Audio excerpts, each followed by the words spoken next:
I decided I want to do an edit of just one of these thousands and thousands and thousands of tactics that have been done to me since a very young child, since 5 years old.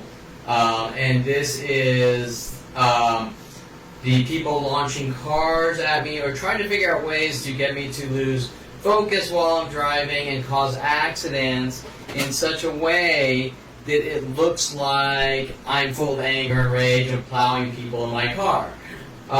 So I'm doing an edit, which is getting extremely long. I'm sure these are just the ones I picked up on over the last 30 years, and with the reinforcing behaviors of people doing it over and over from stranger to stranger to me, starting at 16 and still going on today. Example, people waiting on the right shoulder of the road and trying to launch their car in front of me so it looks like I'm plowing people while they're driving and things like that. But once you look at all the facts and evidence, they're all blatantly obvious that it's not even close to my fault, showing that there's something strange and has always been something strange going on. Now remember, this is just one of the tactics. The tactics are on all different levels, from person after person, worldwide, taking turns on me all day and night until they can figure out how to remove me from society. But in this video, I'm just kind of focusing on the people told to make it look like I'm a reckless, out-of-control driver, filled with anger and rage, who has issues focusing and is a danger to myself and others, supposedly, according to the people like Sean Dincy, now running for city council, showing that he's sort of leveraging himself off what's being done to me so that he can have a good career while hunting me down and trying to eradicate me or my kind, as they put it. Now, this one tactic by itself is beyond any level of unheard of, going from stranger to stranger. And so much so that recently, once I started figuring these things out, the police have been adamant in trying to break into my house to either try to plant things on me or get the incriminating evidence that shows these worldwide murder operations / we want to remove them from society no matter what it takes, with endless mental battering, abuse, torture, terror, you name it, starting at 5 years old. And they don't want me talking about these things. And now that I have proof, that's the point. Their mental illness attacks escalated to physical attacks to try to mentally batter me quiet. Now they're trying to thug me with physical attacks and things like that, which the police keep covering up and turning around on me. As you'll see, with Sean Dincy writing up false discovery reports and things like that of the things that people do to me, he then writes up reports saying I did it to them, as well as contacting people like Greg Koenig or Terrence Scroggins off his website to go after me and hunt me down since a young child, trying to cover up these mass crime sprees against me so that I don't talk. And it's been consistent since 29, since I found out you don't talk or we kill you. All sorts of variations of these death threats, some aggressive like, it is what it is, you better accept what's going on, or things are going to get a lot worse for you, no relaxing for you, nigger. Things like this, very direct, we're going to choke you out. And then the physical attacks, all because I found out what was going on with the police and government, NSA, FBI, starting with my own family. But not only that, these operations are linked with auto body repair shops. They're linked with insurance companies like USAA and other insurance companies. And so you can pretty much understand, once I show you what's going on, that no matter how perfect of a person I am, they keep hunting me down with larger and larger groups to remove me from society based on no actual reasoning, just lies, defamation, slander, libel, and riling up the masses, creating worldwide chaos against one man in a mass witch hunt to remove me from society. You can see Dincy's falsified arrest discovery showing that he's making claims that I have driving problems and I'm out of control. I'm a danger to myself or others. I have driving problems. I'm a public nuisance. Right on these illegal arrest reports with charges that they're reversing and turning around on me to cover up their mass crime spree from John Paul Naranjo with Starbucks security guard John Paul Naranjo punching me in the head, first one from behind, something like 7 times in a row, which Kareen T. Phillips, the prosecutor, is trying to cover up, and other various fabrications from Sean Dincy in this I Have Neighborhood Watch groups on Kevin Pearlman. But what you need to understand is it is illegal to have a neighborhood watch group on one person. In other words, these worldwide neighborhood provoking passive-aggressive attacks, physical attacks, in which they call neighborhood watch groups are not only not watch groups, but they're stalking operations where people are contacted and told, we want you to take part in hunting someone down and ridding them of the world. They're turning, the LAPD or police and government is actually turning random citizens into vigilantes, telling them that they're allowed to be police to hunt down and kill me, or rid me of the world. Well, I'm here to tell you that it's illegal for a citizen to pretend they're a cop, even if they're told to. Now, more importantly, it's unconstitutional to say I want mass groups worldwide to follow one person around and watch everything he does and hack into his computers and break into his house and do this and do that. And the cops are just going to sit back and eat donuts while they get you guys to hunt me down and kill me. And if the shit hits the fan and one of you go to jail, they're not going to care.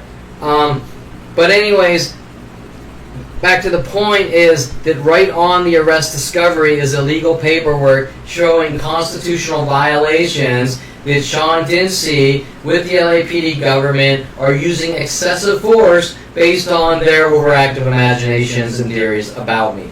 In other words, oh hey, I think Kevin's a murderer, so I'm going to send Rody Morales after Kevin to rid him of the world. And when Kevin finds out, Kevin finds out that these things are going on, you better not tell anyone or we kill you, right? Hence, why they don't want me talking about them sending Rody Morales into my life to take me to strip clubs and things like that, the fourth person since the age 20 to 30 in these setup and frame job operations, which actually start at 5 years old.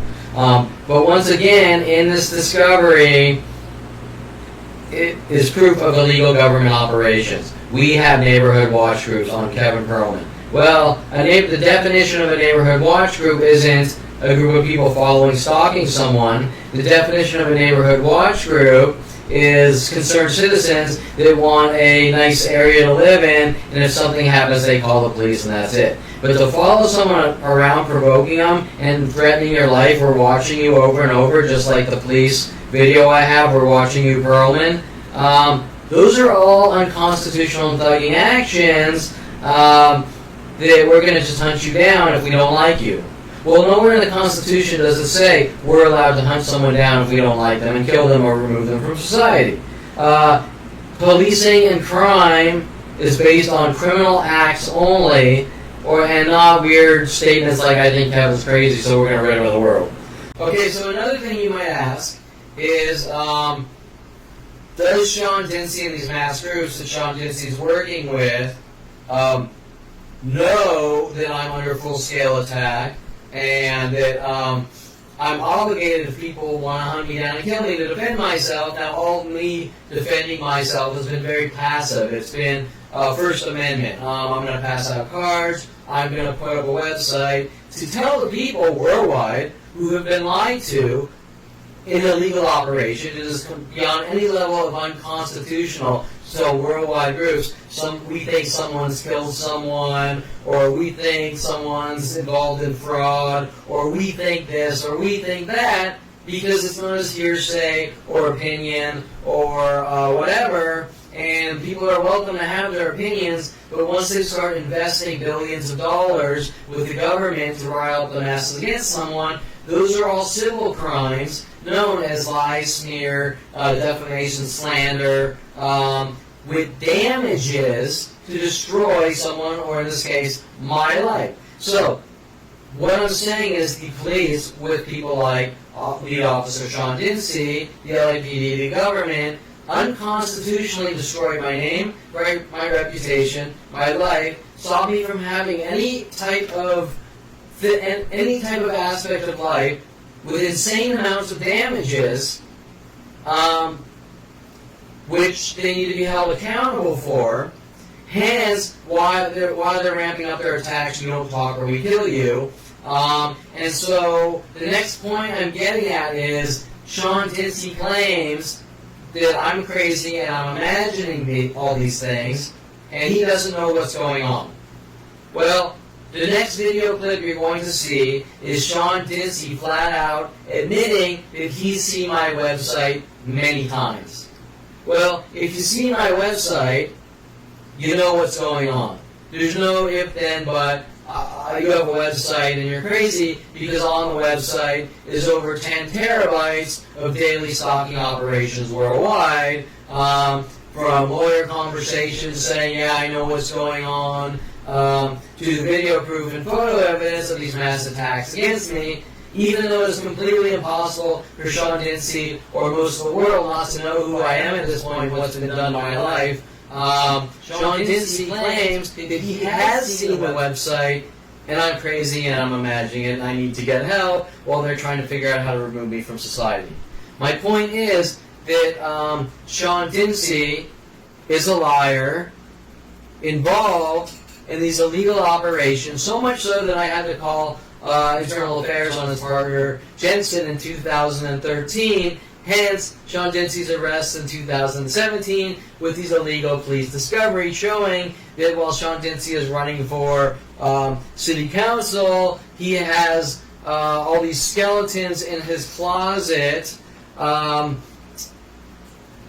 crimes that he's involved in, and in order for him to try to fix his crooked reputation, he's trying to lock me away and throw me in jail so that he can try to live his life and sort of sweep me under the rug or cover up their mass crime spree against me, because he doesn't want the truth coming out that he's involved in a mass murder operation or a mass conspiracy to remove me from society no matter what it takes, since 5 years old with mass psychological flagging, profiling, and we think this or that. We think Kevin's full of anger and rage, and we think he's going to be a danger to society, hence the lies and the crime spree against me, trying to make me look like a public nuisance and I'm crazy. Are all cover-up operations with Dincy and those working with him in the government, which are linking to psychology community, NSA, FBI, and larger worldwide groups, and the things they've done to me my whole life in colleges with professors and high school teachers and students, and having women come in my life one sequentially after the next, trying to set me up for 40 years and things like this. They don't want any of this coming out. So, what you're going to see here is Sean Dincy admitting that he's seen my website with the undeniable proof of what's being done to my life, showing that he's a flat-out, cold-blooded murderer and liar and will do anything to make a buck or get to the top, and if he has to kill a few people on the way, he doesn't care. Kevin, just come out. Oh. Stand on top of your head. Yep. Stand on top of your head. I'm sorry, what did I do? You have a warrant out for your arrest. Why don't you go to court? For what? Interlace your fingers. You didn't get anything in the mail? I got a thing to call a detective, and I did. Okay. No. You should have got something else in the mail. No, I didn't get anything in the mail. You didn't get anything in the mail? What case do you have right now? I went to a lawyer, and he said we went to court, and that was it. It was dropped. Well, it has to do with all the littering and your criminal. It actually was not dropped. Well, he said it was. Okay. Well, we refiled it. Well, then I should have known about that. Okay. Yeah. Should have got something in the mail. And obviously, whatever happened in the mail was an oopsie. Oh, that's a big oopsie. That is a big oopsie if you never got something in the mail. Okay, do you have any weapons on you? Of course not. Okay. So you got your camera in your car. Do you want to leave it in your car? What do you want to do with it? In the trunk? No, I'll just Or leave do you it want to put it here. back in your apartment? I'll just leave it right here. You want to leave it in here? Open Yeah. like that, someone will steal it. No, lock the door. No, I don't mean nothing. Well, if they It's just- steal it, they'll be breaking and entering, and that'll prove That exactly. don't make a difference. Yeah, just leave it there. You want it left there. All right. Yeah. I'm trying to loosen this cup up for you later.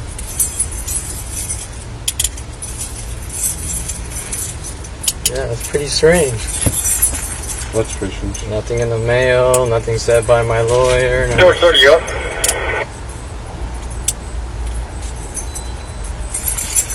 Okay, so you don't have any guns, drugs, weapons on you? Right now? I mean, just a keychain pocket knife, which is perfectly legal. Okay.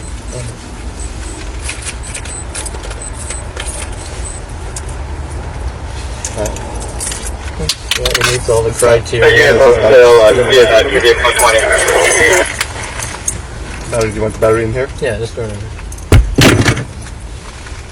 Target. Okay, 2 batteries right there. Unit pool is on at 10375 code 20.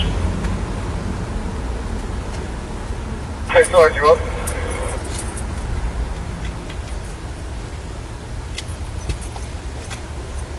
Hey, 5 feet, should close 6 to 3556. You have the right to remain silent, you understand? Door 30 up. Anything you say can and will be used against you in court, you understand? You have the right to defense and return if you want, you understand? Cannot afford 120 won't be pointed free of charge for any question if you want, you understand? Okay, do you want to talk about 2185 all these cards in your pocket? Yeah, I have the right to remain silent. Huh? I have the right to remain silent. And that can all come out in court. Alright. Let's see, what else you have in here? Your phone? You want that going with you? Yeah.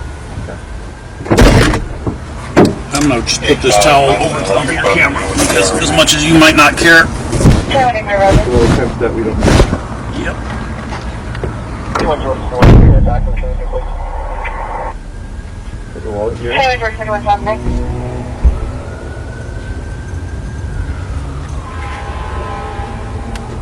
And no other knives, weapons, or anything like that?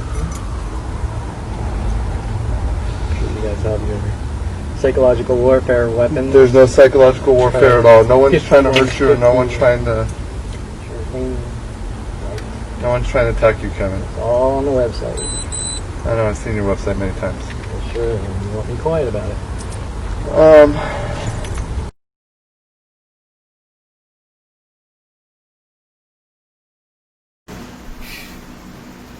So while the majority of this video is people trying to set me up, I just wanted to throw in this one recent clip of a car cutting me off on Victory Boulevard coming home from Van Nuys. Well, after watching the video, it wasn't really intentional, but I kind of wanted to show you because of Sean Dincy's argument with these 30 years since I turned 16 years old. Kevin is a reckless, out-of-control driver who's a danger to himself or others, has mental issues, focus issues, concentration issues, you name it, and so I need to be locked away in mental institutions or removed from society with all these defamation to the world. I'm a danger to myself and others, whatever, and I'm also apparently a violent paranoid schizo with the other thousands of accusations which aren't remotely close to true to the world. But I wanted to throw in this clip showing you that while I'm not claiming I'm Mario Andretti or anything, that I'm a fairly good driver. I've always been able to avoid most of these setup operations or random bad drivers out there. And so this clip is just to show you that while these LAPD, police, government, NSA, FBI claims that I have thought process problems and I think differently and all this weird fiction that someone is being paid off to create and give to the world, that when you see my driving, you will see that I'm perfectly aware of what's going on in my surroundings and on the road, and that I can avoid situations like you're about to see. And if Sean Dinsey was an honest person, these things, you wouldn't be seeing us on video of me avoiding this guy. You'd see me not being capable of avoiding the guy, right? So my point is that everything that the police are saying is completely fictional and they're completely full of shit because they have ulterior motives and an agenda, and they are trying to cover up their mass 40-year crime spree.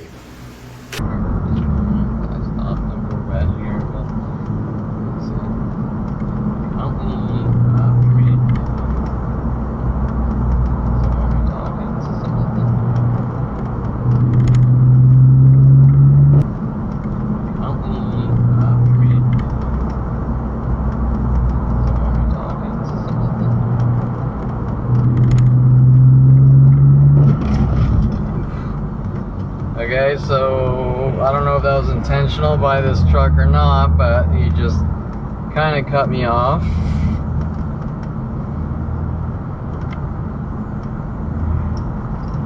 Let's see if it's intentional, actually. All we have to do is drive by the side and see his expression as we drive by. But he's going kind of fast, so now remember, one of their tactics is to sort of make it look like I'm ramming cars, right? That's their tactic, because they want to cut in front of me and get me to hit the front, hit them with my car and go, look, Kevin rammed me. That's usually their tactics with the police. I can't get on his side, so whatever. But the good news is I got it on video, so when the cops, you know, we document all the people like launching vehicles at me, so that we can show a pattern of behavior that I'm actually the good driver, is what needs to happen to the world, because my family's so mad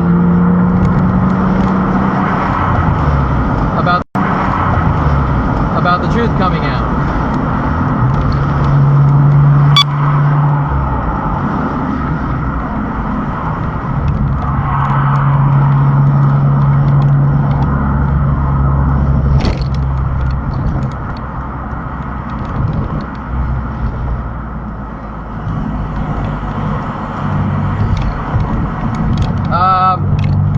It looks like he's talking on the phone.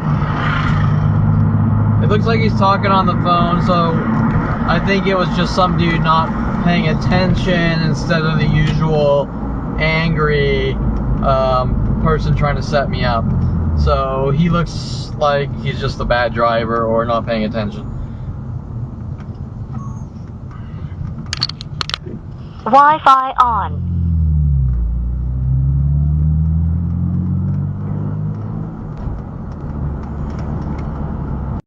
Now, the one thing I want you to be aware of is that what you're seeing on this video of the car, the reckless driver frame jobs, I want you to understand that I have endless proof and evidence of all these operations, not just the car trying to make me look like a reckless driver, but everything on all levels. And while it's just too time consuming for me to fit it all into this video and other videos, I want you to trust that I'm just adding kind of tidbits of what I have so you can understand with proof what's going on. But remember, I have archives of data supporting all of my arguments and proof of these operations going on, and you're going to see plenty here, trust me. But just realize I have endless other hard drive arrays full of this type of data, and that is one of the reasons why recently LAPD on 4 occasions, and once with my own father, have tried to break in my house illegally to either plant evidence on me, like they have tried so many times in my life, like Rody Morales trying to plant trash bags full of marijuana on me when I was 29 with the LAPD, as well as probably not wanting me to have the incriminating evidence that proves these murder operations by the police, government, psychology community to be true, right? They don't want it to exist, and that is why they put so much worldwide heat on me, exponentially growing over the years, especially since 1994, because they don't want anything they're involved in these highly illegal, unconstitutional operations coming to light for you, the people.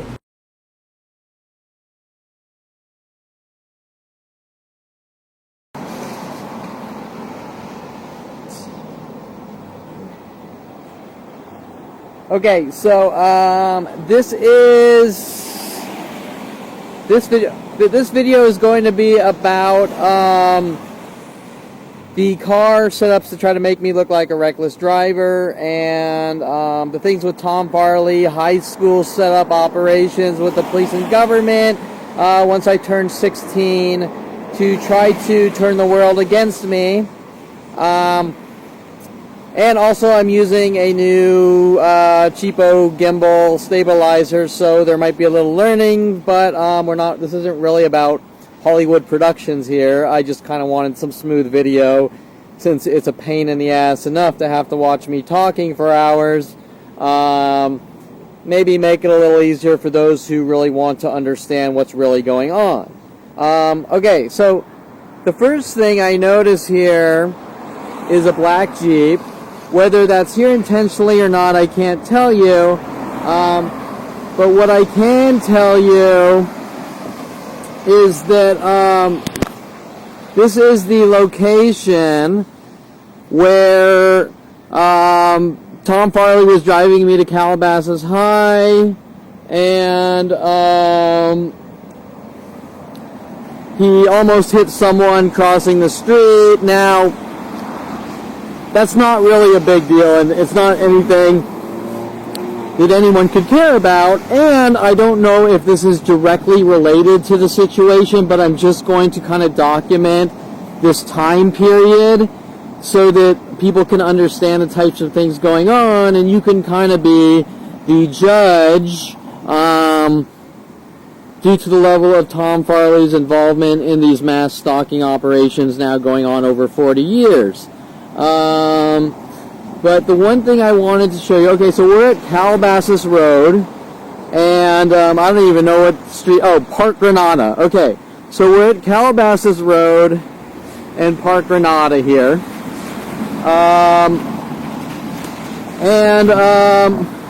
Right over here, as I was the passenger in Tom Farley's car,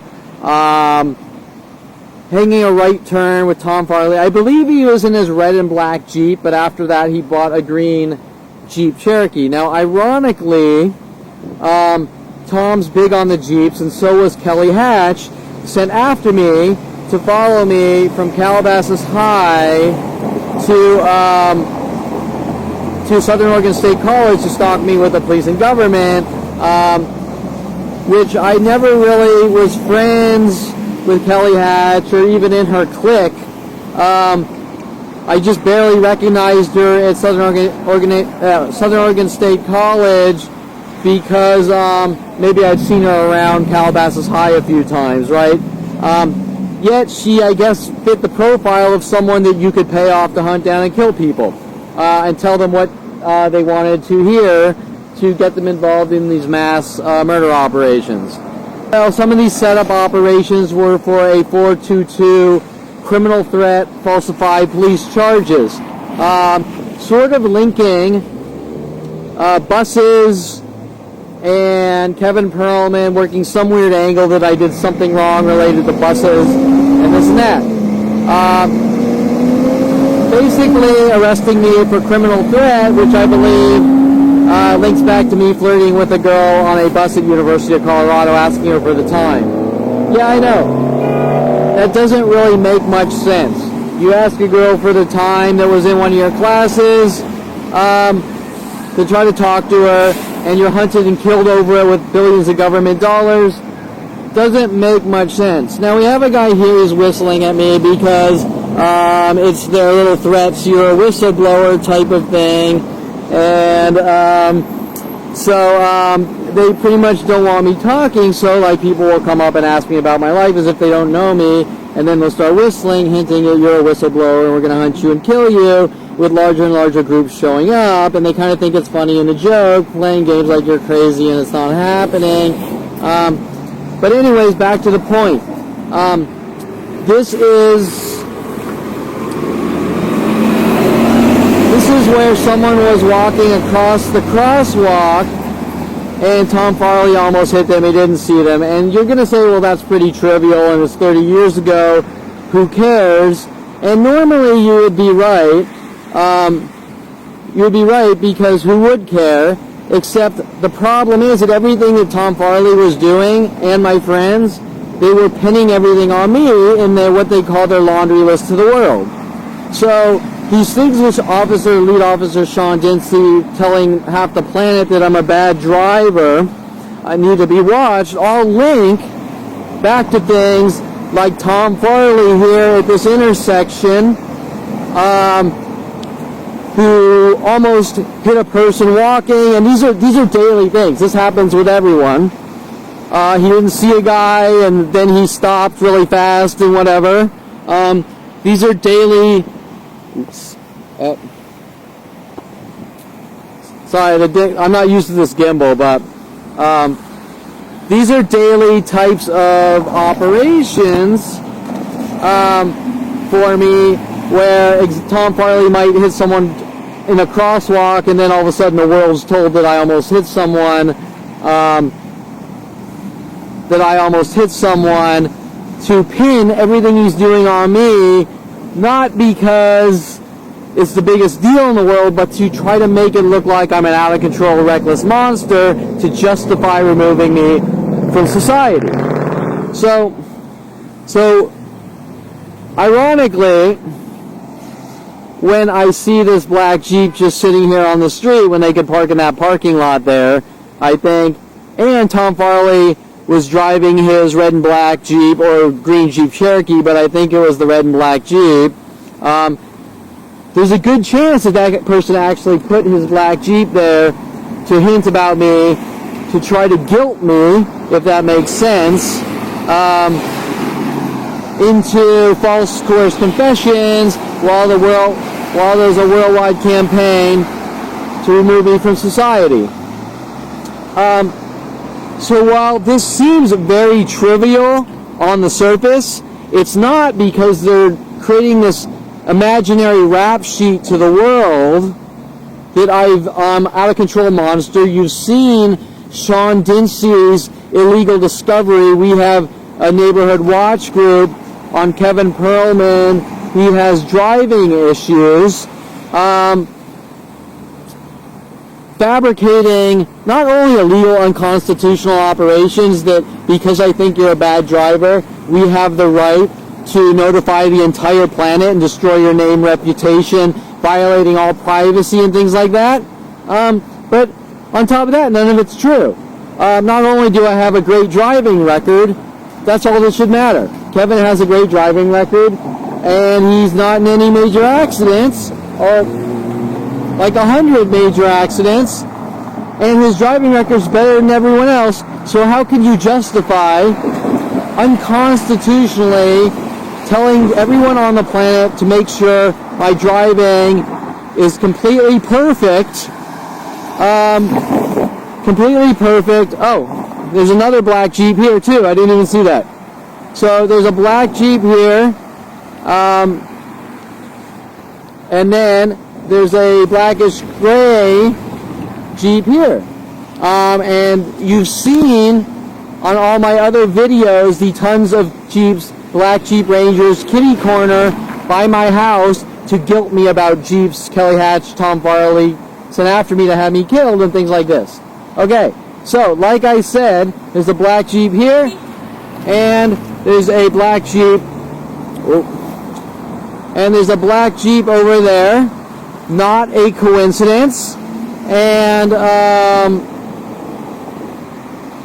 you get the idea. Okay, so where was I? Tom Farley. Whether these operations were staged, example, person pretends to walk in, or Tom Farley knows the person's going to be walking, signaled or cued to walk here when Tom Farley arrives to make it look like he almost hit him, or Tom Farley almost hit him but didn't, is not the point. The point is that after these harmless, insignificant situations occur, it's all put in a rap sheet to the world that Kevin's a horrible driver and needs to be removed from society because of his driving. We think he killed someone. We're going to send people working with the LAPD named Rody Morales after him to hint about driving and someone with no morals. It's trying to hint that I'm a murderer. Rody Morales at 29 asking me if I killed someone while taking me to strip clubs and things like that. Right? So my point is that Rody Morales, that I have newspaper clippings from the Daily News showing that he was working with the LAPD at the time of befriending me for like several years and taking me to strip clubs with the police, trying to set me up in endless operations and endless frame jobs to make it look like I was stalking strippers. All links back to me turning 16 and my family not wanting me to have a car and drive, not because I did anything wrong, but because they don't like or trust me, right?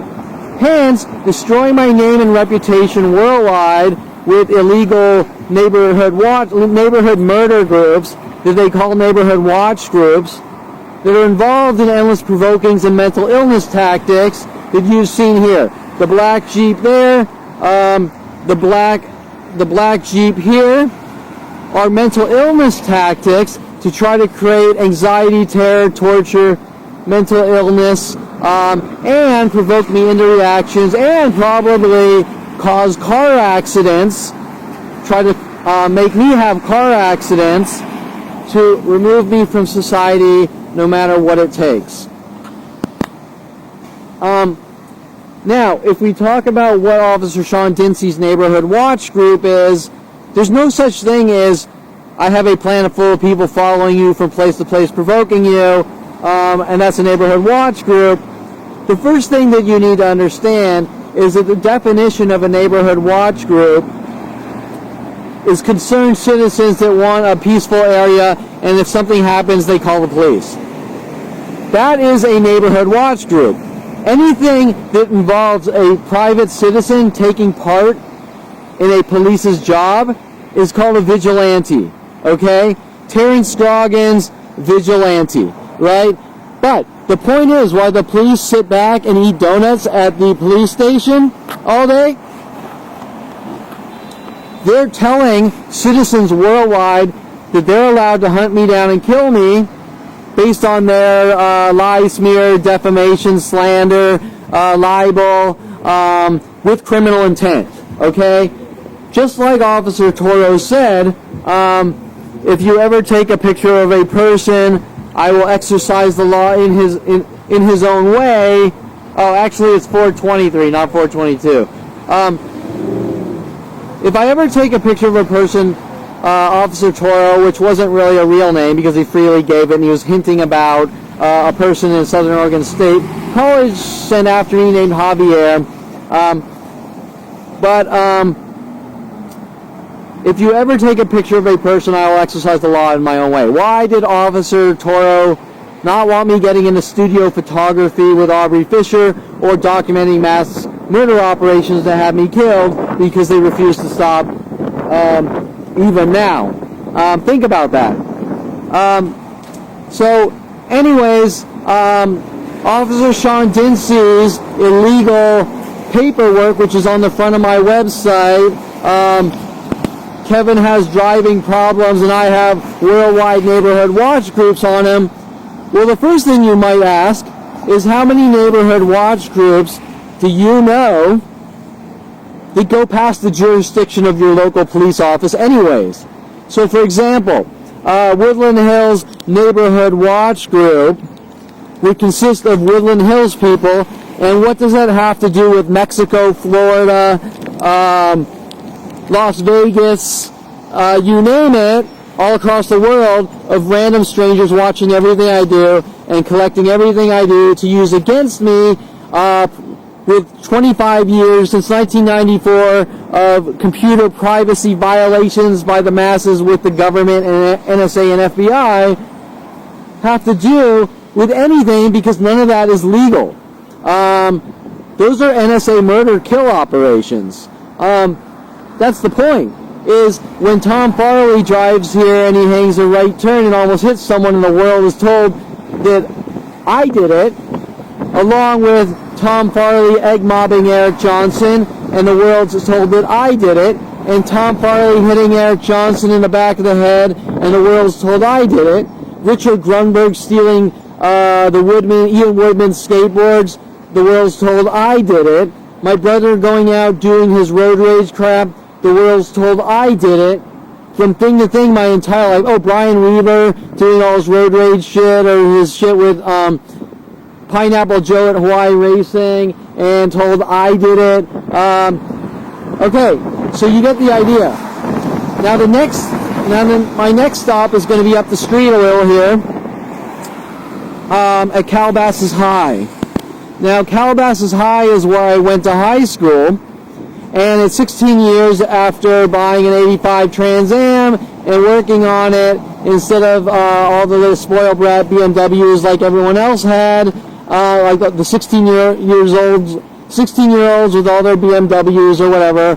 I wanted to get, and I'm not making any judgments about spoiled kids or kids that had everything in this rich neighborhood that I grew up in.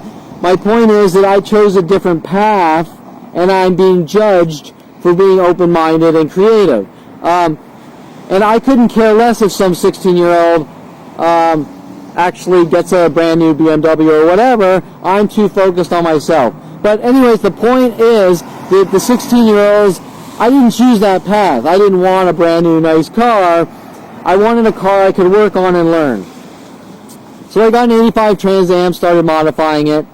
Now, we're going to go to Calabasas High at 16 years old by Bluebird Street and the main road. I'll give you the main road when I get there. I can't remember the name. Might be Mulholland Drive or something.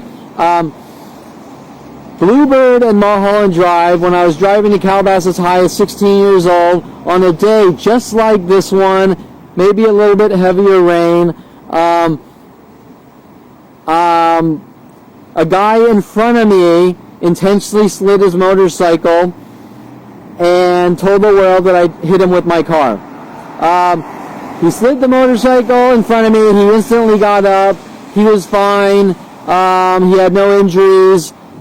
I can't tell you if he intentionally slid the motorcycle to pin it on me, or he just slid the motorcycle and they went out saying I hit him with my car.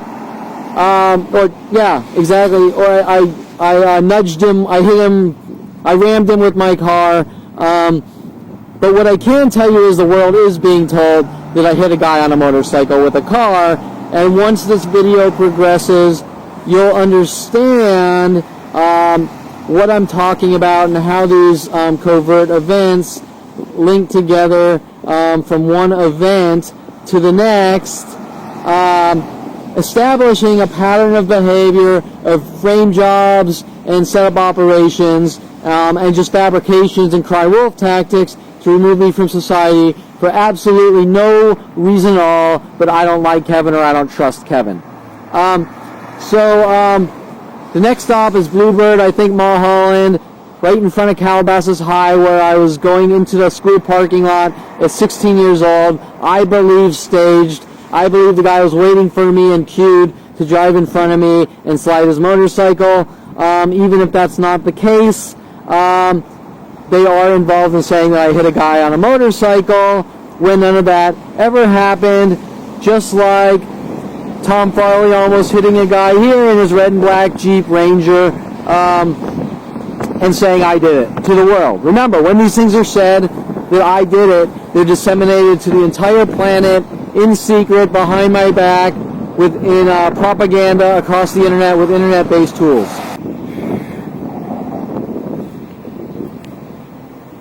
Okay, so on that note, you've now seen where Tom Farley was working these frame job operations, and while I'm not 100% sure of this one, you can link it with the rest. But as we see the two Jeeps kitty corner, like they do at my house and things like that, to try to create mental illness and thug me quiet, if there's this much resources with these two black Jeeps, this Jeep, and the one over there, and actually I'm looking at two black Jeeps driving at the same time.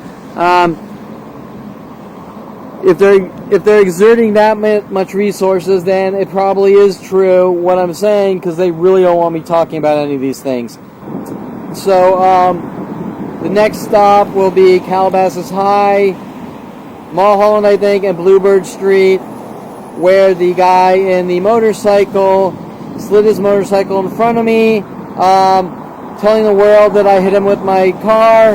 And then after that, we're going to go to the Honda dealership on Ventura Boulevard by Valsurf, where a lady was waiting for me on the side of the road, on the shoulder, and when she saw me, launched her car perpendicular to the fast lane, causing an accident, and then getting out of her car screaming, "He tried to kill me."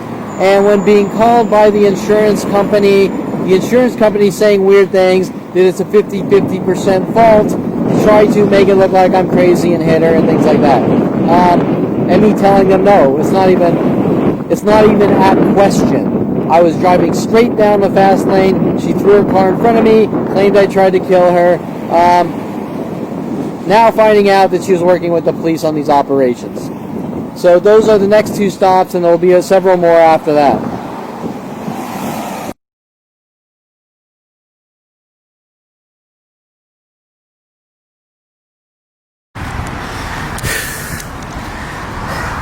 Okay, so we're quickly, ironically, USAA Insurance pulled up here at this coffee meet. I was videoing there earlier about Tom Farley and the things they're doing.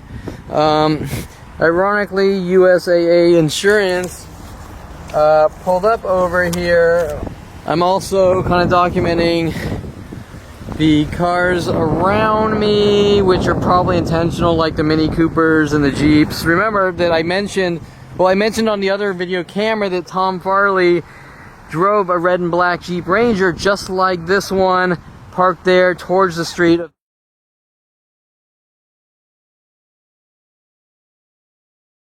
I just wanted to kind of document the area here that I videoed yesterday.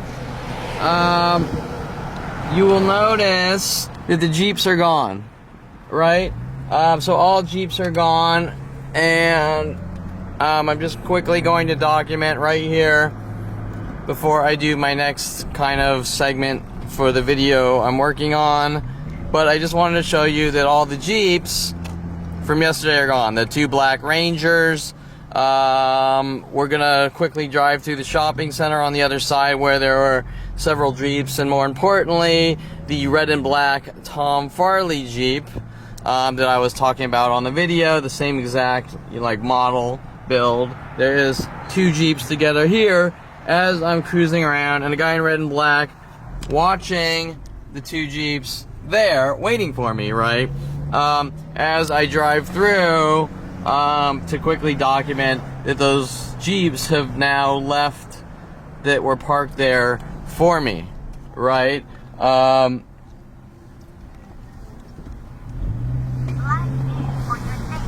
So as I come around to this side,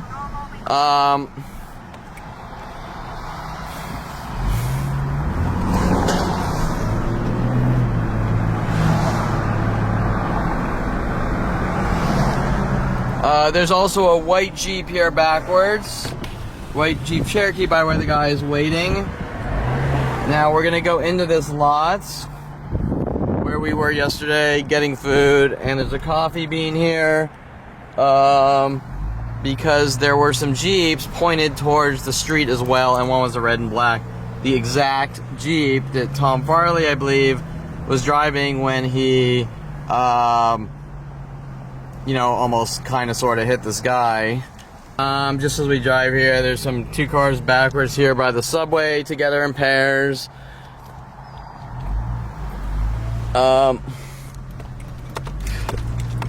Whoa, we gotta watch out for the Mike Huntley Beetle. Remember, I have bugs in your room, and we're listening to everything you do on the radio while introducing me to Mike Huntley and Paul Humphrey, threes and groups together there. A Jeep here, a guy who sees me here, parking next to the guy here, backwards. Okay, so we have bugs in your room, and we're listening to everything you do on the radio. Links to Mike Huntley and Paul Humphrey sent after me at 14 to befriend me with their Volkswagen Bugs. This is where the red and black Jeep was. Yesterday we have some no platers. You get the idea. Another black Jeep Cherokee here.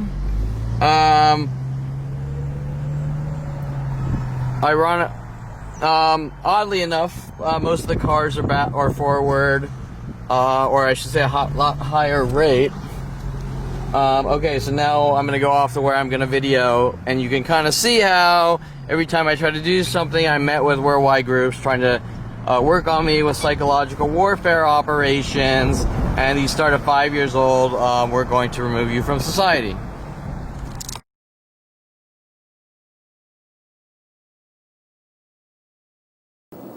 Okay, so I am out here on, I think this is Calabasas Road and Bluebird Street.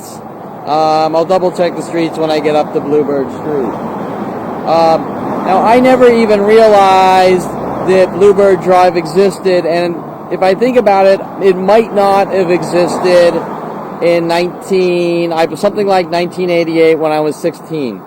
But it's called Bluebird Street, and that might be intentional, or there might be a little irony to the types of things being done to my life with, like, Twitter, for example, and all the freaky things done to me on social networks and Twitter. I want to kind of stick with what I know that is more solid. Now, this is the location after I started, I got my driver's license at the end of 9th grade because I was held back in T1 class between 1st and 2nd grade. I never could have cared less about it, but my family are still angry about it, trying to cover it up and saying that I have a problem with it and I'm acting out, which is very strange because I never said one thing wrong, although my father was blurting weird things out with his lunches with Lorena Escobar, how I had a problem with T1, which I made it clear I have never said anything now or ever since 1st or 2nd grade with T1, so much so that kissing a black girl in T1 when I was around 8 years old, the world was told I'm a white supremacist for kissing a black girl. Okay, well, that doesn't really make much sense as far as me being a bad person, because I never said anything or did anything.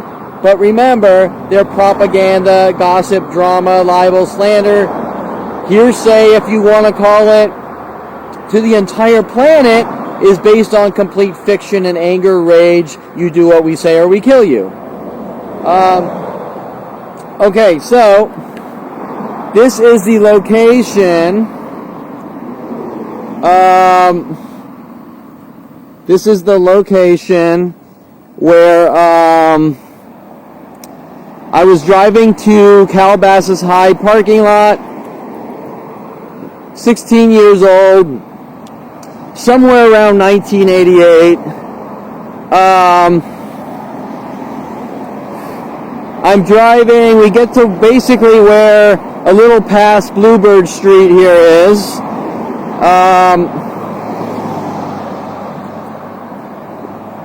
we get a little past where Bluebird Street is, and it's raining, like my video footage of yesterday, a little harder. And there is a motorcycle in front of me. Oh, it's Topanga Canyon Road. So it's Topanga Canyon Road. Right here.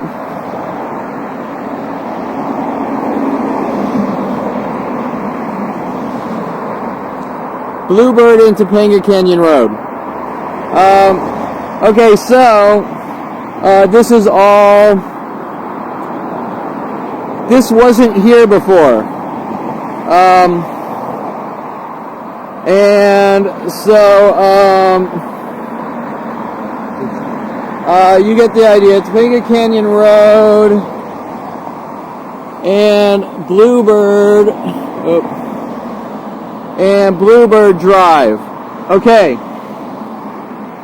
So,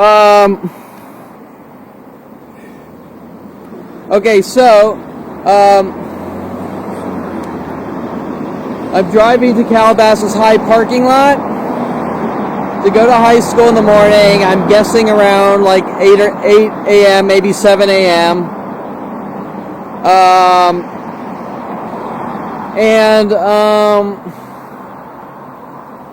8 a.m., 7 a.m., and it's raining. A little worse than yesterday, as you saw in video. And a motorcycle is in front of me, pretty much right here. And he slides his bike. Now, did he slide in the rain, which I thought 30 years ago? Or did he intentionally lay his bike down to say, Kevin hit me with a car? Well, that is the question. And also you might want to look at the cars like yesterday. This is a Corolla. The question is, why are these things being done to me? And Officer Sean Dinsey saying I'm a reckless driver with worldwide neighborhood watch groups, which is unheard of, unconstitutional, never before been done, and beyond any level of illegal, based on a guy with a completely clean driving record, right?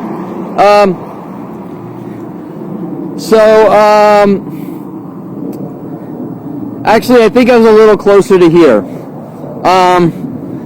Right around here. So the guy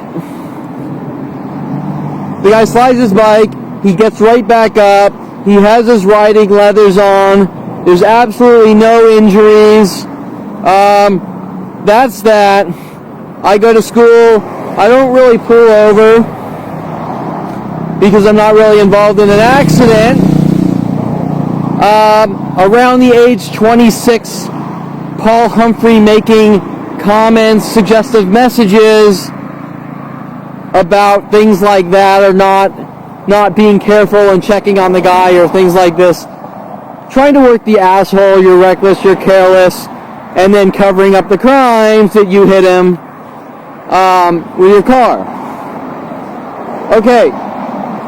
Things that don't really make sense because these are normal daily situations that occur, but in my life, they're used against me to make claims to the entire planet that I'm out in my car ramming people and hitting them with my car. And you might say, well, Kevin, that's kind of an iffy theory, right? You might say that. Okay, so about a month after this, my wrestling teacher named Brock Delp, who also drove a Honda motorcycle. This guy, I'm not 100% sure if he was driving a Honda, but what I can tell you is it wasn't a cruiser like a Harley, and it didn't have like a CBR 600 type of fairing. It was more, I think they're called touring motorcycles. The sporty, kind of sort of CBR-ish fairing, with the saddlebags, right? So this right here is the Calabasas High back entrance to the parking lot where I was driving into. The school has changed a lot. There are a lot more buildings. The parking lot no longer goes through. This is 30 years later, so that makes sense.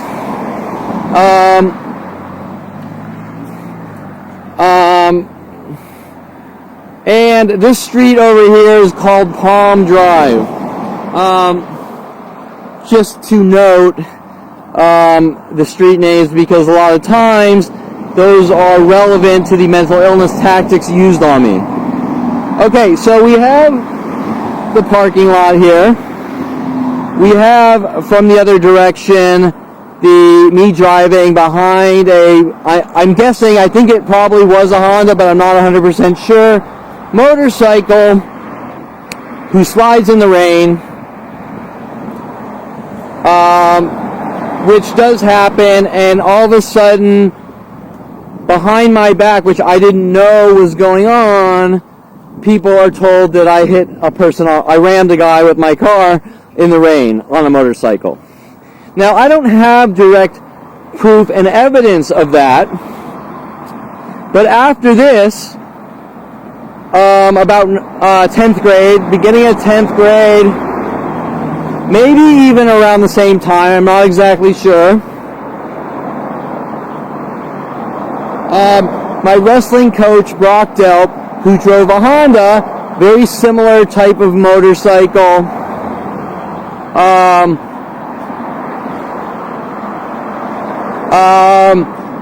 we get a call saying Brock Delp had a motorcycle accident and can't coach us for, who knows, a couple months.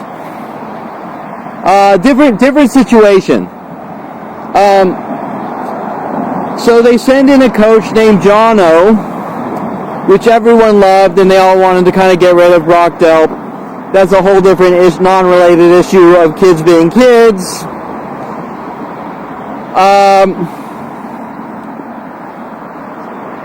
Sorry, I got sidetracked with the neighborhood watch sign here, because in this day and age, neighborhood watch to me are almost synonymous with hunt down and kill people and turning citizens into vigilantes, taking away their constitutional rights.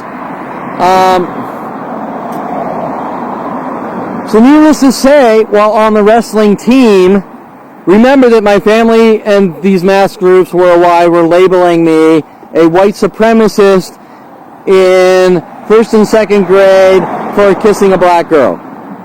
Yeah, that doesn't make sense, I know.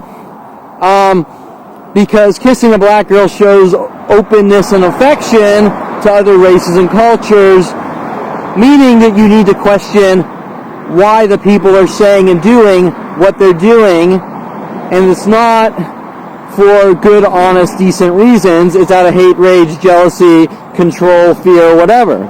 The same emotions that Adolf Hitler had while killing the Jews, or slave owners with slavery, right? The same type of mindset. Okay, so that being said, they have a black girl. Now, I'm sort of sporting around with Damon Riggins, who is black and has a Camaro, and I have a Trans Am, and we're joking around, that like joking around competition. Not like real competition or angry competition, but just two kids joking around. But for some reason, Damon Riggins was mad at me, turning these things into racial things, which I had no clue, which was strange. And at that point, them putting a black girl on the wrestling team, and guess who they wanted her to practice with? Kevin Perlman. Now, we practiced for not very long, and then she quits. Okay, well, it is a little out there. The black girl would want to go on a men's wrestling team. It's not 100% unheard of, but it is a little out there. But when you want to link together what's going on in the lives of the world, that I hate black people, and yet they want this girl to train with me.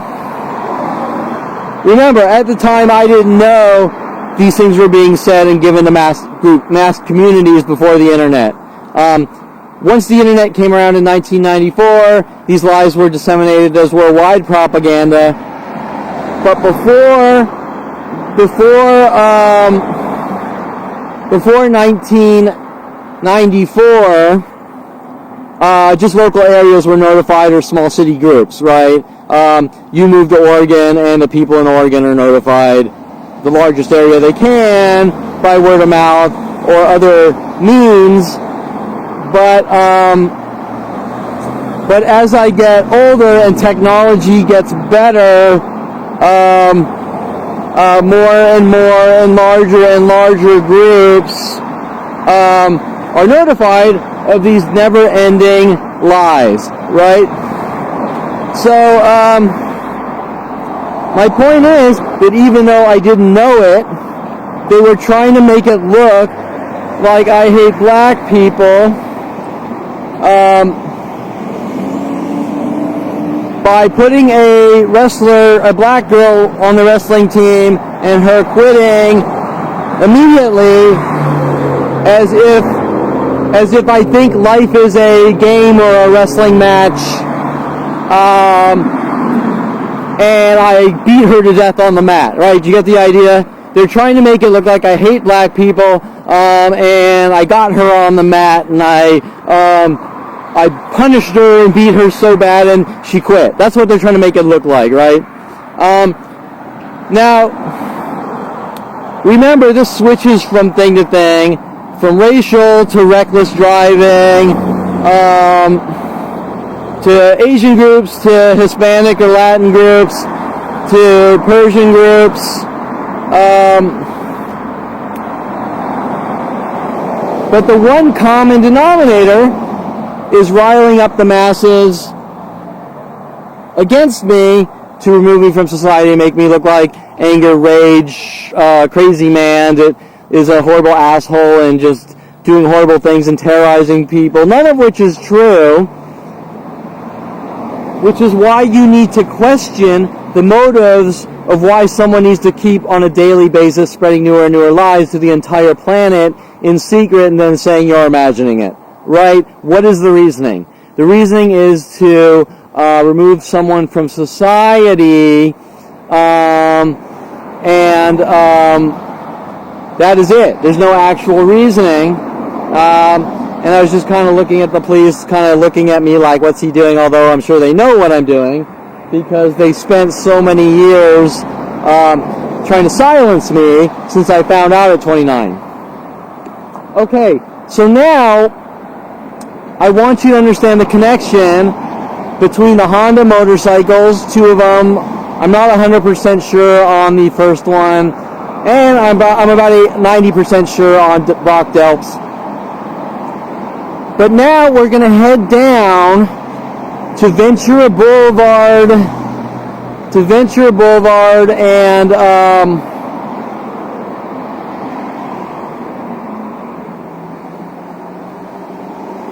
before Topanga Canyon and after Shoup, which is where a Val Surf used to be, which I used to skate all the way from Hidden Hills to. But more importantly, a Honda dealership. Now, the Honda dealership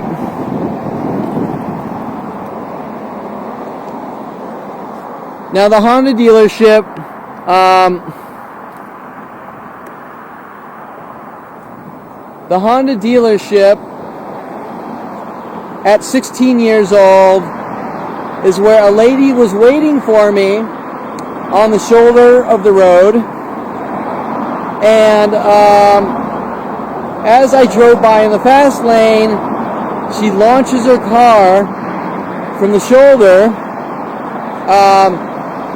perpendicular sideways to the fast lane, causing an unavoidable accident with really long skid marks and me trying to stop and slamming into her driver door.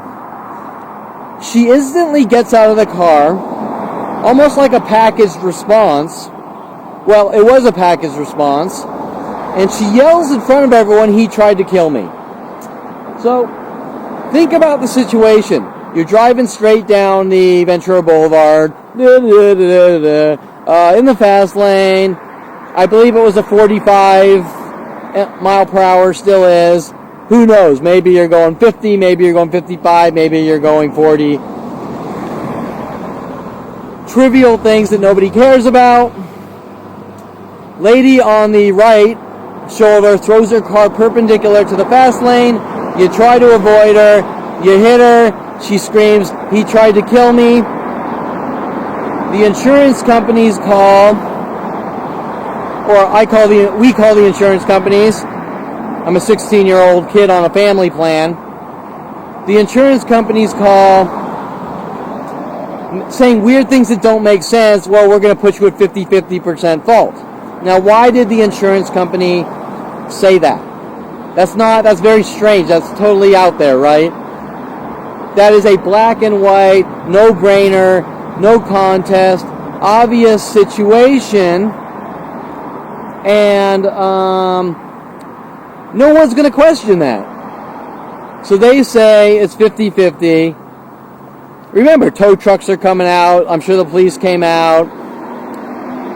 It's a no-brainer. There's nothing to say unless the police and tow truck companies are lying and working with these mass groups worldwide, and that is what is going on from situation to situation. Every single one of them, all day and night, my entire life, is people are told to do these things and everyone helps on these setup and frame jobs, on credibility attacks. So I'm going to end up re-explaining it when I'm out there. But the thing you need to ask, which I never thought about, is why was this lady waiting by a Honda motorcycle dealership? If you understand where I'm coming from. Right? Now, later on in this video, I'm going to go through tons of these similar situations all throughout my life of setup operations like this with people waiting on the shoulder with cars, working with the police, government, LAPD, FBI, NSA, and worldwide support. And once I keep showing you the same pattern of behavior done to me, you're going to understand that these aren't coincidences. They keep happening over and over, and anytime you talk to someone or tell someone what is going on, they lie to your face or try to cover it up or try to make you look crazy, telling you weird things you don't tell people or will kill you, or tell me what happened, you're a crazy man, you need to die. Things like this that don't make much sense unless mass groups are involved in a conspiracy, or to try to make me look crazy in this conspiracy, which is the case, to remove me from society. So I think that's pretty much good for here. And now we're going to head down. We're going to make our way. I'll quickly show you a little Calabasas High, and then we'll make our way to Ventura Boulevard between Topanga Canyon and Shoup, where this next incident happened by the Honda motorcycle dealership with this lady, "You tried to kill me" lies. Okay, so I'm quickly going to drive. It's interesting how many police officers are right here. Okay, so I'm going to quickly drive to the Calabasas parking lot as if I was turning into it when I was 16 with my 1985 Trans Am that I worked on and changed engines and did all that and whatever. So we're coming to the left lane, right past the spot where the guy slid his motorcycle, which I believe was probably a Honda. And this is the lot. It's a little different now, 30 years later.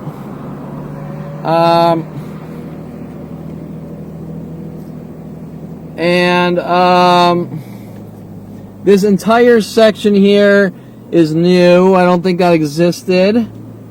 This road, I think it did exist. It was different.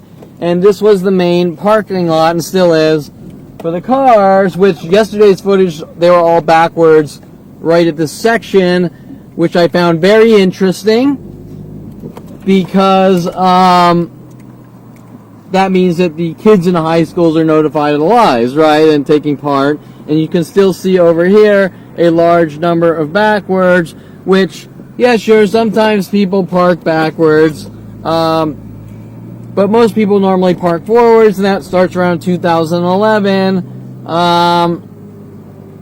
when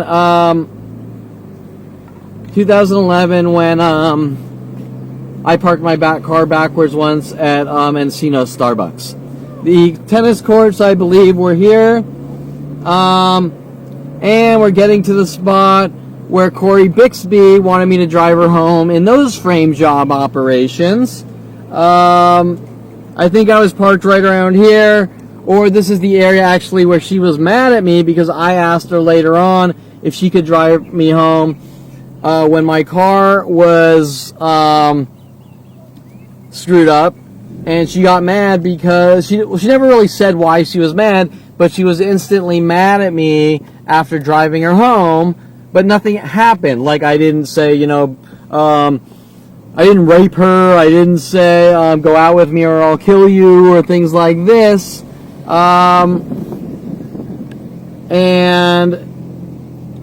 Just before that, I want to say, I think this is where the principal's office was at the time, which is now a dead end. Mr. Walker was one of them, heavily involved.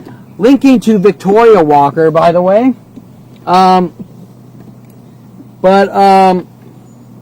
Back to the point. The point is that, and if we kind of look down here, things are a little different now. The point, though, is that Corey Bixby, now you can see like the cars and twos backwards here in pairs, and this girl actually even sitting in one. The point is that Corey Bixby asked me to drive her home. Corey Bixby asked me to drive her home. I do. I'm nice. I go out of my way for her. And after that, she's mad for no reason. And then I think I find out 20 years from hinting messages from my father that it's because I kind of pushed on the gas pedal a millimeter too much, which is kind of what people do when they have fast cars or build fast cars, is they like to feel the horsepower on the street and ground. My father making it into a you're baiting her and provoking her into situations to use against me, right? And now as I'm driving through this lot, there's also cars in pairs of twos backwards, showing that the youth is told lies and propaganda about me to cover up the mass crime spree against me. So Corey Bixby, Cry Wolf Tactics. Corey Bixby, Cry Wolf Tactics is, Kevin, will you drive me home? Kevin did something to me and I'm not allowed to know. What specifically she said, because there is nothing she could have said that is honest, right? So it doesn't really make much sense, because the magnitude of these worldwide murder operations are as if I raped her 100 times. But yet nothing happened. The only thing that I can possibly think that happened is I didn't ask her out, and I need to be hunted and killed with the government and worldwide support, which once again, kind of like Adriana Oliveira, is you do what we hint you do, or we kill you, right? Okay, so now I'll kind of try to go to the front of the school, but I don't know how much driveway they have. It used to be fully opened by my sociology class, and this is where they filmed class in Newcomb High with advertisements or flyers. Anyone that wants to take part in being an extra in class in Newcomb High by Trauma Films, call us at this number. So let's quickly go to the front, which doesn't look like it did 30 years ago, and there's tons more buildings now when it used to be completely open.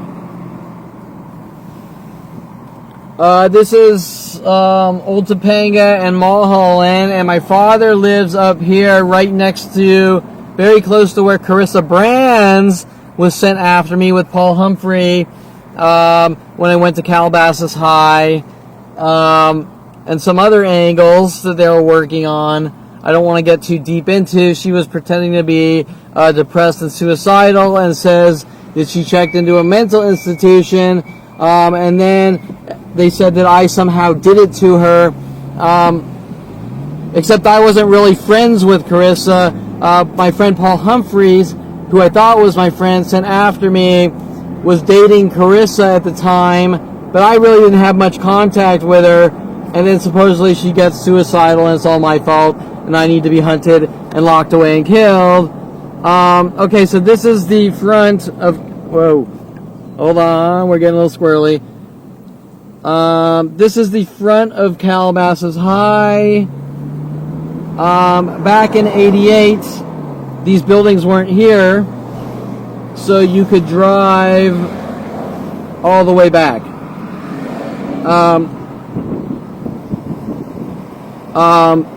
This section of the lot was here, but this building right here did not exist. The football stadium, which you're not really going to be able to see very well here, did exist, where Damon Riggins was a football player. There's no relevance to anything with Damon Riggins other than these operations to remove me from society, because Damon Riggins was black and played football, and that's kind of one of the tactics. Now these buildings, this 22855, this front building here, this administration building, none of this existed. You could walk way back. Okay, you see the walkway here? You could walk way back, and all of this was parking lot, right? Well, that's not really relevant to anything. I'm just kind of showing you Calabasas High, and the location where these things occurred, where teachers were contacted, like Mr. Baylor, Miss Tunick, Miss Prohaska, Mr. Quigley, all told to take part in these operations. Okay? So the point I'm getting at, teachers were contacted to hunt and stalk and remove me from society. That is the point that I'm making. How many people do you know that they're growing up and they're trying to live their lives, and teachers are basically told, we want to remove this person from society, hence things like Mr. Quigley telling me to punch student Paul Schaefer, who was sort of kind of bullying me. He was being an asshole, but my teacher was telling me to punch him in my class to try to make me look like a violent paranoid schizo with the government. So anyways, I will continue this at Topanga and Ventura.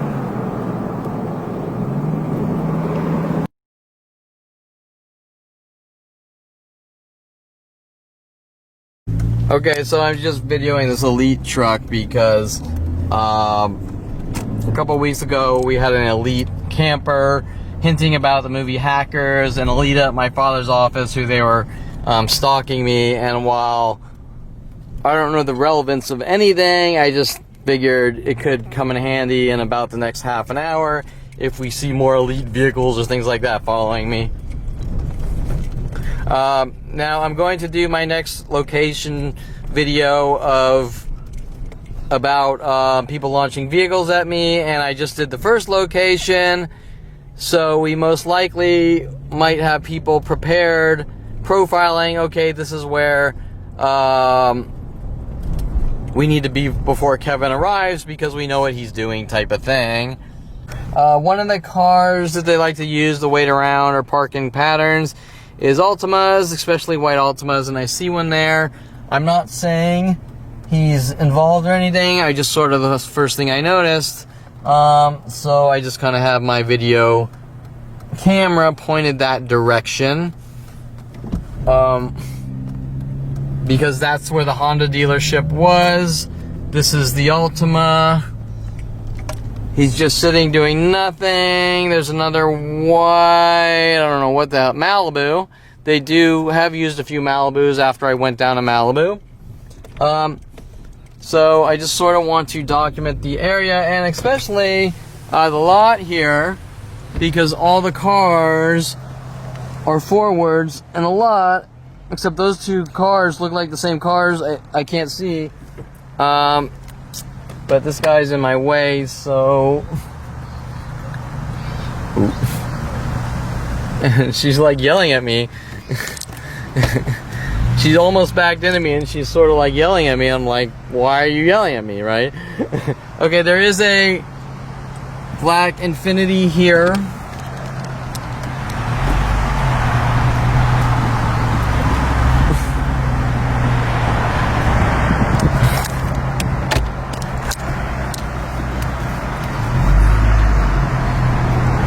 Okay, and the white cars. And those two cars look fairly similar, almost the same, which is a common tactic. So theoretically, you could say you have two almost identical cars pointed at where the Honda dealership was. Okay, so I'm down here at Ventura Boulevard in Farallone. This is where the next setup, attempt, frame job, operation, you name it, whatever you want to call it, these operations to make me look crazy, out of control, mentally ill, like a crazy, reckless, danger to myself, or other operations since 5 years old have been going on.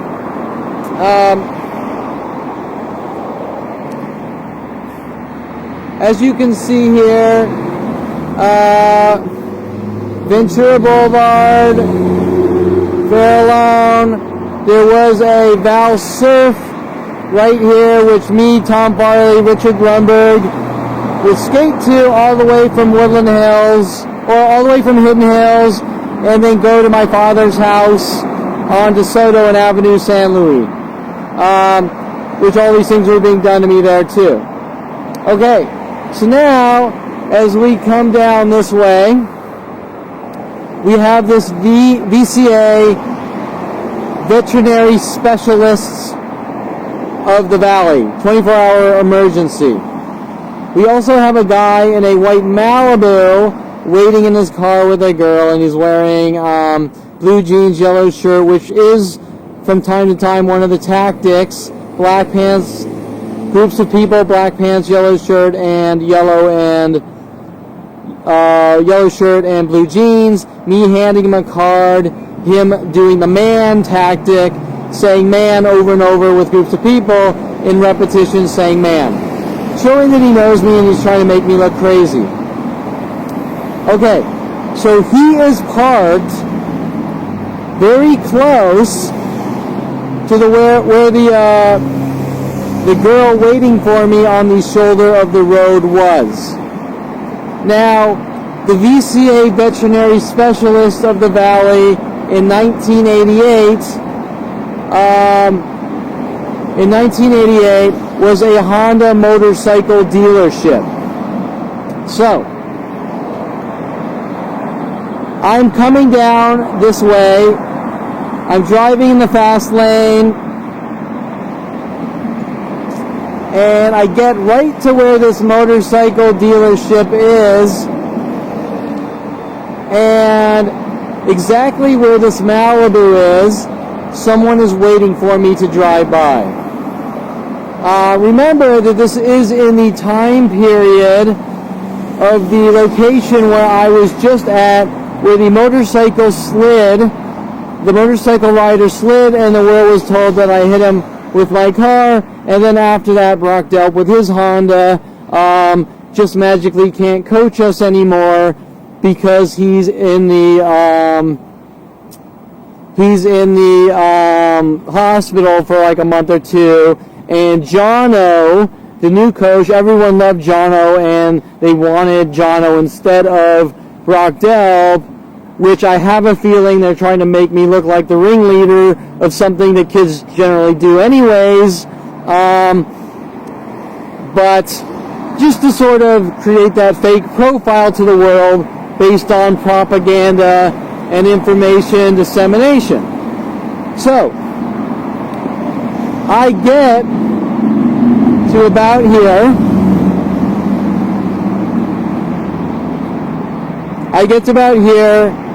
And she launches the car. Technically, the car might have been actually right here. I'm not, I can't be 100% sure. This is 30 years ago. The car comes from the shoulder here and launches perpendicular to the two yellow lines right here. So, creating a T-bone, right? If you understand what I'm saying. An unavoidable T-bone. You're driving straight.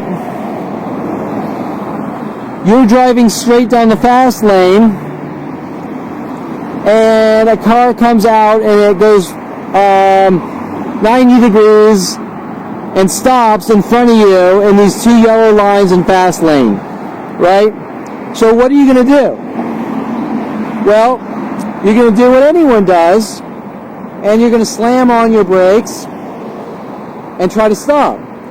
But trying to stop in those situations most of the time is impossible, especially before anti-lock brakes existed in 1988. Or we're only on the super expensive cars. Okay, so another thing going on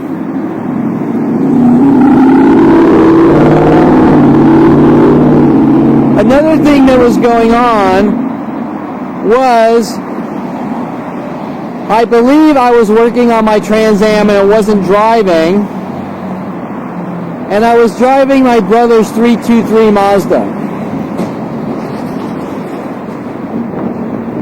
which they're playing this game like you're a car thief, which doesn't make sense. So,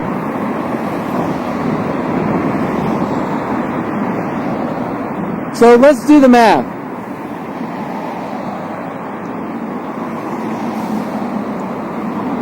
I'm driving the family.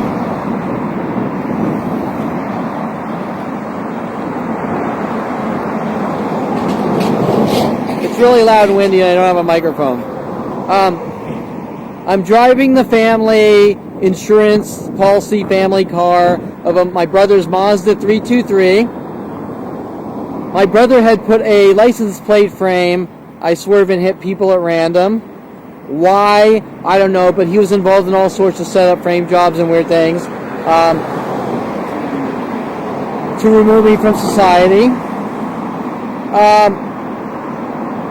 I'm driving by the Honda dealership. Lady's waiting for me right here to drive by the Honda dealership. She throws her car perpendicular to me. She causes an unavoidable accident. No anti-lock brakes. I slide for 100 feet. My car hits her door, but she's not even close to hurt. Instantly, she gets out yelling, "He tried to kill me." Now, the first thing you might want to ask yourself is, if the lady is waiting right here, and I'm coming this way, I'm coming this way, the lady is waiting right here, and she throws her car perpendicular to me here, how does she know that there is a license plate frame on my brother's car that says I swerve and hit people at random? Okay? If she's parked right here, how does she know what license plate frame is on my brother's car? Okay? That's the first thing you have to ask yourself. Because what that means is she knew exactly what was going on before she got here, with premeditated actions and motive and malice. She's involved in a crime. So now, like I said before, she causes the accident. She gets out of her car. She causes the accident. She gets out of her car. She instantly screams, which the package responds, "You tried to kill me." And just a side note, we have a second blue and yellow over here coming this way. She gets out of the car with a packaged response, "You tried to kill me," working with the police, NSA, FBI, government. After this, the insurance company calls me, stating that the accident is a 50-50 fault. Okay. We're in front of the Honda dealership, which once was a Honda dealership,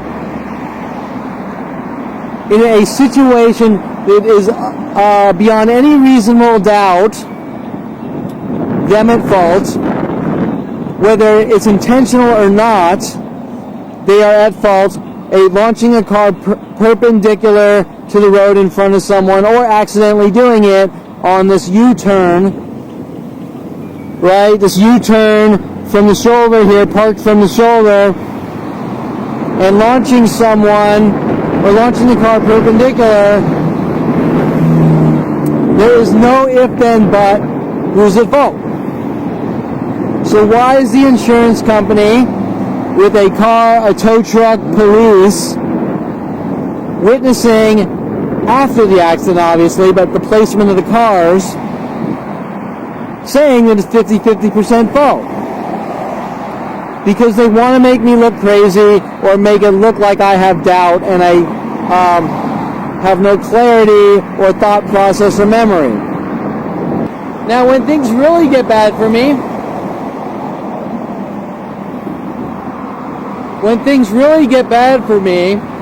is when the police, the government, realize that I start making statements on MySpace,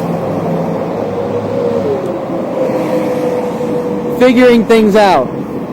That's when the LAPD goes batshit crazy, stating that Kevin's crazy and he's a violent paranoid schizo, because they don't want me talking. They don't want me whistling like a bird, right? They don't want the truth coming out.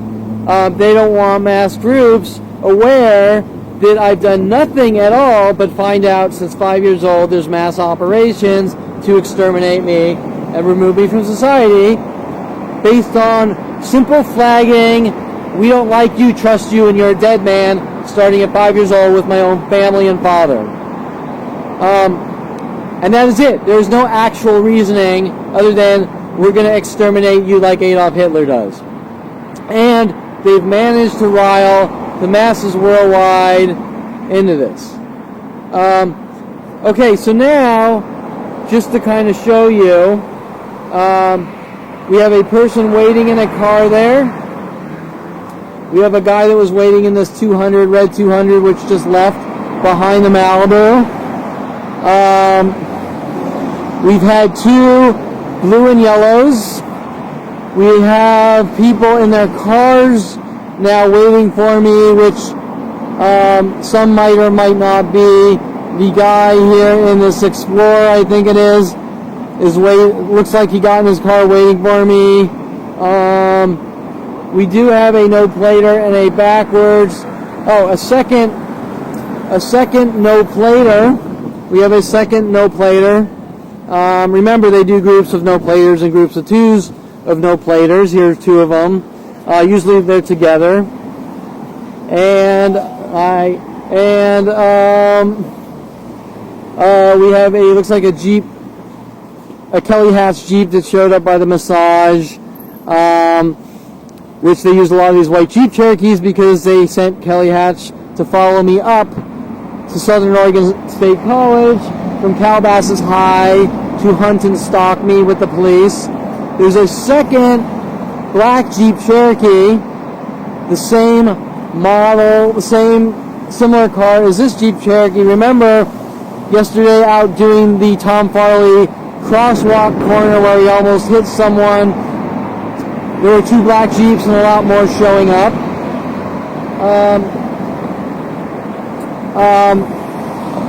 Whether these are intentional or coincidental, it's hard to say, but usually they're intentional. And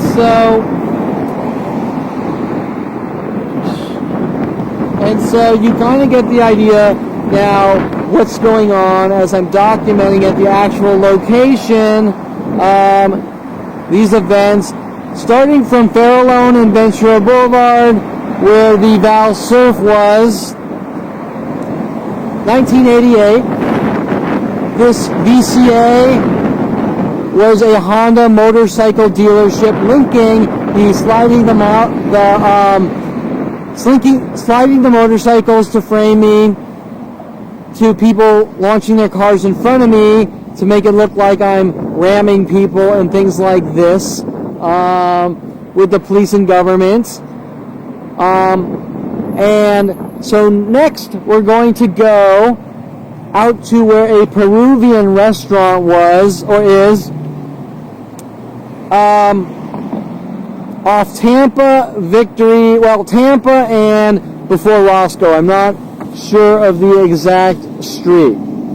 And you're going to see another one of these same incidences in about 2016 or 15 done to me by the Peruvian restaurant, linking to people mad at me about Alexis Amore, linking to Brian Longbotham, sending people after me in the entertainment industry and adult industry, mad at me for building adult websites. They're really mad at me for something else since 5 years old. And the one thing I just want to make clear as we're talking is the amount of resources being used. The amount of resources while we're talking, the amount of resources starting at 5, the amount of people notified to launch vehicles at me worldwide. That's not a couple of pissed off people because they don't like someone's shirts. These are government operations with billions of government dollars linking to the NSA, FBI, every police force and division on the planet, every security company, and connected communications instantly across the internet since 1994 to put me on worldwide watch lists and stalking operations to have me hunted and killed. That is what you need to realize. So now I will go out to the Peruvian restaurant where they caused an accident to remove me from society, which the police are desperately trying to cover up. So So much so that 3 years ago when that happened, the insurance company USAA made a no-fault claim, and instantly after Sean Dinsey with the 4 attempts to break into my house with my father,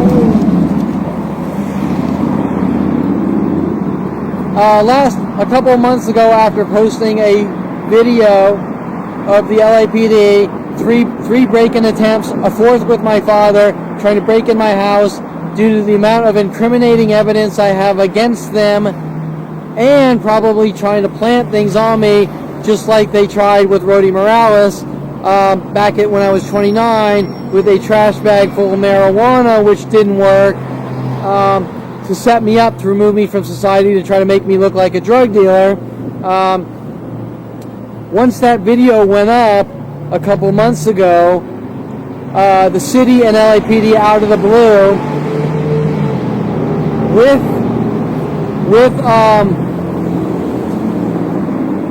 with Sean Dinsey, 3 years later, USAA calls me saying, changing their claim, saying you're guilty for hitting a light pole and you're at fault, to try to cover up and drag me through the mud once the videos came online of Dinsey posing as an FBI agent with his co-workers. Dinsey posing as an FBI agent with his co-workers, or I should say his co-workers posing as an FBI agent. 3 separate break-in attempts, obvious with good audio on my security cameras with the LAPD, and 1 stealth break-in attempt with my father, Ron Perlman. Once that video went online, 3 years later, my insurance company calls me and says, okay, the city and us are saying you're at fault, changing their claim 3 years later to charge me and try to thug me quiet because they don't want the truth coming out, trying to cover up their mass 40-year murder operations.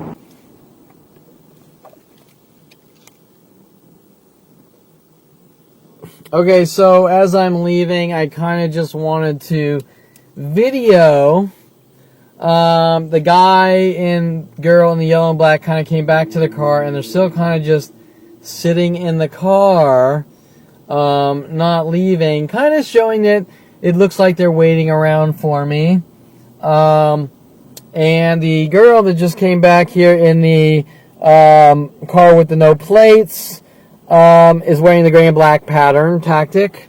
But my point is that this guy, he parked here. He was waiting here for a while as I got here. He went out. He walked into some place. They got back in their car. They turned their lights on, just waiting in the car. One of the tactics, the waiting car for me with lights on, the clothing tactic, not really doing anything, just kind of waiting around loitering in case I show up. And then now we kind of have a guy pull up parking backwards with the backwards tactics.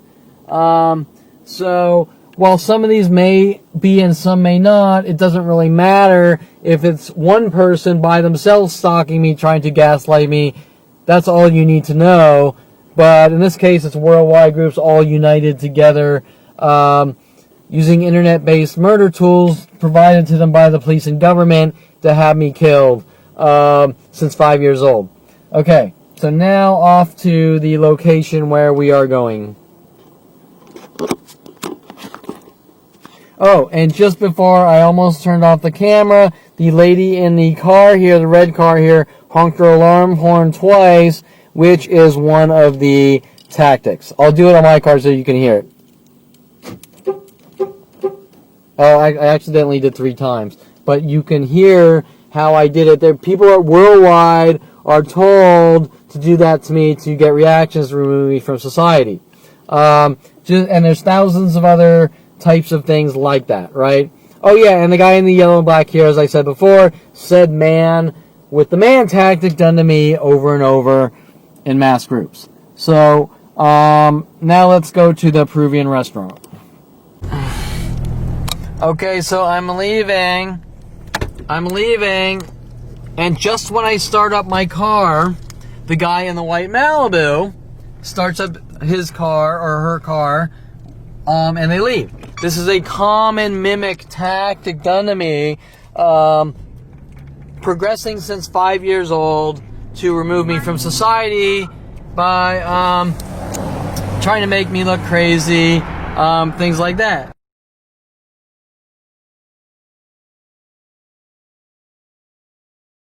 Okay, so I'm taking a left here at an intersection that when I was 16, I was at Topanga here and Ventura, and I was up at the front where the light was, and the light turned green, and I kind of zipped off hanging a left. I would have been in this lane, light turned green, zipped off really fast, taking a left. I mean, not like super fast. And a cop car was behind me, and they pulled me over, probably gave me a ticket, and I'm about to do the video explaining it on the intersection. I'm just kind of giving you the POV. We have the Rite Aid here. We have the Topanga Starbucks over here. Oh, well, here, this is perfect. Okay, so we have the Starbucks over here. We have Topanga Canyon. We have Ventura Boulevard, now a Citibank. I can't tell you what was there in 1988 or whatever. I'm exactly where I was now. Cop cars behind me. I don't know a cop car is behind me. I'm a 16-year-old kid who's rebuilding engines and likes cars. So when the light turns green, the arrow, I zip off, hanging a left fairly fast. But remember, you can only make a left turn so fast, right? Now the cop car behind me is like, what's this guy doing? And so they pull me over here by Monty's and question me, right? You know, and probably give me a little ticket. But not the type of thing that anyone really cares about. But I will explain it a little more in a few seconds. Just notice the area here. Not necessarily the Chase Bank, but where the Starbucks is over there, are some of the first people to work on me at 2001 with an employee named Garrett saying, as they're hunting me down for 10 years straight with hundreds to thousands of people per day, it's my transgressions. Now, I don't know if he's mad at me because I drove a Trans Am and it's my transgressions, or that I broke the imperfect speeding. You might get a speeding ticket or get a speeding ticket law, which justifies capital murder, you know, capital punishment, right? So this is the Starbucks that was working on me at the age 20, 30, over 30, for something at 16 that nobody could care less about, right? That's what you need to understand. Nobody cares that a 16-year-old... also notice there's a person waiting in the gray Elantra. They use Elantras a lot, so we might see more Elantras show up as I'm videoing.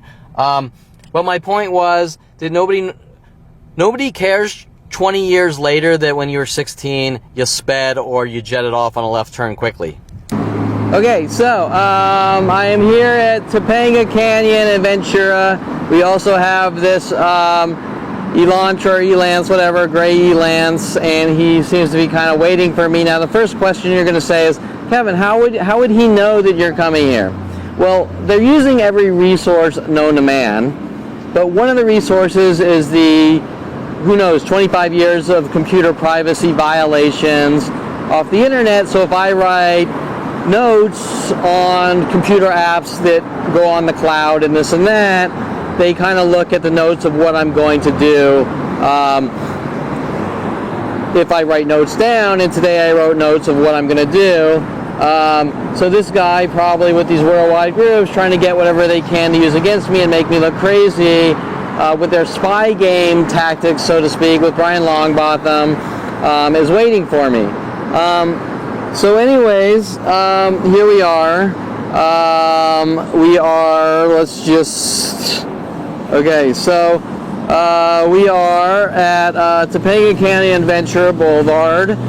And as I was explaining to you, the significance of interesting car there, actually an old Camaro, which Damon Riggins would have drove, except actually Damon Riggins' car was like an 88 Camaro. That's a classic.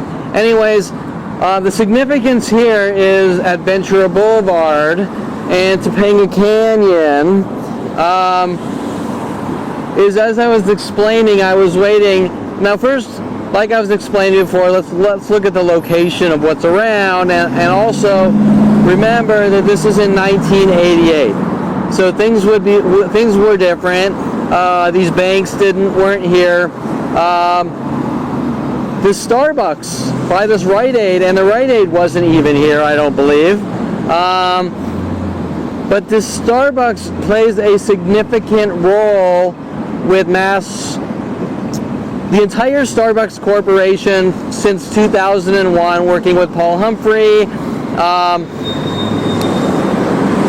Not all of their employees are involved, but Garrett, that worked at this Starbucks, is a heavy player in these eradication operations.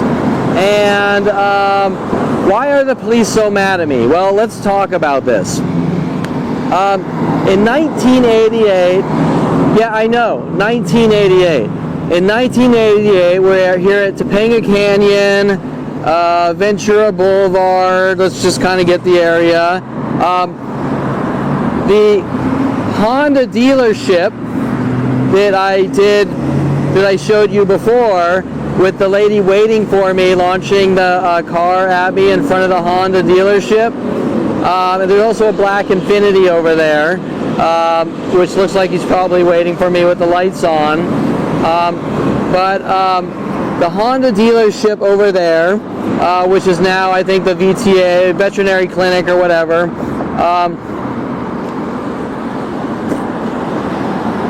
In 1988, as I was saying, I was right here at a red light, making a left turn, as I was showing you a few seconds ago, or a few minutes ago, right at the crosswalk with a police officer behind me. I did not see the police officer, and a kid being a kid, which is nothing weird, especially with the amount of video footage I have of kids speeding and doing crazy things around here, and the cops couldn't care less about. I kind of sped off, hanging a left turn here, and the police officer's right behind me, so he turns on his sirens, obviously, like he's going to do, and he pulls me over, basically where my car is here, my SUV, right? So, I know what you're thinking. Who cares? In 1988, you sped in front of a cop. Right? Okay, so that's the argument. In 1988, I sped in front of a cop on a left turn.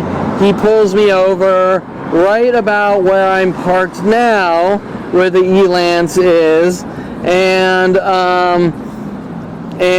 he pulls me over, and it's like, you know, you're speeding or whatever. Okay, so now everyone in the world gets speeding tickets. Nobody could care less, right? So what's the problem? Well, that's where things fall apart with Officer Dincy. Okay, now I just want you to notice all the camos showing up. There's a girl in camos there. There's a guy in camos here. All showing up in camos.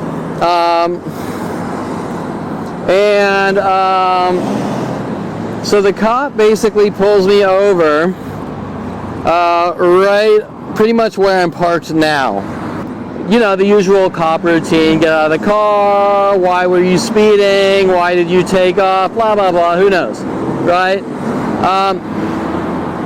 Kids being kids, 16 years old, who would care? Cop most likely writes me a ticket, but when he's questioning me, the sunlight, like I'm standing basically where I'm standing now, and the sun, okay, let me try to, okay, this is where the cop would be standing. This is where the cop would be standing. I didn't have glasses on and was squinty, and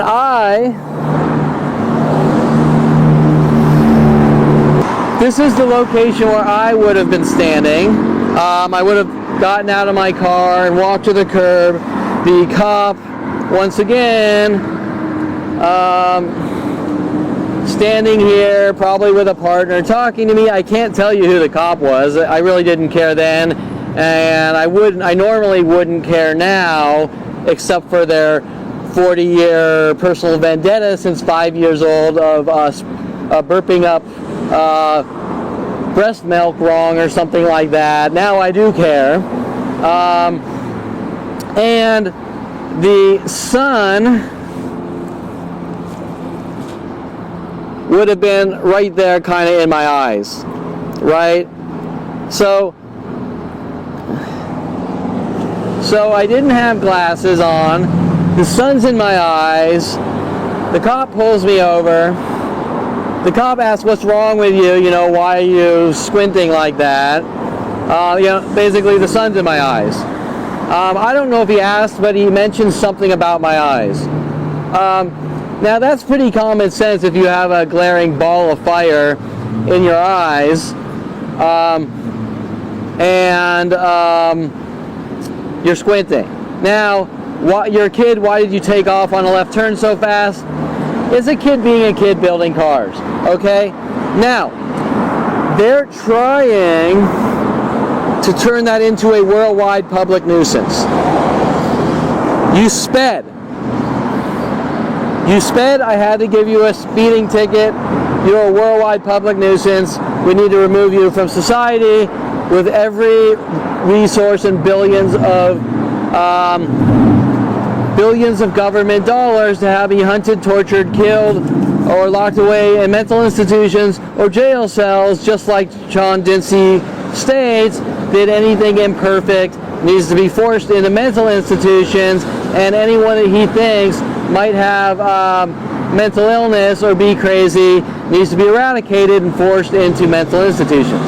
So, it is ironic that I am actually out here videoing things from over 30 years ago that nobody could normally care less about, that happens to everyone in the world. But if it's Kevin Perlman, me, it's the end of the world, and the earth stops rotating, and I have to be hunted and killed with worldwide support and everyone known to man. For as Garrett says over here at Starbucks, for my transgressions. Now I did drive a Trans Am, so maybe it's part of their skull fucking campaign. So Garrett, the Starbucks employee here around 2001 to 2010, while having hundreds to thousands of people show up, is basically saying they're hunting me down to kill me in mass worldwide groups for my transgressions of turning 16, working on and building cars and modifying cars, changing engines, and speeding on a few occasions. It's my transgressions with some kind of weird, freaky, you're a speeder label, just like Sean Dinsey. You're a litterer. You're a litterer, we're going to hunt you down and kill you. You're a speeder, we're going to hunt you down and kill you. Things that don't make sense. So is it really about building cars and breaking the speed limit now and then? Is it really about going to Kevin's Burgers and the street races on Mason, only street racing twice, while hundreds people street race per night they don't care about, right? Do you understand what I'm saying? And also questioning the reason why they took me to Kevin's Burgers with their, we're trying to turn Kevin Perlman into a violent paranoid schizo at 16, which starts all the way at 5 years old. So my point is that you get the idea. What's going on doesn't make any sense. Now here's our second camo girl. So you'll notice two people in camo showed up at the exact same time going into Citibank. Just as you've seen on all the other videos, how people show up instantly wherever I am with these mental illness tactics. This guy over here finally left.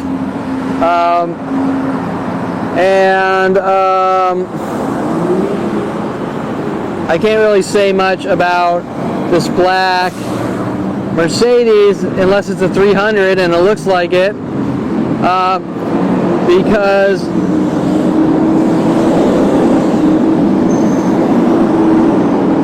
well, it's a 190E, and now we have the all blacks, but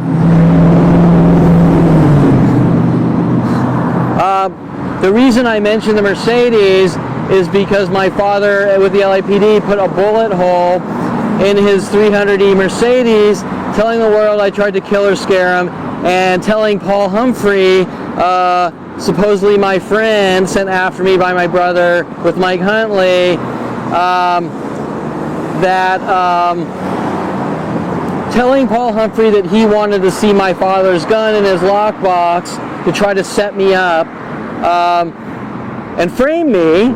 And even though he didn't get what he wanted, my father's still putting the bullet hole in the car with the LAPD to pin on me and frame me, right? Now remember, these things go from thing to thing. 14 to 16, my mother claims I hit Josh Burnham in the head with a golf club. My brother claims I tried to stab him and kill him. You name it, it just goes from thing to thing, showing that it's not really about anything. But still, I wanted to sort of show you, without going off too far on a tangent, and make you understand what exactly is going on, a worldwide flagging at 5 years old and eradication, and so to say, well, Kevin Perlman is a public nuisance because at 16 he sped, and the cops pulled me over here at Ventura and Topanga for jetting off too fast on a left turn, and then giving me a speeding ticket with squinty eyes looking at the sun, doesn't really make sense for justification to hunt me down and eradicate me. Now, one of their scams is that I'm acting out from childhood. I'm acting out because my family put me in between grades in T1, between class between first and second grade at Sunny Skies Day Camp. And okay, so we have a second guy in all black there.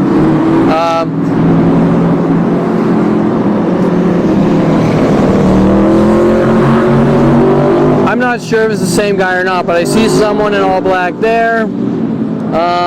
A black Mercedes pulls up, and then another all black here by the coin laundry, which might be the same guy. Not sure, but like you saw with the camos, two camos showing up, most likely two people in all blacks, because all blacks is one of the patterns. Now the point that I'm making, he's still there, so I'm gonna try to see the second all black right there.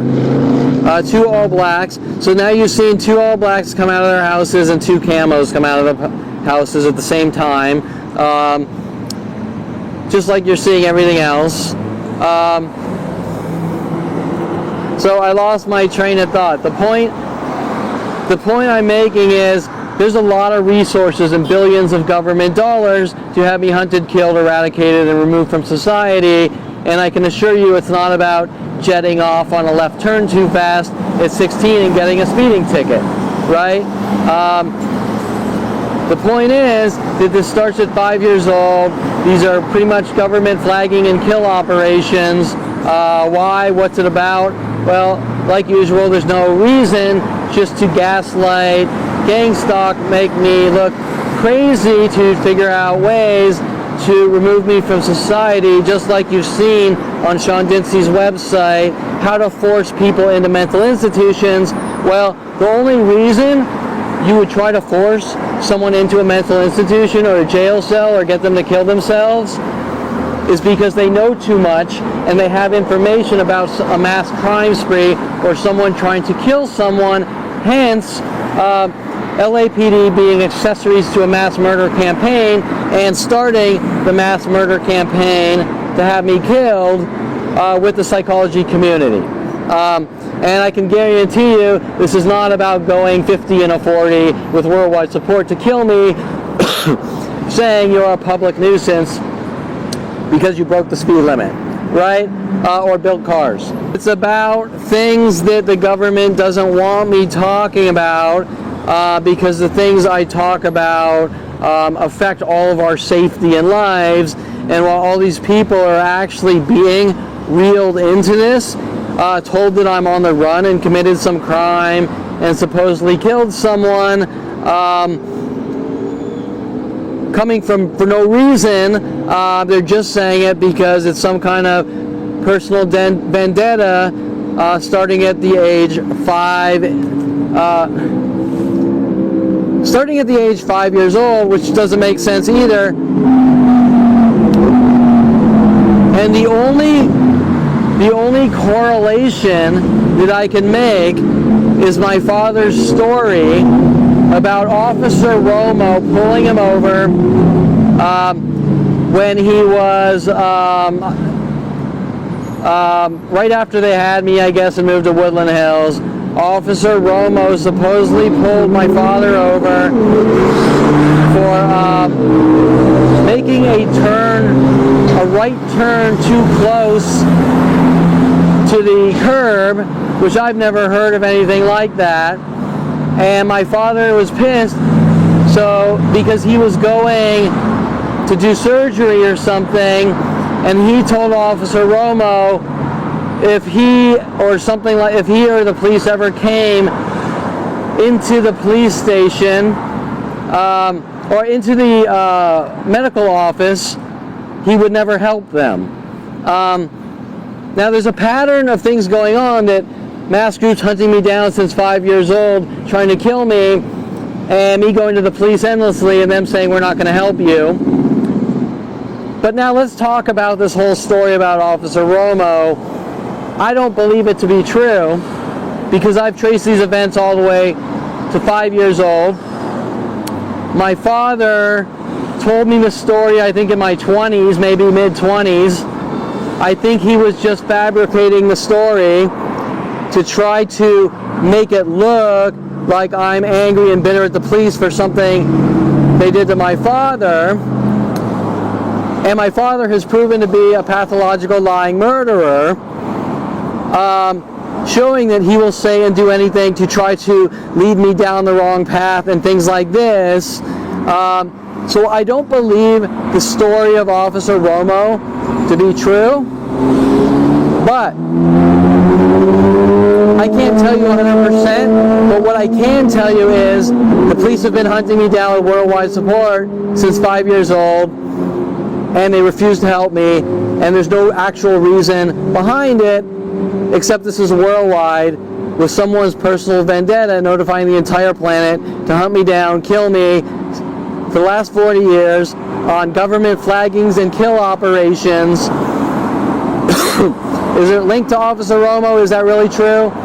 I can't tell you because it would be hearsay, and it's not anything I could have given a flying fuck about then or now, except for the fact that there's a worldwide campaign to kill me with the LAPD, every police division, NSA, FBI, for the last 40 years.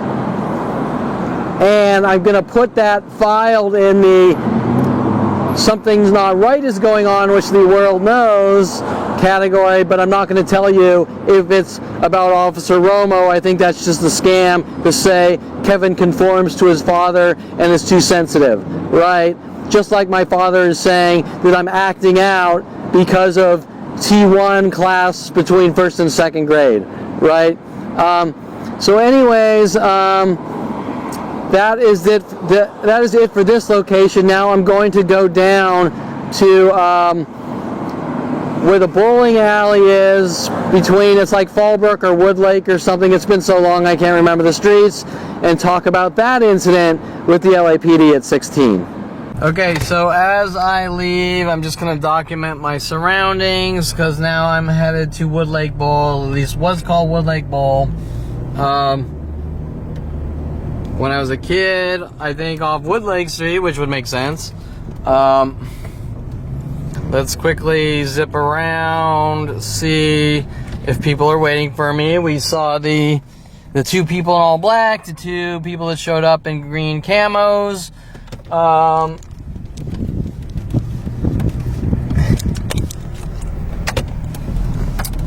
We saw there was a guy with a bike, which might have been hinting something, because Mike Huntley was hinting about someone being hit on a bike or something, maybe alluding that I hit someone on a bicycle. Who knows? Because they just go from thing to thing, trying to, as they call it, skull fucking, to collapse your brain with gang stalking, gaslighting tactics.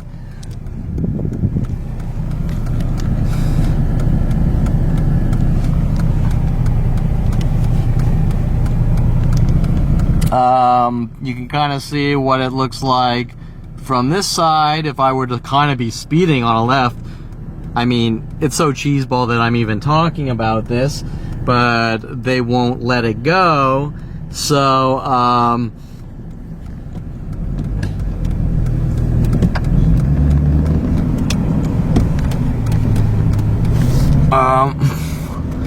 okay, so now we're kind of coming kitty corner. I don't know, we're coming from this angle and we can see the Starbucks here, which has spent, the entire Starbucks Corporation has spent a good 18 years hunting me down, trying to have me killed over my so-called transgressions of a left turn here or something like that, because they think I might have killed someone by this imperfect kind of sort of speeding, zip off really fast left turn.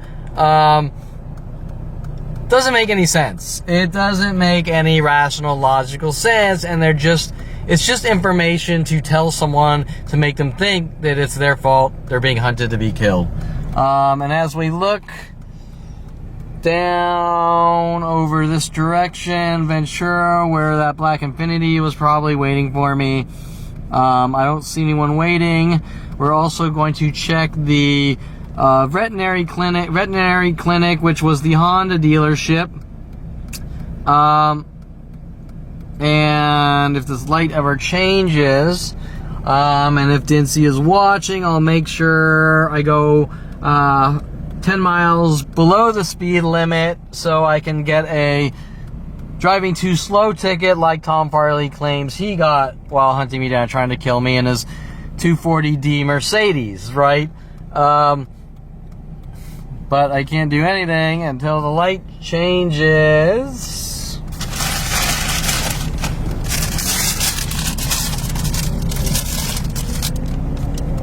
Okay, so here we go. I'm sure that was just some kind of verbal crime. Here we go. According to Dincy,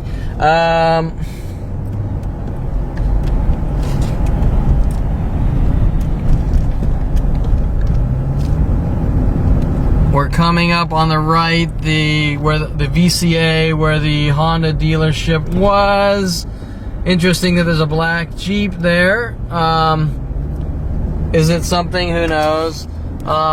This was where I was on the last video segment, where you saw the people showing up to try to make me mentally ill. Because why? Because they don't want me talking about what's been done to my life and what their reasoning is that doesn't make any sense, other than they're psychotic murderers who want me dead for some strange reason.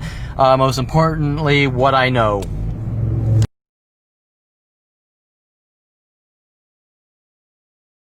Okay, so we're arriving to Woodlake Bowl. I just kind of, like usual, want to scope out the area so you can see what's there now and who shows up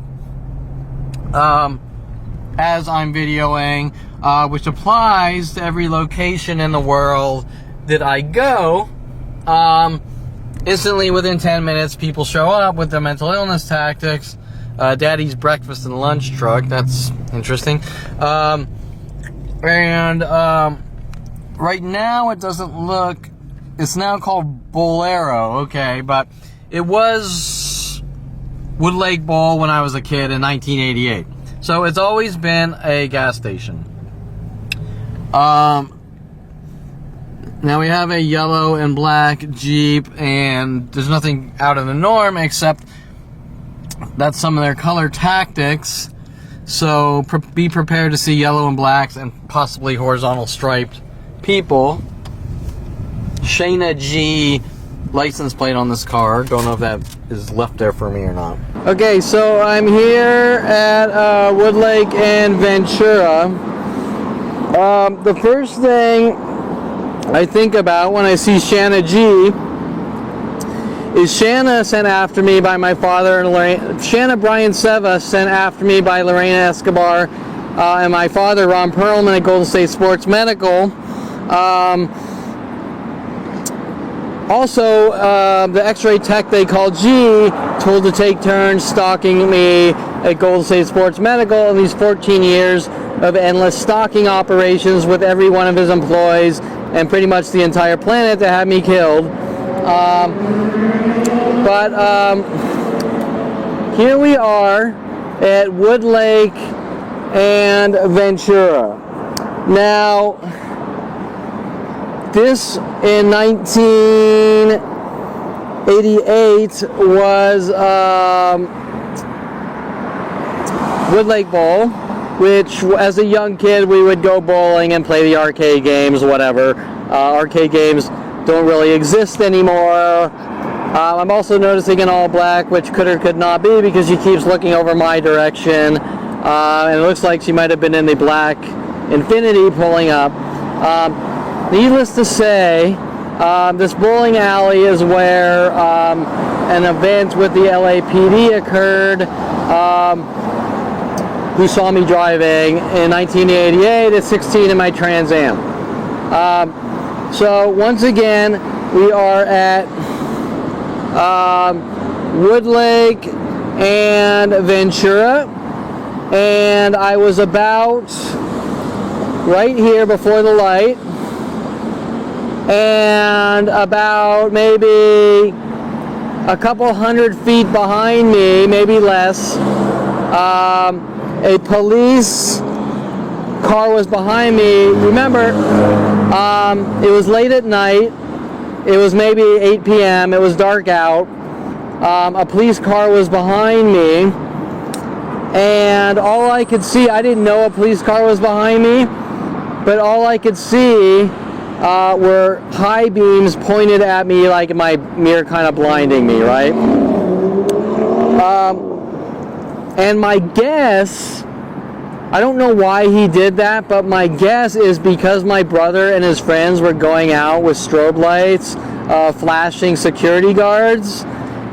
Remember, all these events that people are doing in my life, they're pinning everything on me for some reason. So, in other words, my brother and his friends and my friends are going out and they're premeditatedly causing havoc, and then they're going to the police and they're saying Kevin did all these things with my family.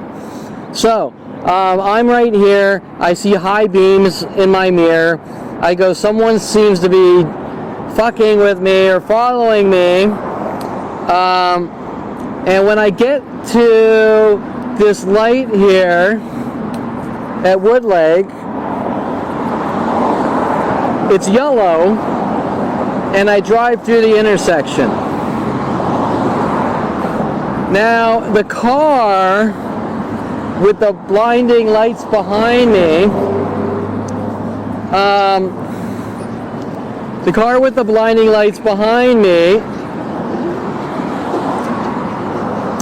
runs a red light in this intersection, right? There's no sirens on, nothing. All I can see in the rear view mirror is blinding lights and someone following me and running through a intersection, showing that most likely they're following me in anger or something, right? So because I build cars and I have a fairly fast car, I kind of zip away to get away from the police. Or let me rephrase that. I zip away to get away from the blinding lights behind me who has just run a red light, showing that he's kind of obsessed. Does that make sense?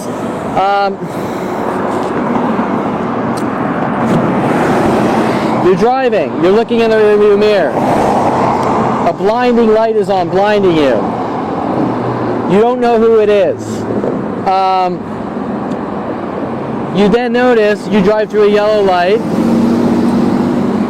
He obsessively, with the blinding lights, drives through the intersection, through the red light, showing that the person behind you with the blinding lights obsessively seems to be mad at you, but you don't know who they are. So you kind of zip off at a semi-high speed, but not like 150 miles per hour or anything, but you zip off because you have a fast car, maybe subliminally to see what they do, maybe subliminally to get away from them, who knows, because it's all kind of instinctual. All you know is someone behind you is brighting you, has run a red light, they seem to be angry at you, you don't know who it is, so you kind of zip off to get away from them. So now, at this point, I live in Hidden Hills, or my mother does, where I mostly live, except for the time on Avenue San Luis at my father's house, which we would skate to, and it was kind of like the party house. So now I zip home because I'm on my way home, and I go up all the way up to Hidden Hills, and he follows me all the way up to Hidden Hills. So now we're going to do a little drive up to Hidden Hills so you can see how far this person with blinding lights behind me, which I don't know is a police officer, is working on me. And while I do that, I want to talk about the movie The Big Lebowski, because a lot of what's going on and being done to my life since 5 years old, a lot of what's going on and being done to my life since 5 years old is based around media and trying to make it look like I'm a violent paranoid schizo and conform to media. So one of their tactics is to either show me movies and everyone say things out of movies to try to make it look like I'm crazy, over and over, what you would call street theater. And while at this point about 60% of the media is directed at me in the adult industry, mainstream entertainment industry, music industry, to put hidden messages directed at me, while this is going on, just one of these many movies is called The Big Lebowski, and all sorts of parallels and aspects from the writers have been taken from their perception about me and put into the movie. For example, the whole carpet pissing thing,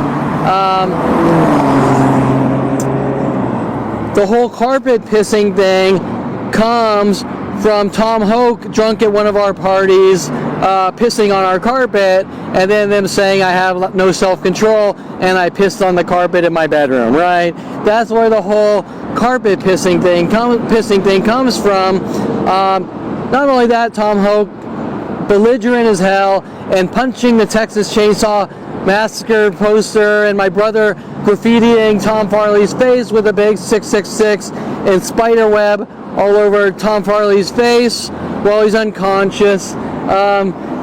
Things that kids do all the time, especially at 16 and during parties and getting drunk and this and that, except for some reason my brother and his friends and my friends are mad at me about this, and they're trying to create this paranoid schizophrenia to lock me away and remove me from society, which I can't really explain, but I picked up on all my brother's lies, how I supposedly tried to stab him, I tried to kill him, I drove too fast with him in the car, I tried to kill him.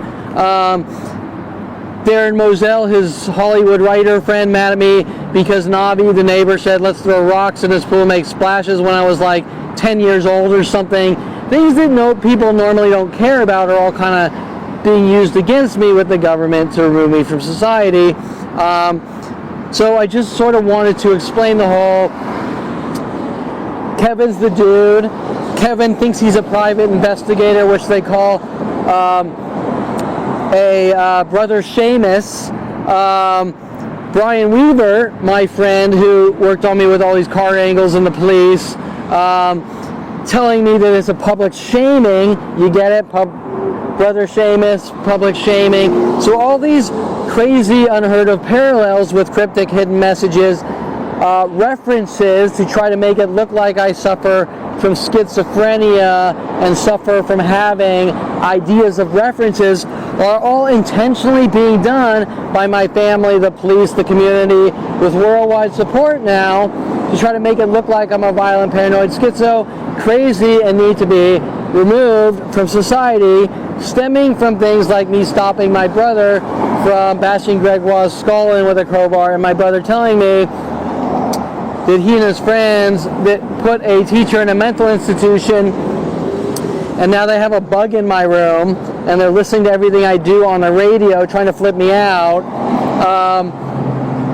And at the same time, at 14, Mike Huntley and Paul Humphrey coming in my life with Volkswagen Beetles and all these freaky cryptic terror messages that I wasn't picking up on until figuring things out in the late 30s maybe. But finding out at 29 something was very wrong, and then the late 30s, and I'm just kind of documenting the all black, which may or may not be, until you see groups of them show up. Like at Encino Starbucks, they would have hundreds per hour show up in all blacks, things like that.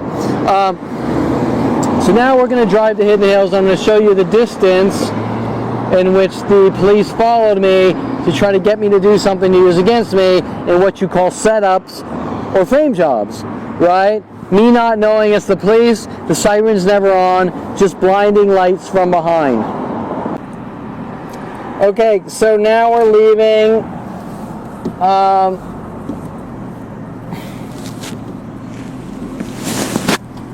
And I'm going to show you the distance. This blinding light car behind me who has run a red light, who seems to be following me with anger, follows me, and I zip off. I don't go too fast, but I zip off, breaking the speed limit.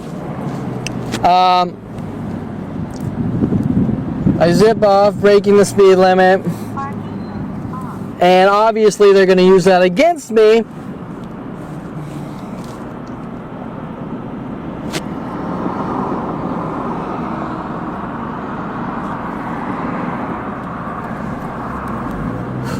But just remember one thing.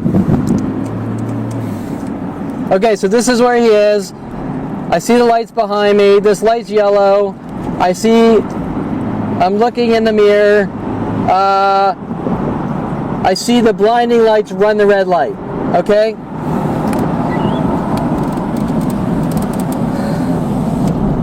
So there's blinding lights behind me, and they've just run a red light, and someone seems mad at me, right? Okay, so someone seems mad. I zip off. They're following me now. There are no sirens on. There is no pullover. I get right here to Valley Circle. I get here to Valley Circle. I hang a left. He's not right behind me, but he's not that far off either. No sirens, blinding lights, someone's behind me, someone's mad at me, I think. I'm zipping off as a 16-year-old with a fast car. Someone's fucking with me. I'm gonna zip off. But I'm not outrunning a cop because there's no sirens on, right? If there's sirens on, I would go, oh shit, there's a cop, I'll pull over. So I'm sure that's not the cop's story to the world, but that's what is really going on, is the cops have some kind of personal vendetta against me, especially at 16.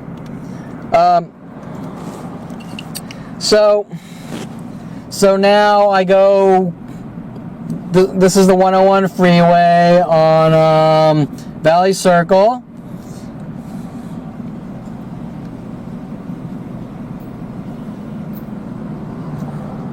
And as you can see, I'm going to show you the distance in which they follow me. They don't just turn on their sirens, they follow me. I don't know how many miles this is, right? Kid sped, because remember, this is about speeding, that's it. Kid broke the speed limit. We brighted the kid, obviously linked to what my brother was told to do to security guards to pin on me. And so they're doing it to me with their revenge that we don't like Kevin, even though it wasn't Kevin. So they're brighting me, and I don't know who the hell's behind me brighting me. And so I bolt. Something's wrong. No sirens ever go on, so most likely their story is I'm eluding a cop and I'm crazy. Now we're at Sagebrush Cantina. This was here in 1988, actually, by my house in Eden Hills. And to the left over here kind of goes out to Calabasas High, which I was videoing this area in the first segments with Tom Farley in his red and black Ranger, almost hitting someone on the crosswalk, which, like I said before, nobody could ever care about, but they're pinning all these things on me to try to make me look like a reckless driver, right? Why is each person building this laundry list and archive of a secret rap sheet of lies, which bypasses the judicial system, which doesn't make much sense, right? So to the left here is where I videoed in the first part of this segment, where Tom Farley on Park Granada almost kind of hit this guy crossing the street here at the crosswalk and didn't. Things that normally happen. And then we had the video of all the other black Jeeps that showed up, the red and black Ranger that was parked right there by the Coffee Bean. So right here is the intersection at Park Granada, where you're seeing someone in gray and black, which might or might not be intentional, but that is one of the pattern tactics, is groups of people told to come out in the gray and black clothing colors, trying to break my concentration to cause car accidents and things like that, to make it look with Sean Dincy and the 40-year people with him that I'm a reckless driver and need to be removed from society or forced into a mental institution. But remember, this really starts at 5 years old. Okay, so I'm still being followed by the police. We are now at Civic Center Way. And they're following me still with the blinding bright lights, but they're way behind me. Now, I'm not going super fast, but I'm kind of taking off. Okay, now, oh, I just passed it. That was Red Robin back there. At the time, in '88, that was Red Robin. We're now Parkway Calabasas. The cop's still following me with his brights on.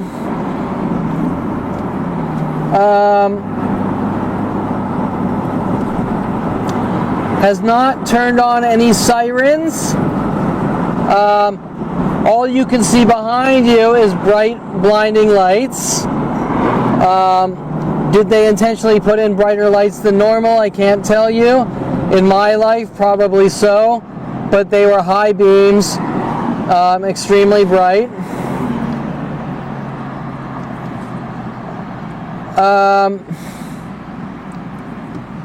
This freeway ramp wasn't here when I was a kid. We are now going to pass Pelican's Retreat, which is probably still here. And the cops are still following me. They have not turned on their sirens. I just see bright lights behind me.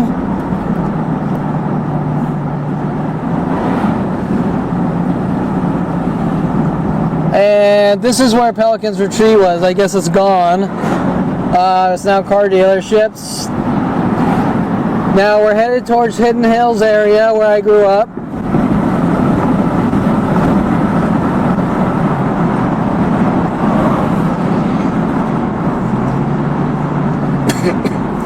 Okay, we're headed towards Hidden Hills area.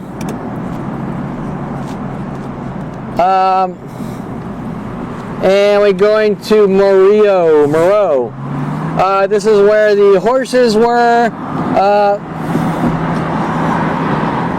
We had a horse in a horse corral here, which threw me off and stepped on my foot, and I wasn't big into horses after that. I was a very young kid.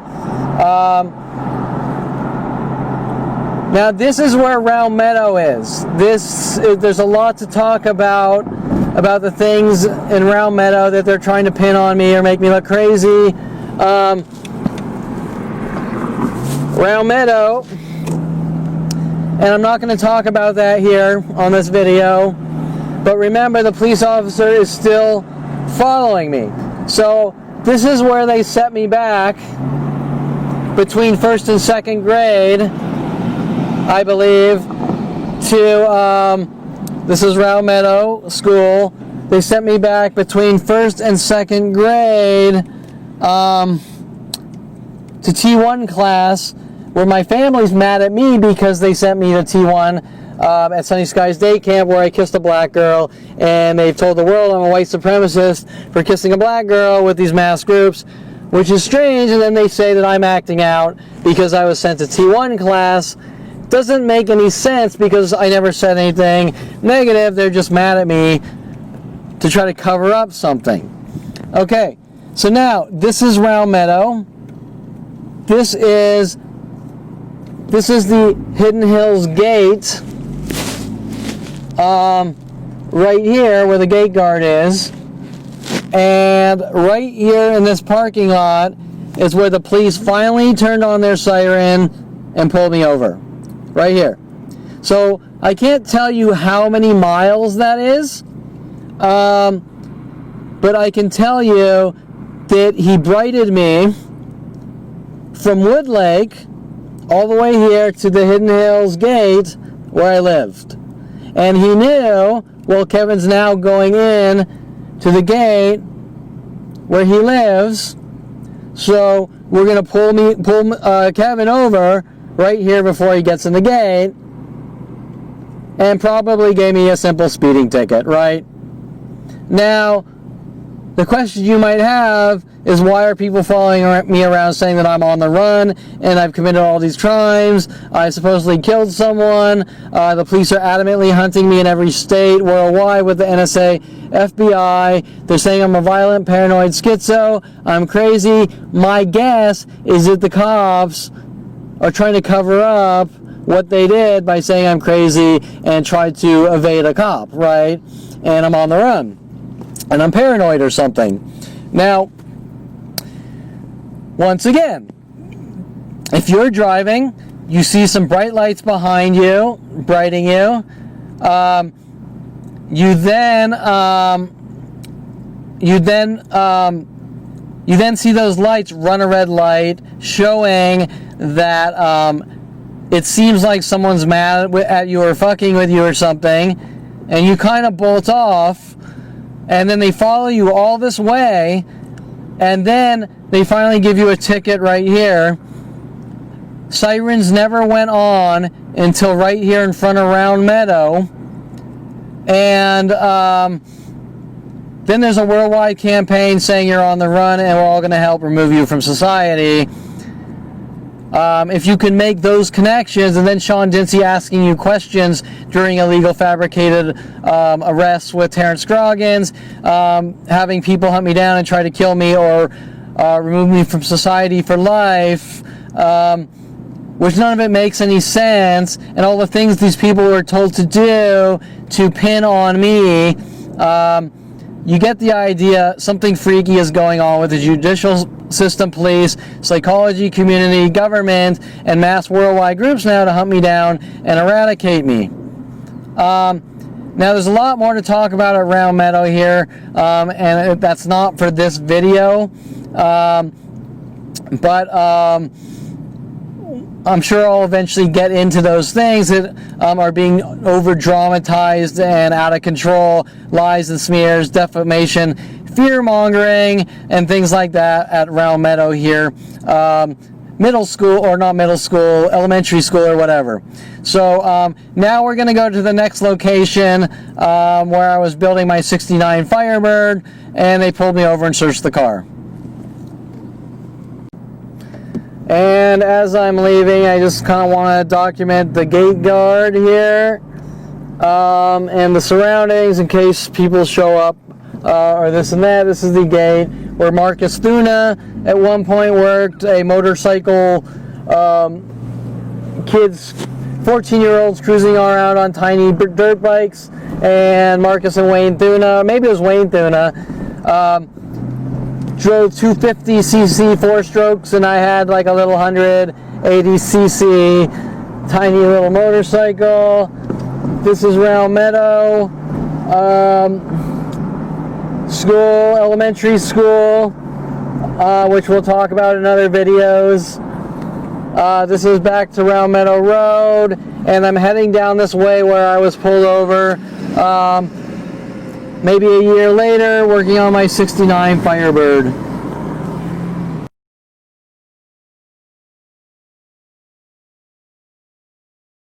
Okay, now I'm sort of going this way, so I'm going by Mike Huntley's house on Friar Street. Now, it's interesting that while I was in college, after the next event, which I'm going to video, Mike Huntley moved right at the same location where the police pulled me over when I was 16 or 17. This is Peterson. And I wish I had Mike Huntley's old address, which I can't remember. I'd have to look it up. This is Friar Street, so let's just kind of drive down Friar, and I'll kind of point out the local vicinity and maybe look up the address on the way after doing this video. So we are on Friar Street. Right now I'm by 23931. It was past this.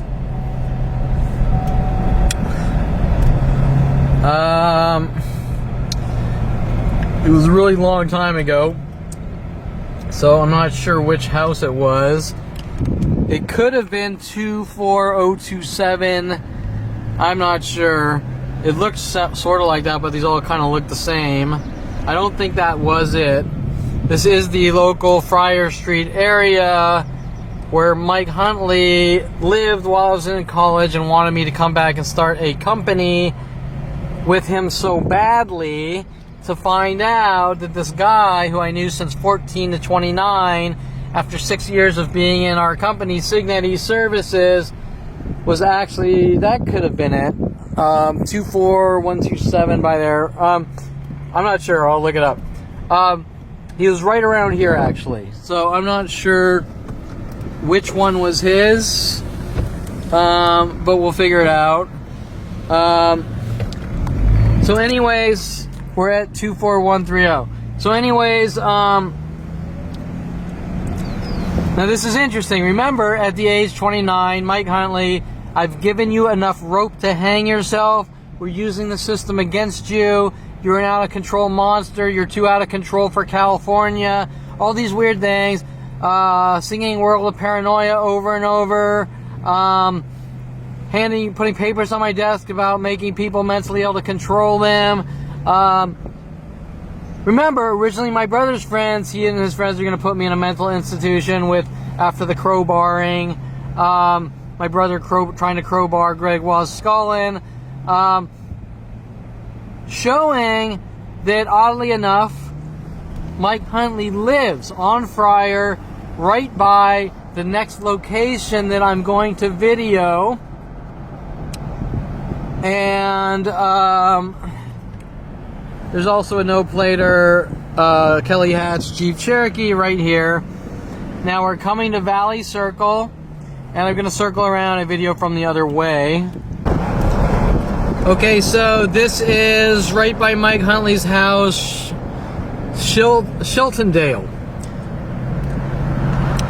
Sheltondale here goes to Friar Street right there, which I just drove down and hung a right. Or if I were to hang a right, you would have saw where I was just driving. Now I'm going to do a U-turn and go up Victory. Now remember, another person sent out for me by Brian Longbottom was Michael Alice and Victoria Walker. Victoria Walker lived on the other side here off of Victory. I find that is interesting. Also linking to Dr. Walker at Calabasas High, my principal.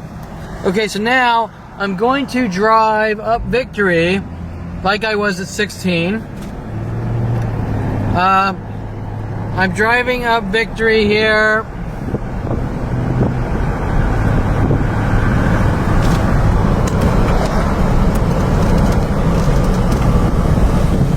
I'm driving up Victory here. I'm hanging a left, although nothing actually happened at the left turn. I'm just kind of noting the white Jeep Rangers because of the amount of Rangers people are pulling out when I go do these videos, hinting about Tom Farley sent after me and Kelly Hatch, right? There's a white Jeep Ranger there. There was a white Jeep Cherokee over there on Friar Street with no plates. I'm hanging a left here, and now the cop didn't pull me over like the other intersection for hanging a left. He pulled me over just, I think, for speeding. Now, if you're telling me that nobody's ever gotten a speeding ticket, and every single, as opposed to the truth, that every single person we know gets speeding tickets now and then. Anyways, I'm coming this way. This is Friar Street where Mike Huntley lives. I'm guessing I'm coming to about here. There's two for sales there by Calvert. Interesting. Cars for sale. I guess he pulls me over somewhere around here. Now I'm trying to figure out where to park because I don't think you can park here. Or maybe you can because there's a bike path there, whatever. There's a whole nother scam with Mike Huntley telling me he was hit on a bike. Where they're working, I think, some angle. I might have maybe saying that I hit someone on a bicycle or something. I'm not sure. It goes through lie after lie. Anyways, right around here, I'm pulled over.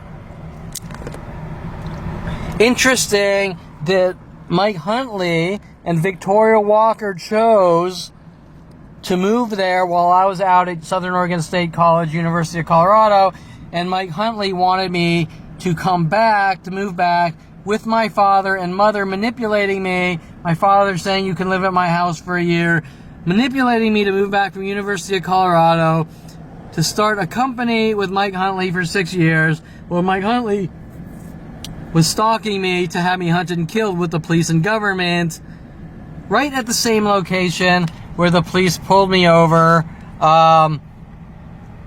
when I was 16, right? Very interesting. Now we also have a black guy in black pants and a pink shirt who has just spit. Spitting is one of the tactics. Pink and black is one of the tactics. Most men don't wear pink shirts. And as we just saw at where I was eating food next to the liquor store, the black guy who showed up parking his Jeep Cherokee backwards, following me within 10 minutes while I was waiting there. And several other black cars parking backwards, showing the correlation between the angry black people because I kissed a black girl at Sunny Skies Day Camp between 1st and 2nd grade. So this guy, I think, is waiting for me because they obviously know I'm coming out of this location to finish up the videoing because they all know worldwide all the lies. And when I go out and video the truth, they get angry trying to stop me like you've seen at so many locations. Okay, here we are. Here is here's the guy in the pink and black. And then this is the location where Mike Huntley, there's Calvert.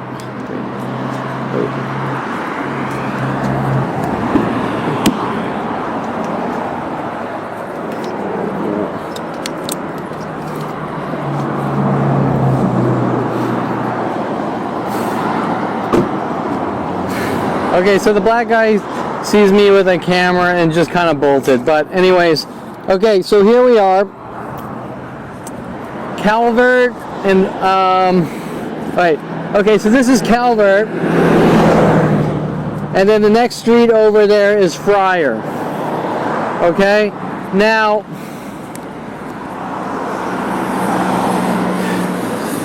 this is about where the police officer pulled me over, where my car is right now, back in 1988, 1989.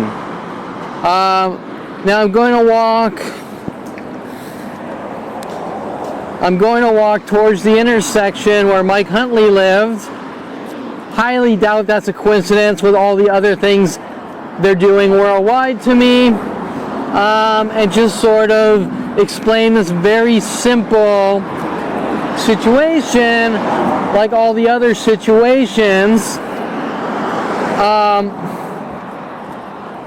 And so on the surface, once again, you're going to say, so what, who cares, right? Who cares? Some kid at 16 got a speeding ticket. Well, like Dincy, you're a speeder or you're a litterer, and we hunt down and eradicate someone who's littered or sped or farted on the street or sat on the sidewalk. Any type of imperfection, Dincy will hunt down and try to hunt down, kill, torture, lock in jail cells or mental institutions. And this is kind of a little strange. Here is almost the same color and body style. Mine's an Envoy parked here for sale, and then another car parked for sale, and then another GMC. Whether that's something I can't tell you.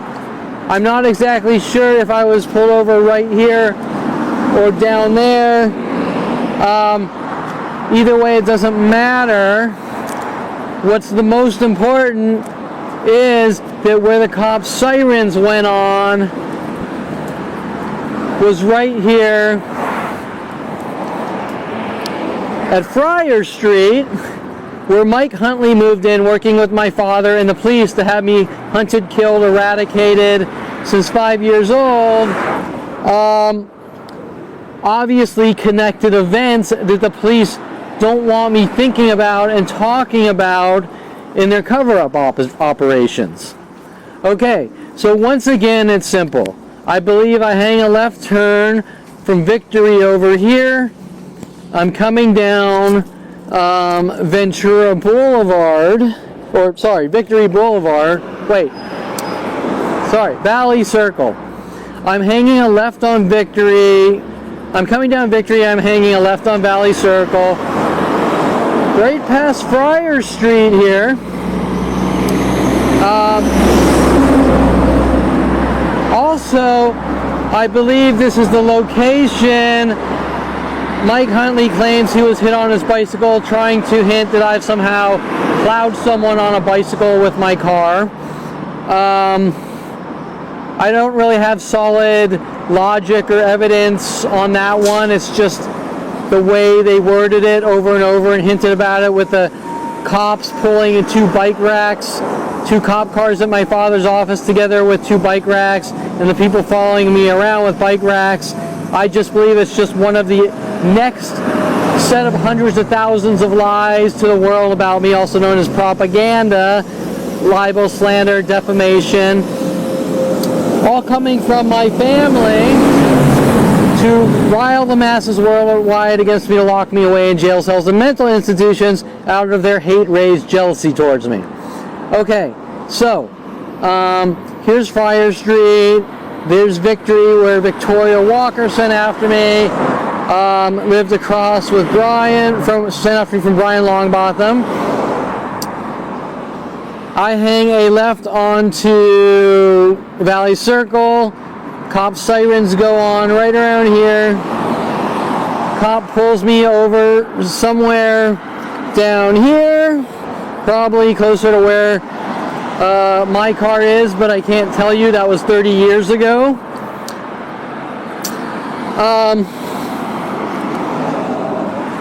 And so nothing really happened, except cop pulls me over. He gives me a speeding ticket. We're not talking like excessive speeding, right? He gives me a speeding. This is probably a 45 mile per hour road. He probably maybe gave me a 55 or 60. Okay? So that's something that every single person on this planet does, and nobody could care less. So what? 20 years ago you got a speeding ticket for 60 and a 45. Who cares? Okay? Now, I believe it's my birthday, and the cop writes up a ticket, and I, in an asshole-ish 16-year-old kid voice, say, thanks for the birthday present, sarcastically. Now, you're probably thinking to yourself, so what? Who cares? You mouthed off to a cop, you're some snot-nosed kid that mouthed off to a cop, and kids do that shit, right? I mean, the video footage alone that I have in my neighborhood of kids peeling out, hit and runs, all sorts of things like that, the cops couldn't care less about, and these worldwide groups couldn't care less about. But at 16, if I get a 60 and a 45 speeding ticket for the next 100 years, there's a worldwide campaign to hunt me down, try to turn me into a violent, paranoid schizo, and remove me from society no matter what it takes. Okay? Remember, their argument is because I went to Kevin's Burgers, built cars, street raced twice, peeled out a few times, and sped now and then, that I'm out of control for California, the rest of the entire planet, and that warrants being hunted, tortured, and killed by the government with billions of dollars to torture and kill me or eradicate me no matter what it takes. So what we're talking about is some speeding now and then. Who cares? You sped. We're hunting you down with billions of government for the speeding crime. There's no such thing. You might as well hunt me down for the littering crime or the blinking crime or the jaywalking crime with worldwide support. So is this really about Kevin's driving, Kevin's supposedly reckless driving, and Kevin's an out-of-control monster? No. Is this about Kevin's an asshole? No, because there are actual assholes out there, and the Kevin's an asshole, like everything else, applies to a couple times in my life. Someone who's actually an asshole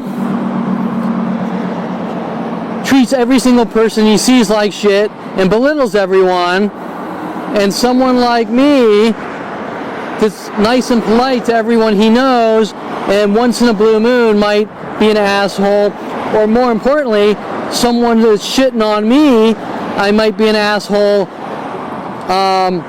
in a reactive way, shows that it's not about asshole. The whole labeling, you've committed the asshole crime and we're going to hunt you and kill you, is a lame excuse like everything else. It's not about any of that. It's about what I know. Now, and a level of control, and you do what we tell you or we kill you. things that are unheard of, things that are unconstitutional, linking back to government flagging and control, or we kill you, things like that. Things that are off the charts, things that you've never really heard about. So now, I mouth off to the cop. I'm guessing I'm around here. I mouth off to the cop. Sarcastically, thanks for the birthday present. The cop writes on the ticket, Ron Perlman.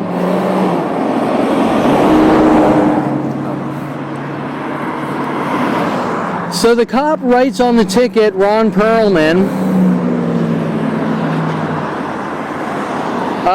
My father, Ronald Barry Perlman, right around this area. And then later on when I get home, I notice the ticket's not to me, Kevin Perlman. The ticket says Ron Perlman. So I show my father.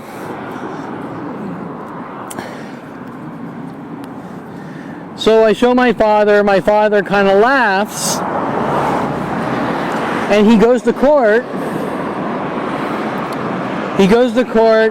And he says, I'm not Kevin Perlman, I'm Ron Perlman, and the car's registered to Kevin Perlman, and Kevin Perlman is driving the car, and they throw out the ticket on a technicality, right? Okay, so I don't really have much words about that there's some stupid people out there. There's definitely stupid cops out there. After what I've seen, most of them are pretty much moronic idiots, and I never really believed that at first until I saw what was going on after 29 and found out that, well, I was actually donating to the police with their little scam donation letters. After that, I find out that they are moronic criminals. And out of all the criminals I've seen in life, the police are the biggest. And trust me, I've seen people from all walks, but the police are the biggest criminals out there. Now, if you want to break it down, I can't exactly tell you what's going on in that situation,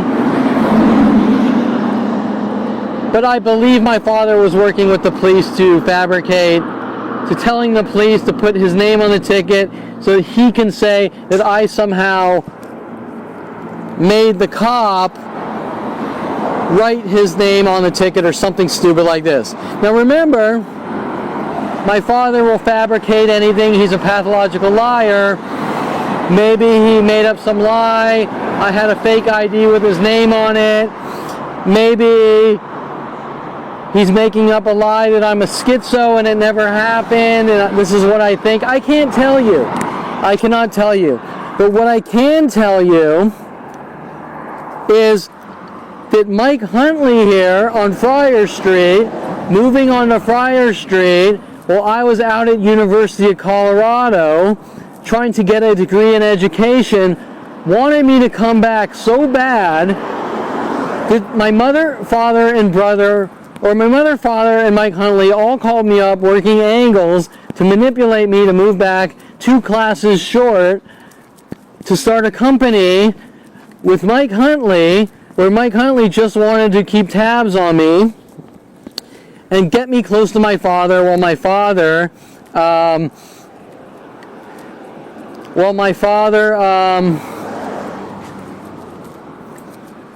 reeled us closer and closer. For example, I start a company with Mike Huntley. My father says I have great pricing for my Ventura Boulevard property on Shelley, his wife now, Shelley's old office, and gives us a too good to be true price on his office space. So of course you're going to take the great pricing office space. Really, my father wanted to get me close so that he could have Mike Huntley plug the switch, the computer switch, into his office so that they could spy on my computer and things like that. Not only that, but my father wanted me to live in his house for a year and all sorts of setup operations at the same time, while he married Janet Nordett and went around saying I'm trying to get rid of Janet Nordett and things like that, so he could spy and try to get anything he could to use against me. And then he redid it after I found out Mike Huntley was coming after me and I couldn't process what was going on. He had Lorena Escobar hire me to work in his office for 14 years doing IT, while he continued these mass worldwide mobbings with the police to have me killed, to cover up his endless crime spree against me with the police starting at 5 years old. More importantly, when the shit hit the fan with Mike Huntley, he said to me, go talk to your father, in such a way that it sounded like I need to confess or tell my father something, right? Which was weird. So they kept reeling me from University of Colorado back to my father. And then, after sending Rody Morales hinting that I've killed someone while the world's running around saying I've killed someone, which doesn't make any sense, my father's standing there, or Mike Huntley standing there, you know, go talk to your father. And then my father's like, I'm waiting, but you don't really know what's going on, so you kind of tell your father some of the things you're starting to find out, like, look, this guy Rody Morales was sent after me, and you can tell he knows what's going on, but he won't tell you what's going on. Now, at one point in his office at Golden State, maybe, let's say 6 or 7 years ago, my father says to me, you know what you did. And when I asked my father, well, what is it I've done? He tells me that people don't tell people what they've done because they can lie. Showing that he is a cold-blooded, pathological lying murderer who has no argument and will say and do whatever he needs to kill his son. Okay, I've never heard of a situation where someone said, you did something, you need to confess. You did something, you need to tell me. Well, what that means with Dr. Ronald Barry Perlman, with his secondary psychology degree, is he wants me, I'm just noting the yellow and blues, what that means is, there were several yellow and blues today, that were actually not coincidences. What that means is that you need to tell me what you did. I want any piece of dirt I can use against you, and I'm going to hunt you down and kill you no matter what. I just want justification to hunt you and kill you and make you think. And of course, there is the yellow and black Jeep, which I think I pointed out at the bowling alley, or the same car. What that means is I'm going to hunt you down and kill you, put you in jail cells, mental institutions, try to get you to blow your brains out. And I want you to think that it's justified by me asking you why I'm trying to kill you, and me trying to dig through my life,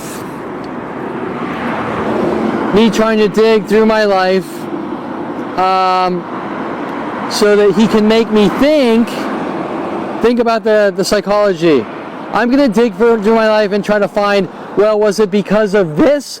Oh, see, you know what you did. Now we're going to hunt you and kill you. Okay, that's kind of like Adolf Hitler. That's kind of like Adolf Hitler saying, I'm going to take you to the showers to clean you up, and it's for you. Or, you're a bad person because you're Jewish and you just need to accept your death because Jews are bad people. Right? It's the same exact thought process and reverse psychology from my own family, police and government, to try to make me think that what they're doing is justified. So, let's not exactly talk about the situation now that you understand it. Let's talk about the resources for Mike Huntley to move into that house, the time, the energy, the money. Also, let's document the gray GMC pulling in front of my car in the two patterns, right? So two gray GMCs, my car and the guy that sees my car and pulls his car up to mine. Okay, so let's talk about the resources. The situation is very strange, but more than just the strange, the amount of time, energy, resources,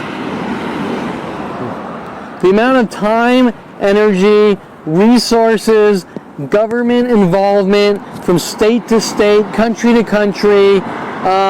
We're making up lies that Kevin's killed someone. We're introducing Kevin to Rody Morales. And then Rody Morales for several years going from I'm your friend to it's not like you killed someone in an angry voice on the phone while he's supposedly investigating with the police, posing as a gym manager, someone who's come from another country with a double life, who has killed someone. You get the idea, right? Rody then told to befriend me at the same gym, hunt me down, take me to strip clubs. The fourth person from 20 to 30, Eric Christensen, Val Morozov, Tom Farley, told to take me to strip clubs, working with Victoria Walker, Matt Von Balaki, Michael Bialis, Brian Longbotham, trying to make it look like I'm stalking porn stars and strippers, which is very strange. Now jumping from I supposedly killed some people to I'm somehow doing something to people in the adult industry, switching. Brian Longbotham saying something weird like stop doing what you're doing. I don't know what the scumbag meant, but I do know he is a paid off murderer. And so you get the idea that what Brian Longbotham and everyone else are involved in. All these events are connected, but remember, they keep changing. They keep changing from accusation to accusation on a daily basis until they get what they want, which is to remove me from society. Now remember that this starts at 5 years old. This is my own family. My father with my stepfather, Arnold Silber in Vancouver, was having Victoria Walker and Matt Von Malaki take me to Shotzi's restaurant, Arnold Schwarzenegger's restaurant, for cigar night while trying to hint that I put bullet holes in my father's 300E Mercedes, which are more frame jobs, as I mentioned before, with Paul Humphrey trying to manipulate me into getting a gun out, his 357, out of his lockbox, which didn't work, right? You see the connected events. So is it about I killed someone? Is it about my father's 357? Is it about speeding? Is it about what I'm doing, which I don't know what that means? Is it about I'm supposedly a car thief, a pedophile, into kiddie porn? I'm just looking at the undercover cop that just drove by. I don't know if you can see him very well. You could hear his modified engine in an undercover cop car. You get the idea. The reason their lies keep changing, but their agenda is always the same. How can we remove you from society? And then it's you're crazy and suffer from mental illness. None of this is even happening. So once again, as I sum this up, we have Friar Street. We have the police writing the ticket in Ron Perlman's name, where my father went to court We have psychiatrist Susan Donner making up lies that a virus crawled in my head at 30 years old and I magically turned into a violent, paranoid schizo from nowhere, from going to college, getting an education, starting my own company, working for Universal Studios and Modern Video Film and other visual effects places. I just magically, a virus turned me into a violent paranoid schizo. Doesn't make any sense. With tons of other psychiatrists trying to cover up this mass crime spree against me. And you name it. Maybe they're working the schizo angle because the police officer put the thing on the ticket, Ron Perlman instead of Kevin Perlman, to cover up what they're doing. I don't know. I can't tell you from specifics. I can just tell you these incidences and what's going on all day and night. 30 years later with mass groups, you don't talk or we kill you.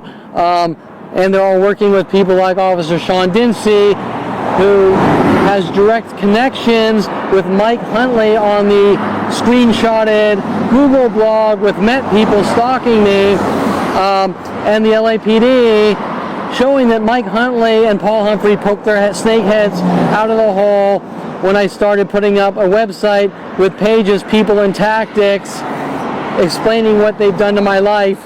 And Mike Huntley flat out on the blogs with Paul Humphrey and Patty Guggen saying Kevin just snapped and went crazy, showing that they're heavily involved in trying to cover up their mass crime spree and having me killed or eradicated. So once again, here we are, Valley Circle, Victory. We have the second gray GMC Mimic that pulled up.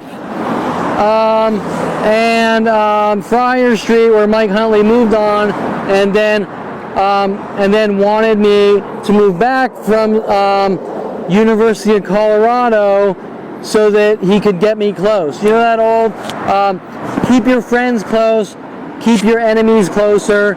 This is the mobster type of family I grew up in, and I had no clue that they were these psychotic murderers.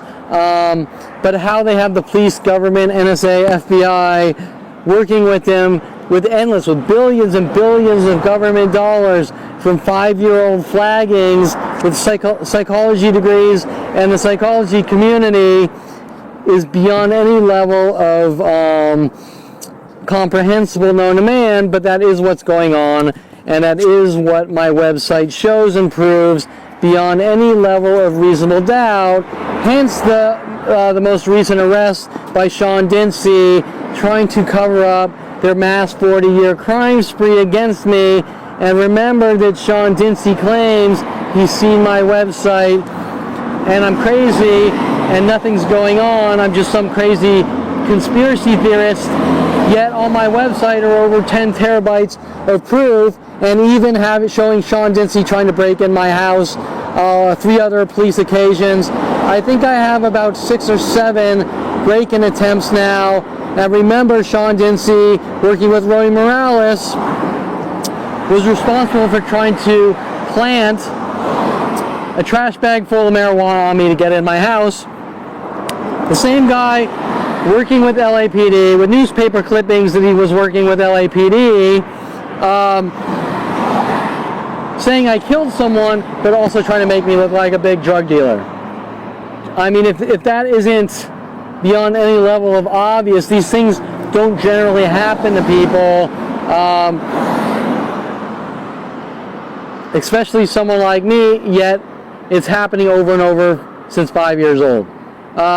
From the police putting names on tickets, my father's names on tickets, my father hunting me down, pretending it's because of that, and then switching to 100,000 other things, saying in vague comments, you know what you did, but never anything specific, then jumping from hinting message to hinting message that it's about pedophilia, kiddie porn, stealing guns, putting bullets in cars, hitting Josh Burnham in the head with a golf club. Then it's I'm a violent paranoid schizo. I suffer from manic depression. I suffer from agoraphobia. I suffer from bipolar disorder. I suffer from nervous issues. I suffer from anger and rage issues. I suffer from, I know I've missed a shitload of them. Paranoid, violent paranoid, schizo. I can't remember the rest. It just keeps changing. A mother babbling now. My mother's latest is that I somehow got mental illness for being put in Sunny Skies Day Camp in T1 when I kissed the black girl. So there's some kind of mental illness label she's working on now on that one. Bullet holes in cars that don't exist that the LAPD did with my father. Littering, speeding, farting, blinking. Oh, the resting my foot on a chair crime at coffee shops, yawning on dates, farting during sex, you name it, right? They're just completely out of control. We're going to hunt down, exterminate, and rid me, Kevin Perlman, of the world, no matter what it takes, with worldwide support. What is this really about with these billions and billions of government dollars? Childhood flaggings and eradication. That is what it is about. Government kill operations about those they don't like or trust. It has nothing to do with me, who I am, my personality, or anything else, and every single one of their very few arguments don't make any rational, logical sense. They don't make sense. We're hunting you down with worldwide support because you littered. We're hunting you down with worldwide support because you sped. We're hunting you down for worldwide support because you jaywalked. We're hunting you down with worldwide support because when you drove Corey Bixby home at 16, which she asked you to, the ride wasn't complete perfection. You're being hunted down by Jen Hess because I found out what Jen Hess was involved in trying to have me killed. I'm being hunted down by Jason Perlman because I might have mouthed off or stood up to him for bullying and thugging me. I'm being hunted by Jason Perlman and worldwide support for stopping him from bashing Greg Waz's head in with a crowbar. I'm being hunted by worldwide support because supposedly it's my fault. My parents got divorced at 13. I'm being hunted by worldwide support because I've supposedly sabotaged all my father's relationships, which were all absurd.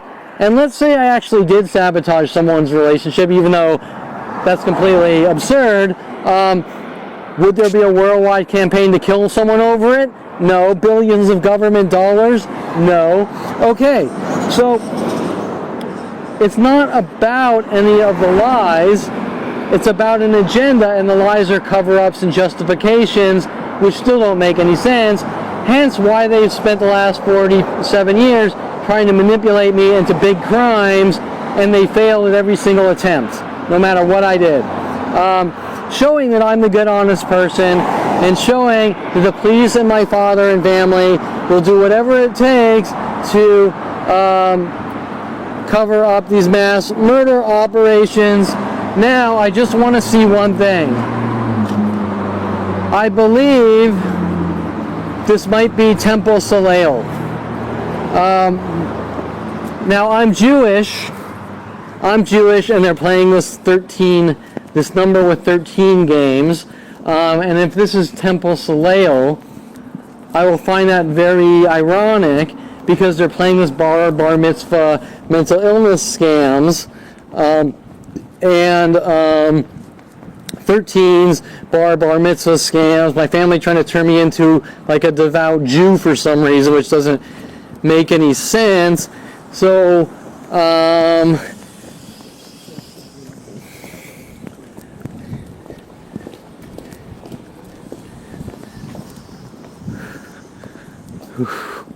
is this Temple Soleil? Is this Temple Soleil? No. No. Where am I? Do you know where it is? Is over there?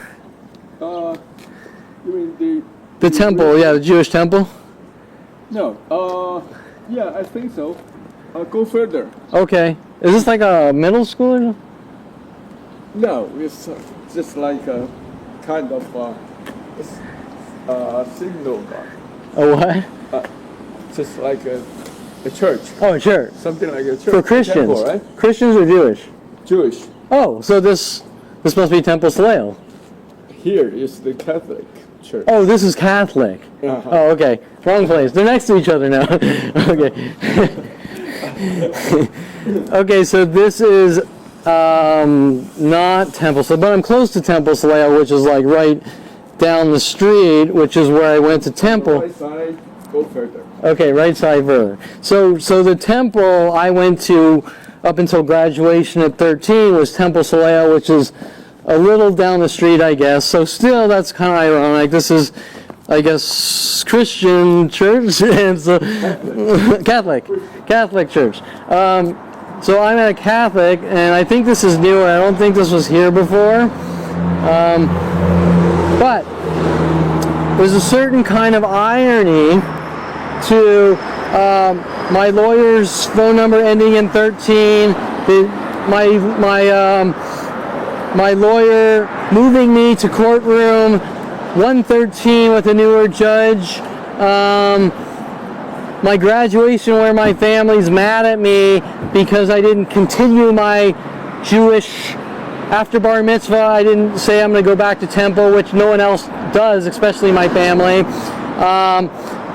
This situation right here and Temple Soleil being a little ways down the street here, where the police officer pulled me over, put my dad's name on the ticket, and my father's hunting me down, trying to kill me over it, with Mike Huntley going, you know what you did. But remember, it's not really about that ticket. It starts at 5 years old when my father started in on me, showing me movies like, kind of like the movie The Clockwork Orange type of thing, but this is real.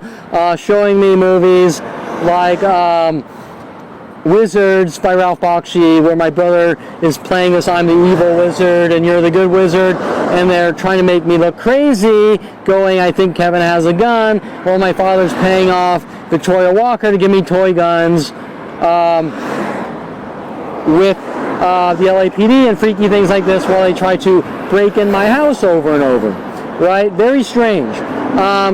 Anyways, you get the idea. This is the Victory Valley Circle, where I was pulled over with the police officer writing this ticket in my father's name.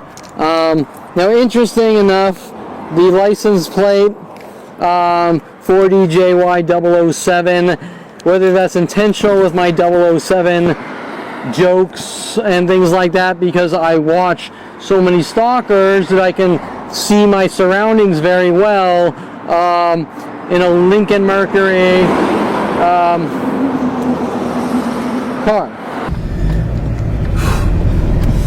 Okay, so I just want to document the locations of what is what. Where are we? Savers. This does not look like a Catholic church. This looks like a high school. Okay, this is Temple Aliyah, which I think might have been Temple Soleil. I'm not exactly sure. I mean, I'm 47. I was 16. Temple Aliyah. Here. Temple Aliyah.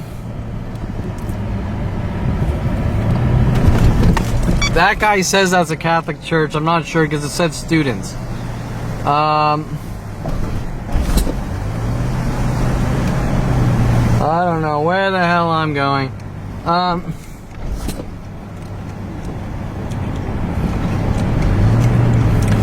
This, with basketball courts, is where I just was. He says it's Catholic church. It does not really look like a Catholic church. Oh yeah, it is. There's a cross. Okay, so that's Catholic. This is Temple Aliyah. This is me reversing while videoing. And Sean Dinsey would say that I need to be hunted and killed for this crime.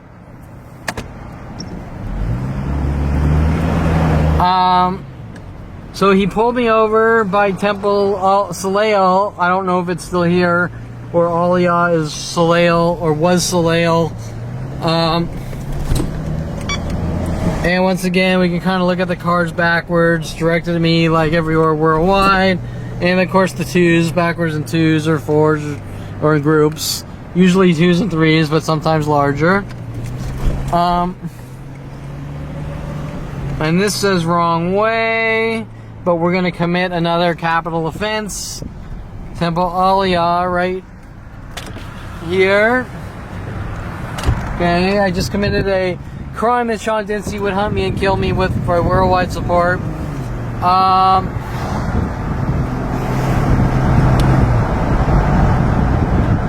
So I think Aliyah was Soleil. I'm not 100% sure, but...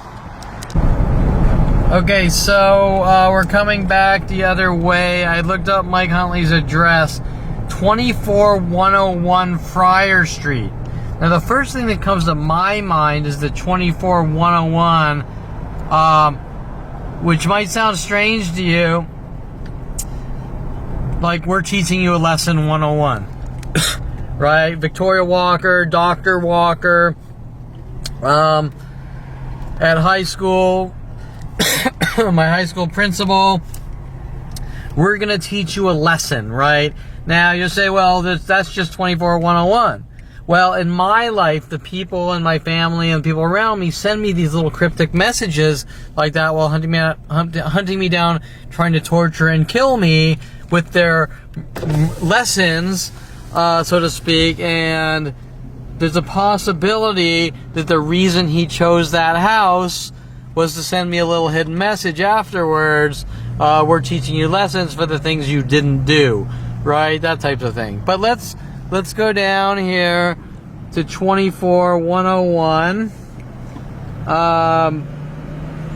Just to document Mike Huntley's old house, where he wanted me with my father and mother and brother to move back from University of Colorado and start a company, Signetti Services, with them, with the intent with my father to hunt me down and have me killed and destroy my name and life. Now remember that Mike Huntley at 29 basically told me, I've given you enough rope to hang yourself with, have a good life now, go talk to your father. And my father's saying, I know what I did, but can't tell me what it is I've done. My father has been hunting me down since 5 years old to have me killed. 24-133, 24-127. I didn't think he was this far down.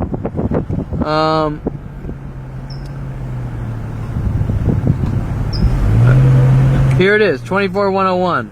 This house with the red roses, a car with no plates, a Gen Hess looking truck which they paid off to hunt me down and try to have me killed, which they're trying to turn around like everything else on me. This is the house I guess he lived at, 24101. I would be over here for years barbecuing, thinking this guy was my friend and a good person. I knew him for since 14 to 29, found out the entire time, sent after me to have me killed, sending every person known to man after me, working with Lorena Escobar, my father, from cheerleaders in University of Colorado, sent after me to try to set me up. Jen Hess, Julia Sofia Reynoso, Rody Morales, Corey Bixby, Carissa Brands. I could go, the list is in like literally the thousands of women and people they sent after me to have me killed for reasons I can't comprehend. I'm 47, fighting off worldwide campaigns to kill me now with the government, NSA, FBI, billions of government dollars. So let's once again kind of video the local area and Mike Huntley's place. 24101 Friar Street, Woodland, West Hills, California. The Gen Hess looking truck, probably intentional. This is the house here. working every angle tactic for the guy to have me killed, and of course a no plater there, which doesn't look like a new car, kind of showing Mike Huntley's involvement and the things. This is where he lived. The reason he chose to live here, to send me messages, to try to thug and blackmail me quiet about their murder operations and what they're doing with the police to have me killed since 5 years old. But that's not the way they're going to word it to the world. To the world, it's Kevin's a horrible monster and did all these things that don't exist. So there you have it, 24101 Friar Street. Okay, so just I thought we'd do a fun little experiment. This is Victoria Walker's old address now. Back in 2000, when Mike Huntley lived here, when I was in Signet East Services. Remember, Victoria Walker sent after me by Brian Longbotham, working with my family, government, police, to have me killed. 23715 Archwood Street, Canoga Park. So now, let's go there. It's right on the other side. I'm making another run down kind of this way, just to kind of double check and see if they act out in anger and rage, because they're not going to want anything truthful coming out. This guy was really angry and giving me this like really mean looks earlier. Probably thinking, shit, Kevin Perlman's here where Mike Huntley used to live, and we don't want any type of truth coming out.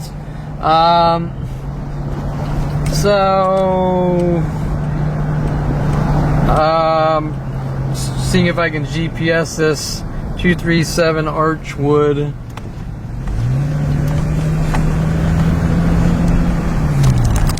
Once again, so you can see 237 Archwood. It's right on the other side here somewhere, but if I GPS it, it'll be a lot easier. Okay, so we're crossing over Victory Boulevard. My GPS is routing. It's 2 minutes away.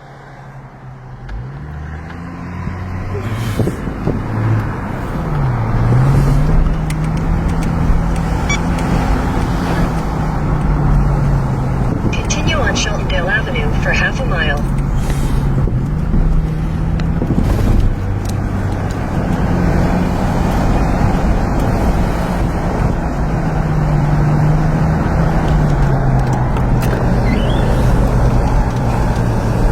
Well, I never thought about the closeness at the time with Victoria Walker and Mike Huntley working on me with the government, my family.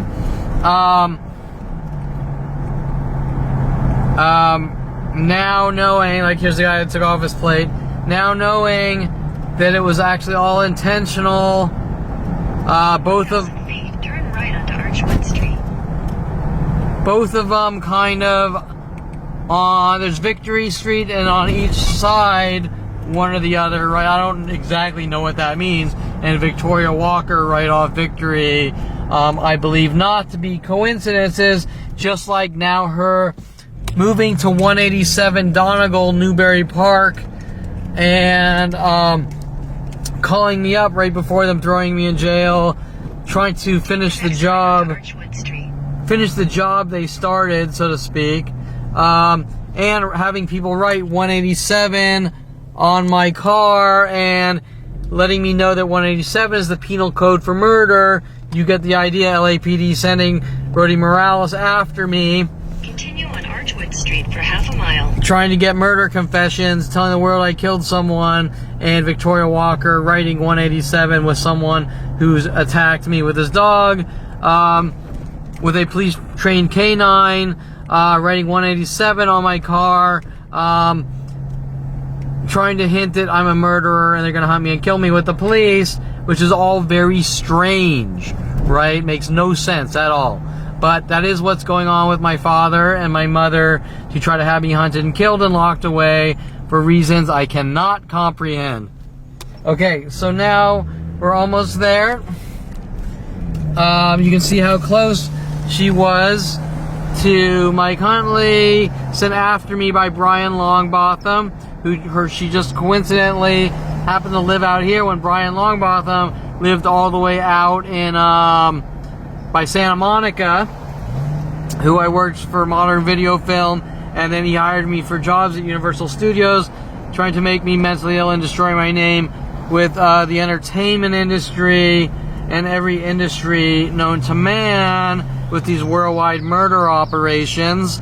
And the government, once again, what's it about? Well, there's no answer, just a father going, you know what you did and we're going to kill you, which comes down to starting at 5 years old.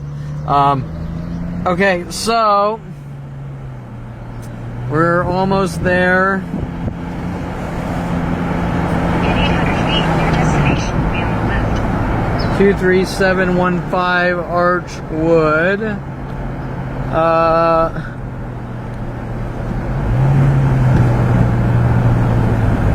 23.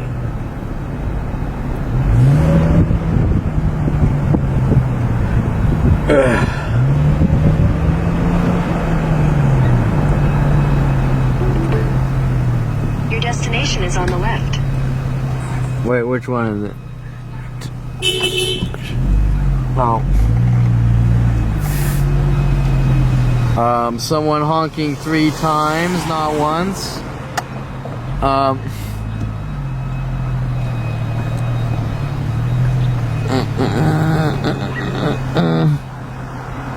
27. Oh, it's up here. 23715, right here. So this would be Victoria Walker's house. Well, at one time.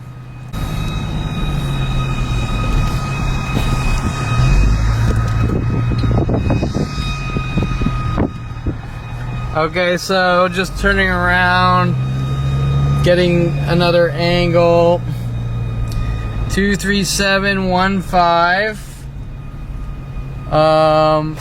Archwood Street. This is Victoria Walker's old house with Michael Bialis, then Matt Von Malotki, all told to hunt me down, have me killed with the police and government, which were the reasons they were sent into my life in the first place, which I was manipulated, not knowing, of course, well, introduced, that there was motive to have me hunted and killed with the police and government, which is beyond any level of strange.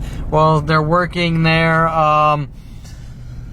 Unabomber tactics and all these just weird off-the-wall angles, like with my father and mother, brother, stepfather, to have me killed for reasons I cannot comprehend. The strangest thing known to man, for absolutely no reason at all, any way, shape, or form.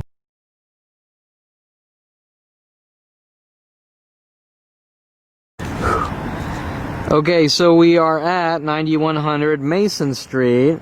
This is 9120 where everyone stood in the parking lot, just watching the street races. Okay, so I'm here at, I guess, at the time, I think we all called it like the end of Mason. Here are the railroad tracks. This was all closed off. For example,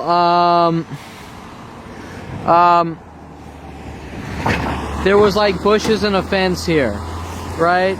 So what that means is that because there were bushes and a fence, nobody really drove down this street, Mason, because as you can see, even though it's crowded now, back in 1988, this would be our quarter-mile strip. This would be our quarter-mile strip right here. And this is where everyone would wait with the people flagging the cars here to race. Pretty much at the end of this piece of concrete over here, right? So this is where the 2 cars would line up over there. They would flag them to race over there. to the light over there, and these are all industrial buildings, which means that because these were industrial buildings, there wasn't any traffic here, right? Because the street was closed off. Nobody would drive down the street. Now it's an open street, so everyone's driving down it. Okay, so let's set the context of the situation. In 1988, everyone goes to Kevin's Burgers on Friday night. They show off their hot rods. Those that want to race get into their whole hustle deal. Hey, I don't have nitrous and it's all plumbed under the manifold or something like that, right? You know, all that bullshit. Those trying to win by bullshitting everyone else. That was kind of what they did, whatever. I was just some 16-year-old dinking around with this car, rebuilding my 305 with higher compression pistons in my Trans Am, building I think it was a stroked 460 for the Trans Am, which Pineapple Joe then wanted to do a bait and switch with a blown Hemi I was going to detune, which came out of a front engine dragster, which I was going to detune into more of a closer factory Hemi, but with a blower. Things like this that my family was taking out of proportion and making it look like I'm an out of control crazy person. Okay, so that being said, hundreds of people every Friday night would show up here to the end of Mason. Those that wanted to race would race, and those that wanted to watch would be here at 9120 in this, whatever this was at the time. It was possibly a trucking building at the time, in this industrial area. Now, once in a while the cops would come by and break it up, and everyone would scatter and then come back the next weekend, and obviously it was kind of the thing, and the cops kind of knew, you know, these are just people showing off their cars and having fun, but we're obligated to break it up. Not the type of things that people are hunted with billions of government dollars for, right? People just being people. And remember, in 1988, this was kind of the thing to do. Bob's Big Boy had the Hot Rodders showing up and many other hamburger stands. So it's within context of 1960s or actually 1950, maybe even 40s to 1970s or something, right? Or to 1980s. It's all within the context. Now, in 2018, if Hot Rodders showed up here, I'm sure the context would be different because there's not many classic cars left. Okay, so now let's talk about the street racing. You had street racers from all walks, right? You had the Japanese modified rice burners with nitrous. You had the Opel GTs with 454s. You had the drivable Mustangs with nitrous that you couldn't tell were souped up. And then, once in a while, you had the Pro Streeters, rolled off trailers, or, never mind, let me rephrase that. You had the Pro Streeters, which are street legal, which I didn't really see any Pro Streeters race. And then you actually had some of the non-streetable cars pulled off trailer and racing for money, except those guys went more down to Camarillo and Glen Oaks at like 4 a.m., where they weren't going to be busted by cops and things like that, right? The hardcore racers that are pulling racetrack cars on the street, right?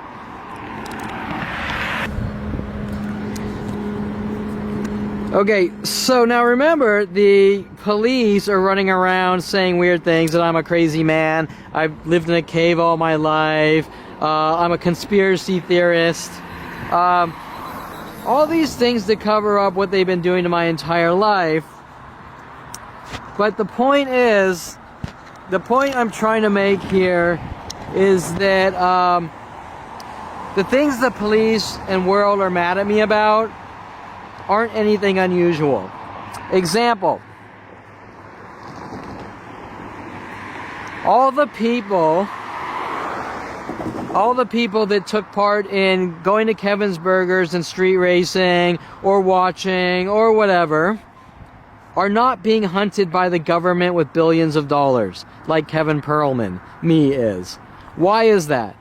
Why out of all these people that avidly raced down here on Mason or went to Kevin's Burgers, why aren't they being hunted?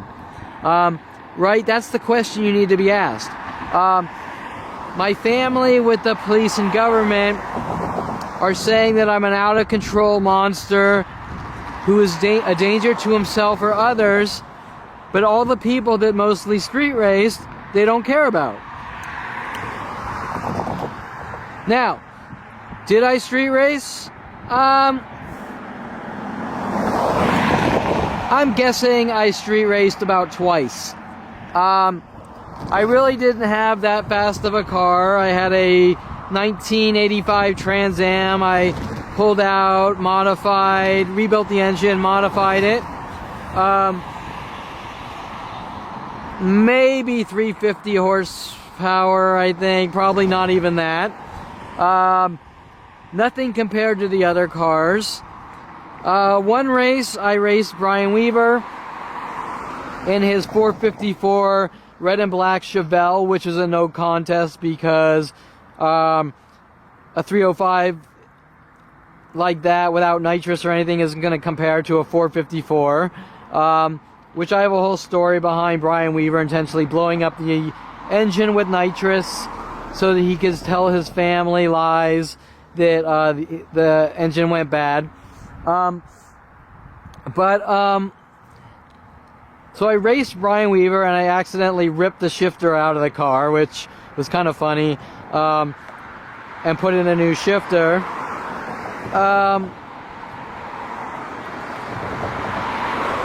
Now, the other race is the more interesting one. I can't remember who I raced, but it's not really about who I raced. It's about what they did. Now, I'm leaving the line here. I get up maybe 3/4 miles to, you see the sign up there, the yellow, red, and blue sign, and a person is waiting on the right shoulder. And when I get close, they throw their car perpendicular to the middle of the road, trying to set me up. Now, I'm not going to say I'm Mario Andretti or anything.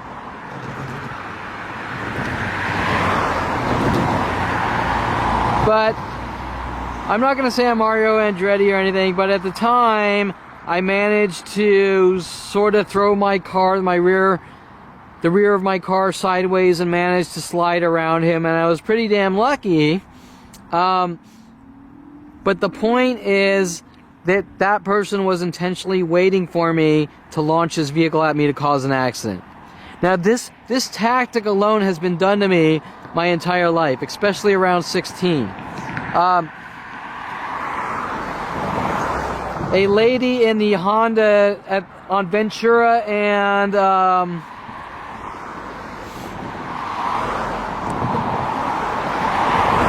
lady waiting for me on the shoulder on Ventura Boulevard in Topanga by the old Val Surf and Honda dealership threw her car at me perpendicular to the road and then got out after causing an accident, yelling that I tried to kill her around this time, showing that that wasn't an isolated incident. In high school at 16, in the rain, a motorcycle driver slid his motorcycle in front of me, saying that I had hit him with my car. A couple years ago in Hollywood, a person with a Raven Bay flannel wedged his car in between me and a right turn, causing, a cheap couple $100 bumper tap level accident, trying to set me up to make it look like I'm a reckless driver. A guy at the Peruvian, leaving the Peruvian restaurant on Tampa, I think, like Tampa and I'm not sure, like Tampa and Plummer or Tampa and Roscoe, was waiting for me to leave the Peruvian restaurant.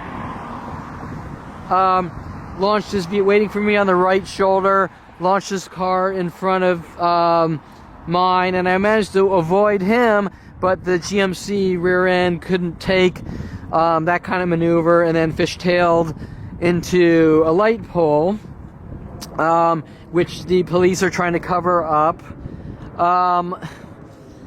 Right? These are just a couple of these things off the top of my head. Now, I don't know why they're doing it, but what I do know is my brother put a license plate frame on his car that says I swerve and hit people at random. Right? Why did my brother put a license plate frame on his car that says I swerve and hit people at random, and people worldwide are following me around, launching their vehicles in front of my car, is very strange. But remember, my brother threatened my life around 16, saying that he and his friends are going to put me in a mental institution. Another thing you might want to notice here is this guy in the trucking lot pulled up and put on his hazards in a place where you wouldn't put on your hazards. And that is one of the tactics, and recently mass groups have been following around, kind of putting on their hazards when they see me, is to try to provoke and trigger me into a reaction to use against me with the police. Okay, so now I'm getting close as I'm walking to the sign here where the guy launched his vehicle at me, and I managed to avoid, like a lot of others. Most of them I managed to avoid. But now the question you need to ask is, and the sign ironically says new homes. The question you need to ask yourself is, why are the police and government spending billions to rid me of the world for things that nobody cares about? For example, of the hundreds of people that showed up here every Friday night in 1988, 89, whatever, going down to the end of Mason, they don't care about any of them except Kevin Perlman. And Kevin Perlman, wasn't a big race car driver or anything. What about the guys with the 500 horsepower Panteras, the Pro Streeters, the nitrous guys, the blown guys? They don't care about them. They just want Kevin Perlman. Do you think that's a little strange? Now also behind my truck here, there's a guy waiting with their lights on, which is a little strange. As well, showing you that I'm sitting here at 47 years old. There are people showing up, or the people that are coming this direction who see me are trying to spook and provoke me in anger. But the real question is, let me give you an analogy. Let's say you go to college. Let's say you go to college and you smoke weed a couple of times, and the government is spending billions of dollars to hunt you down and kill you or rid you of the world because you smoked weed a couple of times in college. But they don't care about the Colombian drug lords or the crack dealers or the cocaine dealers or the amphetamine dealers. They literally have a worldwide, you are an enemy of the state. Why? Why are you an enemy of the state? Because you smoked weed a couple of times in college, right? So, would that be a little strange to you? You smoked weed a couple of times in college, and the government is investing billions of dollars in hunting you and eradicating you or killing you because you street raced a couple of times, which is equivalent to speeding, or you smoked weed a couple of times in college, right? So, do you really think that this is about out of control driving and Sean Dinsey running around? We're watching you because of your driving, because at 16 you showed up to Kevin's Burgers at the street races and you raced a couple of times. Do you really think that this is about that and Sean Dinsey's Jew hate lies, looking for any angle or reason to hunt me down and have me killed? It's more accurate to say that Sean Dinsey hates Jews and he's looking for any reason to have me killed or rid of the world, right? So the point is that all the things that are being done are based out of we don't want you talking for what you know, right? We don't want you talking for what you know or for the things we did to your life. That is what this is really about, right? Nobody gives a shit about all these street racers that were being people in 1988, cruising around, just having some fun. The police didn't even care at the time. They just kind of broke it up.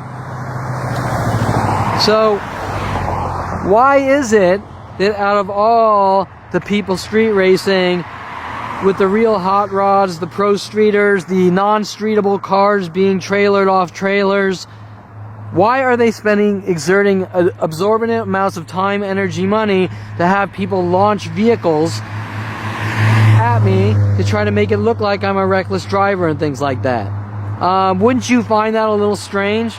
Anyways, that's pretty much it as far as Kevin's Burgers, Mason, the adult industry women like Chasey Lane, who was told to sit next to me in first class on an airplane, claiming that I did something to her when walking off the plane behind her when she was sitting a couple seats across from me. You know, things like that, right? All the porn stars and women involved with Mr. Baylor, my writing teacher, Nikki Delano, Tia Cyrus, Daniel Derrick, you name it. What is it that they're so angry about? Because I can't figure it out. And I haven't done anything different than anyone else, except now you kind of understand how Kevin's Burgers was used to try to make it look like I'm a violent, paranoid schizo, attacking people, trying to make people mentally ill, and things like this. None of which exists. It's all government. It's all government propaganda, fabrications, and fiction, because the government doesn't want me talking about the things that have and still are being done to try to make me mentally ill, to remove me from society. And I can assure you, it's not about my driving skills, which are pretty damn good. It's not about me 16 going to Kevin's Burgers and street races.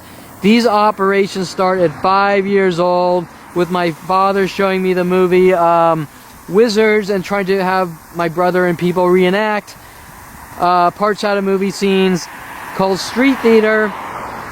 You try to flip me into a state of paranoia or mental illness to remove me from society based on government flagging operations. We're going to label you at 5, flag you, and rid you of the world for reasons unknown based on government fear.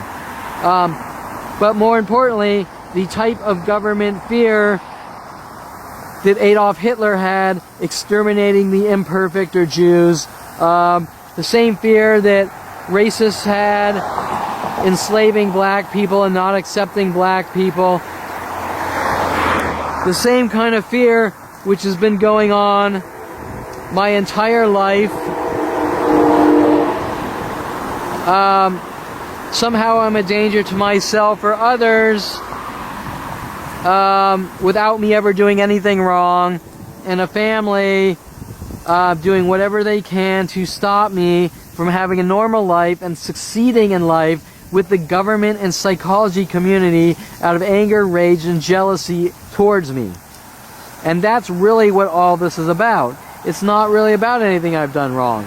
At this point, finding out at 29 what is and has been going on is about what I know and them not wanting me to talk while they try to remove me from society since 5 years old.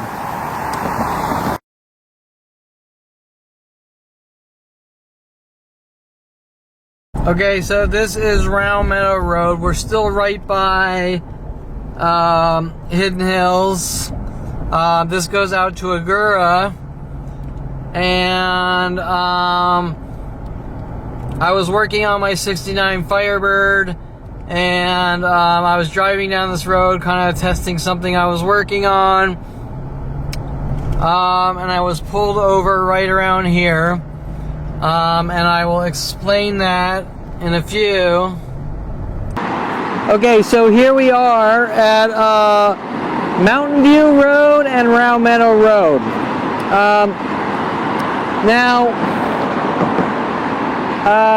This gated community I do not believe existed. This road was just being built probably about 1989, maybe 1990, somewhere around there, which goes from Hidden Hills to Agoura in California.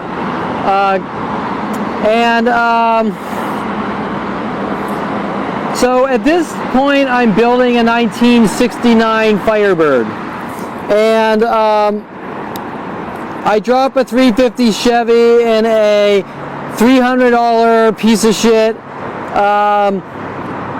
Firebird, 69 Firebird. Now remember, I'm a Hidden Hills boy, which means that all of the houses by the gate you just saw are back in 1988 were like $1 million to $5 million houses with horse trail communities, things like that. So this is Round Meadow Road, and some rich boy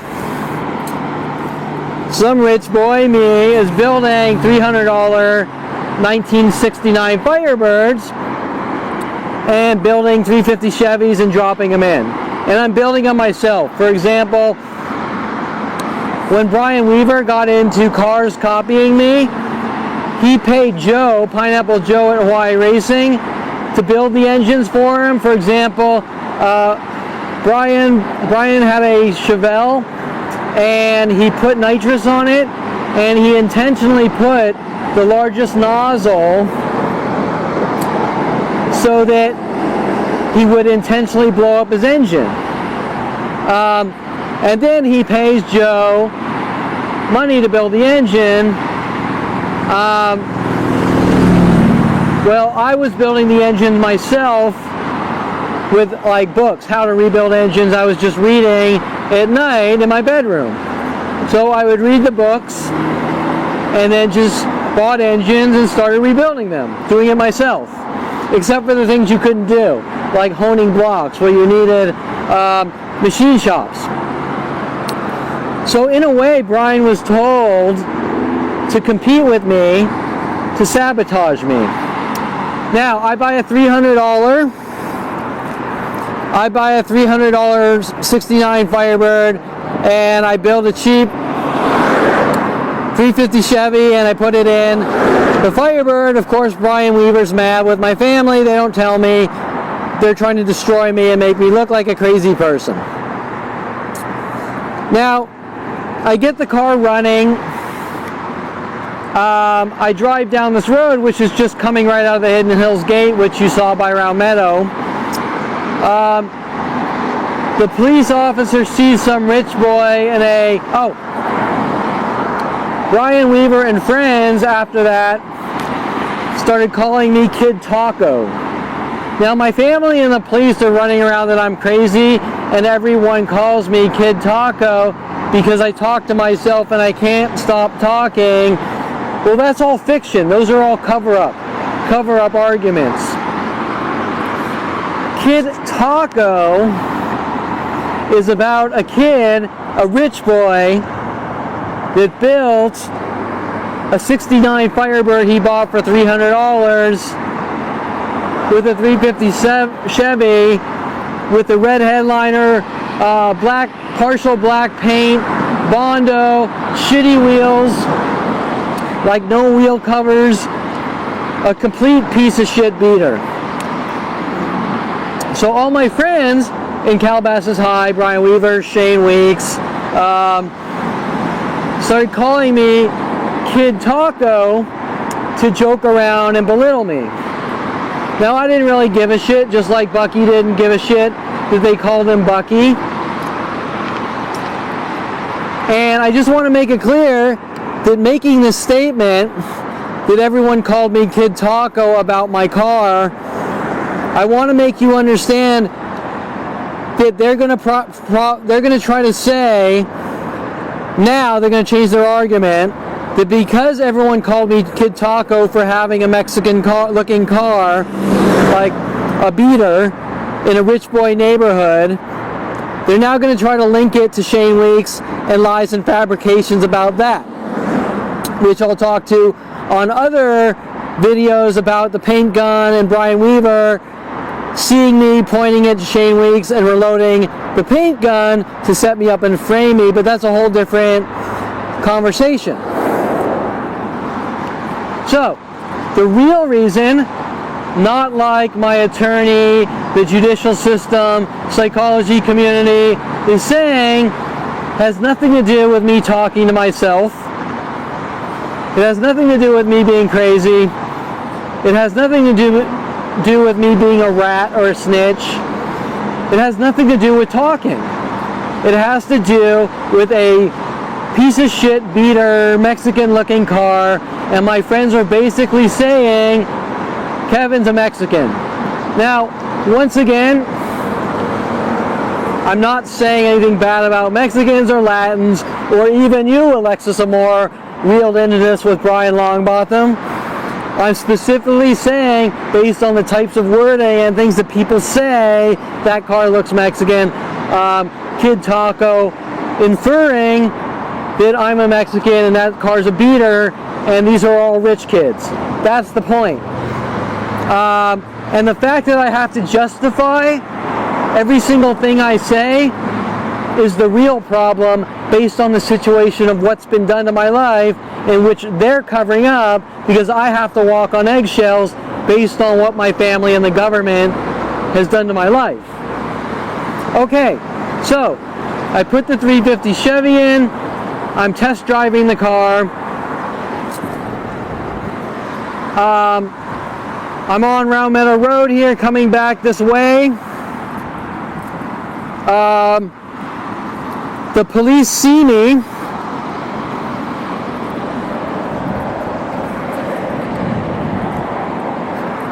The police see me, and they're probably thinking, what the fuck is this piece of shit doing in Calabasas and Hidden Hills? So the police pull me over, and they want to search the car for weapons. But why do they want to search the car for weapons? You know, they take my ID. Oh, Kevin lives in Hidden Hills. Now we want to search your car for weapons. Why? What's the connection between some shitty car and weapons? Well, that has to do with all my family's lies and my brother making up lies that I tried to stab him and kill him by stopping him from attacking me and scaring him off me by dropping a steak knife to the ground and scaring him, which my brother, who's a huge bully and was a huge bully, little did I know he's a psychotic murderer, things he wants to cover up. Hence his agenda at 16, trying to bash Greg Wallace' skull in with a crowbar, and then telling me that he and his friends are going to put me in a mental institution, all linked to his guilt of the things he was doing to me as a young child, which the police and my family don't want me talking about. So, while my Buddy Revell-ish car, most likely before the movie 3 O'Clock High, is driving up this street, Round Meadow Road, cops pull me over,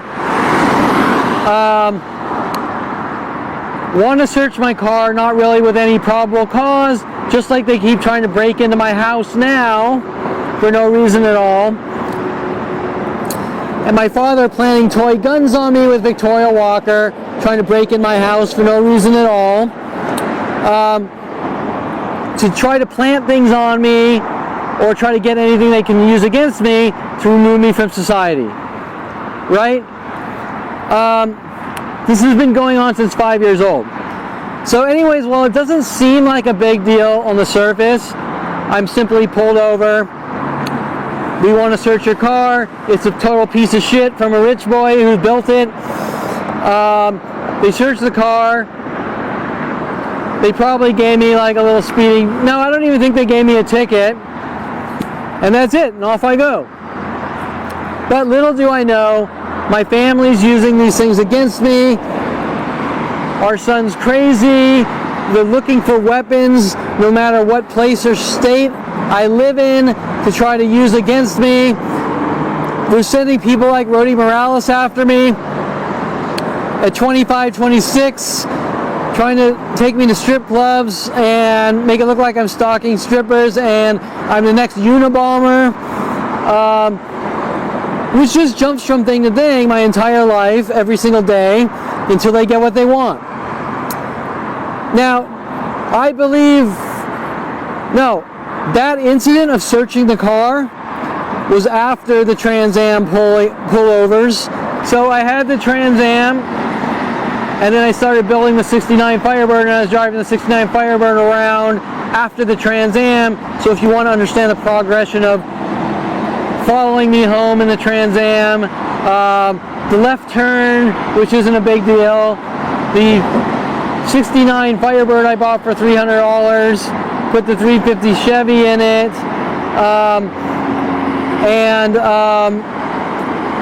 them now at this point wanting to search my car to try to find out if I have weapons, showing their progression of anger and obsession towards me to want to remove me from society, also trying to make it look like I'm a violent paranoid schizo who conforms to media and people since 5 years old, right?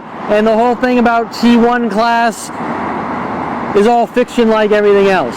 My family are mad at me because they sent me to T1, and I can't explain that because I never said one word about anything, and then their next scam is, well, Kevin's acting out and he's crazy.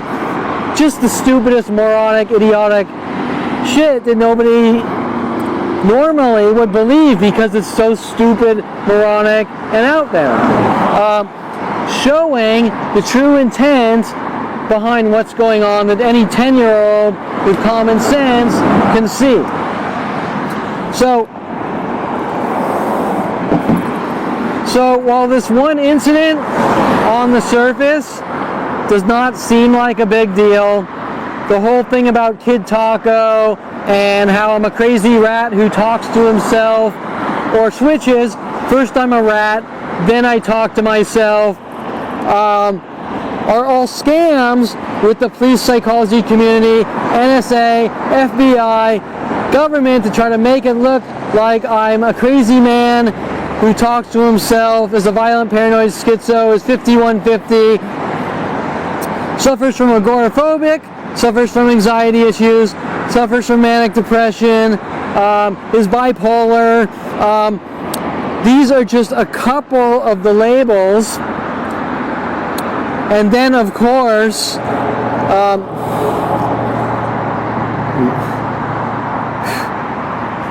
sorry, I was looking at the security guard that just drove out to watch me. These are just a few of the fabricated labels to try to remove me from society, but then it switches to I'm a criminal who is a car thief, pedophile, I'm into kiddie porn, I'm raping and molesting women, I abuse women, I'm a wife beater, there's so many more. You name it, showing their true intent that if their accusations jump from I'm a crazy man who suffers from paranoia, then I've committed all these crimes, you see a pattern of behavior that I don't like this guy, and I'm going to rid this guy of the world no matter what it takes. And this starts at 5 years old, like I said, with my father showing me movies like Wizards and many more. My brother told at 16, 14 to show me horror movies and B movies and say that I conform to these movies and I'm a danger to myself and others and I'm crazy, showing you that it's switching from lie to lie with an agenda to rid me of the world no matter what it takes, no matter how perfect, sane, stable, a good person I am. Someone just wants me dead and gone since 5 years old, and it starts with my own family. My father's heavily involved, my brother's heavily involved, my stepfather working with my father, my mother keeps piling up loads of shit. Just sort of pointing out the Tom Farley Jeep with the other red and black. I can't tell you if that's intentional or not, but I'm just pointing them out on video because let's say 70% of the time it is. And that's pretty much it. This simple event on Round Meadow Road here goes way deeper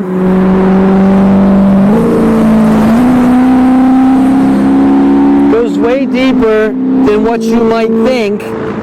It's not just a standard pull someone over in a car and search it, which they might not even had probable cause for. I don't think they did. It's linked to a larger picture of trying to make me look crazy and silence me. It's not really about some kid in a crappy car in a rich boy neighborhood, which nobody really could care less about. It links all the way back to T1 class at between first and second grade, and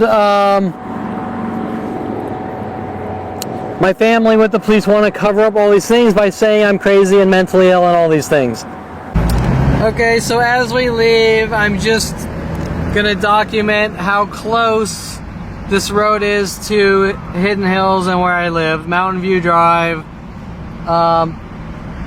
Interesting, this was not here. This road might have started being built.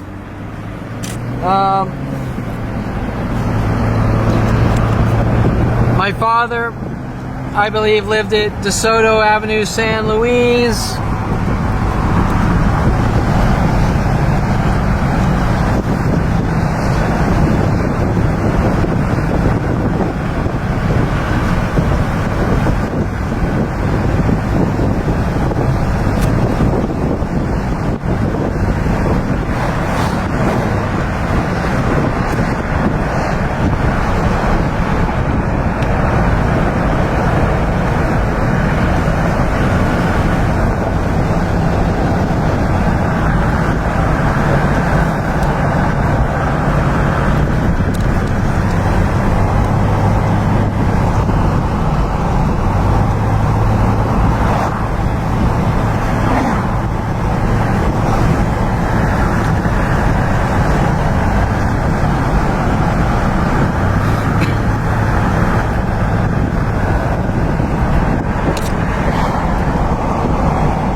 Left here, this is back to Hidden Hills, Round Meadow Road.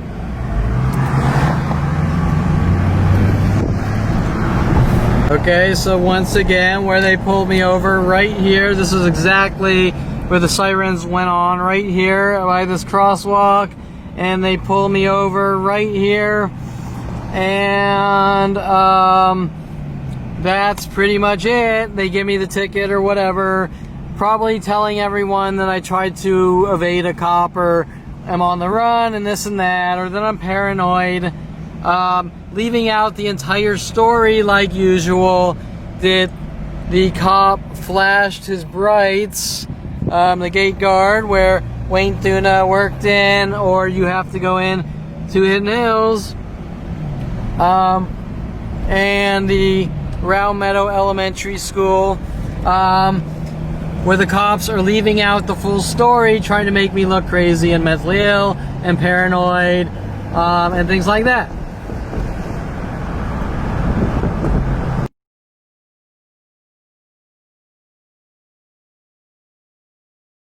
Okay, so I'm just documenting the lot here for the Peruvian restaurant. It just says Peruvian food, but I'm trying to remember the name.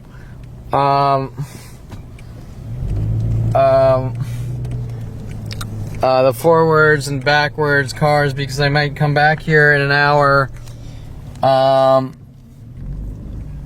And if I do, the car's gonna be backwards, a lot more of them.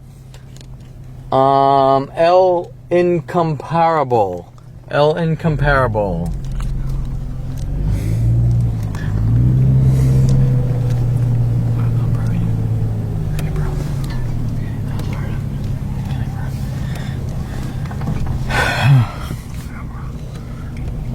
Black Jeep Cherokee backwards. Some other cars backwards.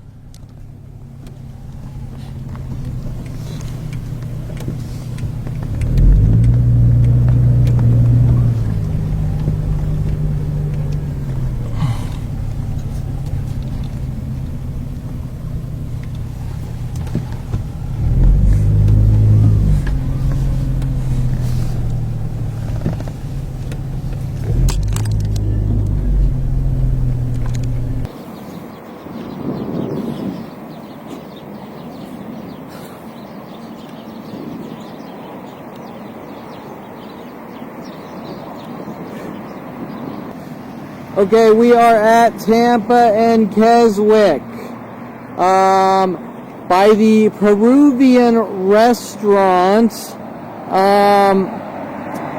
El Incomparable or something. El Incomparable, El Incomparable, I don't know. On the intersection of Satacoy and Tampa. There is a Peruvian restaurant in the shopping center, linked to the mobbing, linked to Alexis Amor, my father's office, Fernanda Simi, Lorena Escobar, Estela,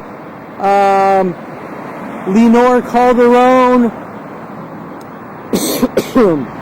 George Escobar, many others, as 99% of my father's office is Hispanic, and almost one entire family in the office in an angry mob to have me killed to cover up their mass 40-year crimes under my father's duress to have me killed, paying off Lorena Escobar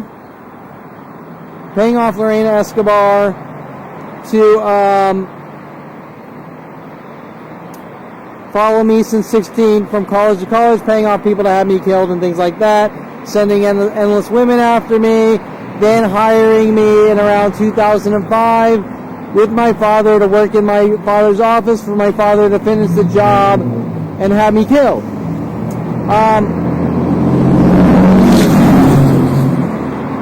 In about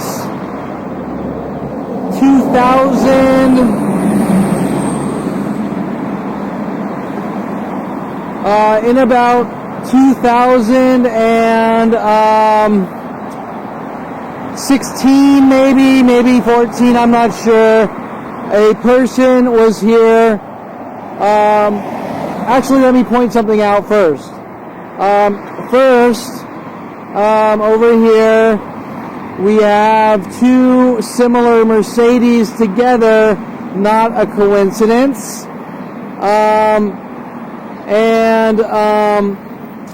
There's a whole theme with my father putting a bullet hole in his Mercedes with LAPD, pinning it on me.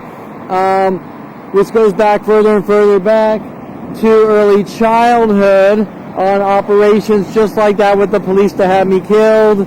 Hence, you've now seen the other, I think, 3 locations so far of random citizens.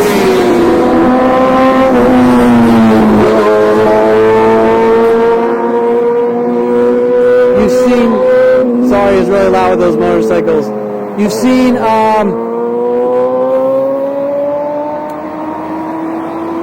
you've seen random citizens. I think 3 locations so far where random citizens were told to launch vehicles at me.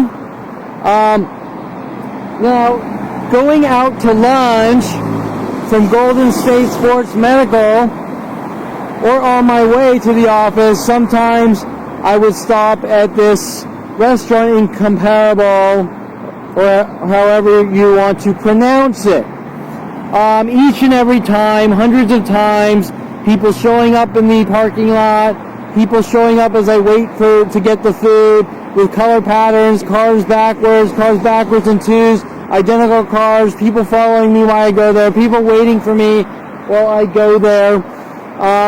On one occasion, them putting steel wool in the food.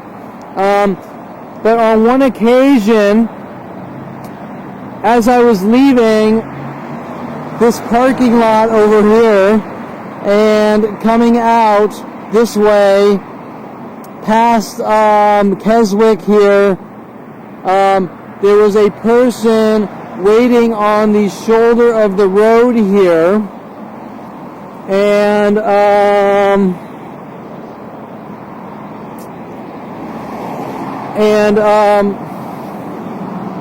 side note, one of the arguments is that I'm crazy and I'm imagining what's going on.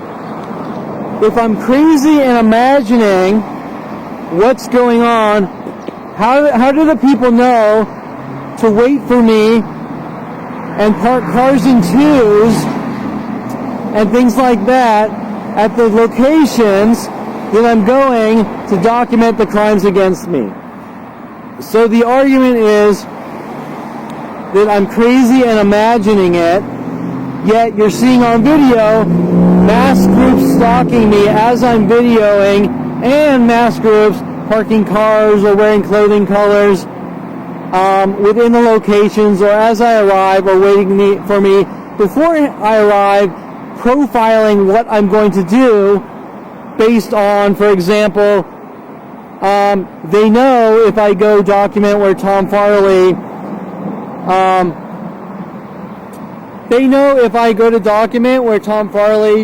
almost hit someone and pinned it on me, that I'm going to go to the next location by Calabasas High, hence going there before I even arrive, and then obviously knowing that I'm going to come here to document the next operation to set me up and have me killed or removed from society with these frame jobs, showing you on video that they're actually doing it as I'm talking, showing you that their argument of me crazy or imagining it is not true, showing that they're involved in a mass murder operation, because why else would they care if I'm talking about my life, whether I'm sane or crazy or anything else? They wouldn't. So the point is, the only reason they're doing these things is to try to create mental illness to stop me from talking. Hence, if someone's capable of doing that with worldwide groups and the government and police, then they have no argument on any level, because they're guilty, period. Okay, so as I'm driving, leaving the shopping center here and hanging a left, as I get to Keswick, I believe, let me think. Oh, never mind. I pass Keswick. I come out this way. I'm going to try to find the location where I hit the light pole.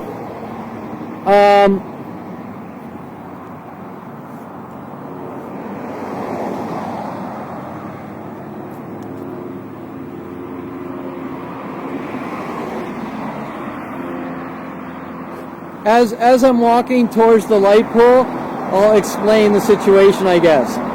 As I'm leaving the parking lot, a guy is waiting for me on the shoulder, just like the Honda dealership, except now I'm about 44 years old or something, I'm not sure.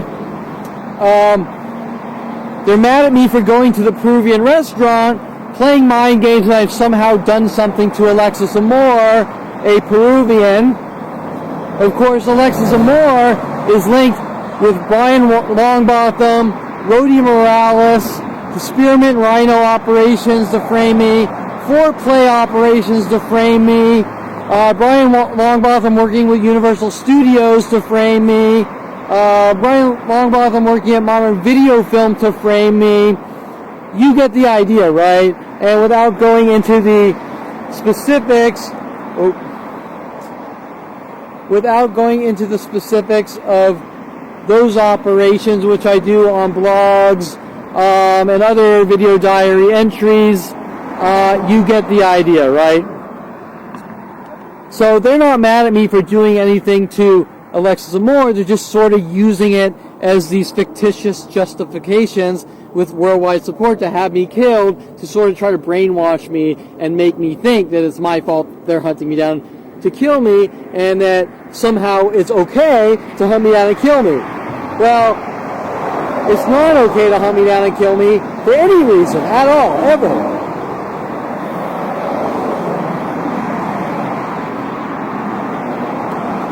Okay, so I believe I walked past the location. It's been a while.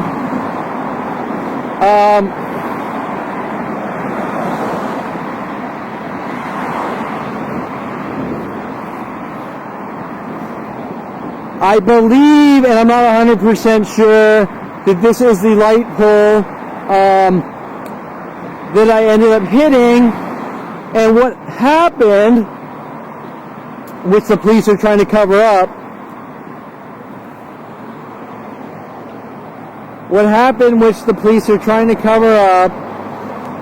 I hang a left out of El Comparable, or whatever it's called, the Peruvian restaurant. I'm coming down the street. By this mailbox here, someone's waiting for me on the shoulder to drive by. Now, the first question you might ask is, how do they know that I'm going to go this way? Well, that's simple. They know that I'm going to go this way because Golden State Sports Medical, where I work, and I'm attacked all day and night and at every place on the way, and strangers coming out in the thousands per day wearing clothing patterns. Example, maybe one day I go to the office and everyone comes out en route wearing solid black pants and solid blue shirts, or solid black pants and solid pink shirts, in hopes that they can get me to lose focus while driving and cause an accident, right? So, that being said, you understand the dynamics behind these murder operations or extermination operations. Okay, so that's how he knows, like the rest of the world, that I'm on my way to the office at Golden State Sports Medical maybe 5 years ago. Now, he sees me, just like the Honda dealership. He throws his car out, perpendicular, making a U-turn. I manage to avoid him in my GMC Envoy, but the rear fishtails out, and because the car is top heavy, I can't control it. I lose control, I believe it's this light pole. I hit this light pole, and there's an accident. Now, of course, the police are called, but the police that come out don't have license plates on their car. Lucky for me,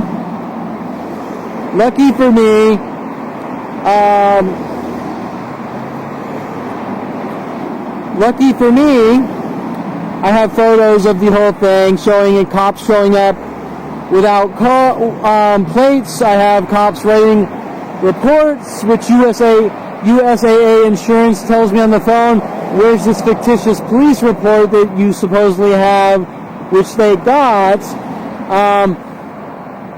Then sending them pictures of the police officer writing the report and a photograph of the report, right?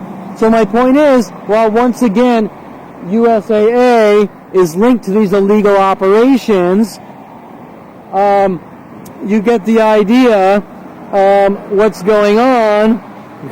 And actually, look at this. This lady's giving me this mean, dirty look. But they obviously know the truth and they know the situation. So anyways, what happens after that, a couple days later, is someone calls me saying the police report. One of these neighbors here, calls me saying the police report was put in their mailbox, which is a little stranger, right? Showing this mass conspiracy of things that are being done to me worldwide to have me hunted, killed, and try to silence me in these situations, right? These things are endlessly being done to me, and then they're trying to silence me from talking about it. So why is it being done over and over? I don't know, but it starts at 5 years old. So while the situation seems simple on the surface, it's not.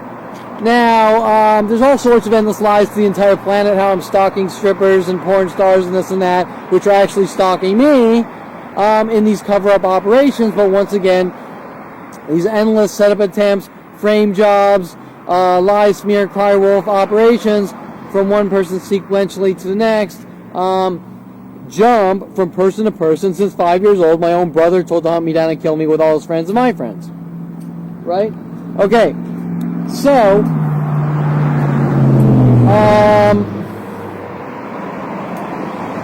you get the idea, and you get the idea of what's going on, and I just, pardon you. You get the idea of what's going on, where the police are leaving the reports in other people's mailboxes to try to tell them, hey, Kevin's a crazy man. The insurance company is working with the police, making up lies. The guy waiting here, where this white affinity is, waiting for me to leave the Peruvian restaurant, right?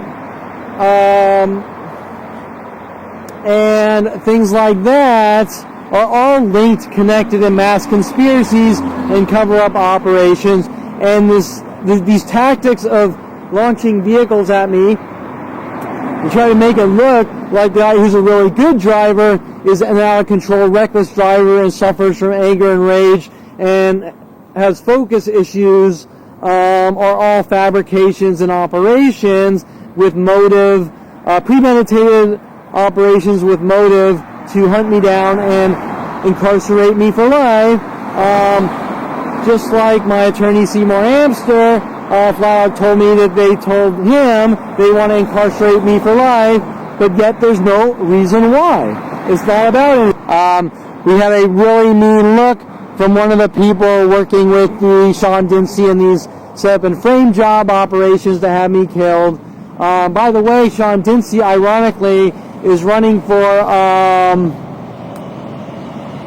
oh God, what is it? City Council? LA City Council in District 12. Does that sound a little strange to you? It's some police officer that drives around, some corrupt, murdering police officer who drives around in a patrol car hunting down the imperfect, trying to clean up the streets of people that might possibly have mental illness and have them killed or rid of the world.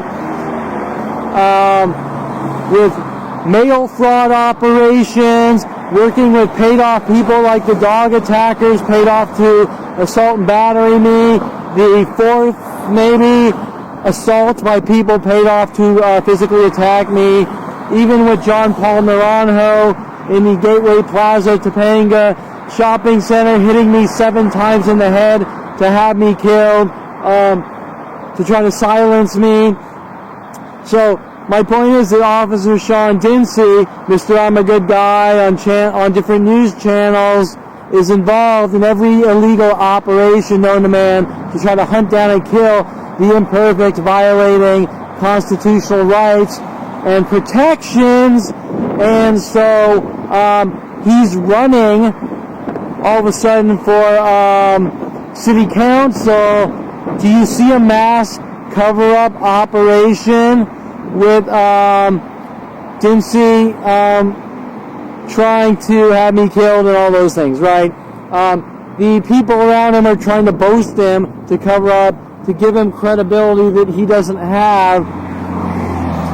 And the first thought that comes to my mind is, don't generally, we also have another gray and black here, but don't most people that run for city council have college degrees and are into politics? But yet we have Officer Dinsey. He's a Jew hate, white supremacist, bigoted murderer, and somehow he's running for city council. And I'm not saying that college degrees are necessarily a requirement, but what I am saying is that generally those positions are from people with education instead of uneducated racists like Sean Dinsey, right? Uneducated thug racists generally don't run for city council or have the qualifications, even though he might be allowed to run. Generally, people don't elect bigoted, uneducated, bigoted racists. Fire and Vandalism, this is Melanie. How may I help you? Hi, what was it? Hi, calling about a claim that I have open. Okay, we can definitely look into that. May I have your name, please? Yeah, Kevin Perlman.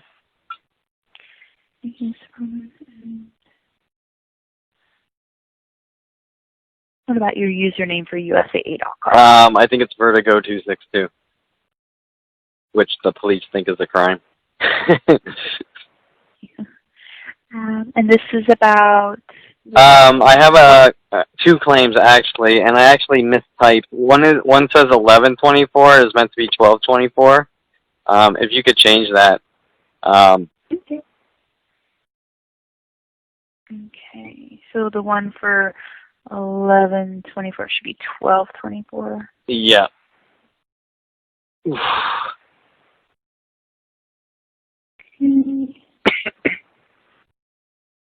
They're both kind of linked, really, because it's the same guy doing it, but... Okay. Let me look over... Okay, well, first and foremost, I'm so sorry that this is happening to you. Oh, thank you. So we definitely, I see that you, we do need to go ahead and get a recorded statement from you. Do you have that time now? Yeah, exactly, because if you look at the end of those, there is the police trying to break in my house last night when I wasn't here, because they don't want me reporting this because it's $1,000 of felony damage, and they tried to put 170, as you see on the police report, and when I went back down there, they said, oh, well, we'll have a detective call you, not wanting to change it, and then having the police try to break in my house. So I can't tell you if they're going to try to throw me in jail or lock me away before any of this gets on record. So it's important that this gets on record as soon as possible, because whatever happens to me, they don't want me talking about the endless crime spree of theirs. Well, Mr. Coleman, let's go ahead and turn on this statement. Okay. I'll introduce myself. I'll have you introduce yourself. Okay. And then I just want you to start, we can just save one statement for both incidences. Okay, that'd be great. Yeah. And if you just want to tell me everything, I am notating it as you're talking, so if it's okay if you go a little slowly, I might stop you just if I have additional questions. Okay, that's fine. Yeah. Talk. Okay. All right, so let me turn this on. This is Melanie Campbell. Today is December 31st, 2018. Speaking to, state your name, please. Kevin Perlman. in regards to 2 incidences that occurred with the 2007 GMC Envoy. Mr. Coleman, do you understand this conversation is being recorded? Yes, I do. And do we have your permission to record this conversation? Yes, you do. Okay, so you wanted to start from the beginning and tell me what happened? Okay, first I apologize. I'm extremely tired and it's been a long night. But, okay, on 12/24, I go out. I have 2 cars, but I was... Okay. First claim we have is for November. Okay, November, I go out and someone keys both doors of my car and the sign on the car because they don't want me speaking out with one of the people endlessly threatening me on video, "You're a snitch, you're dead," things like that, and working with the police with a police-trained canine. That was then, and I reported it to the police. As you can see, the police report. They don't, like usual, try to file them away and hide them and make it look like no big deal. That is between paint and the sign. I can't tell you how much the paint is, but I'm going to go get an estimate. But I can tell you that the sign is $250. I'm guessing the paint's pretty expensive for 2 doors and possibly a rear quarter panel.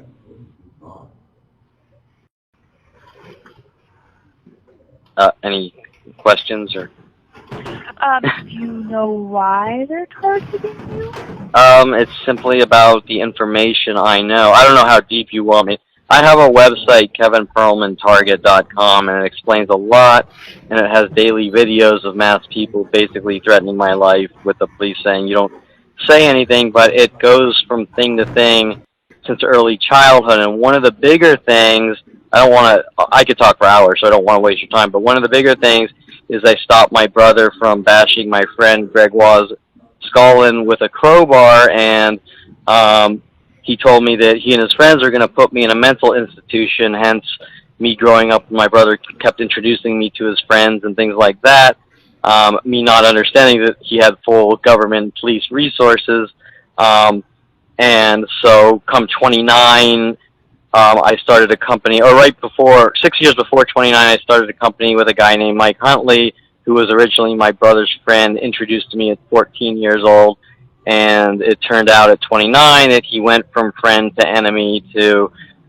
we're using the system against you, I've given you enough rope to hang yourself with endless setup attempts and endless frame jobs, and you name it, and the why all comes down to me talking, saying, this is what's happening. I was 29 and this guy changed from my friend to let's make money to you're a dead man, and then I go to the police trying to tell them what's going on, and they basically start threatening my life and blackmailing me, and the more proof and video I get of these mass attacks from groups of people, you don't talk or whatever, or they believe the worldwide accusations, lie after lie, endless defamation, endless slander, based on almost every single aspect of my life. It's turned into a blatant lie and given out worldwide.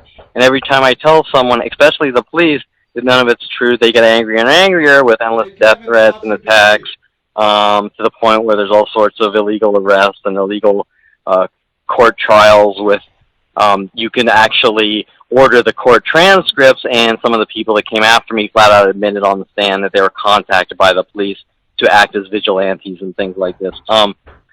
But the why all comes down to what I know and them not wanting me to tell a single soul on the planet or I'm a dead man. That sums it up. But okay. So then the first incident out of the car was the keying or like the scratching. Yeah, go to the cross. I mean, yeah, but you can see it starts on the sign showing that they're angry about, hey, go to my website. Well, you know, you've all been told lies, go to my website, and that's where his anger, the retaliation, how dare you tell anyone, you're a snitch, you're dead, this is the dog attack, which I have something like 6 videos of that death threat alone on video, which the police don't think is a big deal, him keying the starting on the sign, right, I don't like you talking, and then continuing from the first door to the second door and possibly a little on the rear quarter. You know, I can't tell you. I have to take it to a auto body guy for an estimate. But Okay, and then what happens on the 24th? okay, so the 24th, while I have no actual proof it's the same guy, it's obvious because I have hundreds of photos and videos of car vandalisms like this. Especially, you guys have claims in 2013 of the same exact type of incident from my Jaguar I used to own. I'm driving by at around the 24th. I think that was a Sunday. In my other car, and I see my car, and it's the rear tire's flat. So I go and I get some Fix-A-Flat, and I check it out. It turned out after the Fix-A-Flat, it wouldn't do anything. Oh, by the way, these are brand new tires. I uploaded the receipt for several months, purchasing them several months prior. Also, you should know this is the 7th tire slashing, not 3 in 1 month going to court cases. The month I was up on stand, my tires were slashed 3 times and a day going to court. And this car, I was supposed to go to a jury, like I had a jury summons, which I extended, but they probably didn't know that, and they slashed it that day too. Although what's weird is the jury summons was put on the 24th on Christmas Eve, which doesn't make any sense, but I have the paperwork all scanned if you want it.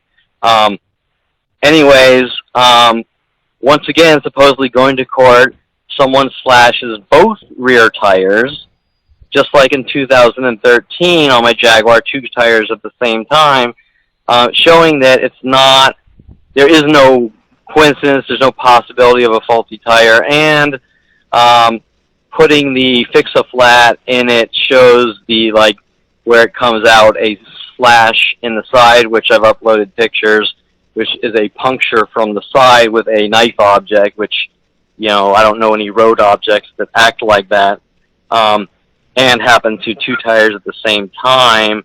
It seems like the keying was a little more, but I'm not 100% sure on the side. Anyways, I go down, I report it to the police like usual. He puts 170 damage. I went and I got him fixed. It was really 300 for the tires. And then we're talking the other part, which is going to be easily over 1,000. But coming home, which I've uploaded pictures and attached video, coming home, the dog attacker guy, seemed to know that I was on my way home, and driving home, he yelled faggot and bitch, which was also associated with some other people all across the other side of the city saying the same things, showing a connection. But then as I drove by him again, he picked something up and threw it at my car, showing his anger that, hey, this guy's coming home and hopefully I scare him out of getting his car towed and this and that, showing his involvement, that he was really angry. Once again, me not saying anything, not provoking him, saying anything, just with the 10 videos of him lashing out in rage, I better not talk, I'm a snitch, I'm dead, or this or that, right?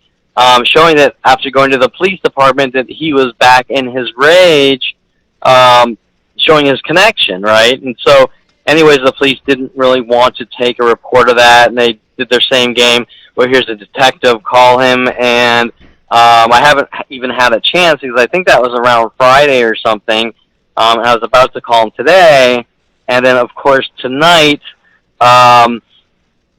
at the very last video, or link to a video with the photos I've uploaded, is the police on video saying, is this door unlocked? How can we get in? Check the sliding door.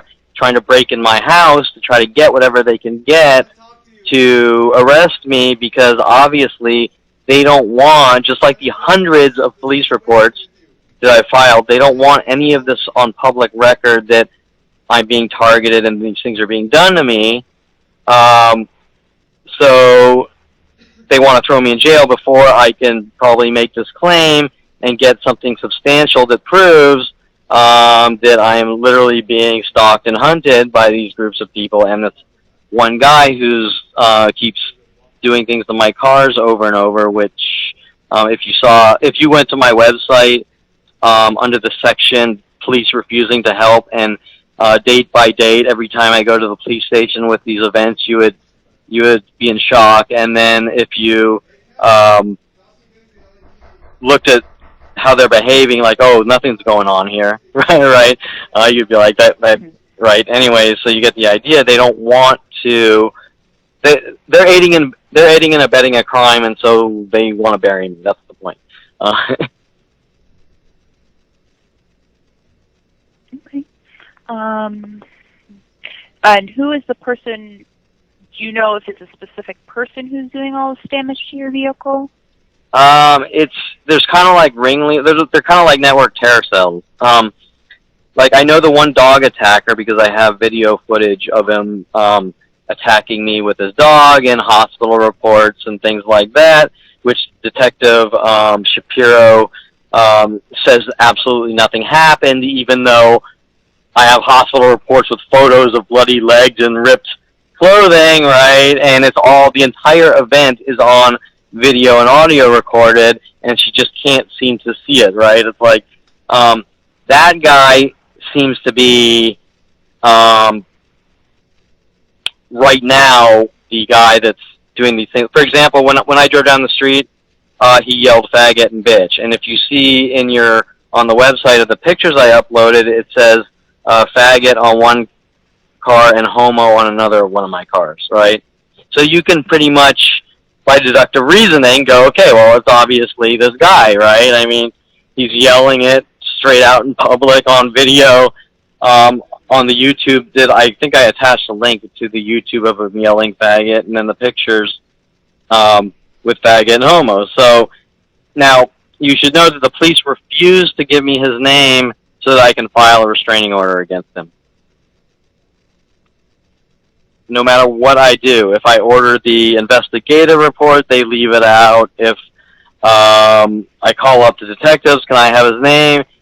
Detective Shapiro made up some lame lie saying she's trying to protect him from me, which doesn't even make any sense, right? I have 6 videos of death threats, and I have 1 video of him physically attacking me, assault battery, and a dog attack before the death threats. And somehow they're protecting him from me from filing a restraining order, which is none of their business. It's up to a judge to decide what he thinks, not some corrupt police officer, right? So you get the idea, right? Yeah. Is there anything else you want to add to the statement before I turn it off? I guess just I was given the number, which should be on. Well, it's probably not. I'll upload it today.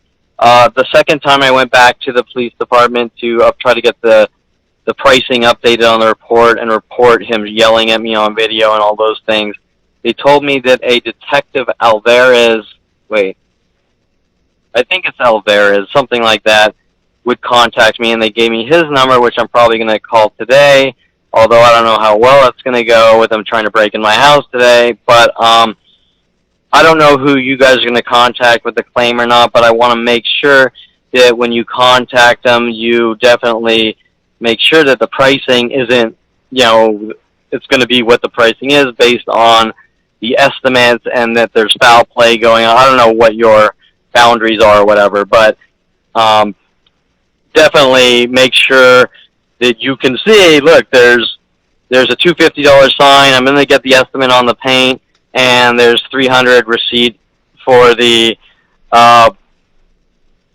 for the tires and $250 for the sign, and then I got to get an estimate on the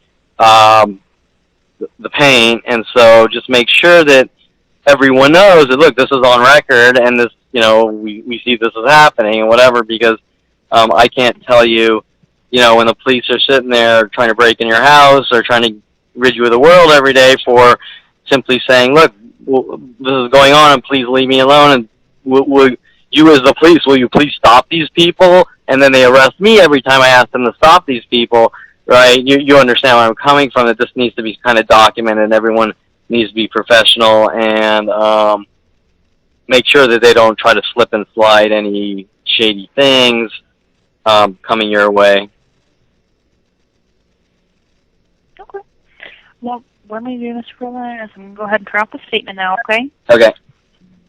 Okay. Now, in regards, just so I can confirm, from November, it's with the keying, and which side is that on? It is on, if you're facing the front, it's on the left side. So the driver's side? No, the passenger side. Okay. All right. And then the one from the 24th then would be the tires? The two rear tires at the same time. So they slashed both tires at the same time. And they're both new tires, so, you know, it's like, it's not even debatable at this point. All right. Well, in regards, so we handle each claim as a separate claim. So the key marks are one, and the tires are another one. Okay. Now, have you replaced the tires yet? Yeah, I have. Let me think. Is that I think I sent you, I'm not 100% sure, but I think I uploaded the receipt, but I can upload it. So I have the receipt from 8/22. So we want the receipt, the new receipt. Okay, I'll upload that. Is that? Yeah, I have that. Is so you have that $100 deductible. So the first $100 you'd be responsible for. Anything else after that, USA would cover. So first $100 you're responsible for.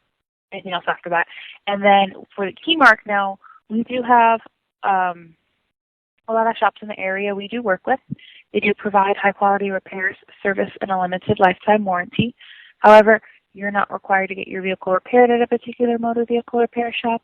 You do have the right to select a repair facility of your choice.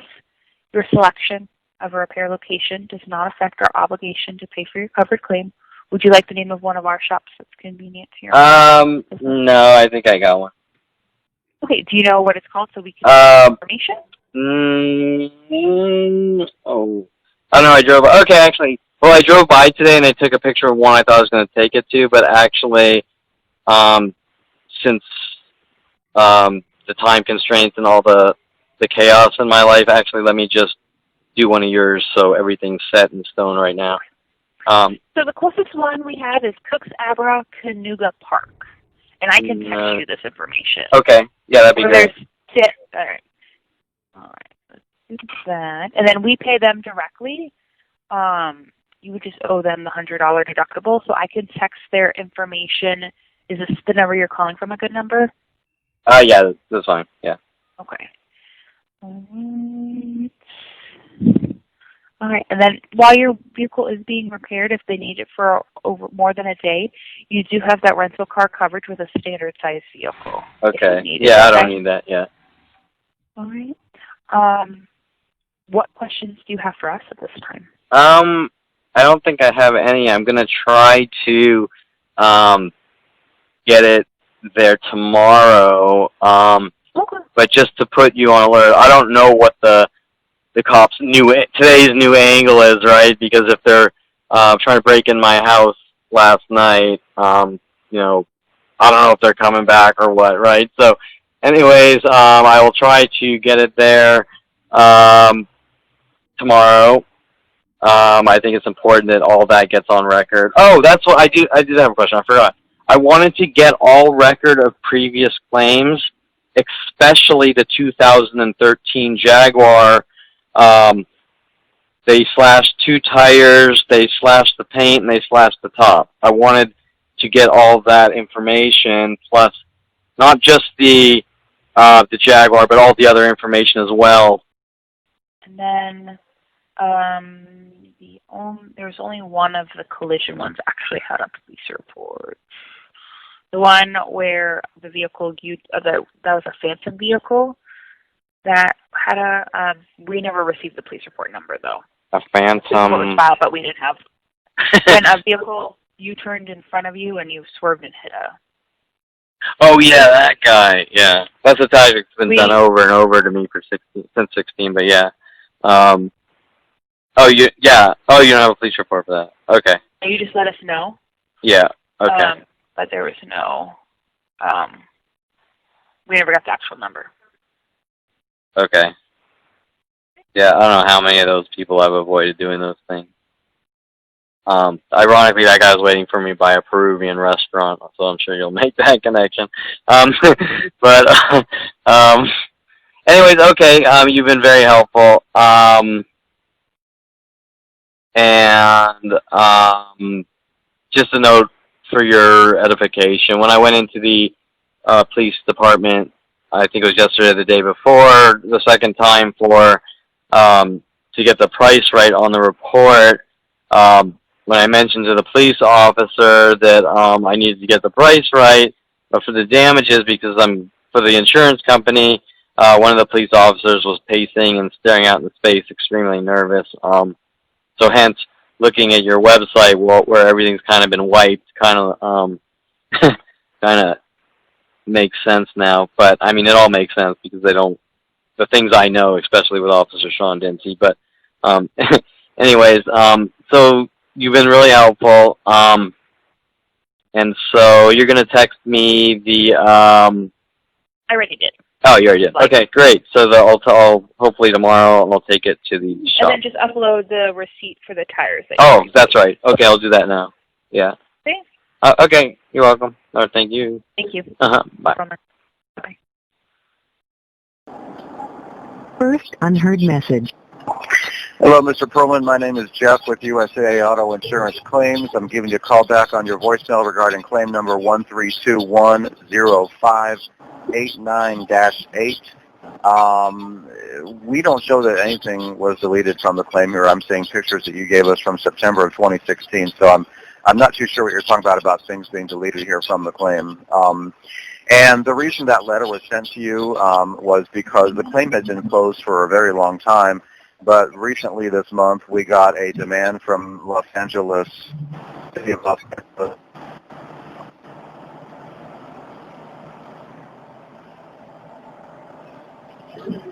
Okay. Mentioned to you way back in September of 16. I told you at that point I was going to give you the benefit of the doubt and code you as not at fault, provided we had no demands for payment from anybody, and that I'd have to code you as at fault if I did get a demand for payment. And now that we do have a demand for payment, I am going to have to code you as at fault in this claim, and I am going to have to send a letter off to you.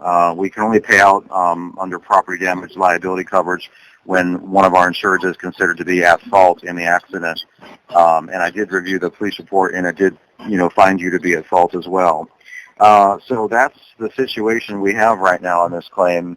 Let me understand. So we're going to go ahead and pay out to the LAPD that 24, the City of Los Angeles, I should say, for that amount. Because if we don't, then what they're going to do is they're going to pursue you directly for that $2,400 plus amount of payment. And that's why you have insurance, is to protect yourself from claims and lawsuits and things like that. So that's where we are. If you have any further questions, you can call me at 210-531-8722. My extension is 48337, and the USA claim number is 1321058.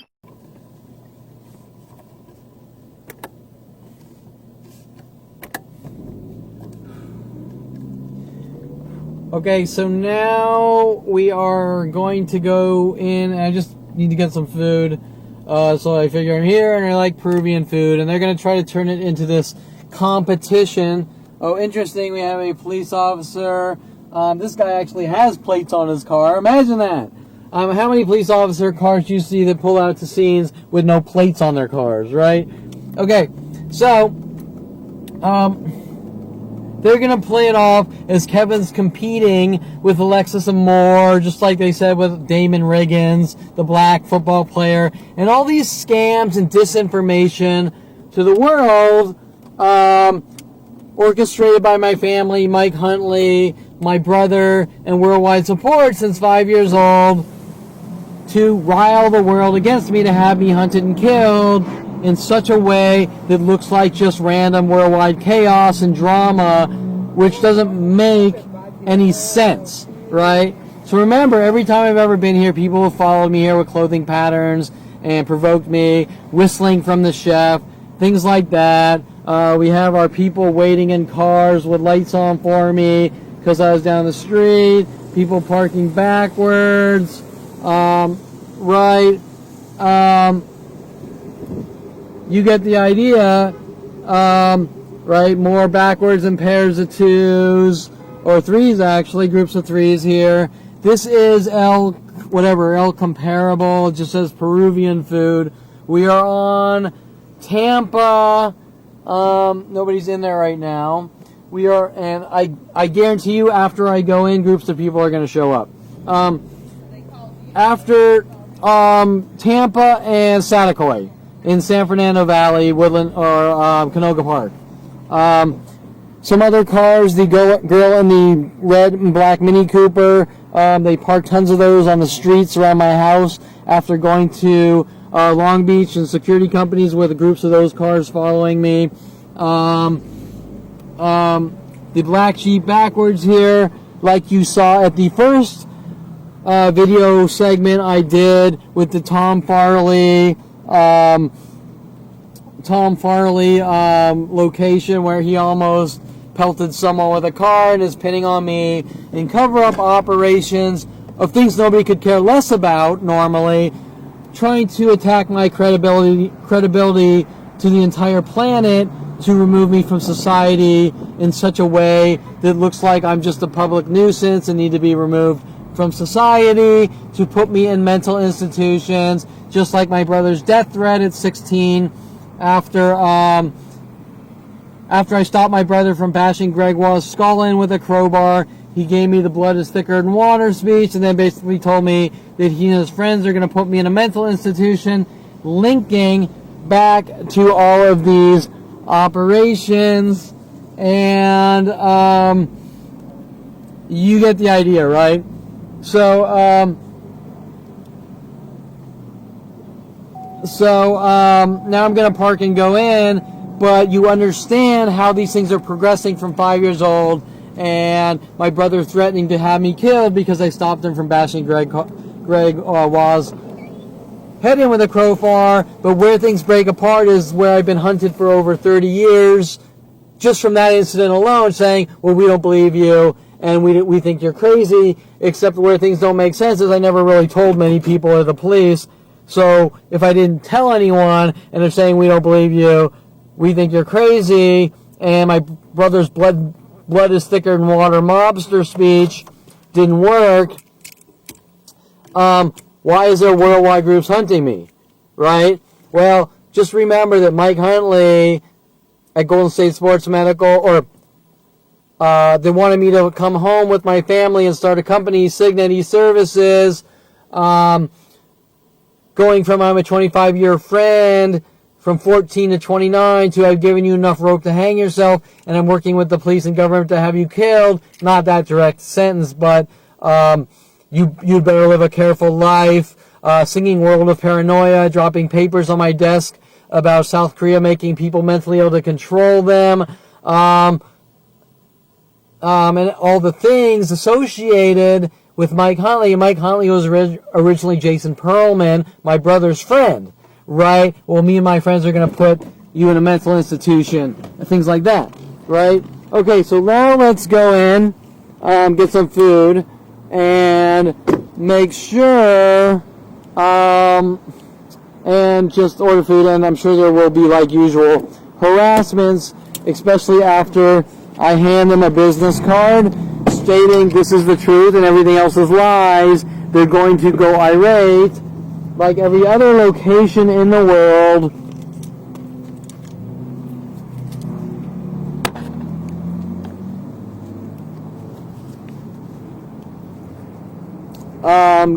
Every other location in the world, showing that they have something to hide by me.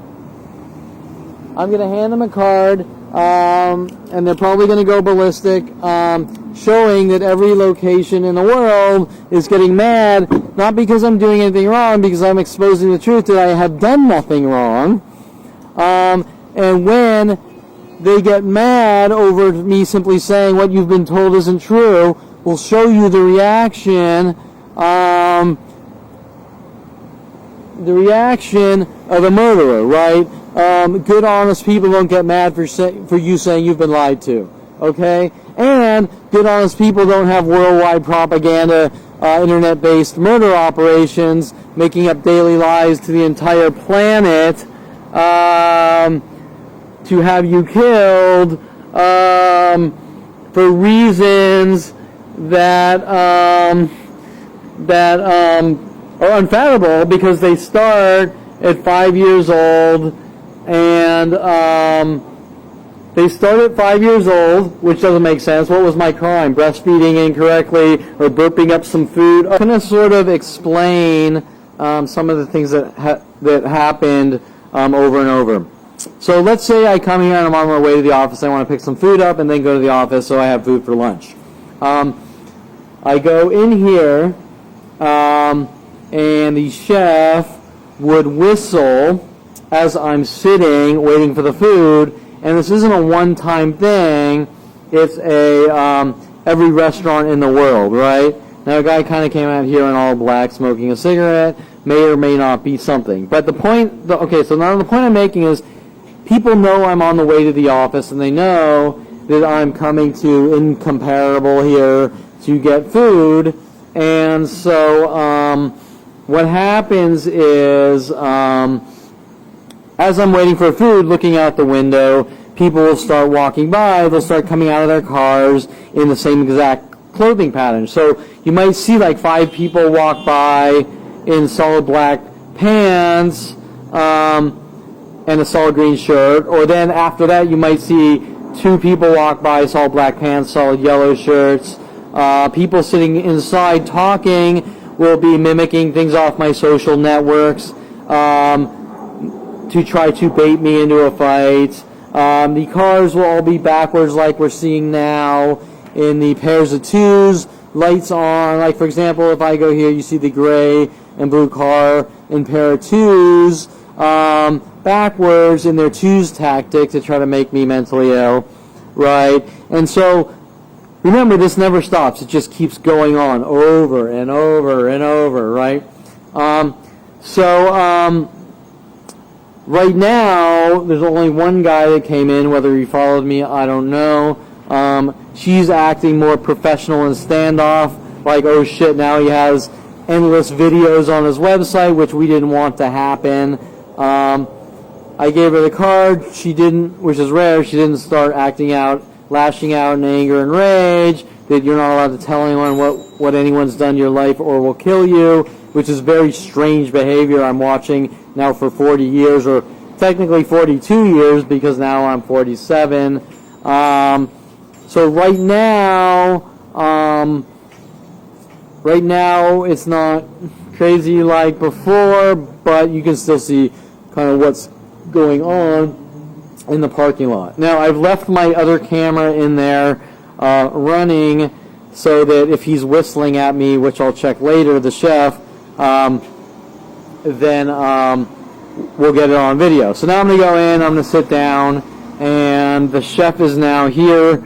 And so, okay, so you just heard this Asian lady who I was friendly to just honk her horn twice, her alarm horn twice, which you've seen on a couple other times, I think, on some other segments at locations I've gone to, and she's also parked backwards, showing that, right, that's a provoking, we're going to try to set you up. You also, there's a gray guy waiting there with his lights on backwards.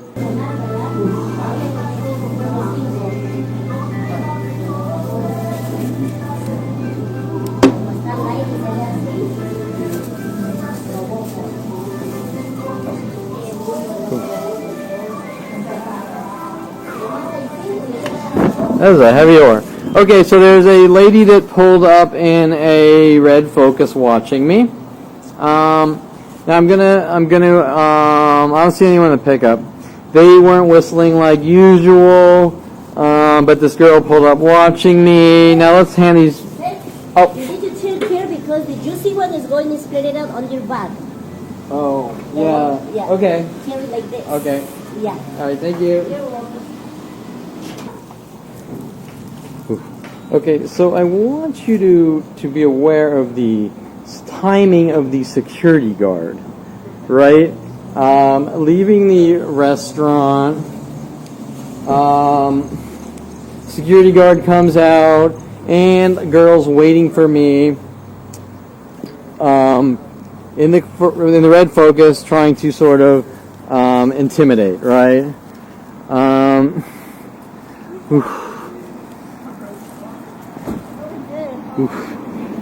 Also, notice she's in the yellow and black pattern, which I've mentioned earlier, people following me down to the other segments of video, except for they were in the yellow and blue.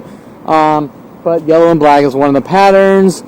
Red cars, Focuses. I know I'm sort of mentioning everything, but it's the way they do it in the groups and the timing. The timing of the security guard, the timing of the girl getting out of the car,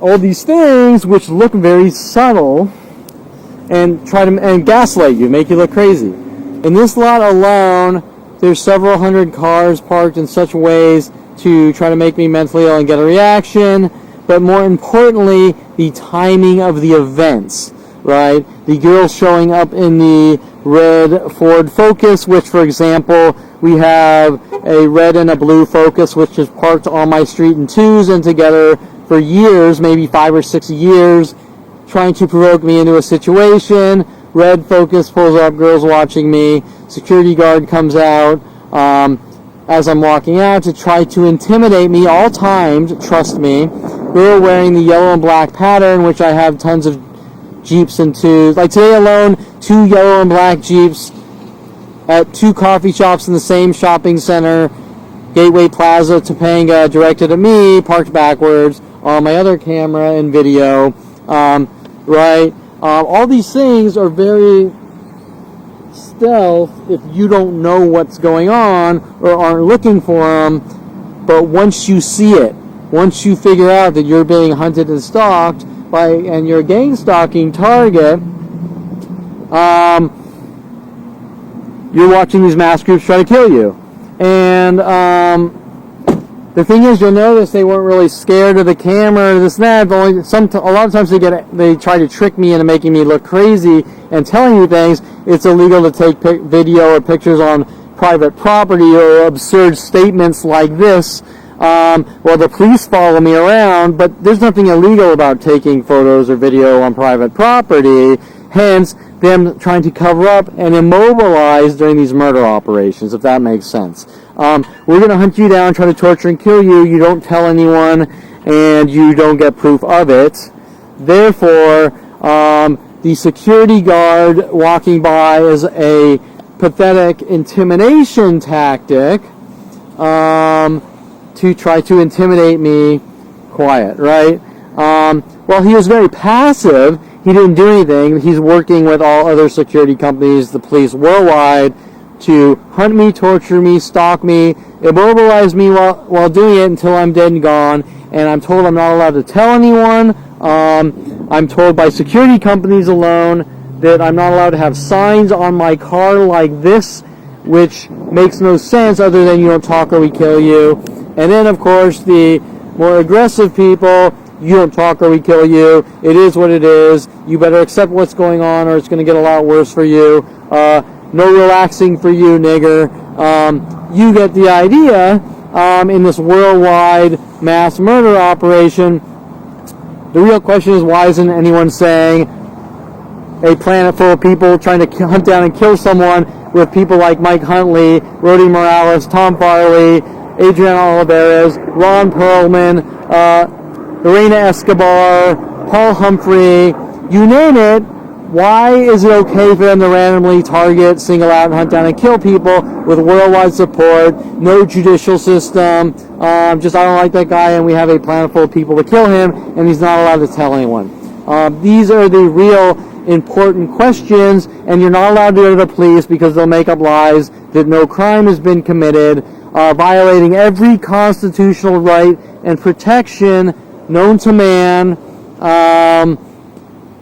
which means that nobody in the United States is safe, because who's next? And I can assure you that if this is happening to someone like me, it can happen to anyone. I don't care how good you are, how bad you are. Everyone in the United States is in danger and worldwide because all these internet tools are generally global technologies, and with things like deep learning and what NSA is probably doing, or other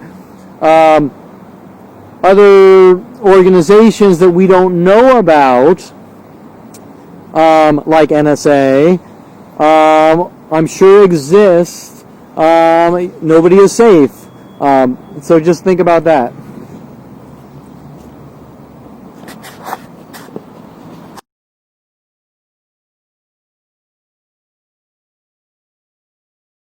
Okay, so we are now arriving at Golden State Sports Medical, 18531 Roscoe Boulevard, cross streets, Roscoe, Reseda. This is my father's office, Golden State Sports Medical, where he's pretty much hired people like Lorena Escobar, Elsie Sandoval, George Escobar, Tony Montilla, many others to have me killed or removed from society. Blue Ultima is most likely there for me. We have a gray and black here. Spectrum truck, 2 Spectrum trucks backwards together in 2s. Remember my father working with Time Warner to violate my privacy with internet connections and the police and government. This lot alone, today's Saturday, so it's not a work day, but this lot alone comprised a Patty Guggen gray 4Runner type, a no-plater Kelly Hatch Jeep Cherokee, another car backwards here, but this lot, 2 Hondas, I don't know if they're both Civics. This lot, for 10 years that I was here, I worked for my father for 14 years. This lot,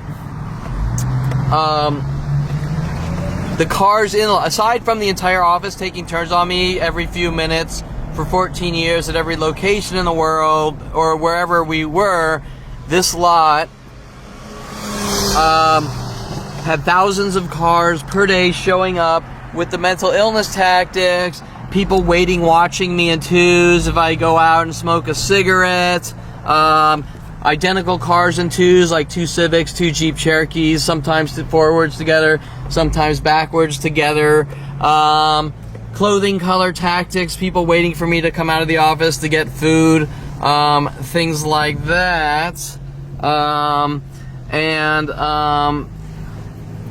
in color patterns, like, you know, like 10 people come out of their offices with black pants, green shirts. This is the backside where we would park. Now remember, these pattern tactics ramped up after I created a photograph, or after Lorena Escobar, and the guy behind me also sort of doing a U-turn as I am. Lorena Escobar asking me to do a photo shoot with her, then running around saying I took her picture, and then, you know, with studio lights on a green screen, okay? There's no miscommunication there, or possibility of anything. This is the back door, and interesting that the black Audi behind me didn't park, just did a U-turn as well. And Lorena Escobar, basically, one of the photos I did with her on green screen were patterns, color patterns, like horizontal striped color patterns matching the room with the same patterns, like she's blending in. And after that, the pattern tactics worldwide ramped up to kill me. Okay, so you get the idea. All these employees paid off to help have me killed and try to make me look crazy, with all under duress of my father in these operations. Okay, so while I could spend 100 years straight talking about the daily murder operations to kill me just at Golden State Sports alone, orchestrated by my father, I'm going to skip and stay on topic to what we're doing here. Okay, so we're gonna stick to, so today I'm talking about, or this video I'm talking about here at Golden State Sports Medical, 18531, Ronald Barry Perlman's Orthopedic slash murder practice where he pays off people like Lorena Escobar to have his son killed since 16. We're on the topic of Kevin's a reckless driver and Kevin needs to be removed from society because he's a danger to himself or others, right? So, you're witnessing all the things going on around me to try to get me to lose focus while I'm driving so that they can set me up to cause accidents.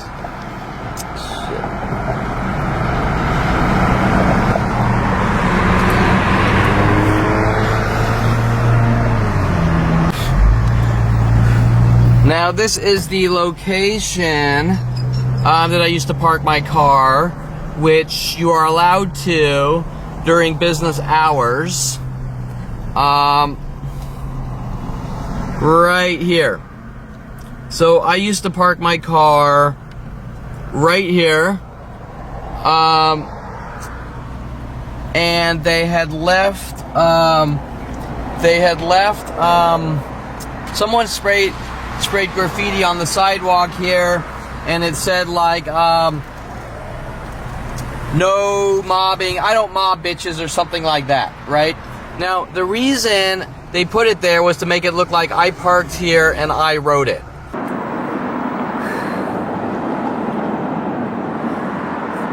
Okay, so this is the spot where I would park weekdays 9 to 5, or when I was in the office on weekdays, which they hated so much, making up every lies. It is about some kind of smelly armpit disease, changing every few seconds, right? I smell, I stink, I'm blocking them from working from home, I'm blocking them in the office from working, I'm sabotaging the networks, all the things that they were kind of doing to me, with Lorena Escobar hiring IT people to sabotage the network and do freaky things to employees to try to make it look like I was doing it to them, working with Shanna, Brian Seva, and a million other of them for 14 years straight, changing from verbal conversation mimics to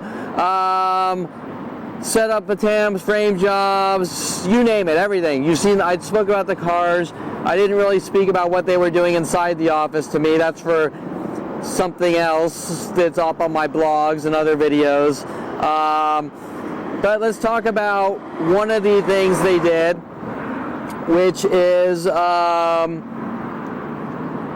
my father not liking me parking at this spot right here. Which today nobody is parked at, but normally during the week cars are lined up here on the side of the road. Now, what was it that my father was so mad about? That he was trying to manipulate me, saying things that don't make sense. You know, if you park here, someone can hit your car, right? That was one of his arguments. Well, who would care? Okay, well, what was the reasoning I was parking here that got them so angry? Well, after 10 years of these worldwide murder operations, and let's just say 10 years of Golden State murder operations with my father orchestrating the whole thing and paying off people like Lorena Escobar and Mike Huntley to have me killed, what was it that he was so mad about? Well, he was mad about the signs on my car.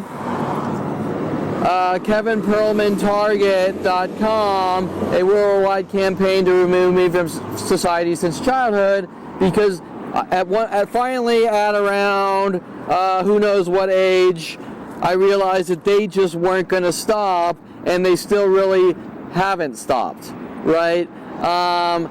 So before, I think I had smeared as a license plate frame on one of my cars, and now they're both targeted. Same thing basically, but kind of showing you know, the types of, or things that are making them angry because they don't want the truth coming out. And just quickly, over here, we have a third Optima who's pulled backwards next to the two Spectrum vehicles, showing how people are grouping together near me or directed at me to create mental illness in these patterns, pairs, 2s and 3s, tactics cars backwards in 2s and 3s, saying things in 2s and 3s, yes, yes, yes, hi, hi, hi, things like that. Now remember, these are random strangers worldwide. Okay, so they're mad about the signs. So in order to try to punish me, so to speak, about the signs, my father and Elsie Sandoval. Oh, let me jump back.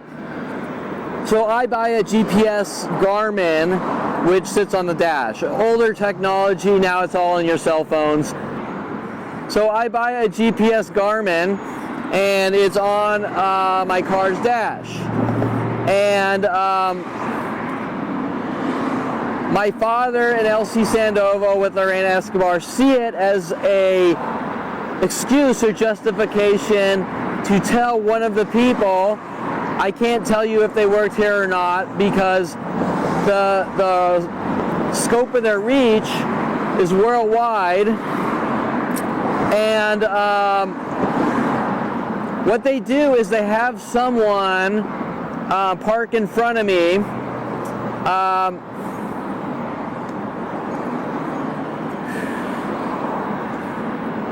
What they do is they have someone park in front of me,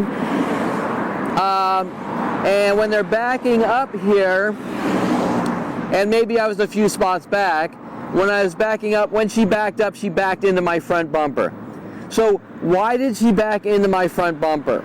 Because she wanted to make it look like I rammed her. Now, I was nice, or she was nice enough to leave a note, I backed into your car, and this is for the insurance company with all the information. So I take my car down to Valley Automotive Center, who during the time is not concerned with that, and working with Officer Sean Dinsey, Officer Jensen, LAPD, to try to make me look like a reckless driver. And while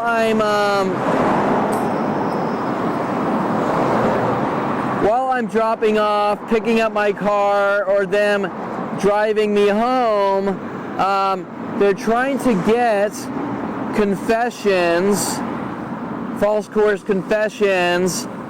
I don't believe they were trying to get confessions at this time that I rammed someone, but they were working on two other angles. One angle was they were trying with Elsie Sandoval, my father's office, and my father to get confessions that I was watching porn in my car while driving, which is the stupidest thing known to man. It's a frickin' GPS Garmin, which like 70% of the world have and now do it on their cell phones.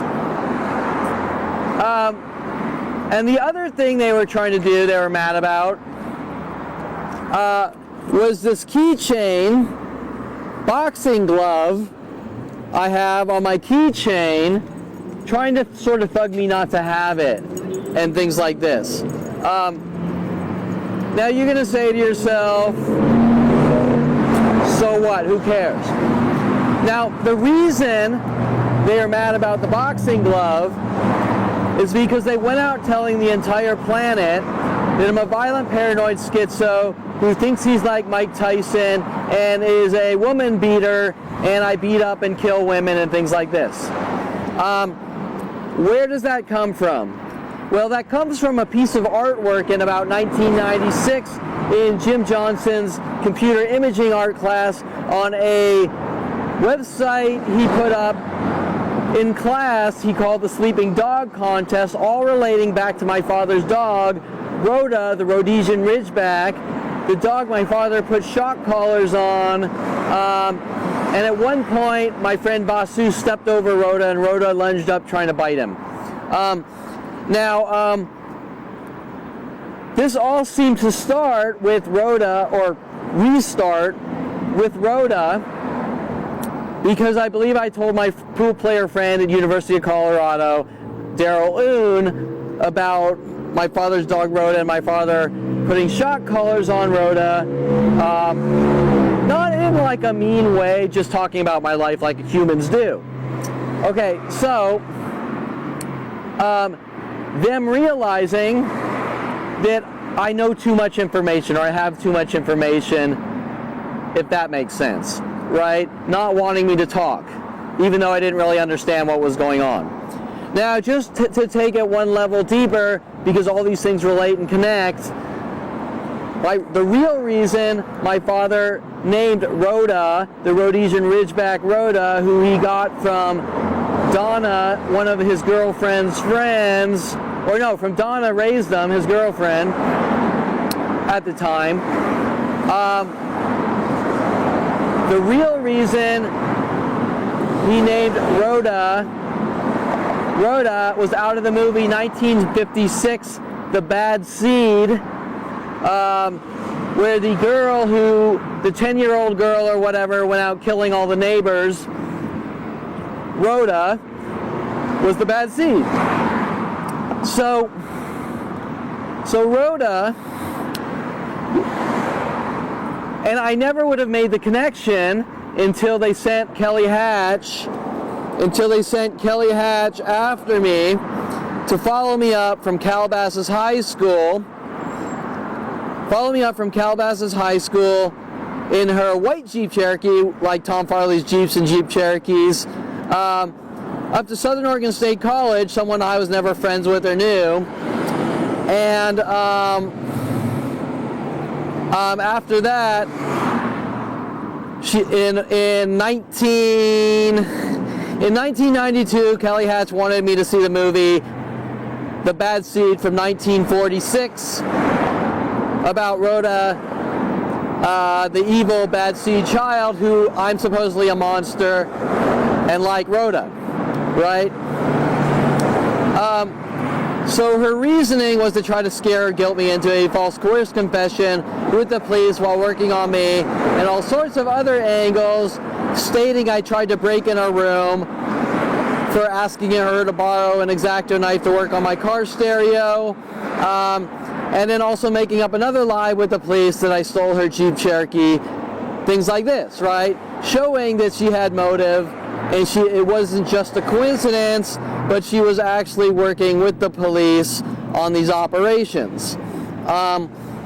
Kelly Hatch is involved in these operations which link back to 5 years old. The connection with Kevin Perlman is a woman beater, is my family with Jim Johnson at University of Colorado. Jim Johnson, my electronic imaging teacher, working with these worldwide groups, stating that I'm a violent paranoid schizo, and I think I'm Mike Tyson fighting a game character, Katana, in this harmless 30-minute piece of art I created, which he put on the web. And when it went on the web in 1995, 96 or whatever, we can all be assured that it didn't go viral to the world. So the point is that me creating a harmless piece of art results, and this happens with every piece of art I've ever created since 5 years old, results in the world being told I think I'm the person in the picture, or I'm a violent paranoid schizo, I conform to media, and I'm not stable, I have no grasp for reality, and so because I created a simple piece of art for an art class in college, I'm being hunted worldwide with people like Brian Longbotham saying that I think I'm O.J. Simpson, and I'm a danger to myself or others, and I'm a violent paranoid schizo, all coming from nowhere, coming from thin air. So that is the relevance of the boxing glove thingy on my keychain. Now, why are they so defensive about it? Because the boxing glove shows that I'm not afraid and I don't have something to hide, right? Hence, just like the signs on my car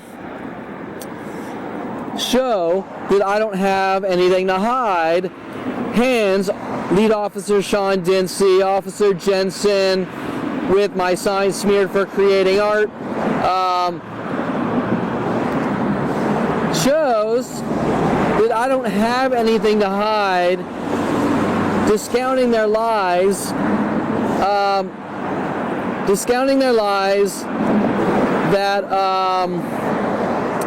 Everything they're telling the world is blatant lies, fabrications, fictions, all with ulterior motives to have me killed or removed from society based on hate, rage, anger.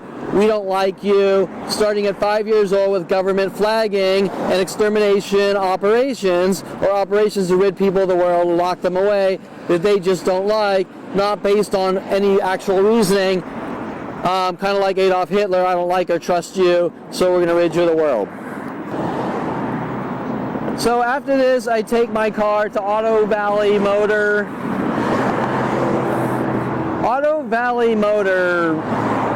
Repair, something like that, off of Oxnard and Sepulveda, ironically across from Spearmint Rhino, which I wasn't paying attention when I looked them up in Yelp.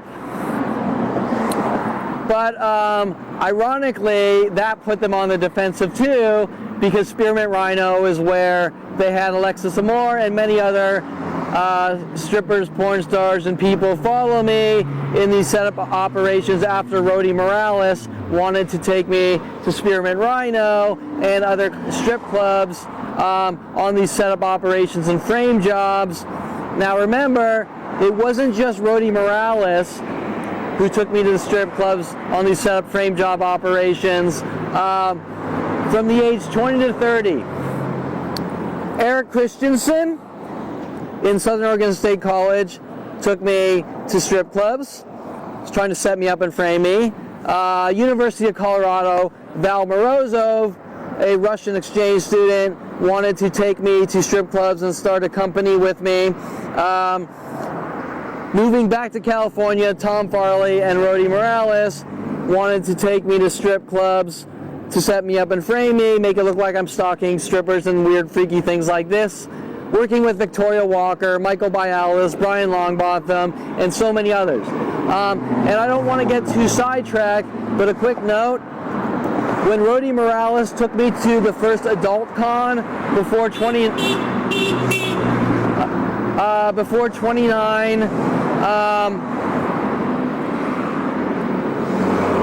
when Rody Morales took me to strip clubs before 29, right when we got to Adult Con, not strip clubs, right when we got to Adult Con, Val Morozov calls me out of the blue, who I hadn't talked to in like 5 years, just wanting to catch up, who took me to strip clubs and wanted to start companies with me, just like Rody Morales. You get the idea. And with the name Adult Con, like we're conning you. But this isn't really about conning people. This is about extermination operations to remove people from society by riling up the masses against them. So that being said, I think you got the idea. And so we're going to head out to Valley Motors Center.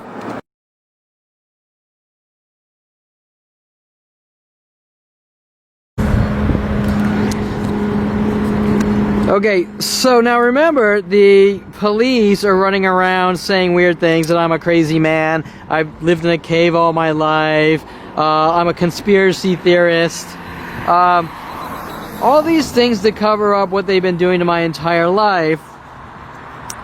But the point I'm trying to make here is that the things the police and world are mad at me about aren't anything unusual. Example, all the people that took part in going to Kevin's Burgers and street racing or watching or whatever are not being hunted by the government with billions of dollars like Kevin Perlman, me, is. Why is that? Why out of all these people that avidly raced down here on Mason or went to Kevin's Burgers, why aren't they being hunted? Right? That's the question you need to be asked. My family with the police and government are saying that I'm an out-of-control monster who is a danger to himself or others, but all the people that mostly street raced, they don't care about. Now, Did I street race? I'm guessing I street raced about twice. I really didn't have that fast of a car. I had a 1985 Trans Am. I pulled out, modified, rebuilt the engine, modified it. Maybe 350 horsepower, I think. Probably not even that. Nothing compared to the other cars. One race, I raced Brian Weaver in his 454 red and black Chevelle, which is a no contest because a 305 like that without nitrous or anything isn't going to compare to a 454. Which I have a whole story behind Brian Weaver intentionally blowing up the engine with nitrous so that he could tell his family lies that the engine went bad. So I raced Brian Weaver and I accidentally ripped the shifter out of the car, which was kind of funny, and put in a new shifter.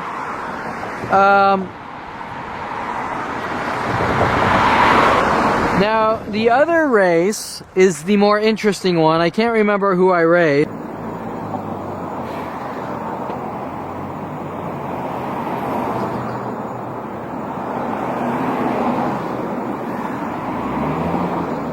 Okay, so this is Service King, as you can see. As you can see here, we have the Service King Collision Repair Center, which used to be Valley Auto Center up until 2019. Or sorry, up until 2017, and right after my arrests with lead officer Sean Dinsey in their cover-up operations,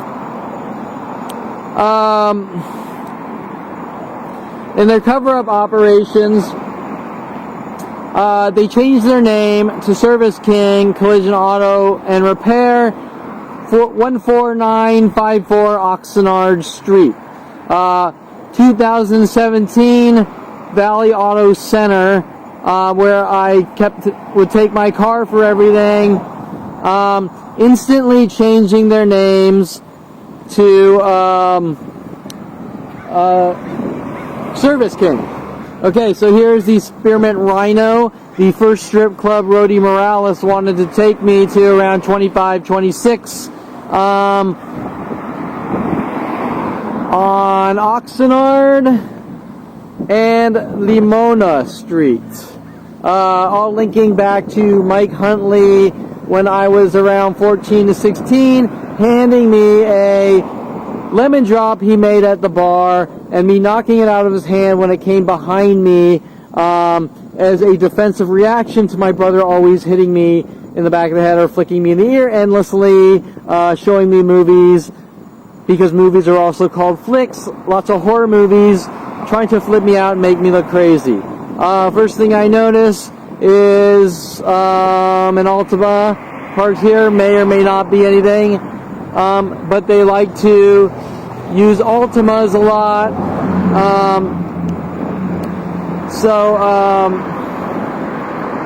So this is Service King right here.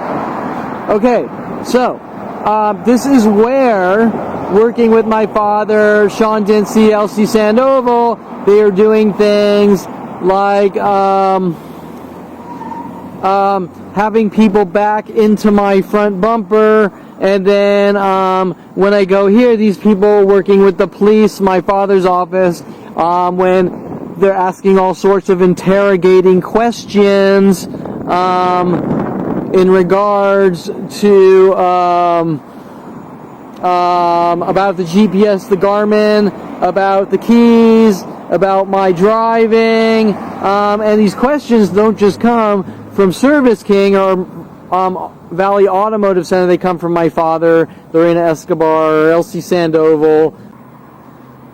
So these questions come from that whole crew working on me, right? So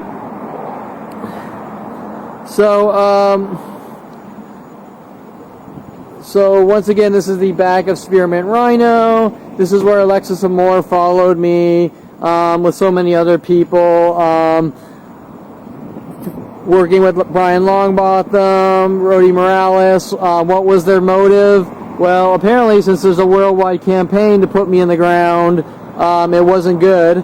All linking back to the police to remove me from society since 5 years old. Now, the one name I want to talk about here at Service King or Valley Automotive Center is the employee named Brian Ushar. Now, Brian, with so many other Brians, sent after me my entire life. Brian Ushar with Brian Longbotham, Brian Weaver, all working together, flat out told me before the 2017 arrests that there was a police officer with a website who was coming after me, and 2 days before getting my car back, and I can't remember which incidents this was. It was probably some of the tire slashings or car keyings that were done to my car. Oh no, I remember.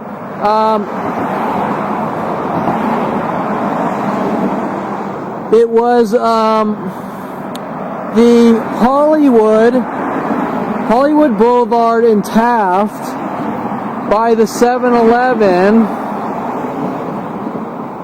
Hollywood Boulevard in Taft by the 7-Eleven, going out to Hollywood, people told to try to launch their vehicles at me and cause accidents, and someone wearing a black and red Raven Bay flannel.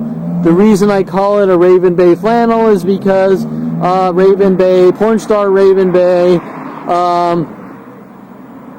likes to put all different aspects of my private life in her movies, just like 60% of the media out there, and kind of directed at me with anger with everyone else that if you ever watch any type of media, there will be cryptic, suggestive, Clockwork Orange types of hidden messages directed at me to try to create mental illness. So you get the idea. There are these NSA tabs kept on me since 5 years old, and my private, every intricate aspect on a data mined level is being given out. Is being given out to the world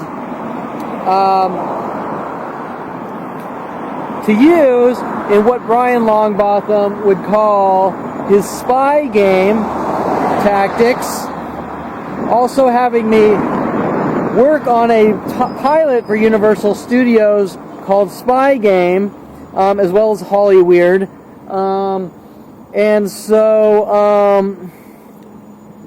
So they're putting these hidden messages to try to make it look like I'm a violent paranoid schizo, and so some of those hidden messages have to do with the red and black flannel Raven Bay had, and people following me around in red and black flannels, right? So the guy that wedged his car in between me and a right turn, for example, I'm at Hollywood Boulevard in Taft, I'm hanging a right turn, with tons of other things happening at the 7-Eleven there directed at me and everywhere else. And someone wedges their car in between me and the right turn and causes like a bumper tap level accident, right? Almost zero damage to his car and a few hundred to my car, right? Well, Sean Dinsey, with so many others in the LAPD and police and government, all working together,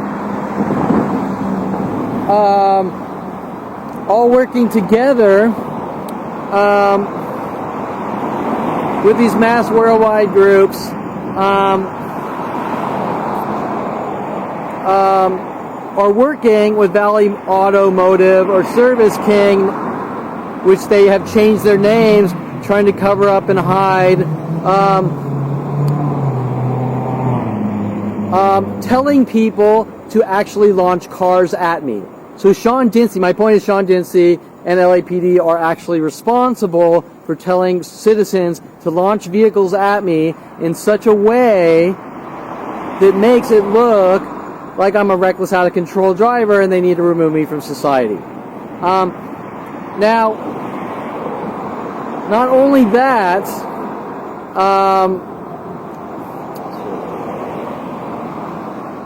okay, so not only that, but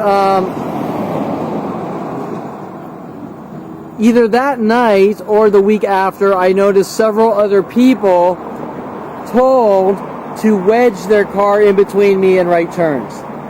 Okay, so after the first guy was successful, I was more aware looking in my rearview mirror, and going down something like Hollywood and Vine, I noticed as I put on my blinker to hang a right turn, someone behind me throwing their car as fast as possible into the right lane to sort of try to wedge themselves between me and the right turn, right? So within that time period, like 1 week, tons of people were told all across on these mass internet-based notification systems to wedge their cars in between me and right turns to cause accidents, to make it look like I was a reckless driver, and keep doing it over and over to make it look like I have driving problems, right? What does Officer Sean Dincy's worldwide murder operation discovery say? Neighborhood Watch say? Well, his worldwide neighborhood watch / terror / setup frame job operation campaign says Kevin has driving problems, and we have a neighborhood watch group on him. Well, how do these neighborhood watch groups go worldwide? So if I'm driving in Mexico or Sweden, that people are watching everything I do and throwing cars at me, right? Doesn't make any sense. Besides, it's unconstitutional to have a neighborhood watch group directed at a specific person while mass groups follow them around and hunt them, right? My point is, these aren't neighborhood watch groups. These are murder operations, government kill operations, government flagging, extermination, terror operations to rid those of the world they don't like Adolf Hitler. So Brian Ushar tells me there's a website with a police officer coming at me 2 days before Terrence Scroggins is contacted by Officer Sean Dincy, who has a Facebook and a website going after people he claims could be a danger to society because they might have mental illness. Okay, so Brian Ushar, 2 days before Sean Dincy's illegal arrest, contacting me, flat out telling me that there's a police officer going after me. Turns out it was Sean Dincy, Officer Jensen's partner from ex-partner from 2013, who Internal Affairs was called on. Like 5 years later, pokes his beak out, so to speak, his snake head out of the snake hole, and is contacting my neighbors like Terrence Scroggins, which if you order some of the court transcripts from their illegal arrests, Terrence Scroggins flat out states he was contacted by Sean Dincy to go after me and things like this. He also states that if he doesn't like someone in his community or society, he has the right to go after them. Basically showing you that Sean Dincy is heavily involved in these cover-up operations. Okay, so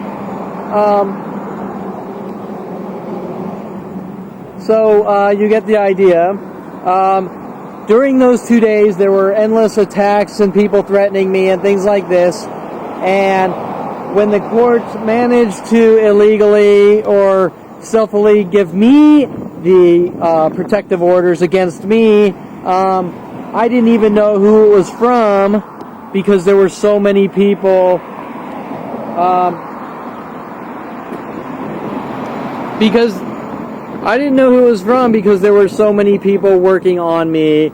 Not only those 2 days, but past the last 18, or at that point about 15 or 16 years, right? So I had no clue who the protective order was even really from. Okay, so, right, you get the idea that I'm just literally being hunted by a planet full of people with these so-called worldwide neighborhood murder groups, murder watch operations that aren't just watching, but provoking all day and night, 24/7, to remove me from society. So, well, if I were to go into all the operations of trying to set me up and work with, whether it's Service King, Valley Automotive Center, now the new one, Cook's Auto Body Repair, you get the idea that they are all involved with Sean Dincy, LAPD, NSA, FBI, and worldwide support to remove me from society. And it doesn't matter how good of a person I am, all these operations are connected from my father's office to out here at Spearmint Rhino, to the Los Angeles Spearmint Rhino, where Alexis Zamora was pretending I was following her when they had Tim Thompson in their office and the manager of the LA Spearmint Rhino call me to look at his Citrix environment on his computers, where she just happened to be down there. You name it, all these operations are connected in a mass communication system.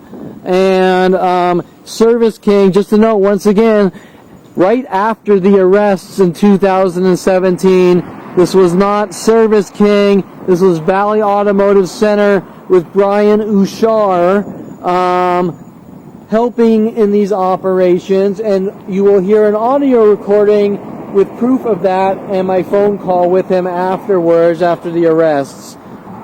While this isn't a one-time thing with Valley Automotive Center, every single time I took my car down here, they were involved in some kind of trying to get some kind of dirt to cover up these mass operations with the police and government. So just one more time, this is the Spearmint Rhino at Lamona Street. And why was it so important that Mike Huntley work with Jen Hess and people like Jen Hess and Rody Morales and Julia Sofia Reynoso, aka Rody Morales, trying to tell the world that I had killed someone and things like that. Why was it so important to take me to the Spearmint Rhino and Lamona Street and make up lies that I'm hunting and stalking strippers to the world while destroying my name because they were mad at me for getting into studio photography with women and building adult websites? Why were they so mad at me, really? Well, once again, as I said before, Mike Huntley,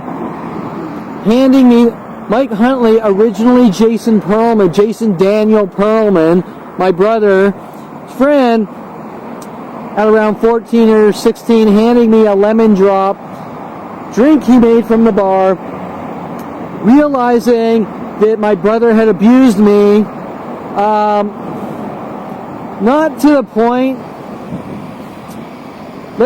my brother didn't really abuse me that bad that I knew of, but when Mike Huntley, little did I know what my brother was really doing, I should say that.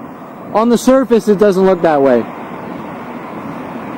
Mike Huntley realized that when he came from behind me and handed me the drink and my right arm went up really fast and hit the drink out of his hand from behind, that there was some kind of leftover repetitive induced defense reflex from the amount of times my brother flicked me in the right ear, trying to get angry reactions to make it look like I threatened his life and tried to kill him and things like this.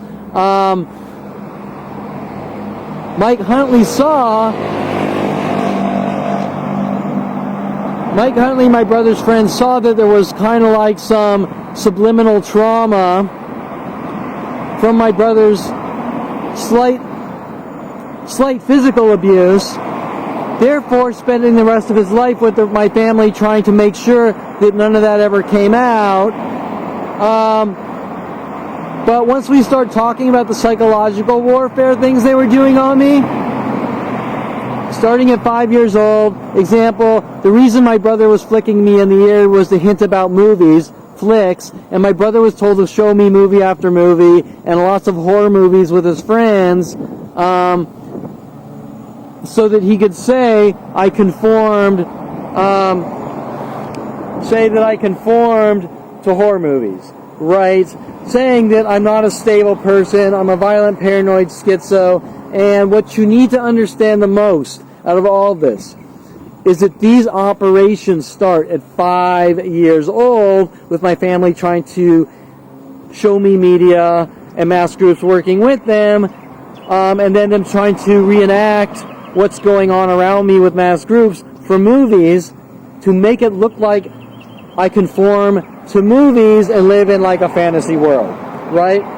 So finding these things out at 29 meant that they needed to cover up all these operations, even more so that had always been going on, right, with mass groups. Now media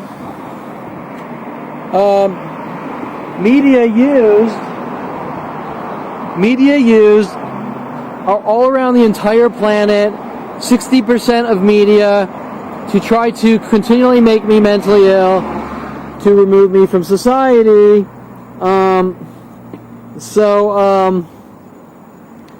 Right, you get the idea what is going on, and let's just, before I end this segment, get the Service King sign, which I will then show you photos from 2017. The entire reasoning they changed their name is to cover up the crimes that Valley Automotive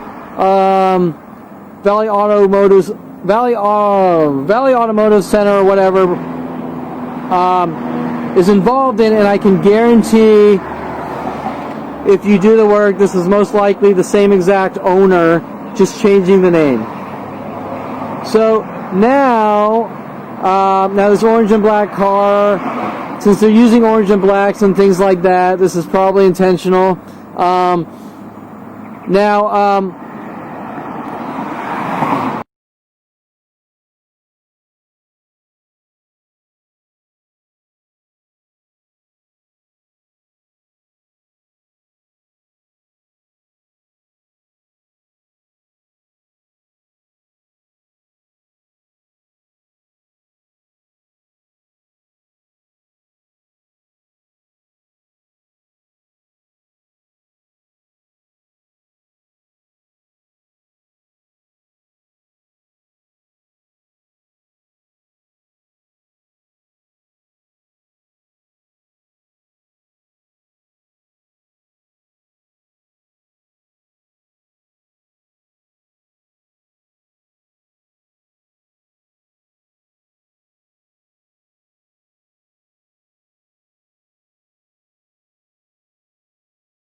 Hello?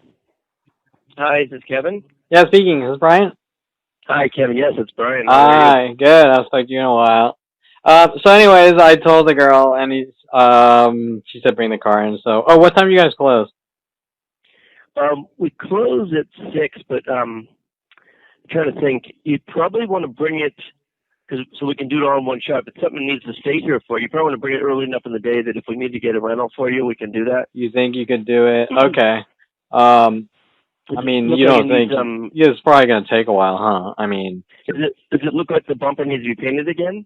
I'm not sure. What happened was I went off, that car, it scrapes on everything, but I went off a curve, not like off, but, down off a steep angle curve, and the back scraped, and then I looked, I noticed like it popped off, and I popped it back into place, but then I noticed when I opened the trunk that it looked like there were no screws holding it in place. Like there's holes where screws are supposed to be, but it's out of alignment. But the paint might be a little damaged. It's probably not that bad if it is. But anyways, I guess you'll take a look, but I don't know. I would think it would take a while to fix, but, okay. Anyway. You know what we should do? The clips are not a big deal. If the bumper moved a lot, it can pop those clips out, and we can put brand new ones in there for you. Okay. And the bumper, I'll check it for you. If it needs some touch-up, I can do that. If you're looking just to get this done like in a few minutes. But, okay. Remember the bumper, the good thing with the bumper is even if it's got some scratches, but it's not real bad, you don't have to fix it right away because it's not the body of the car where it's going to rust. The bumper covers plastic, so it's never, rust is never an issue. But you probably want to come by early enough that if I want to have my guys put those screws in there so the bumper's not loose anymore. Oh, yeah, I get it. Good the point. clips, whatever it holds, yeah. Because the guys stop working at 5, so you can come in before that. That'd be great. Or tomorrow morning, whatever's easier for you. Okay. One more question. Actually, I wanted to know, remember we had that conversation about the police officer that was posting things on Facebook? What, do you know what his name was? Was that Officer Dincy, or do you have any idea? If you said it, I would know it, but that definitely wasn't it. And I haven't heard anything lately. That was back when you were here. I told you, our wife had read some stuff on there and showed it to me. But I haven't seen anything since. It's it's Sean something. Sean is his name. Oh, Sean Sean Dincy. Yeah. Oh, is that his house? Okay, yeah. He was just responding to what other people were saying. He didn't say anything wrong. He was, Yeah, no, I actually went to his face. I've been harassed several times by, once you said that to me, my neighbors, amped up their attack. So obviously I'm under constant harassment and terror by them, and they're playing their games. Oh, nothing's going on, and you're a paranoid schizo, right? And then when I got home, or the next couple days, I was met with all sorts of like death threats, and this guy in this Miata is going to beat you up by my neighbor Greg Koenig and things like that, right? And then some big black guy was waiting for me, yelling at me, and right. So they were totally riling me up. But the reason I ask is it's obvious that the police and the Sean Dincy are doing illegal operations by turning people into police. Does that make sense? Like, first, people aren't allowed to provoke people and set them up, right? Like, so, right. Because anyone could contact anyone, whether he's a police or not, and you can go, you see that guy, he murdered someone, right? So I want you, some nobody with no training or on the force, to follow him around and figure out how we can put him in jail is a vigilante. And if the police are telling the people to be vigilantes, then the police are breaking the highest law known to man, right?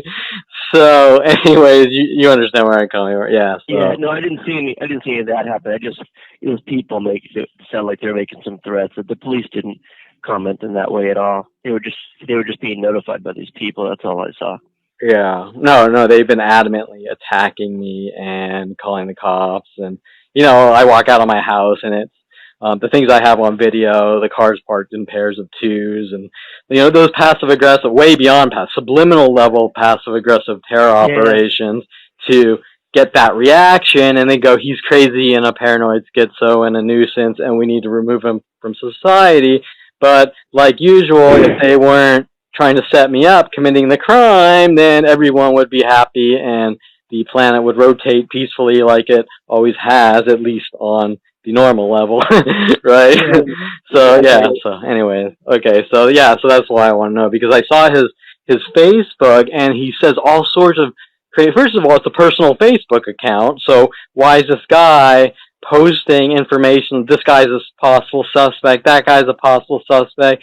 He's posting things about people that suffer from mental illness that should be removed from society because they can't make rational decisions, and one of their labels on me is that I'm a paranoid schizo, right, to cover up their operations. Yeah, so he's involved in all sorts of things that most people would say, no, if you work for the LAPD, then you don't post that crap on your personal Facebook. Maybe you post, I went out to dinner with so-and-so and she's cute, Right. But anyways, yeah. Okay. So his name was Sean Dincy. So, okay. Yeah. All right. Well, listen, come on by either this afternoon or tomorrow morning and we'll look at that bumper for you, okay? Okay, thanks. All right, Kevin. You're welcome. Soon. Okay, bye. Now, we're going to go down to Hollywood and Taft and Hollywood and Vine, and I'm going to show you where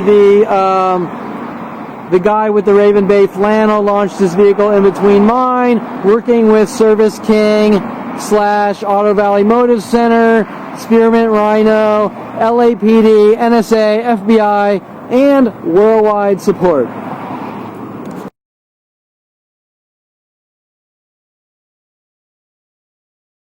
Okay, so I'm on Hollywood Boulevard. I'm making my way to the 7-Eleven on Taft and Hollywood Boulevard, right by the fire department.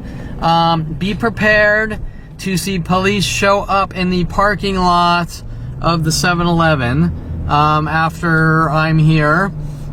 Usually directed around me. And I'm gonna pull across in this shopping center. We're also kind of check out the parking lot of 7-Eleven. Usually there's cars in cryptic patterns to create mental illness. I see 2 red cars together right now. Usually in this parking lot here, there's tons of people waiting for me when I come out to Hollywood on Saturday nights and Santa Monica and things like this. I don't see any here yet. Usually it's later. Today is Saturday, but usually it's more like 10 to 12 a.m., p.m. to a.m. And so several things have happened here. So usually people are waiting here in cars backwards with lights on, pairs of 2s, color patterns, just like the 2 red cars over here, over there. So as the parking lot looks normal right now, be prepared when I leave in about an hour or less to see weird things going on and people ramping up their attacks. Okay, so we are out here at the 7-Eleven on Taft Boulevard and Hollywood Boulevard. And so the significance between this intersection and Taft. Okay, over there right now at the 7-Eleven, you can see 2 kind of cars, red cars together, 1 forwards, 1 backwards. Usually there's a lot more in cryptic patterns, cryptic message patterns. We are also across from the Pier 1 store. Now remember, everything that goes on is directed around me is about hidden messages to try to make me look like a violent paranoid schizo, to set me up, frame me, and figure out ways to remove me from society. So what is the significance or the relevance of Taft Street? Well, out in Woodland Hills, I grew up next to Taft High School, and they started working on me at 7-Elevens worldwide after around 29 years old when I told Tom Farley, let's go to 7-Eleven. Let's go to 7-Eleven. Let's go to 7-Eleven and let's go to 7-Eleven and get some Slurpees. And they started ramping up the attacks as if there's some kind of crime or I did something wrong to Tom Farley mentioning Slurpees. Now remember, I'm out here just kind of videoing myself, minding my own business, but most likely we're going to see some police pull up in the 7-Eleven lot around me, directed at me.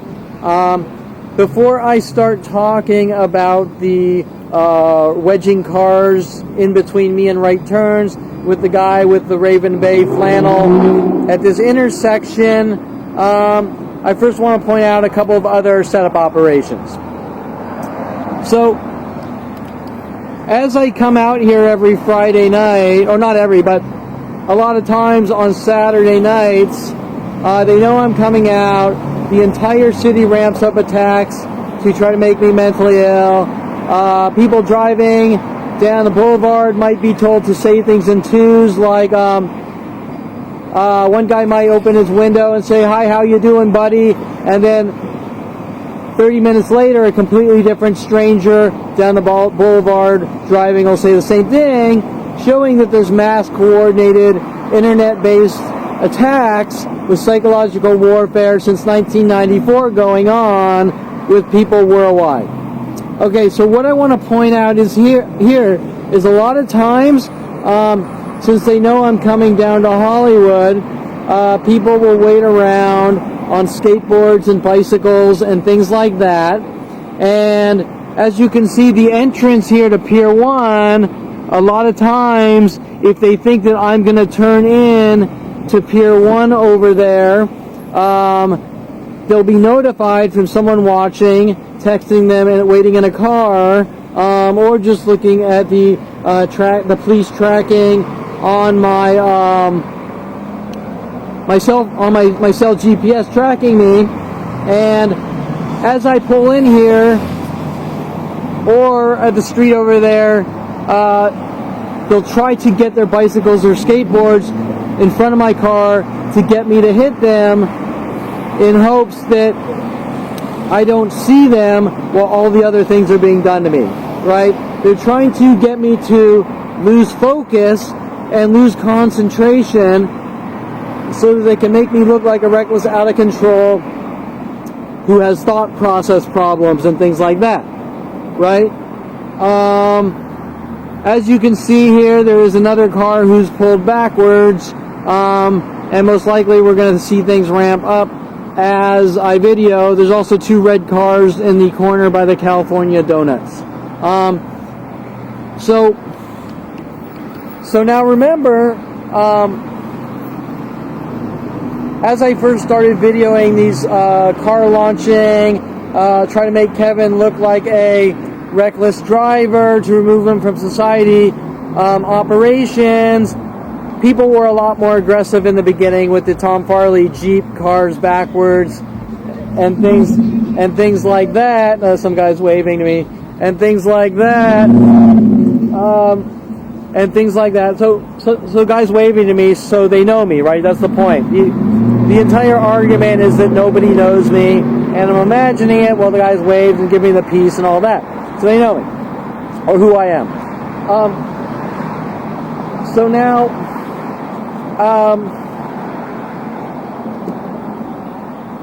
basically when I started videoing this segment a couple days ago, there was a higher rate of people trying to make me mentally ill while I was videoing.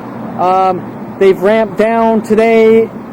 The last locations I've went to, there weren't people trying to make me mentally ill, or whether you want to call it sharking me or trying to break my concentration with the police to set me up, make me look crazy. It's been fairly ramped down, but we might see it ramp up here in Hollywood. And we just notice sort of how the fluctuations, how it was pretty aggressive with the black Jeeps in the beginning. and today it was close to none, but now I'm out in Hollywood, so that might be different. So okay, so now let's talk about the car wedging setups. And once again, yellow and black is one of the tactics. We have a yellow and black showing up walking, but that might not be anything until we see multiple people in yellow and blacks. So I'm driving down the street here, but let's just get them on video really quick. So I'm driving down Hollywood Boulevard here, and I'm coming this way, and I'm making a right turn right here, right? And I'm going up Taft Street. Now they don't, for some reason, they don't want me by this 7-Eleven or any other 7-Eleven worldwide. And I'm not going to get into all the things being done in Hollywood all over. I'm just going to stick with this location here and this intersection right here. So I'm driving this way, and I'm making a right turn here. Now, as you can see, the length of the red, no parking, and I'm switching from the fast lane to this right turn lane, or to the lane on the right.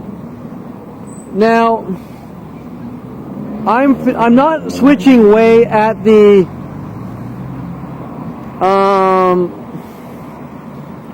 or no, let me correct that. I'm not in the fast lane. I'm in. Okay, you see how if you are in this right lane going straight, that it's basically the width of two lanes, right? So this single lane where you make a right here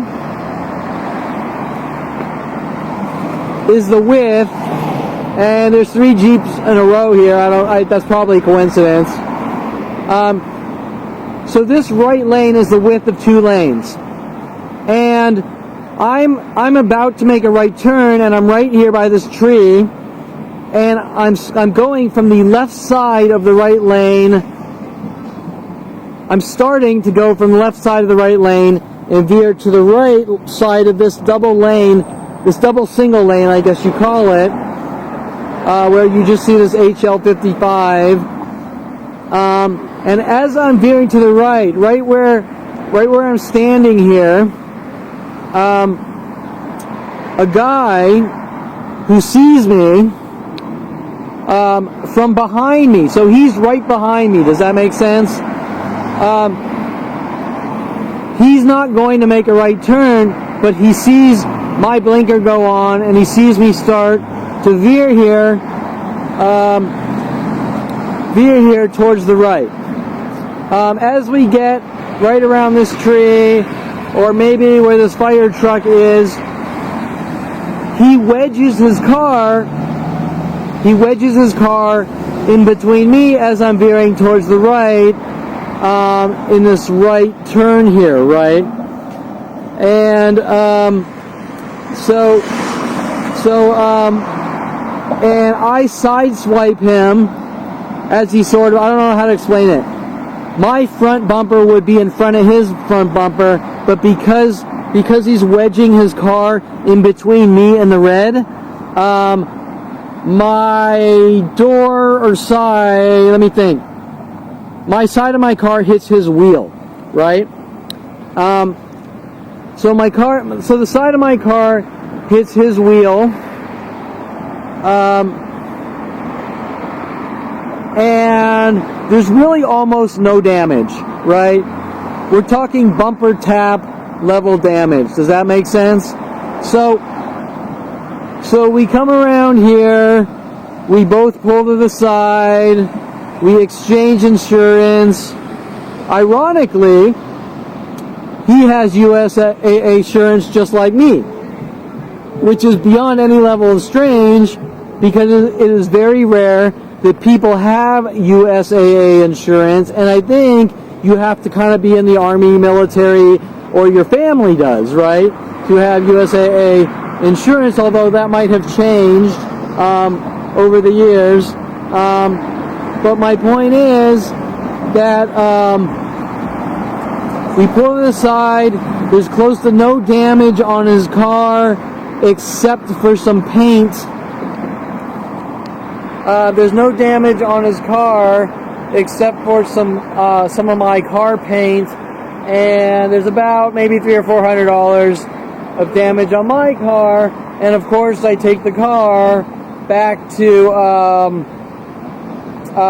Valley Motor Center, who is in contact with Officer Sean Dinsey.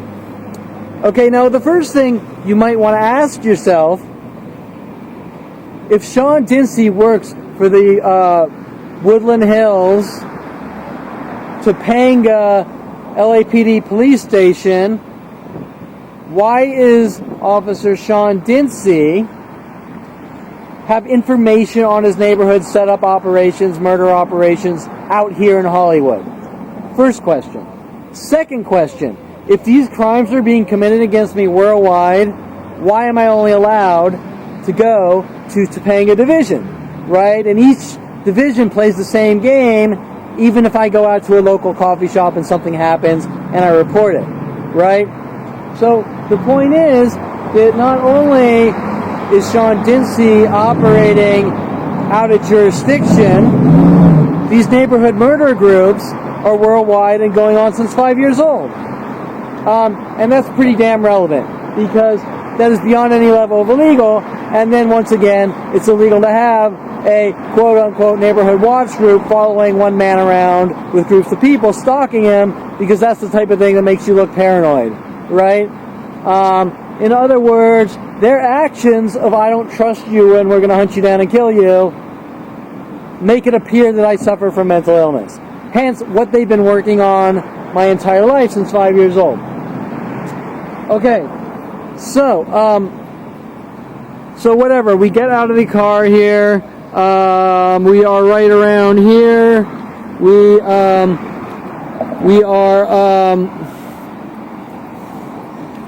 We exchange information.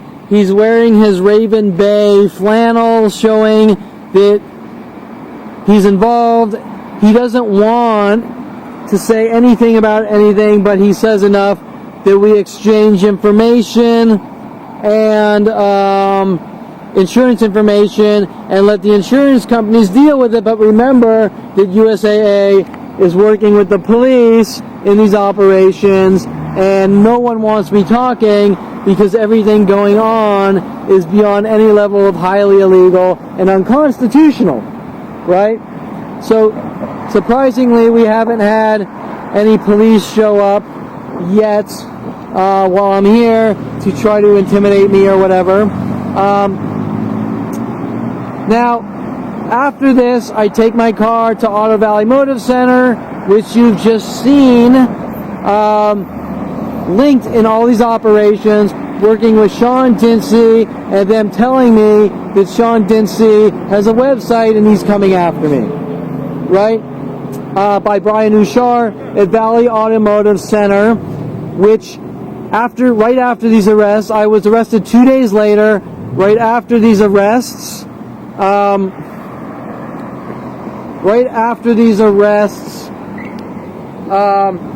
Valley Motor Center is now King's whatever service center, right?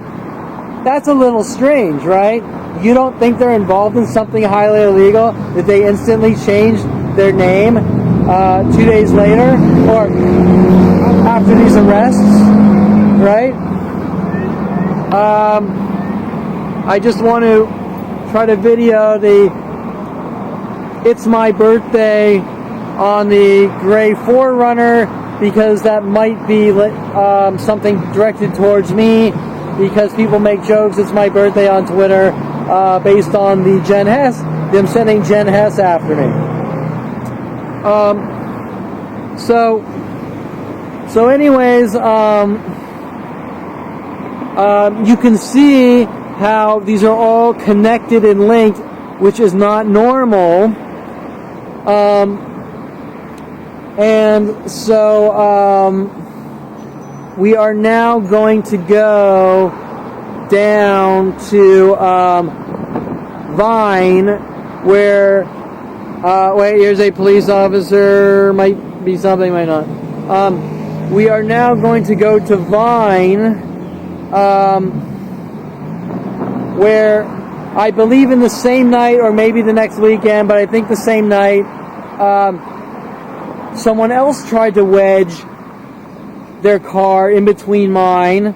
Now remember, me at that point looking in the rearview mirror, because I was ready for it to happen again, watching people as I put my right blinker on, sort of speed up really fast, trying to throw their car in between mine, right? Catching at least one of them, and maybe even two, I'm not sure.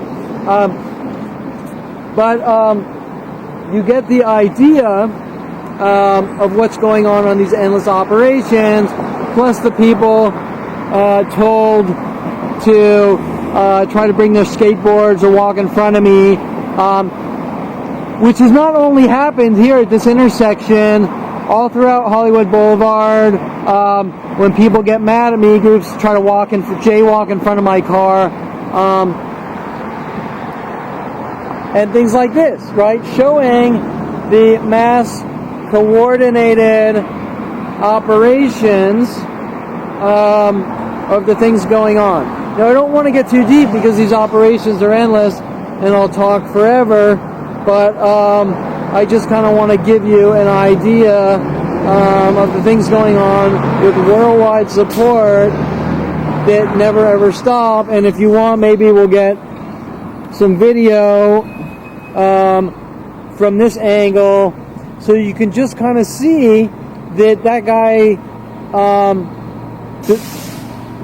it's a single lane highway, but this lane is 2 lanes because of a fire department there.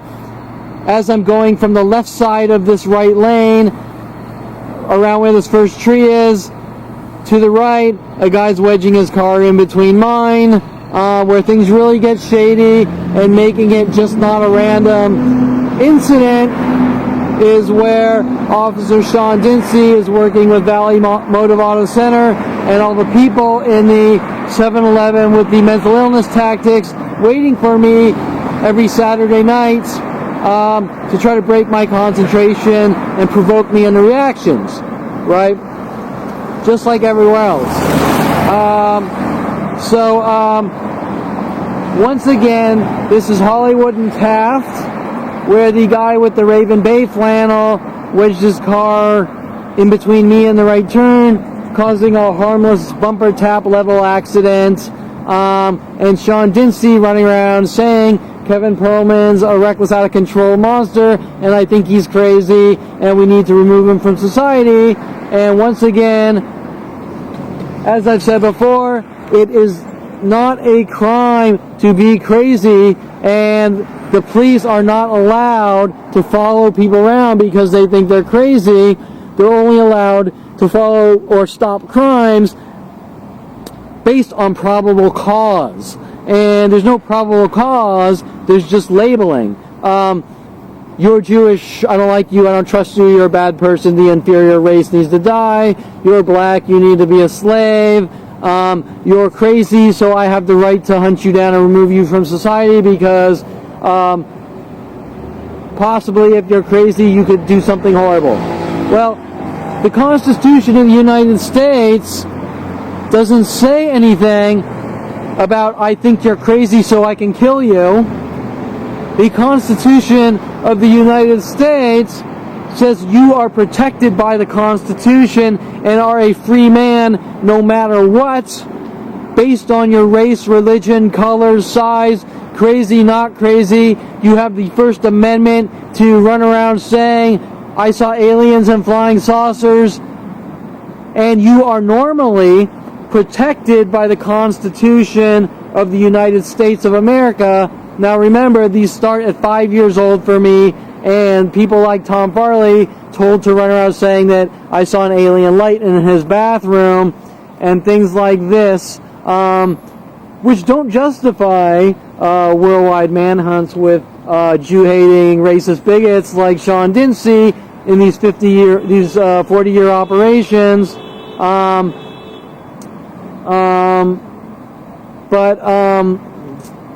But that is what's going on, and it's the reason it's going on is they're trying to make me think that it's okay and my fault that they're doing what they're doing. So now we're losing our light, so let's go down to Vine, Hollywood Vine, and I hope there's enough light to finish up this Hollywood segment here. And this is 7-Eleven, Taft and Hollywood Boulevard. And once again, this is the sign that the police are so mad about because they don't want the truth coming to light. Okay, so we are leaving 7-Eleven here. The only things I haven't seen, they haven't done. Oh, well, here we go. We got the first one. So as I'm leaving, we have a guy, he sees me and he parks backwards. As this guy who is leaving with the car backwards leaves, and look, it looks like he's probably just sitting in his car. It's not nearly as aggressive as it normally is. This is the driver of the other backwards car. As you can see, it's just a random lady in Hollywood told to do these things directed to Kevin Perlman to make him mentally ill. Now we're going down to Hollywood and Vine to document the next location where someone was told to try to wedge their car in between me and the right turn. Was not successful. I saw him because my eyes were glued to the rear view mirror, knowing what they were doing, or at least somewhat prepared for the amount of people that they have walking in front of my car when they see me, or skaters or bikers doing these things, and hope they can get me to hit them with my car or come close to make it look like I have a problem with focusing and concentration, to set me up and frame me in these operations, to try to break my concentration and get me to do something which will land me in cages, or enough terror to just get me to blow my brains out or something like that, also known as gang stalking. Okay, so the guy came by, he popped out the cat door, he left his Budweiser thing, and then most importantly, he unscrewed the light bulb so the light didn't turn on.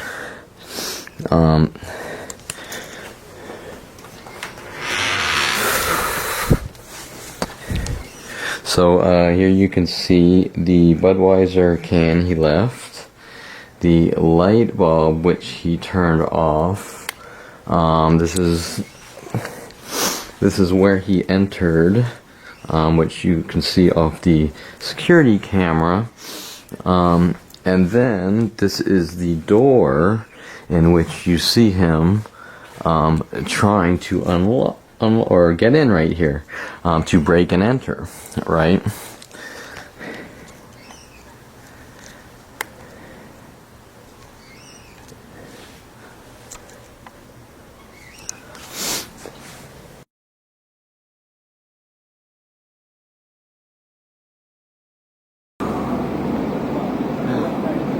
Okay, so we're walking down Vine Street and by Hollywood Boulevard, and I'm just going to kind of point out, well, the first thing you might want to look is the black and yellowish pattern, which groups of people are told within the last maybe 6 months to ramp up those color patterns. But more importantly, I'm not 100% sure if this is the next intersection after the first accident, this minor insignificant bumper tap level accident that Dinsey hunts down and tries to kill people over But more importantly, I'm not 100% sure if this is the intersection because they weren't successful. They weren't successful with the actual next setup attempt because I caught them. I kind of knew what to look for. But whether this is the intersection or it isn't doesn't really matter because the accident never occurred that they wanted. It just kind of gives you an idea of the types of things they're doing to try to set me up, right? So let's just, for argument's sake, say this was the intersection on Hollywood. As I was, see, like for example, another yellow and black. So as I was way out here, probably where this white line would be, if this is the intersection or not. I think it is. Right when I put on my right blinker, let's say this GMC is them and the gray car is me, although that's my car, ironically. Right when my blinker went on, the GMC behind would have thrown his car as fast as possible into the right lane to make it look as I'm veering from the main lane into the right turn lane that I sort of sideswiped him, if that makes sense, right? And then I would sideswipe him right around here, the same exact thing done. Now, interesting enough, this was right after the first attempt, so I knew what to look for, and I was looking in the rearview mirror, and I could see the speed in which they sort of launched their car to the right lane, if that makes sense. It wasn't a slow, gradual, oh, I'm making a right turn. It was a highly, like a high speed, like grab your steering wheel and go like this really fast to try to get it in between, to try to wedge it in between my car, right? And so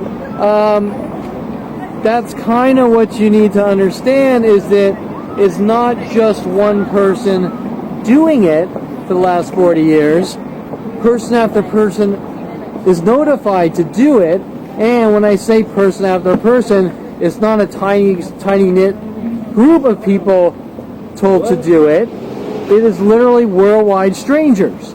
So what you need to understand is that going off to Southern Oregon State College and Kelly Hatch told to follow me up from Calabasas High to Southern Oregon State, working with the police, was all done intentionally, and then the entire city notified in whatever communications before the internet existed to stalk and hunt me. And then moving to University of Colorado, and all of Colorado told to do the same thing. And then in 1994, the internet coming around, and the government using that as a weapon against me, notifying the masses worldwide, everyone do what you can to remove Kevin Perlman from society. But it's not really about anything, which is strange. It goes from lie to lie. It goes from, with Rody Morales, I supposedly killed someone. It goes from women that I've hacked them and tried to get them to explode in anger. It goes from women with movie companies like Universal Studios, Modern Video Film. It goes from the Brian Longbotham frame jobs with Wes Craven, telling me that Wes Craven wants a clip of OJ fleeing the scene to make me look like a violent paranoid schizo, and Brian Longbotham telling Wes Craven that I'm crazy and I'm screwing with him. Well, the police run around saying I'm a violent paranoid schizo who thinks he's OJ Simpson. Then it changes that I think I'm Mike Tyson. Then it changes to the next thing, and it changes to the next thing. Then it changes to pedophilia, kiddie porn, car thieves, you name it, showing that they are only concerned with one thing and one thing only, and that is removing me from society. That is all they are concerned with. But where things get weird is that they somehow manage to use 3/4 of the planet to help them. Now that is not normal, because if a police officer walks up to me and says that person's this and that, I want you to help me kill him, I'd be like, get the fuck away from me, I got a life to live, and that's the police's job, not mine. But like some of the other video footage that I have of people working with DNC telling me, trying to get me to do things, saying, I don't trust that homeless guy over here, and my friend's in the bathroom, so can you go guard the bathroom, and freaky setup attempts like that. With Dincy showing up the next day, trying to break down my door, pretending he's with his friends, pretending they're FBI, impersonating FBI. You get the idea. You get the idea of what Sean Dincy, who's actually running for city council or something, District 12, is involved in telling people in Woodland Hills. It's pointed at me. Is Sean Dincy telling people to become vigilantes? Sean Dincy telling people to become vigilantes to clean up the streets, right? We don't like these homeless guys, so we want you to figure out ways to lock them in jail and remove them from society, right? And so then they try to sort of reel me into their gang, going, Kevin, we're just trying to get rid of this homeless guy because he smells or something, so do these things for us. And then I go, well, that's not my job, If you have an issue with that homeless guy, you call the police. And then they get mad, and Dincy gets mad, and Dincy tries to break in my house once again, pretending to be with FBI agents and things like that, right? So that, with police scanner recordings of flagging and labeling people that might have mental illness, possible, what do they call it? Possible male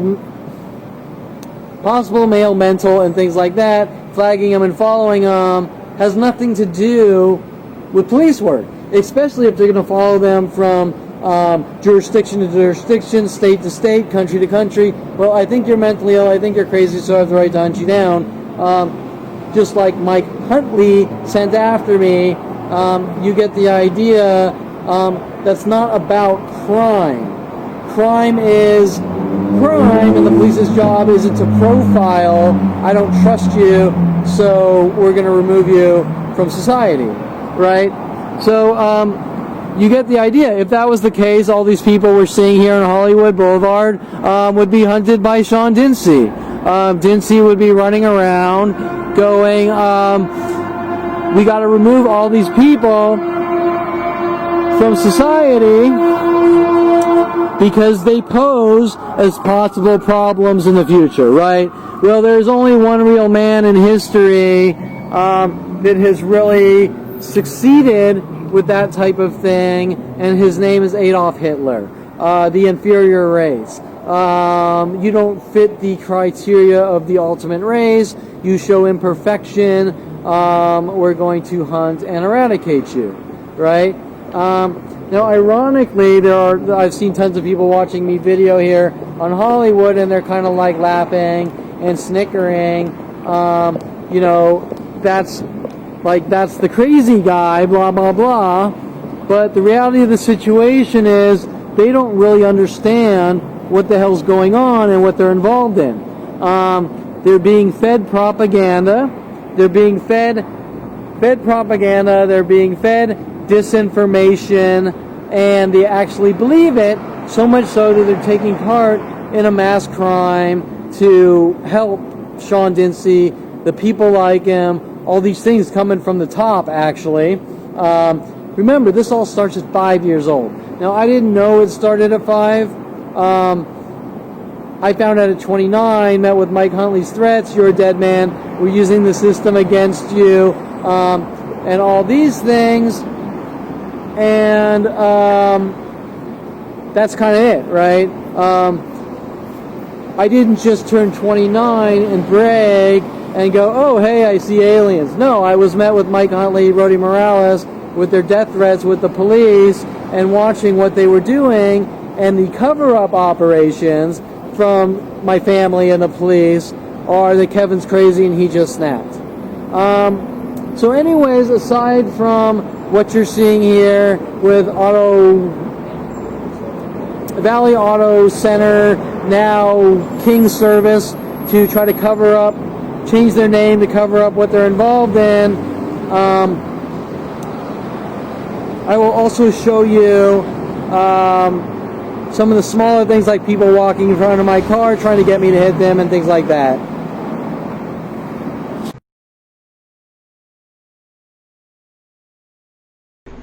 Okay, so now I'm on my way the next day to the Coffee Bean on Topanga and Ventura, where I've had 17 years of harassments just like this one from the very first moment I've ever stepped in a coffee shop. Now remember, I don't know any of these people, but the behavior you're going to see from these people have been done to me all day and night, 24/7, since 5 years old, on a more subtle level. And when I say that, I mean that nothing was ever directly said to me. Instead, it was disseminated worldwide through propaganda, government-built propaganda systems with family and the people I thought were my friends, things like that, behind my back, so that I couldn't really defend myself.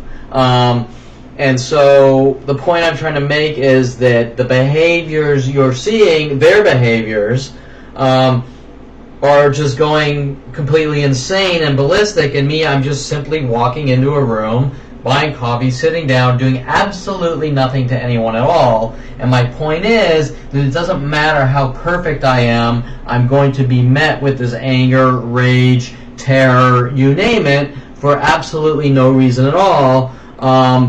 And once again, take a look here, because this is a lot more aggressive, and there's no justification or reason that these people are acting or reacting this way to some guy that simply walks in, buys a cup of coffee, and sits down. I'm now going to go grab some coffee at Coffee Bean. I might sit there for a few to see what happens, because they're on there. Yesterday when I went to Starbucks, the cops immediately showed up. Right after, within minutes, with a girl in pink and black trying to set me up. So let's maybe hang out here for 10 minutes. We also have cars which appear to be waiting for me on the side of the road, probably with their lights on, which is a normal tactic. We're going to keep harassing you with our little cryptic "we're watching you" tactics. Originally, in about 1996 or 7, I took a film photography class at University of Colorado, which apparently was a big issue with a person sent after me by my brother named Mike Wexler, and the professor Nick and the professors in the community didn't want me having a camera for some reason, which I had no clue any of this was going on up until 29. I originally, after met with Mike Huntley's death threats, were using the system against you. Have a good life now. I've given you enough rope to hang yourself with, finding out that there were worldwide murder operations to have me killed, starting at 5 years old, which doesn't make any sense. Once again, I think it was around 2005 or 6, they had a problem with me getting back into photography, the hobby of photography, from taking macro shots to telephoto to landscapes like sunsets and beach pictures with the ocean waves or whatever, even sports or this or that or whatever. They had a big problem with me having a camera. So when you see this, make sure you sort of put in the back of your head, so what, the guy's got a camera and he likes photography, why are you going ballistic on him, right? He hasn't done anything. Now, especially to justify worldwide murder operations. So now, in about 2010, I was, some fire trucks came out to Warner Center Park, and I didn't know what was going on, but I was just sort of videoing it. and the police thought I was taking a picture, so they walked by, threatening my life. We're watching you, Perlman. Okay? Now, that's a very strange behavior for someone to go out, buy a camera, take pictures of whether it was the big fires back in the early 2000s or dogs or rocks or trees or beaches or model shoots or whatever. It's not the type of thing that anyone could care less about. Hence, what you're about to see on video here is me videoing some fire trucks, which nobody would care about because hundreds of people pull out their cell phones with video recorders, videoing fire trucks or whatever at scenes, and nobody cares. They do fire trucks, they do car accidents, they do whatever. Nobody cares. But yet, when I'm videoing a simple fire truck show up to someone's house, the police threaten my life. We are watching you, Perlman, in anger and rage, not really knowing that I'm videoing, thinking I'm taking pictures. Well, it doesn't matter if I'm taking pictures or videoing. It's the same thing, but the point is, this is about 2010, watching the police basically let me know that we're hunting and stalking you. Now, for the police to try to play this game, how I'm a violent, paranoid schizo and nothing weird or out of the norm is going on, shows that they're aiding and abetting a mass crime.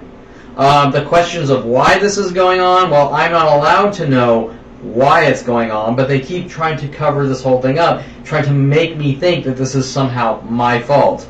When it all comes down to the real issue of we just don't want you having a camera, and then getting defensive about some random guy having a camera, is the real question that you need to ask. Why someone would get mad before he even took the camera out of the package, right? And how would they know that he ordered the camera before he ever even took it out of the package? Things like this are the real important questions that you need to focus on.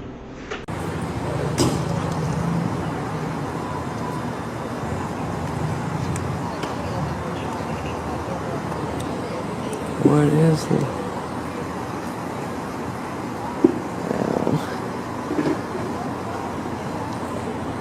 What is that? Now, after finding out this was going on, and getting my website online around, I'm guessing 2010, 2011, because I realized they just weren't ever going to stop hunting me. The police are running around telling the world that I'm a violent, with my father no less, where things get even stranger, that I'm a violent, paranoid, schizophrenic, who has committed all these crimes that don't exist, or if any crime exists, it's things that have been done to me. My father, so much so that my father was paying off people like Victoria Walker to give me toy guns for my 30th birthday so that my father could run around with the LAPD saying that I'm a violent, paranoid schizo. Now, remember, if you're walking around with a camera taking some pictures of fire trucks or dogs or trees or action photos or whatever, it doesn't matter, because that's pretty much what photographers do. They go out with their camera and try to get creative new scenes on their camera that people enjoy looking at or talking about. So you're walking around with a camera and the police basically go, hey, we're watching you. Well, wait, isn't that something that's sort of going to put you on the defensive or an alert, like something strange is going on? The police don't generally threaten you for walking out, grabbing a camera, and trying to take some pictures, right? So that being said, and with the police denying everything that's ever gone on in my life, the hundreds of police reports filed of all these things being done to me, completely ignoring them like nothing out of the norm is going on, yet they're mad at me for taking some cheeseball video of a fire truck that maybe something cool was going to happen from or whatever, right? You get the idea that this isn't about me having a camera. It's about them not wanting me to have anything in these mass groups that are going ballistic, trying to make me look crazy or like a violent, paranoid schizo on the back of a film plane. Or today's age, it's a digital sensor. But you get the point, that this isn't about me having a camera or who I am or me being a bad person. It's about what I know. As we enter here, you're going to see cars backwards and pairs of twos backwards directed at me. Oh, we actually have a police officer waiting this time right here, and he's backwards, right? So that's interesting. So let's see what he does, because once again, we don't want you going to coffee shops.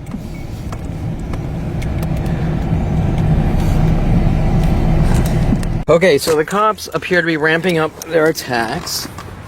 So let's see who they go after when I go grab some coffee.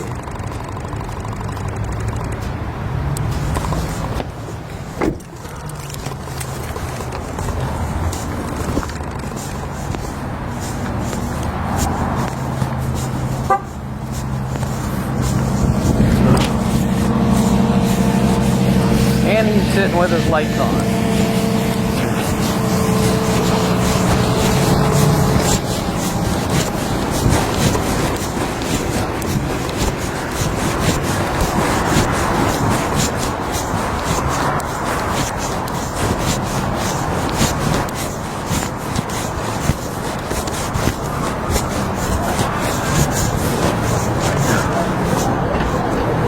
Now, some of the things have been done to me, because remember, this has been, I've now witnessed this every single day, all day, night, 24/7, what you're seeing here for 18 years. 18 years. So what you're going to see is, or what's happened in the past is I pour out some coffee because it's too full in like a garbage can thing, and if any tiny little drop touches the edge, the cops follow me, or people follow me, stalking me as if I did something to them. Right? With this Adolf Hitler Nazi type of personality, you had better be a perfect person or we'll kill you. Well, some of Mike Huntley's death threats were, you had better live a careful life. Okay? So what is it they're trying to do? Well, they're trying to ratchet down more and more until something really bad happens and they can lock me away in a jail cell and mental institution, or kill me, rid me of the world, no matter what it takes, in such a way that they keep telling me I'm a bad person, while they ratchet down more and more with masked groups attacking me and mentally battering me to death until I'm dead and gone, and then they keep saying, well, it's your fault because you're a bad person. But nowhere in this equation can they actually tell me why I'm a bad person, because they don't have a legitimate argument. On no level ever have they ever had a truthful, honest, legitimate argument. It keeps jumping from thing to thing on a daily basis, but these things are basically, you farted wrong, you blinked wrong, you burped wrong. These are some of the more aggressive tactics, trying to make it look like I'm doing something to women, except when you see this video, there's absolutely nothing that I've done at all but simply walk into a coffee shop, buy a coffee, wait there for 10 minutes, and leave. And so what you need to realize is that when these lies are fabricated, that I'm a pedophile, I'm into kiddie porn, I've raped women, I'm a car thief, I'm hacking into people's computers trying to make them mentally ill, I'm trying to explode women by provoking them with passive-aggressive tactics, all of these things that were never said to me directly were given out to the entire planet in their so-called, what they call their laundry lists. Okay? So that is highly illegal. These are civil crimes. Defamation, slander, libel, the types of things that destroy someone's life and are actually crimes that people are normally held accountable for, because you're not allowed to go to news organizations and say, oh, see that guy over there, he's a pedophile, and blast that on the news. If it's not true, they destroy your life, and they're normally held accountable for damages. That's the term, damages in law. And so these people don't want me talking about the damages to my life, hence they're making up newer and newer lies to try to cover up the older lies. But remember, these lies start at 5 years old, which doesn't even make any sense. And that's where the serious questions come into play as to what the hell is really going on. Because if you keep going to the police or lawyers or this or that, and they basically say, you don't talk or we kill you, it sure shit isn't about going into a coffee shop for 10 minutes, sitting there minding your own business, and some kind of miscommunication magically to the world in secret that you're not allowed to know what it is over and over every day of your life, right? There's no such thing. There's no such thing as miscommunications like that. There's miscommunications in every single one of our conversations with people we know, or not every one, but a good amount, and people don't sit there and, oh, there's a miscommunication, so I'm going to hunt you down and kill you. That's not how life works. Life generally works is if you keep having, if someone doesn't understand you, they just don't talk to you and don't want to be around you. Okay, so when I enter, you can't really hear it on the audio from this camera, but when I enter, I'm like usual, like I am with everyone have been my entire life. Very polite to this person, even though I know he's going to lash out in anger and rage at me because of what I know. I believe the first thing he says when I walk in is, how's it going? And while that is a perfectly normal statement, there's a reason why they lash out in anger, saying how's it going to be over and over in repetition, is because at a coffee bean in Victory and Tampa, like an island coffee bean, I was trying to be nice and polite. This was around when this was about 15 years ago or something. I was trying to be nice and polite to one of these stalkers who was told to hunt me by the police, employees at Starbucks, or employee at Coffee Bean, and I said, hi, how's it going? Right? Now, normally, most people will say, oh, yeah, pretty good, or shitty, or whatever. But in this case, that guy was using it as leverage, like I had somehow wronged him. Now keep in mind, this isn't someone that I was close with or friends with. I'd see him now and then at the coffee shop and sort of try to be friendly. Like, hi, how's it going?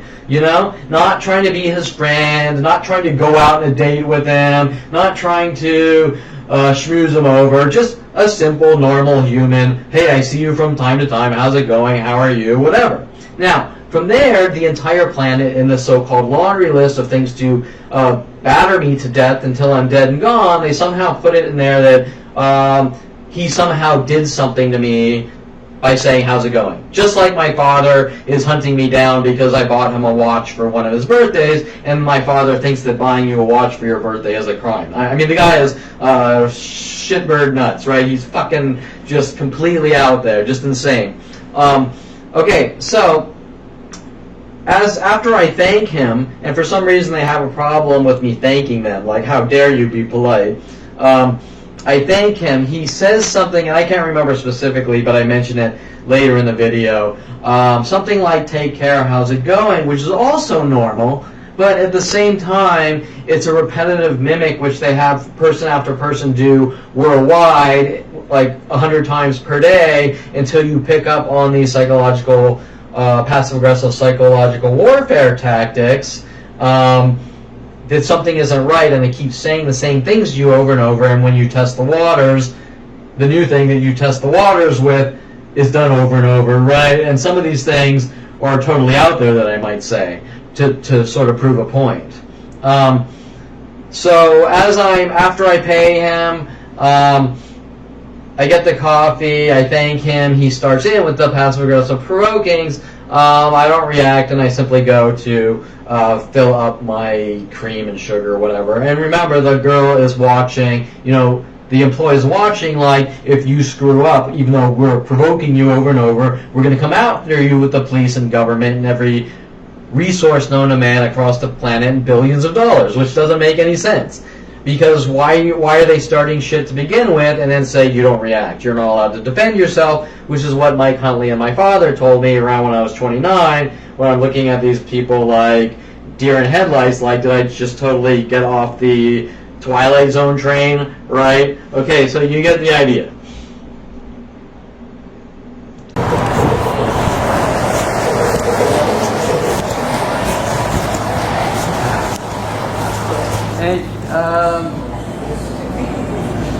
Get a cheese Danish and a medium coffee.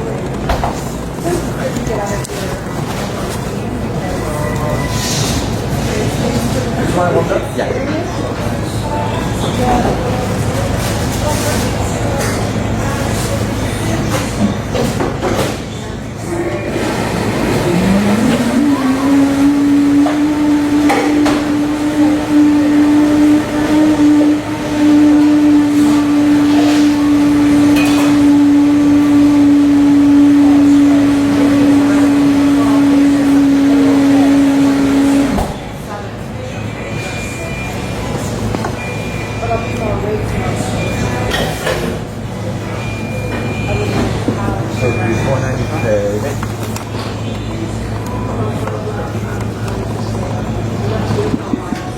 through the shipping process.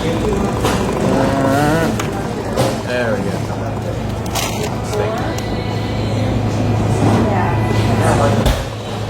Oh, I think I did it better. Yeah, that's the sound. Okay, approved. Oh, get the receipt too.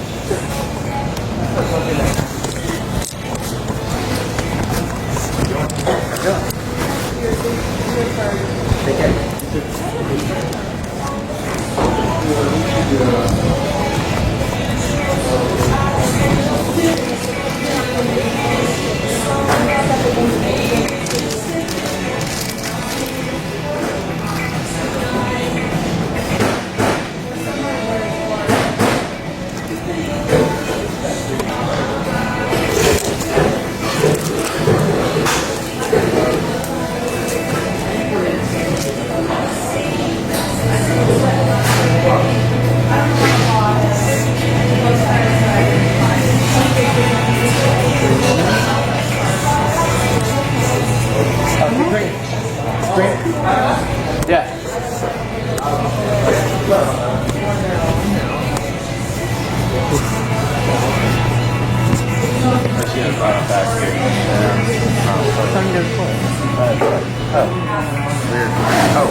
I'll clean out. Don't even worry about that.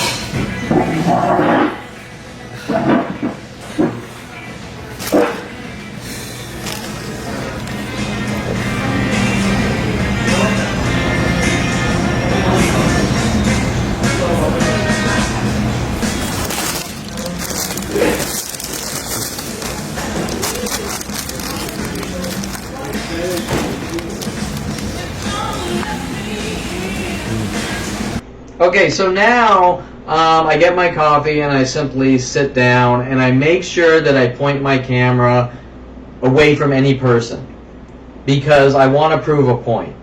And the point is that I already know that they're going to say I'm somehow abusing people with my camera and doing this and doing that.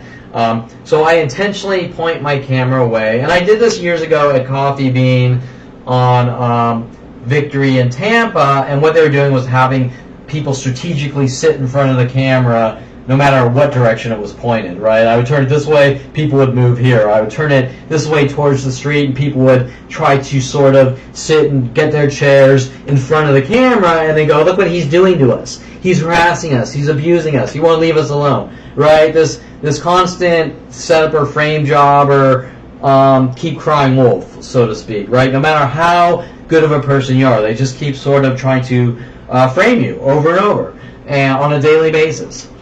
So I sit here for 10 minutes. I make sure the camera is not pointed at anyone, and I'm not going to make you watch the 10 minutes of the camera doing nothing. So just realize that about 10 minutes are going by, and now I'm leaving.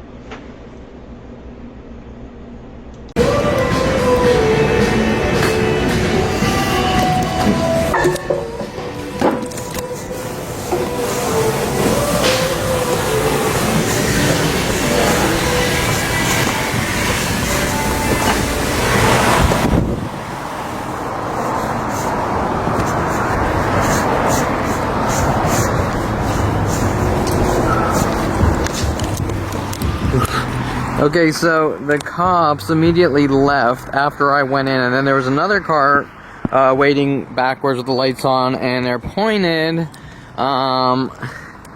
towards this pink car here, which is like an porn star type of, I don't know what she is, like she's like some kind of Where is she? Who? Oh, I thought you were talking about her. I was just videoing how the police... I just saw her. She's inside there. She's in the bathroom. The police were parked backwards with the lights pointing towards her car. I'm like, where is she? And then waiting for me, obviously. And then when I went in, the police immediately Are you trying left. to get pictures of her? Why would I you got a care? camera. I mean, if you're gonna be on that rude level, I'll just say she's old and outdated, right? No, it's just if you know, you know. It's an LA thing. I'm like, where is she? Always smile to someone's face unless you don't know. Unless you want to be indifferent about it and be like, you know what, I don't care. My conversation is based on the worldwide lies and smears that I'm somehow doing all these horrible things to people and why the police are hunting me to kill me. That sounds paranoid. Okay, well, Where is she? go to my website, kevinperlmantarget.com, and aside from the 17 years and 20 terabytes of video and 17 years of mass murder operations, check out last I don't need to see that, man. It's all good. Dad, we're good. It's all good. 3 attempts by the LAPD to break in my house on video. If you're saying that, I appreciate it. I appreciate it. Yeah. So, anyways, your line of questioning just doesn't work to try to set me up that way. Okay. So, so a car, the white car. There was a white car waiting backwards, right? And so, right after the cops left, and so they're staging some kind of operation, like you just heard the guy asking me these questions. I don't know you. Are you taking her picture, right? And then trying to be all friendly about it, like, well, people in LA take people's pictures. Well, yeah, they do. But that's not why he's asking. He's asking to try to say he's a pervert who followed a girl and this and that and the other thing, right? And that I'm paranoid and this and that and the other thing, right? Now, you'll also notice that she had a pink shirt and blue pants, and the car is pink, right? Well, that's a common tactic. It's like, you know, why are they here? Well, they're here to try to talk to me and then get me to say something that they can use against me, no matter how harmless it is. I mean, what if I did take her picture? Who would care, right? But in my life, that's not how they're operating. In my life, they're operating on the level of, I'm going to try to get you to say something and then twist and contort it into something that looks like you're a horrible, mean, peeping Tom, stalker, this or that, right? And how would you... let's analyze their behavior really quickly. Well, their behavior is simply, I don't know you, but I'm known worldwide. So if they don't know me, they have something to hide and they're up to something. Right? Okay? So the car's there, the cops pointing the lights at the cars, they're asking if I'm taking the girls' pictures. Now remember, I videoed the entire lot and I was walking out talking about my life and what's going on, and nowhere was I obviously pointing a camera at this lady or her. I was videoing her car as I was turning around, but still, you see the strategic line of questioning from the people. Are you taking a picture of her? Oh, she's so cute, blah, blah, blah. And while that is not uncommon, they're not asking me questions because they're sympathizing with my life and who I am. They're asking the questions because they're trying to get me to say something that they can use against me, even though there's nothing there to use against me. If I say, yeah, I'm taking her picture, they're still going to turn it into some kind of crime, and this guy's harassing women and things like that, right? It's done to me every day, all day and night, 24/7. So, you know, patterns of behavior. And, you know, why was she waiting around the car with the guy with pink shirt on matching the car? Well, they do that type of thing a lot too, showing what their motive is. And to try to trigger reactions. Or maybe they're stupid and they think that I somehow relate to her. I'm going to relate to the girl talking to me because she's pink like the car. I don't know, something moronic like that. But really, once you break it down, it's all about trying to make me look like a horrible, abusive person to justify killing me. Okay, so now you've just witnessed on video this frame job operation. You've seen I've done absolutely nothing wrong. I'm leaving. People are waiting for me. The guy actually has a flashlight in his pocket, which he's turning on and off, trying to send me hidden messages because they sit in their cars all over the place waiting, hinting, hinting, just sending me hidden messages, all waiting, like we're watching you, and sitting in their cars watching me with their lights on all over the world now. But if I drive around Woodland Hills, you'll watch them ramp up their attacks every single day. And I believe that started because they have this fake drug dealer guy who was some cheeseball bum, wannabe drug dealer, whatever. And I'm not a drug dealer, but I'm just saying, he was trying to sell marijuana, even though it was like legalized medicinally. It was like, well, why are you trying to sell marijuana when everyone's walking in buying it legally? Like, or is there something wrong with you? And they sort of tried to have him befriend me, and he would sit there taking turns on me with the police, trying to set me up and trying to get me to ask him to sell drugs and things like this. The same types of things they were doing with Rody Morales, who the LAPD sent after me, who tried to figure out ways to get a trash bag full of marijuana in my house, and it didn't work because the cops wanted to try to set me up to make it look like I was a drug dealer, right? So this guy was sort of told to follow me to this coffee bean, trying to get me to try to be a drug dealer so that they could arrest me, right, working with the police. So at one point, and this was like years ago, I think with his constant provokings and things like that, I was leaving, and I flashed my brights on him leaving, right, sort of dicking with him back. After this, everyone on the planet was told to flash their lights and wait in cars and this and that. So hence, what you're seeing is a police cover-up operation. This guy's showing up with his flashlight. He's asking me these questions, even though any answer would still be perfectly legal. He's trying to sort of skate in the gray areas of life by saying, oh, well, this guy is a perv that's abusing women and doing all these things. So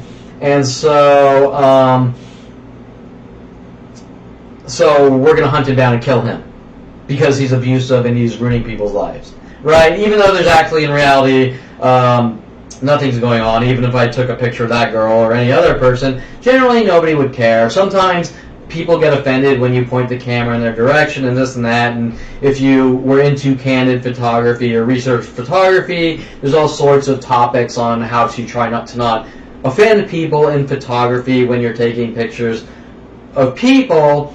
But yet, this isn't about anything like that. These are ways of strategically wording things and getting the information out to the entire planet to rile the masses up against one man to make it look like killing him is justified. And there's nothing that they can justify. There's nothing I've done on any level but be a really good person. But they're sort of trying to nitpick complete imperfection to justify killing me, if that makes sense. So you went to a coffee shop and you chewed food with your mouth open, and so you offended someone and there's a miscommunication, so there's a worldwide campaign to kill you. You know what you did, but I'm not going to tell you what you did because it sounds just completely insane once I tell you, well, you know what you did. You chewed with your mouth open, right? So now what they're doing to try to cover these things up because they can't set me up is to just make up the lies, and the lies are getting more and more aggressive because they can't get what they want, right? And I'm exposing them more,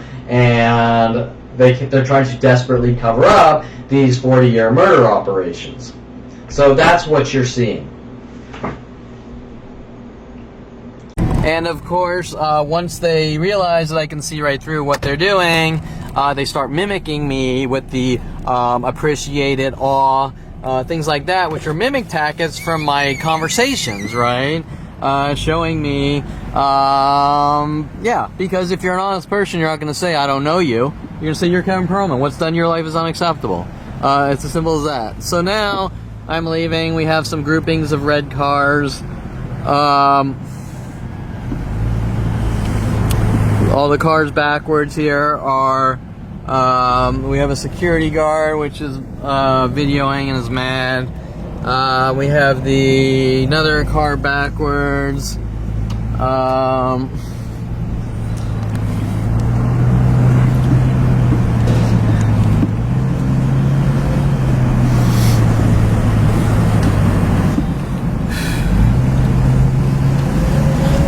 We'll quickly go by the routes. There's usually tons of backwards, lights on, no platers.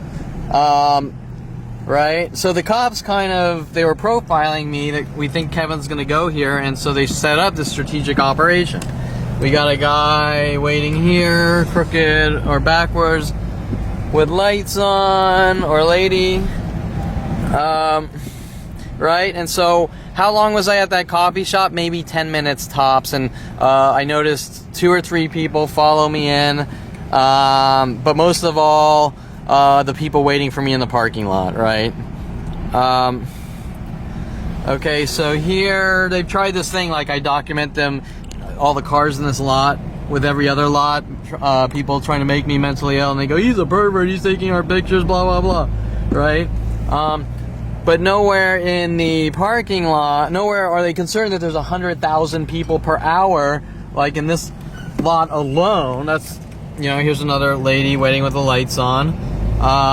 Here is a Mazda, red Mazda backwards, which they use a lot of the Mazdas. Once again, you can see that person there waiting. There's 2 cars waiting with their lights on. Now, she's trying to get information to say, everyone, he's perving on women, so he can't be in this parking lot, just to try to justify getting rid of me. Of course, their excuses change every hour, right? It's about killing people, it's about perving on women, it's about this, it's about that.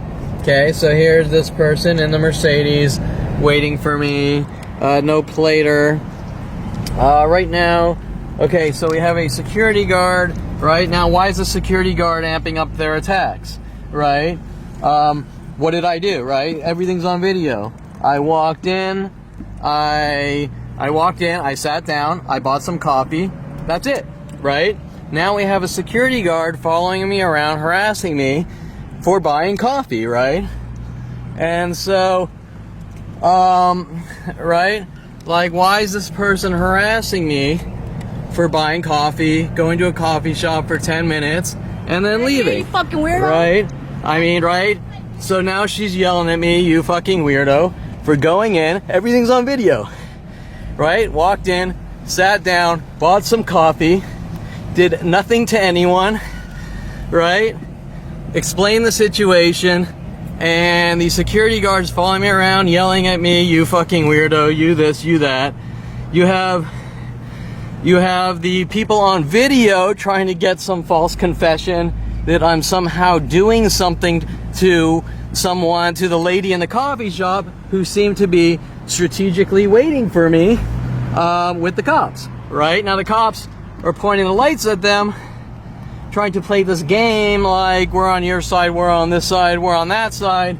But once again, like you can see right now, I've done absolutely nothing but walk into a coffee shop, say nothing, do anything, and buy coffee and sit at a coffee shop for 10 minutes. The security guard's going postal because she's involved in a mass crime to have me killed. Didn't say anything to the security guard, but remember how much video footage I have of security companies hunting me down to kill me, all working with the police, right?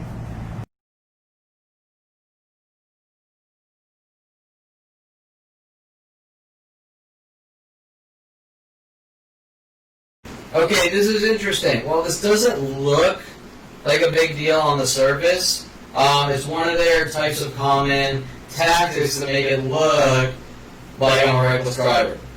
And so what you're seeing here is I'm hanging a left turn behind a FedEx truck, and I don't really see the guy too well because there's a big truck in front of me hanging a left turn, but the guy is clearly aware that there's a big FedEx truck and I'm hanging a left turn, so he's walking in front of me with his dog.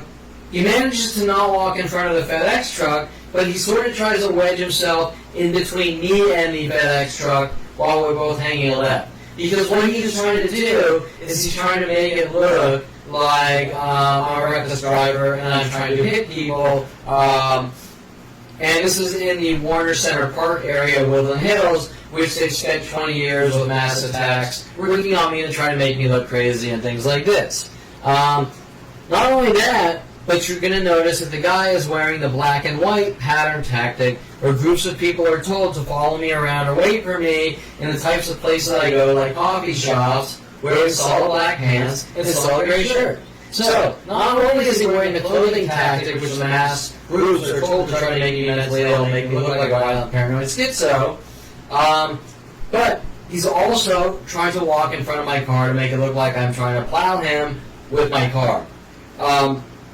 And over the years, this has been done to me over and over, this type of thing. And these are some of the few that I've caught recently, and I'm sure there's a lot from 16 years old going on up until 47, which I didn't pick up on.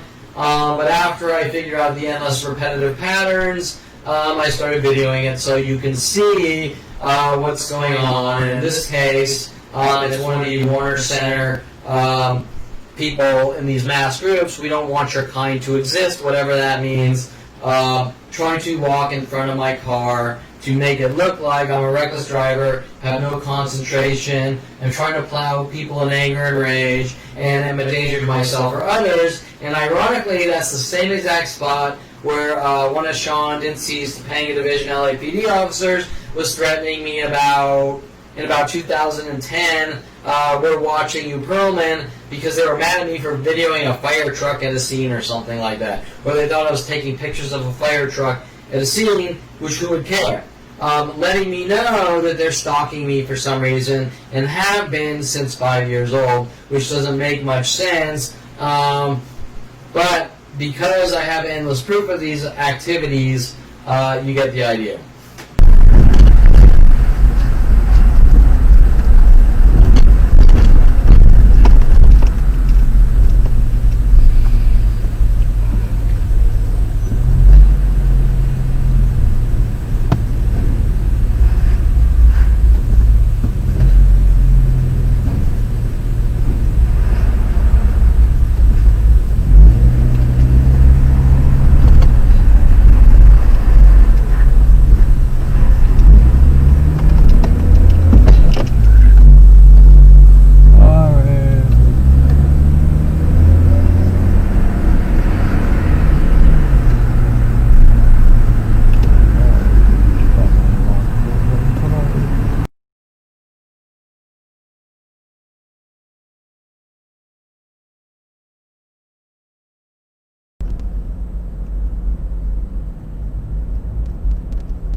So once again, this is another situation where I'm leaving a Starbucks. Ironically, this Starbucks is next door to a police station in Mission Hills, and you don't see much on video of the backstory, right? What you see on video is me backing out of a parking space, about to leave. A girl's waiting for me, and when she sees me, sort of tries to slowly back in front of me in such a way that I hit the back of her car. And the reason she wants me to hit the back of her car is to make it look like I'm ramming people. A common tactic of theirs. And the part you don't see on video is when I'm inside the Starbucks being harassed by the employees like every other Starbucks or coffee shop in the world with their psychological terror tactics to try to provoke me into a situation. But not only that, as I'm minding my own business, sipping on some coffee, looking at my phone or whatever, guys are coming in and they're talking to the girl and they're flirting with the girl and they're trying to make me jealous of them, right? And you don't see any of that on video. And then I go into my car and I leave and the girl tries to make it look like I rammed the back of her car. Now, what they're trying to do is a common tactic they've done to me my whole life, is say, oh, well, Kevin walked into a Starbucks, He liked a girl. He didn't talk to her. Now he's mad, so he rammed her. Right? That's what they're trying to make it look like. All these things, like working on me with Corey Bixby in Calabasas High at 16 and things like that. These are all similar types of operations. What really happened was the same as every other thing that's happened to me. I simply walked in, don't know one person in the room, try to make me jealous, can't make me jealous. I hop in the car, I go to leave, she tries to make it look like I rammed her, and that's it. Well, you don't really see all that on the video. But what you can do is sort of put the pieces together that this type of thing keeps happening, and I keep getting the video footage of these events, and more importantly, it just happens to be next door to a police station, right? You get the idea? Once again, more frame jobs to try to make it look like I'm a reckless, out-of-control driver with Sean Dincy working on these operations that is a danger to myself or others.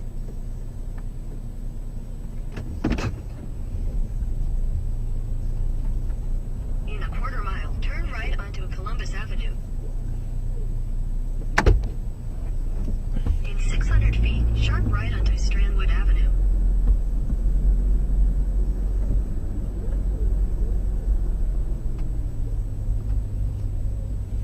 In 1,000 feet, turn left onto Grand Boulevard. Jesus.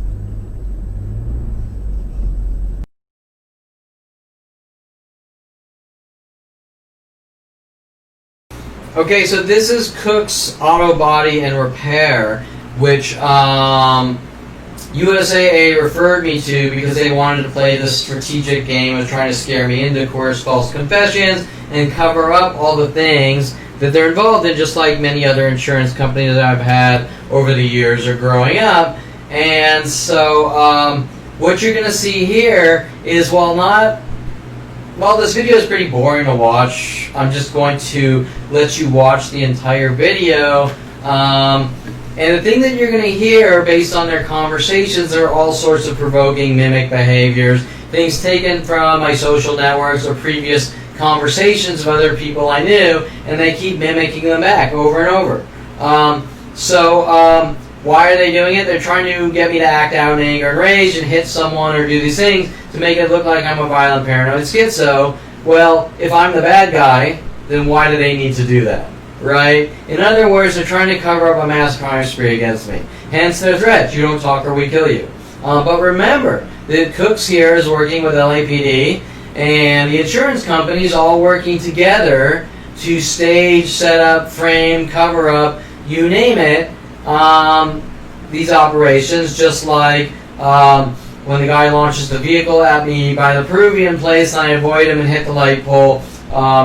After Dincy tries to break in my house, and I upload the video with the 4 police attempts and 1 with my father, 5 break-in attempts. 3 years later, instantly after that video goes online, the city now wants to charge me or claims that I'm at fault for something 3 years prior. Right? Why is that? Instantly. Well, they're doing that because they want to cover up their crime spree against me.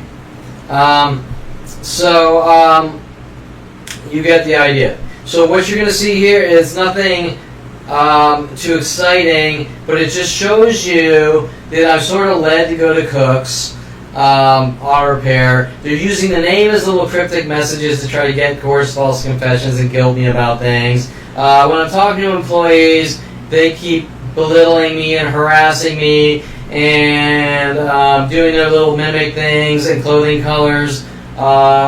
Like, go for it, will do, alrighty. Little subtle things, how's it going? Little subtle things that aren't anything, except they accuse me of something based on their delusions, and then they keep saying it in repetitive patterns to try to guilt me to death, if that makes sense. And then it's, I don't know you. The same thing that's going on worldwide. Like, for example, I tapped my foot by Aubrey Fisher, and she doesn't like it, so for 6 years people worldwide either tap their foot or tap on things next to me wherever I go worldwide. Well, why are they doing that? Because I committed the tapping around Aubrey Fisher crime and need to be removed from society? or someone doesn't want me talking and they want me dead, right? I mean, let's do the math here. The obvious common sense that a 10-year-old can pick up on here. So you get the idea. I'm just going to show you this long, boring Cook's Auto Body Repair, and you can get an idea from the interactions how I'm simply walking in to give them my money, and they're taking turns trying to figure out how to remove me from society with the police and government. And remember that this goes on from one person sequentially after the next since 5 years old. And the more I find out, the more they want me dead and gone, and the more they're trying to cover things up. Luckily, this is the last part of this video, and if you watch the beginning part, you get the idea of what's going on, and now you can link what the auto body shops are now doing to help the police cover up this mass crime spree against me, which opens up all sorts of doors to what's really going on with the psychology community, NSA, FBI, police worldwide, to flag and rid people of the world they just don't like.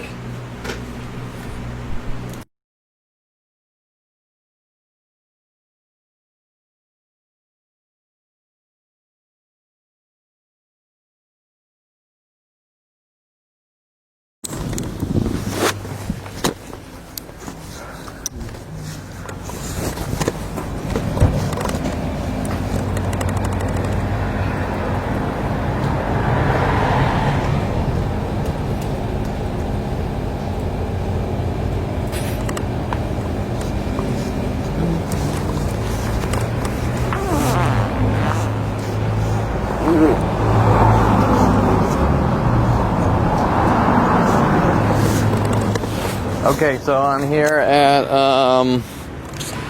Cook's Auto Body Shop and Cook's Collision, and you could hear all their conversations that applied to me and the verbal communications, the guy saying man in the office, all directed in provoking passive-aggressive behaviors. Passive-aggressive behaviors to provoke me, pretend they don't know me while provoking me, to fix the keyings on my car. You notice Cliff started off friendly, then started doing it, then took off early for some reason. This other quieter guy is doing it. The guy that came in is doing it.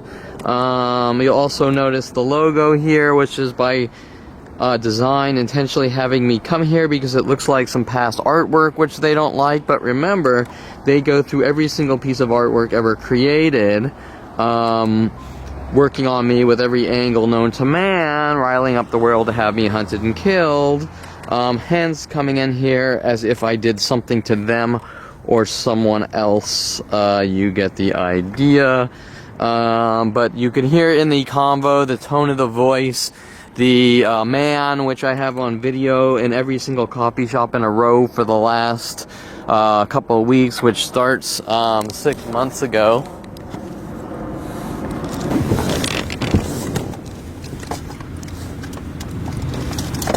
Yeah.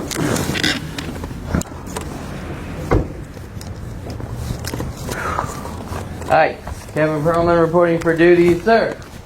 I dropped him on my car. You jumped off your car? Yeah, you guys contacted me a few times, but you should have been contacted by USA. USA Insurance. Okay, cool. Give me 1 second. Okay. I got to staple this pen and put down my memory fails me. By any chance, did you want a cup of coffee? Oh, no, that's okay, but thank you. You sure? Uh-huh. Alright, there's tea as well. Okay. What's going on? Steak. They put gremlins in them there. Yeah.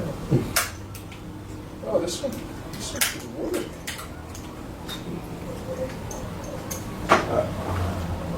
What happened to the car? You got Oh, it? there you go.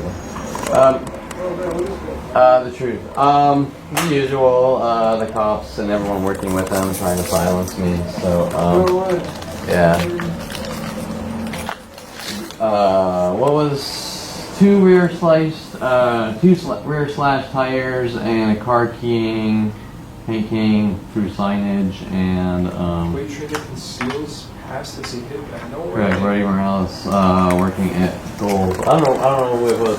I think it was either Worlds or Gold's Gym. What? That's pretty cool. How'd you get involved? Cool. I was like, cool. Mike Huntley was sent after me at 14.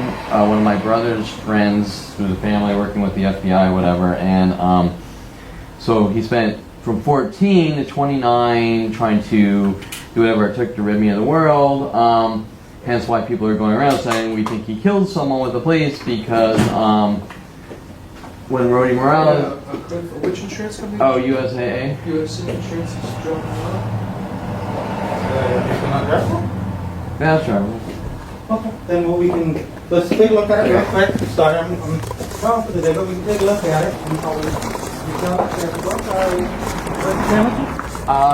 it is the paint. Skiing.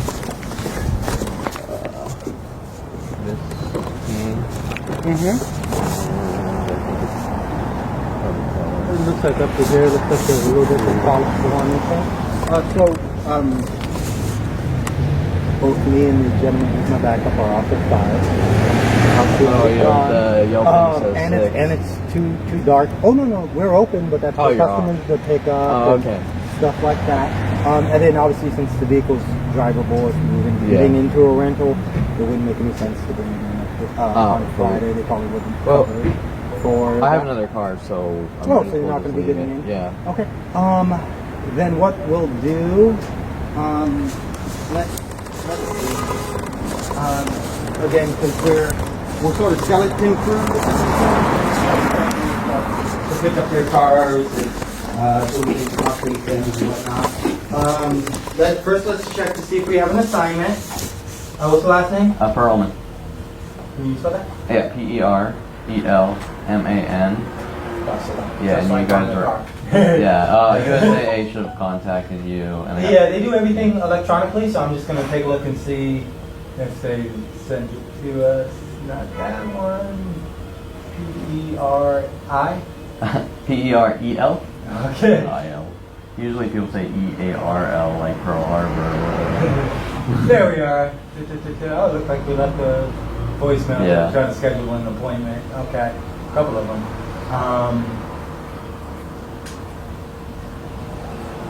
Sam. Yeah? You do me a favor? Yeah?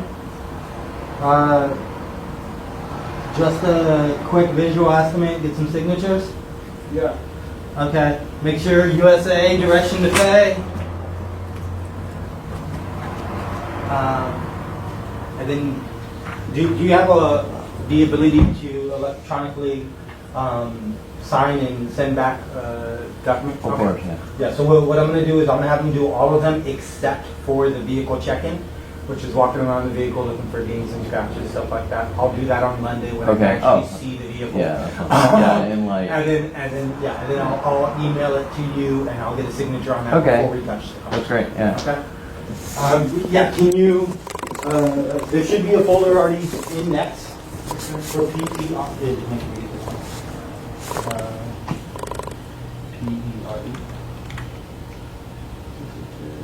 That one. There you go. Yeah, so print and drop folder, do everything but the vehicle check-in. Don't do the vehicle check-in, don't take photos. I'm going to do that on Monday, okay? So yeah, get signatures. Gotcha. Yeah. Make sure to mark it here. Let me mark it here right now. Oh, here. Just so I remember when it's coming on Monday that I need to. Okay, perfect. Okay. Thanks. I'm going home to spend time with wifey. Alrighty. Close my computer up. I'm sorry, man. Give me 1 second. Okay, bro. Alrighty. Oh, don't do that right now. Just No, I know. because Brian's not going to be taking me around for you, so you want it as quick as possible. Yeah, I got. All right.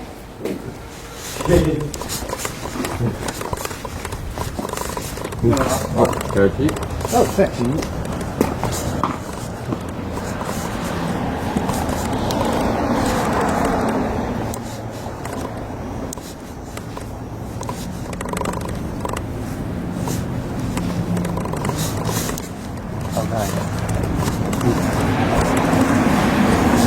guys, don't forget to check out the 30th. A video went up of the police trying to break in my house. No way. Yeah. Oh, I'm just gonna put the plate on the car. So any of the information. The car has been pulled in. The car's been pulled in. No, that's right there. Any of the information.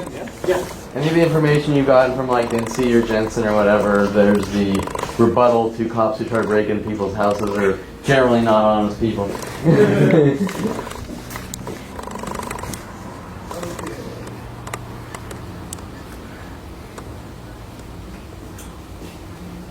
Ryan. I'm gonna check to see how far Tom is away, because... Do you want me to pull it in the garage or something? No. He'll take care of all that. But do the keys? Come on, do you have like a Slim Jim or a lockpick? No, you don't want to do that. Like the Mike Wexler Slim Jim lockpick. Yeah, no, that's not gonna happen. That's not what happen here. Alright.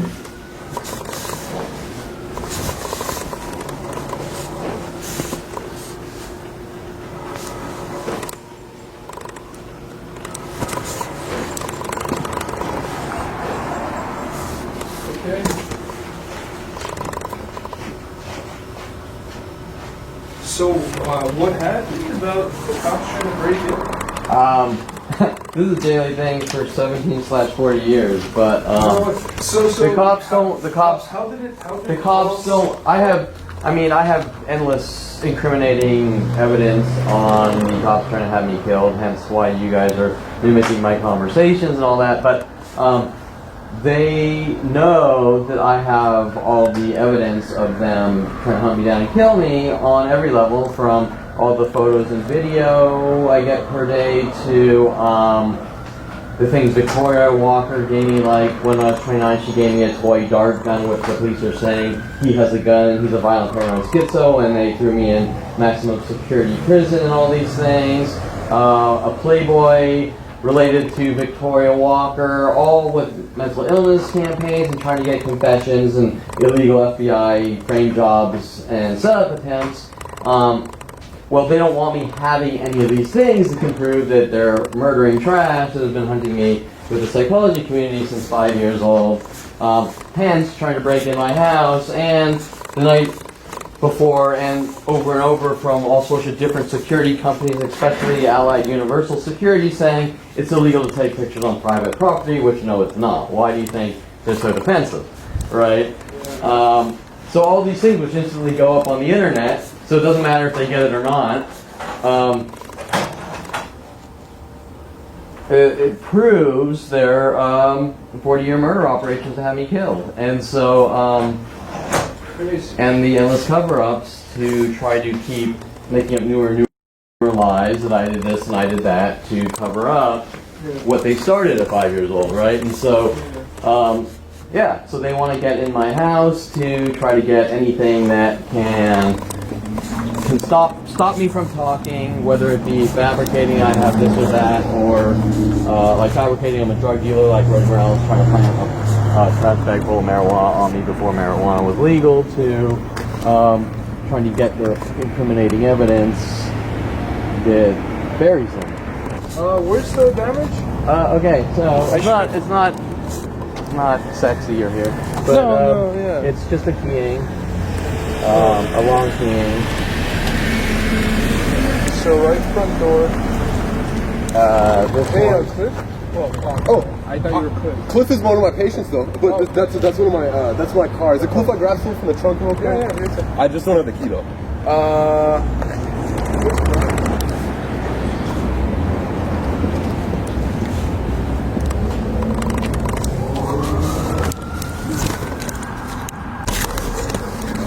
Yeah. I'll just pick it up.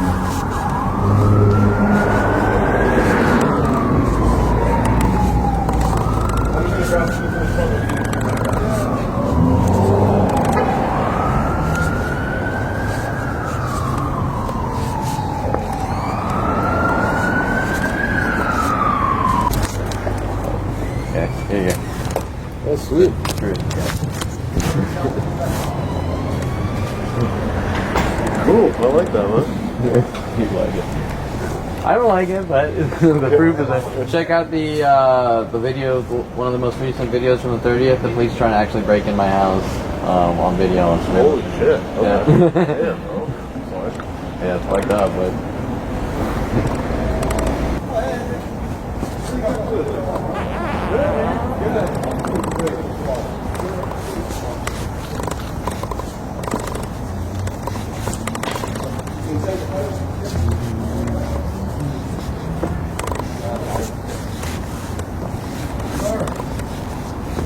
So sorry. Okay. Call me off course. It's the story of my life. Waiting. Right front door. Okay, we're gonna repair the right front door. Okay, and then he comes here. Sorry, I'm just taking Oh, yeah. Your authorization to... Yeah. So, handle side over here. What's up? Okay, cool. So what I do want to mention in regards to the estimate, since Cliff is the guy that I think you saw. Because wait, the black guy? Yeah, Okay. But he clocked out for the day. Yeah. So I'm just gonna write an estimate. Of course, whenever it's right. I'll be right back. Yeah, I did. Yeah. You're a member. You think my member? You're a member. So, when he comes in on Monday, he'll actually write a correct estimate. That's what he told me. Yeah. Oh, your word. Yeah. Okay, good. So right front door, and you mentioned the right rear door. Correct. Look. So I don't know what exactly you're writing, but if he's gonna redo it, whatever. But and I can't tell you exactly. It looks like a little bit, like Cliff said. It looks like a little bit goes into the rear quarter. Okay.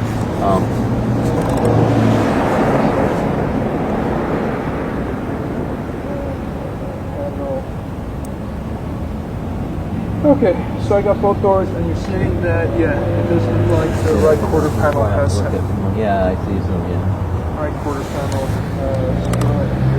as well, and... they left some spit for you, too, if you want. And right quarter glass. Is this a wheelhouse molding? No, it isn't.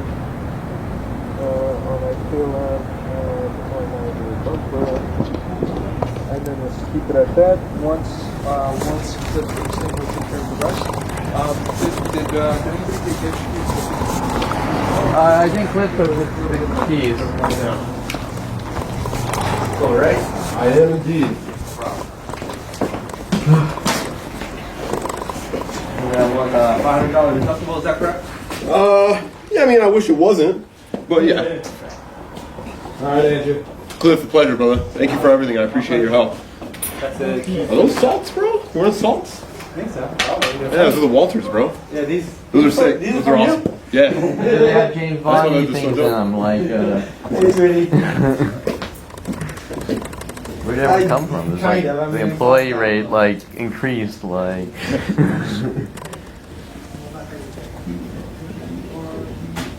Actually, you know what? Can I throw 100 cash and then the rest of my card? We don't take any cash at all, sir. What?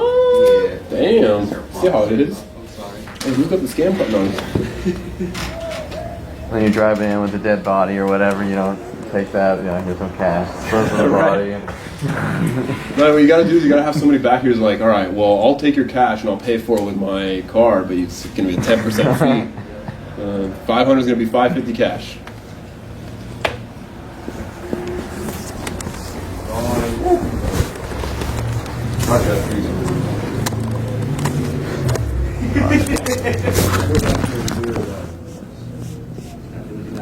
Absolutely. Of course, there you go.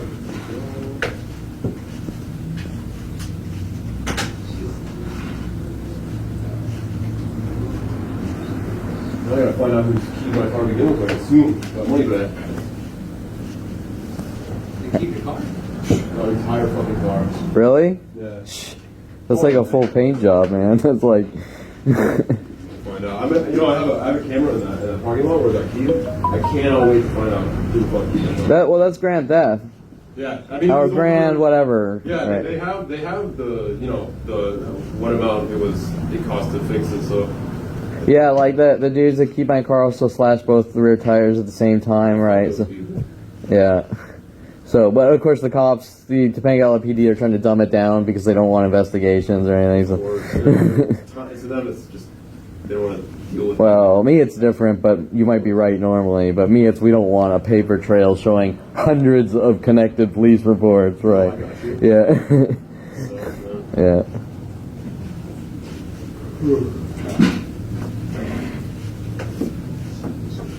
Release the crackies. Sorry, I get really bad news.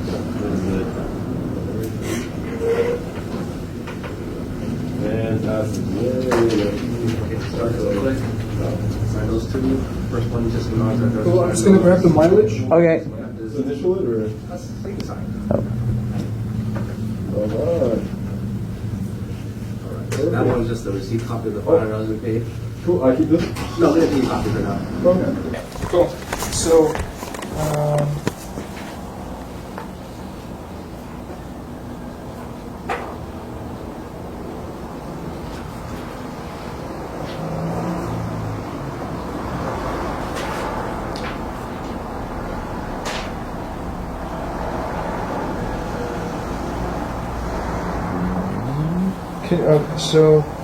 here. Who referred you to? USAA Insurance. So the insurance company.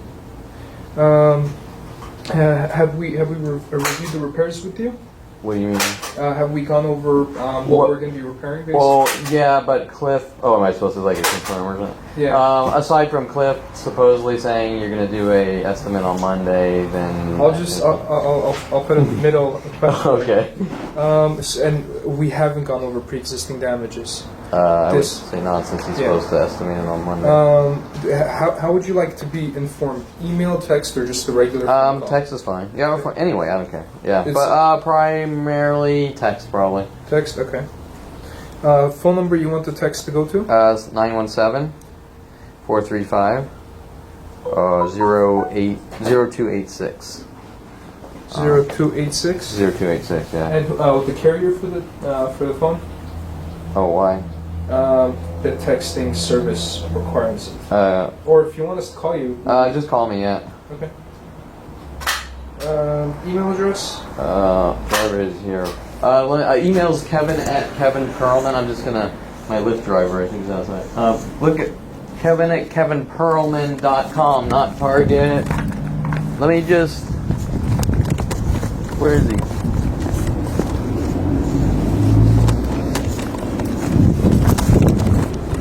I don't see him, but it says it. He's here. He's probably right in the back. He might have been, yeah, no, whatever. That's okay. He'll probably call me. Oh, in 4 minutes. Okay. Email address? Kevin@KevinPerlman. Kevin@ Perlman spelled like this. Oh, cool. Kevin@Kevin Perlman, Perel. Oh shit. PRELMAN.com.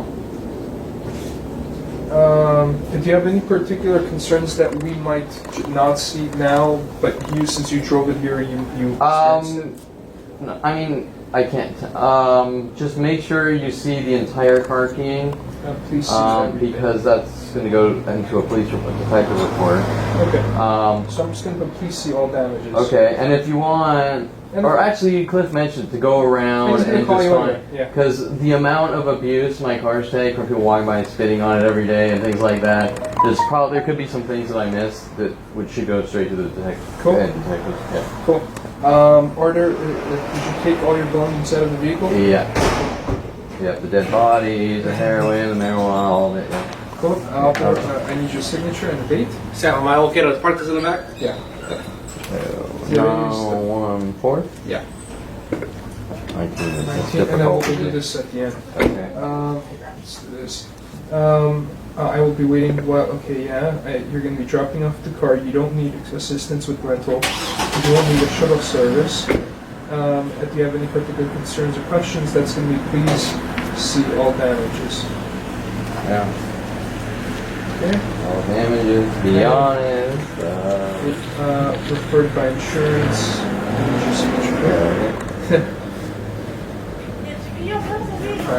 Alright. Okay, that's just your assignment. Okay. Initials here and signature here. Okay. This gives us authorization to basically have a pre-scan and post-scan. For instance, most vehicles nowadays have electrical components, and in an accident it's just not visible, so we have to see something up. I think that's fine. And yeah, we might not need it, but we just to be on the safe side. Yeah. Okay. Hey, no cars are gonna go in? That's you actually not letting. Want me to close the gate? Can you now put your initials Huh? next to Not yet. Not yet, alright. next to the yeah. Thank you. This is direction to pay. This gives us authorization to directly bill the insurance company. Okay. Yeah, your signature. Yeah. Hey Tom, I've never filled this out. You know what is supposed to be direction to pay? So Let me just see if this is the guy. Are you there?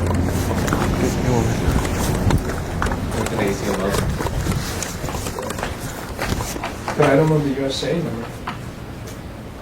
Just give it for now. Okay. So that one. And this is basically repair authorization. You're actually giving us authorization to physically work on a car to fix it. Okay. That's what that is. And last but not least, I think it's the estimate itself. Okay, cool. So of course, this is just this estimate is primarily to receive your authorization. Again, a bit redundant, but to fix the car. And we need to have something written in order for us to be able to print something out and fix it. I primarily just wrote basically repair the front door, which we are going to do. And then if we are repairing any panel on the car, especially metal pieces, not bumpers, which are plastic, we need to paint the complete panel, which means we need to take off items that are on the exterior end. Okay. So, for instance, the mirror needs to come off if we're going to fix a scratch.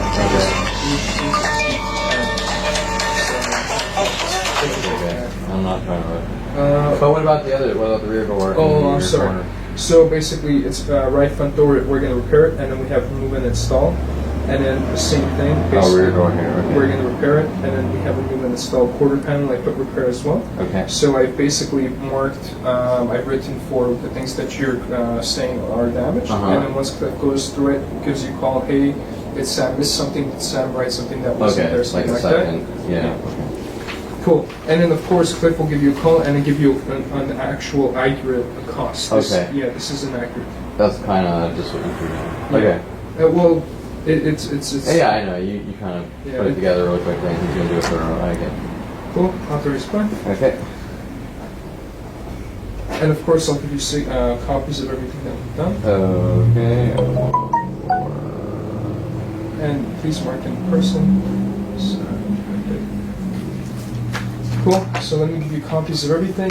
This, I do want you to fill out a vehicle owner name, claim number, date of loss, deductible, vehicle make and model, yeah? I don't think I have the claim number on the vehicle, Envoy. Wow, that is one long claim number. Envoy, date of loss, 12... Date of loss, where is it? 11/02/18. Deductible, $100, yeah. Vehicle is a 07 GMC Envoy. Where is your USA number? I don't know. Anyhow. He didn't... on signature during drop-off date. And we are officially done with all this paperwork. Let me give you a copy of everything so you have it. Alright. And would you want copies of it? Yeah, definitely.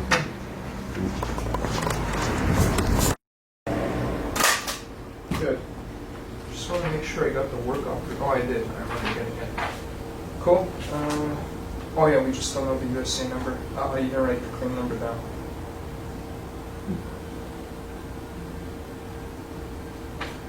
I mean, yeah. Do you need it? Well, I can. Let me see if I have it now. Oh, I have it. I just. Oh, you do? Oh yeah, I just want to make sure that the paper is filled out. Hey, Brian, you know what the USA number is for where I'm supposed to find it? So typically it's the first up to the 9, I think. and then the rest is the car. Up to the 9? So yeah, when you look at the, so if you look here, email, so claim number, policy numbers. USA number is the policy number? Yeah. 0132105889, claim number 0132105889, and that's a million zeros. 1, 2, 3, 4, 5, 6, 7. 1, 2, 3, 4, 5, 6, 7. 11001. Cool, we're good. Oh, so I give you a copy of that one, actually, or that. You want a copy of this one? Yeah. Or you I'll that, just- that page, yeah.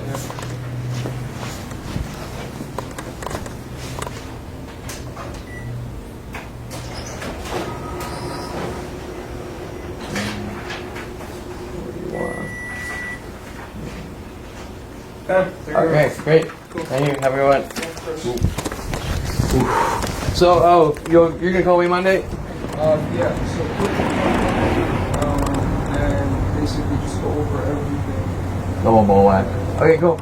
Okay, we are now going to the car auto body shop, Cooks, whatever, which USAA referred me to fix my car. They want me to come down for a second time for some reason. And he told me that he wants me to take the junk out of my car, or some of it, which is strange because they're just painting the sides of the car. I don't know why they need so much room inside the car. There is some crap, but not really too much that they can't sort of take out and put somewhere. Anyways, so here I am, and going to do this. And so, also the green and white sign is interesting because they're trying to asking me weird questions about my phone carrier, saying if we text you, we have to know your phone carrier, which their website is green and black, Cricket, whatever. But the fact that he's asking me these questions means that they're digging for information, probably to figure out ways to track my cell phone and things like that. I'll get some pictures of it too. There's this big theme with green and whites and things like that. Also, the logo here is similar to my old artwork, which they're trying to somehow turn into a crime like every other piece of artwork I've created. But anyways, let's go in and deal with these guys really quickly.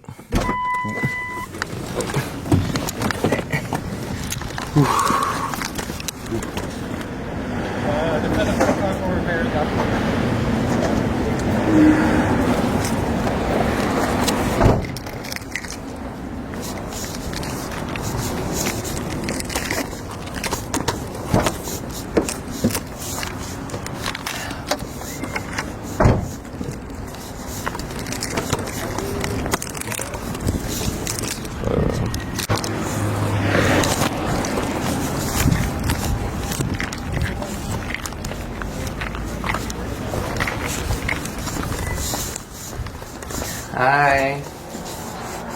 Hello. Cliff wanted me to come down. He said he wanted me to take some things out of my car or whatever. Okay. I don't know, there might be more, I'm not sure. So. Okay, no problem. Just give me a second for Cliff, okay? Okay. No problem. Yeah.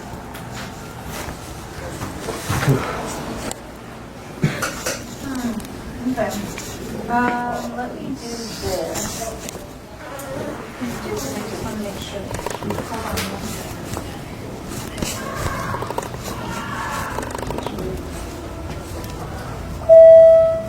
John to office. John.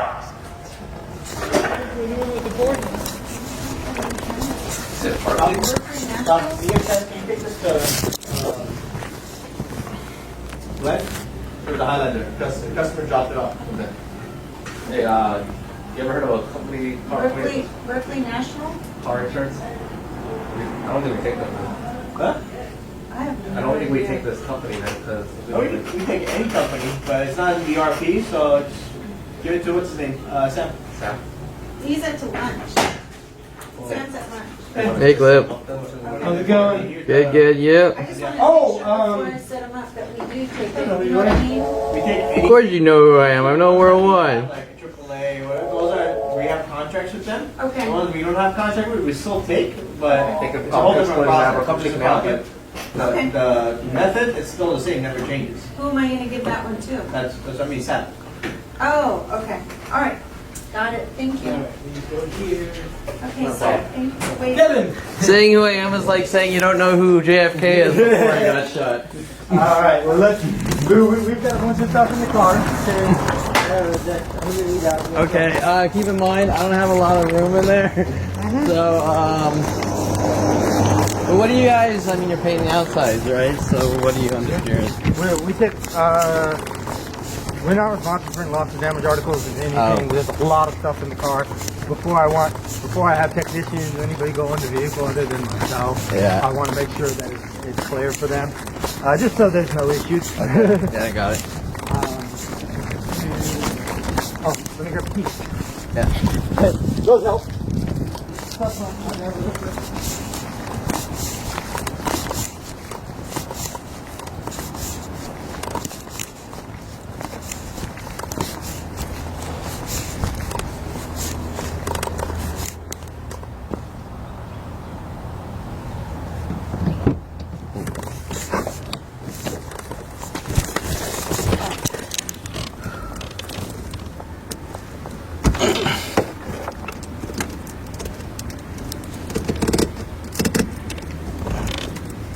There you go.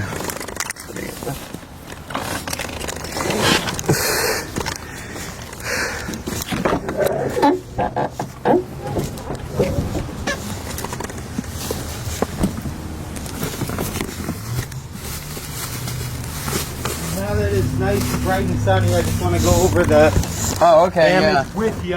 Makes sense. I broke into it. I broke into my own car.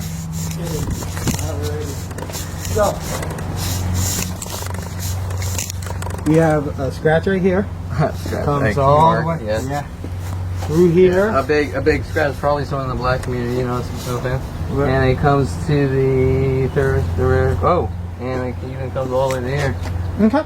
So, but this to this is the vandalism, correct?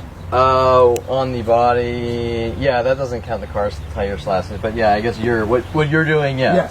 Yes. That's I just want to, so we have 100% clear communication.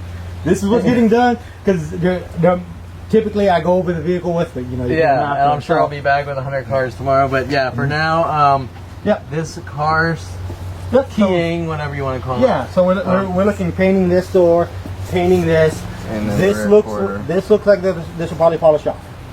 Even all this? Yeah, looks like it'll color sand and polish off. If it doesn't, it gets painted. Dude, fix what needs to be fixed. Of course. I'm just letting you know because what the insurance is paying. It's all reported through the detective. Yeah. That's not a problem whatsoever. So, like I said, what I'm gonna first do is color sand and polish this to see if it comes off. If it doesn't, we paint it. Okay. Easy. This is definitely through. Okay. And this definitely. So both of these definitely need to be painted. Okay. And don't worry about the signage. I'll get a new one, which. Since a lot of people will be like, you can't do that. Yeah, so you're answering my next question. Signage. Okay, so you're going to get that taken care of, and then you can just charge the insurance company yourself. Yeah, and that goes on the felony to the person who did it. So Exactly. So just wanted to be 100% clear. We're going to be painting these two. Polish potential paint on this. We'll see, depending on what needs to be done. The only thing that we might run across is when these things come off, a lot of times they won't go back on. Okay. So if they won't, we need to replace them. Detrimming them, that's pretty much what it's going to look like. I'm going to move the V. I've already photoed it. Once you grab everything else, I'm going to take photos of the interior. Okay. Move it into disassembly. You should know tomorrow. You'll know tomorrow what the dollar amount and time frame is. Okay. You'll know tomorrow. What do you think? It doesn't matter because I got another car. But what do you think the time frame of repainting is? We're looking probably about 5 to 6 business days. Okay. This is about what we're looking at. From tomorrow. Right. So just get everything out of it, and then once you're done, just bring me the keys in, so I know you're done. So you mind if I pull it over there? Oh yeah, feel free. Okay, cool. Just once you're done, bring me the keys back, and that means I know. Okay. Photo it, get somebody. If I don't know how much I can fit. There's not really. I don't think a super amount important, but if I leave a few disposable things in here, is that going to be a problem for you? We are not in charge of any damage or loss. No, I know what I'm saying. Okay, I understand. So that's my answer to your question. All right, sounds good. Just bring me in the key when you're ready. Okay.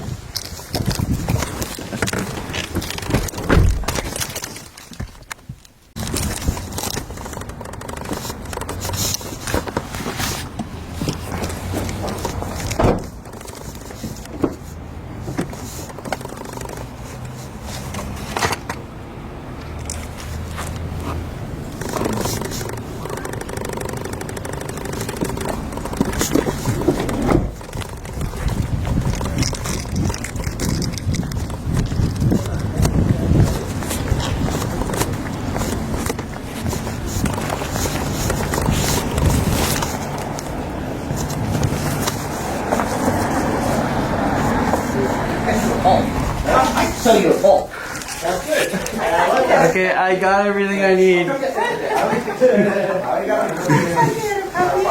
It's a unicorn. Oh, yeah, I just like the dog in Men in Black. Perfect. All right, Thank bro. you. Here's my your photo and get this time. What? All you have to do is this. Do what? Put your finger in your mouth and have your little. What do you mean? Oh, like a baby or something? Well, it's a very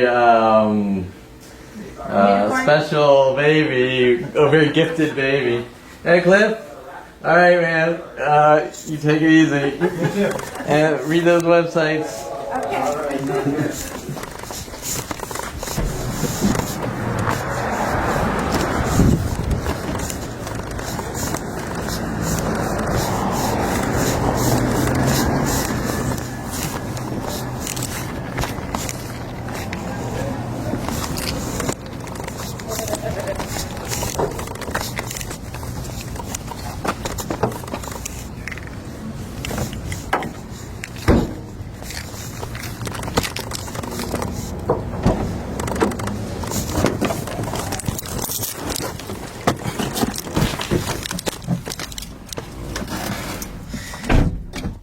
Okay, so Cliff in there, while he has a very friendly demeanor, and this is with everyone, this is the same exact tactic with everyone worldwide. While Cliff has a very friendly demeanor, when he says alrighty, which if you watched the video before at the Starbucks about 15 minutes ago, the employee came out saying alrighty and all the black groups of people showed up, trying to provoke me, and the reason he's saying alrighty is mimic me off Twitter joking around with like Jim Carrey jokes, right? So what they're doing is they're collecting my conversations or fragments of the conversations and then mimicking them back over and over from person to person. Now why? What's the reasoning? I go to Starbucks, group of black people show up, trying to intimidate me, two cars backwards, black employee runs sort of in the back room hiding, pretending I did something to him because he's involved. One employee keeps saying alrighty and other things collected from me. I get here 15 minutes later, he's saying alrighty, and then how's it going is also one of the tactics because I said how's it going to a coffee bean employee about 15 years ago saying there's a miscommunication and I committed a crime by saying how's it going, so they have worldwide campaigns to kill me. Once again, not making any sense. So he said how's it going, he said alrighty, he said one other thing that was a mimic. Now why is Cliff and everyone else doing the same exact thing? Because they're trying to be, I'm your friend, I'm friendly to you, and I'm acting professional, and then they want to try to break me and snap me into a reaction to make it look like I'm a violent paranoid schizo. So why is that? Why do they want to, from one person sequentially after the next, worldwide, want to try to break me into a reaction while the police are running around saying he's a violent paranoid schizo and we want to incarcerate him for life, right? Well, there's no real question to the whys. They're just, we're going to hunt you and kill you. And these things start when 5 years old. And so with teachers in high school like Mr. Quigley telling me to punch other students, which he failed and couldn't set me up or frame me, right? So you need to understand the context, which is this goes from one person sequentially after the next worldwide. Every business, every social group, everywhere on the planet. Okay? So now, it's gotta be about something, but it's not. I'm not allowed to know what it's about. My family's playing this game like, it's your fault because you did something, but they won't tell me what this something is. Now, why is my family, the ones who say they love me and the ones who birthed me, saying you did something, but we're not going to tell you what? Well, it's because they want to try to create obsession, or what appears to be obsession. You're being hunted by a worldwide campaign to kill you. Nobody knows you, you're imagining it, and you keep looking back at your life wondering what the fuck's going on. Is perfectly normal as far as how people think. Now, the other thing you might want to sort of focus on is I have a Blackview DVR camera in my car, which is not uncommon for people to have DVRs in their car because billions of them sell per year. But they're using the name Blackview. Hey, we want you to get all your things out of your car. And all black people show up and I go grab the Blackview camera with police officers like Officer Toro hunting me down, saying if you ever take a picture of a person, I'm going to hunt you and kill you, or I'm going to exercise the law in my own way, quote unquote. Okay, so if it was illegal to take pictures or video people, they wouldn't make DVRs, they wouldn't make video cameras, they wouldn't make normal cameras, because our entire population would be locked up in jail based on their argument, right? Of course, they don't really openly, outwardly speak about these things because, or I should say the reason everything's in secret directed at me is because they're all crimes against me, and the things they're saying are disinformation and they're not true. They might as well tell me putting salt on food is the crime of all crimes, and that's why there's a worldwide campaign to kill me, because it's the same exact thing. So now you have to sort of question what is going on here. Remember, this is every auto body shop in the world, every restaurant, every coffee shop, every supermarket, every therapist, every you name it, but none of them see the problem with hunting me down trying to kill me. They just keep telling you stupid things that don't make any sense. So anyways, we'll continue videoing our next visit to Cook's Automotive, because I can assure you they're going to just keep working on me. Now, the other thing is, he says that their insurance policy, this isn't his words, but he says his insurance policy doesn't cover theft of things out of my vehicle. Yeah, bullshit. So he just wanted to manipulate me down here to work on me, or try to sort of invoke guilt, right? We're gonna try to intimidate you. You're doing things wrong. You spoke out, like the groups of people that showed up at the park while I was picking up my car in gray and blacks, and the girls singing, threatening me in their little threatening manners. You're singing, you're a whistleblower or whatever.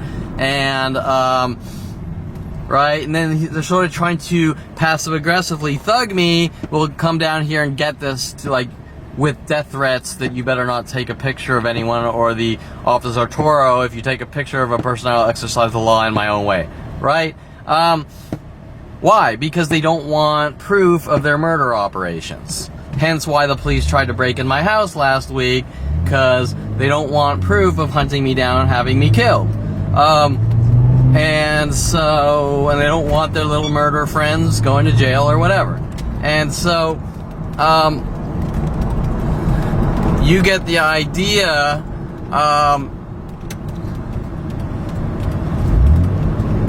They're all thug and intimidation plays, and that's why we saw the group of black people. Now remember, Cliff here, I don't know if he's on video, but Cliff here is black. He kind of seems like a gay black guy, but I have no problem with gay people. I'm just saying he has a very feminish demeanor to him. But yet there's groups of fucking black people following me from place to place, obviously working with him, and they're gonna say what they need to say to make their crimes look justified.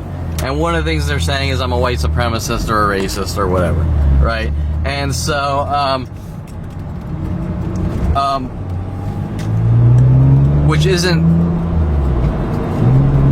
which they don't really have a reason behind what they're doing other than you know too much about what we've done to your life and you better not tell anyone, right? But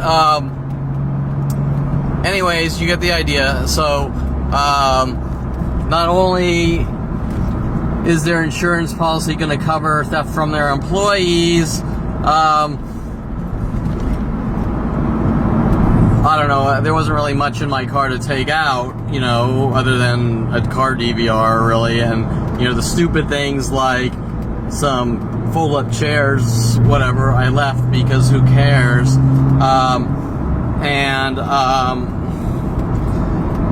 that's pretty much it. Until the next visit, I'm sure these things never stop, they never end. They don't feel they've done anything wrong or are doing anything wrong to my life. And it's with worldwide support, but I will continue documenting the visit there, which remember applies to every place I've been since I found out at 17 years ago, but it's really been going on since 5 years old. Their attacks just got a little more aggressive is all. Their attacks went from we're trying to set you up in a more passive way to now a little more aggressive, passive-aggressive way. Oh, one more thing about Cook's Auto Body and Cliff. If you've heard the conversation, you've heard that you heard Cliff talking when he went over the body damage that oh hey, you had a car scuff or this or that. He didn't say keying. Remember his wordings. He didn't say keying. He wanted to sort of curve the situation. I see the scratch here. No, that's not a scratch. That's a keying or a slashing or whatever. It's a keying though. All through the sign, all through the door. 2 doors and a rear quarter panel is not a scuff, okay? Now, most importantly,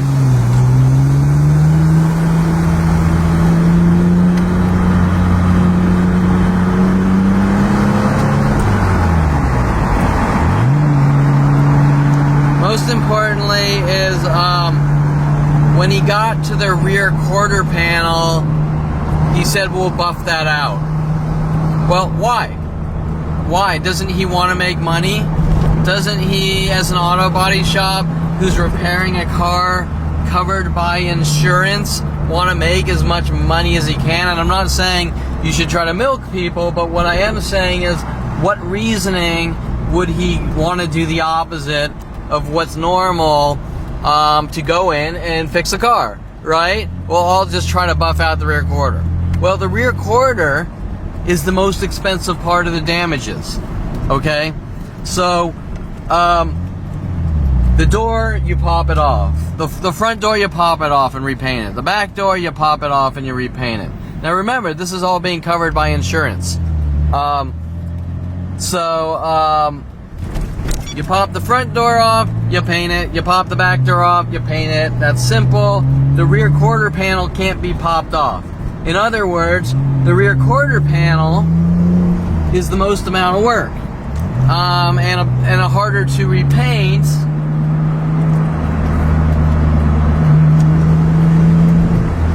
Is harder to repaint because the entire rear of the car, right? It's hard. You have to match the paint, newer to older paint, and this and that. So it's a lot more work, which means a lot more money.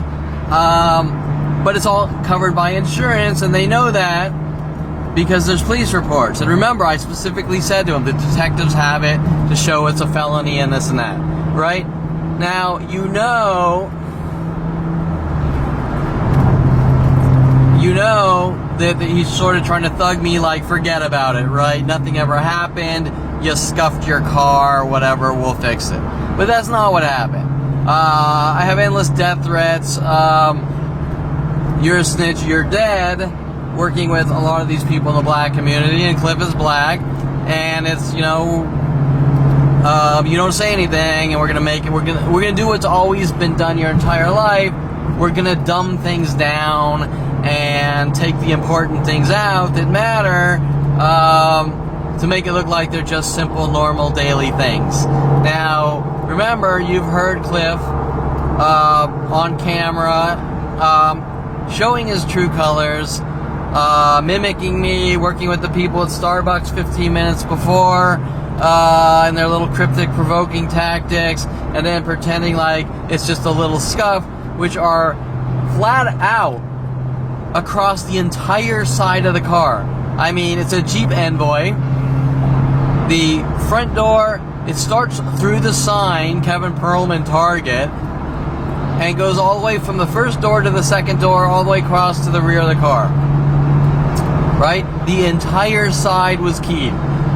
Is that a scuff? No. Just like the two rear tires slashed at the same exact time a month later. Right? Two brand new tires going flat with horizontal slit marks in the sides. Those are also coincidences, right? And a lot of times the LAPD will tell me that, showing the illegal operations. But what I wanted to point out was his conversations were trying to dumb down, which he damn well knows what's going on, and just can't say this is wrong. Why can't he say, like everyone else, this is wrong, this is unacceptable? Which is normally how the world works. Just in Kevin Perlman's case, they're creating this fake situation to try to create mental illness to remove me from society. Anyways, until I go there next time.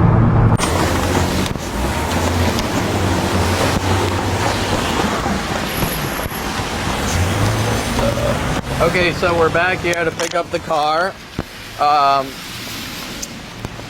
You've seen how many times they've kind of screwed with me, so let's progressive. Let's pick up the car. We are at Cook's Collision. Do a quick video of the lot. There's not much here. And now let's go pick up my car.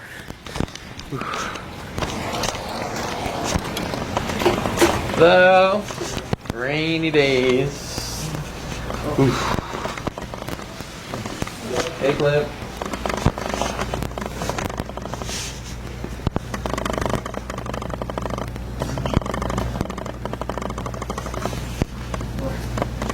So what'd you guys do with the recorder? Polish? You got that out? If I fall straight out okay. and change the two doors and do that for you. Alright. I'm going to pull her out for you. I'm going to handle some paperwork with you. Alright. And we'll go from there.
How's the rain? Are you liking it?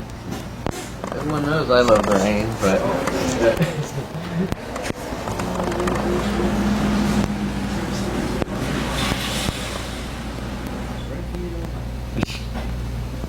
Okay, cool. Wait. Like from Men in Black. Oh yeah, for the black. Cool, so just show that you do have $100 deductible. Okay, yeah. One more to get real quick before we can carry them in the vehicle. Yeah, actually. Let's go to pull it right over. Hey, it's right in front. Yeah. What's the what's the red? It's a little leftover. Yeah, from your other. Yeah, so paint. Hold on. Not that I can really see it with the rain. Yeah. All good to go. Looks like. And then when it's dry, if you see someone, let me know. Yeah. I know it's raining right now. I'm having to tell all my customers dropping out. Like if there's light scratches, I can't see it because it's raining. Yeah. But yeah, everything's good. Okay, so I should be back tomorrow because I'm sure someone will do something to it. Man, yeah, I'm also sorry. That's the one part of my job that just frustrates me. I'm like, I get accident happen, you know what I mean? Accident. No, I got thousands, literally like. Yeah. Like every day, like, oh hey, spit on the car, coke on the car, bent this, key, there's thousands in an archive that LAPD has, and they won't do anything because they're aiding and abetting the crime, right? And so I'm sorry you got to deal with that. Yeah, like I said, like I get like when customers come in with accidents and stuff like that. Yeah, no. It's a waste of your time. And, Yeah, of course. So that's why they're doing it, because they just want to make my life impossible, right? And they want to.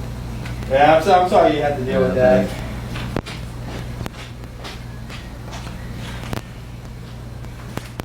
Alrighty. So you good to go, yeah? Yeah. Can I hand over the paperwork? You got to do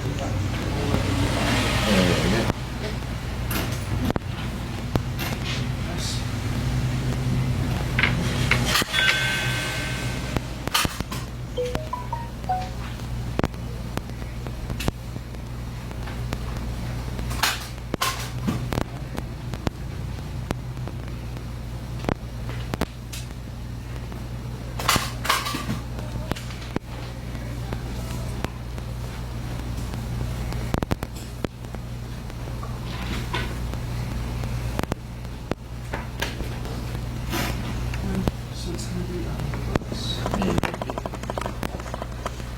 So what's the zip code on card?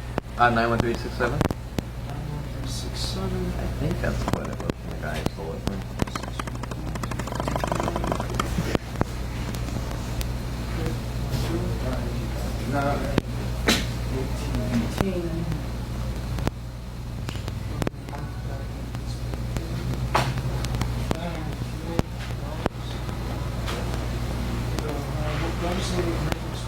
Yeah.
Okay, so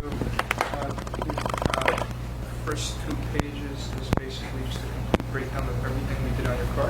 Okay. To get it basically fixed and repairs. Would you want to go over the major things, or? Yeah. Well, I mean, you want to point it out? Yeah, sure. So basically, front door was repaired. Mhm. Everything else that's in there is basically to make sure that the paint sits there isn't anything overlapping. Same thing with the rear door. They're basically identical front and rear. Okay. And if I'm not mistaken, the quarter panel. Sorry, I can't see that. Oh yeah. It was just those 2 doors. Okay. You said they polished the door, or? No, The rear door should. No, I mean not the door, the rear Yeah, quarter. the rear quarter got polished. Yeah. Okay. So that's pretty much it. Total cost of repairs is total is about $1,200. Okay. All right. That all went through USA. Yeah. I mean, obviously, I can.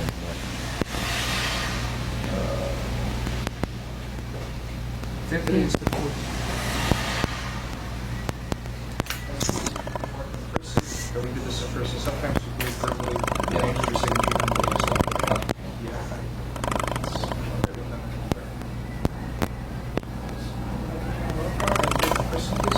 Sorry. We have a lot of stuff to sign, so there's 2 of them. I know. Cool. So, and then this basically shows that you paid the $100 deductible. Okay. The rest are going to be collected from the insurance company. I just need initials showing that you're aware of how much money you put. Okay. This is the receipt. Okay.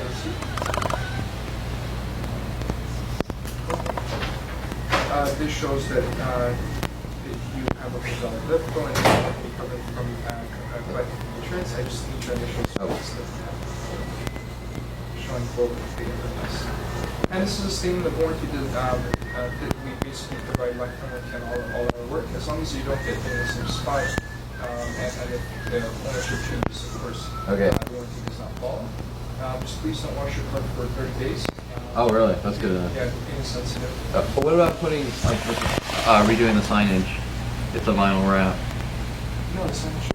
Okay. Yeah, it's only it would have been an issue if we were going to sort of take it off or something. But I guess. Oh yeah. Yeah. Yeah. That should. Okay. I do need your initials on the warranty. Okay. What does the warranty, like, for example, well, like, so if someone walks up and keys the car, that's covered by warranty? No. Oh, it's not. So what is it? Just like Basically, our work, if there's any particular issues with the work that we do. Okay, like paint falls off or something. Okay. Okay.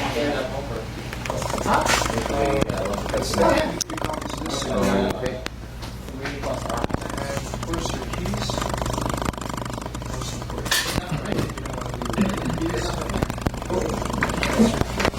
I don't think you can leave it. Probably. Well, you could, but it'd be messy. So it came out to be at $1,009. Slim Jim, I guess. Okay. Give the deductible $1,000.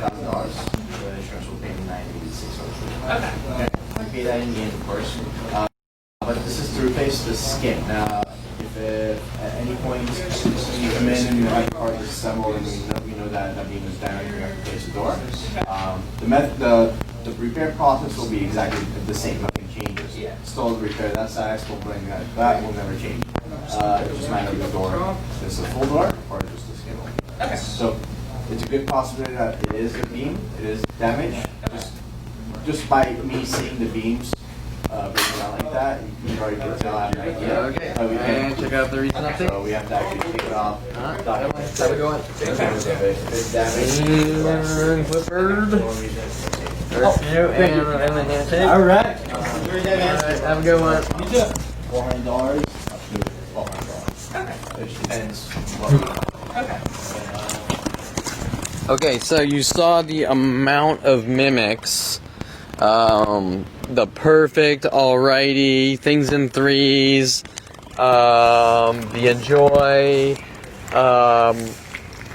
all those things are things sort of collected to strategically say over and over in repetition, or by mass groups of people, or a lot of them things that I have said, oh, will do, will do.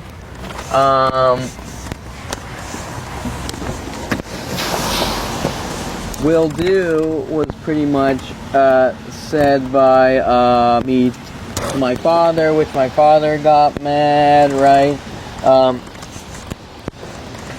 You get the idea.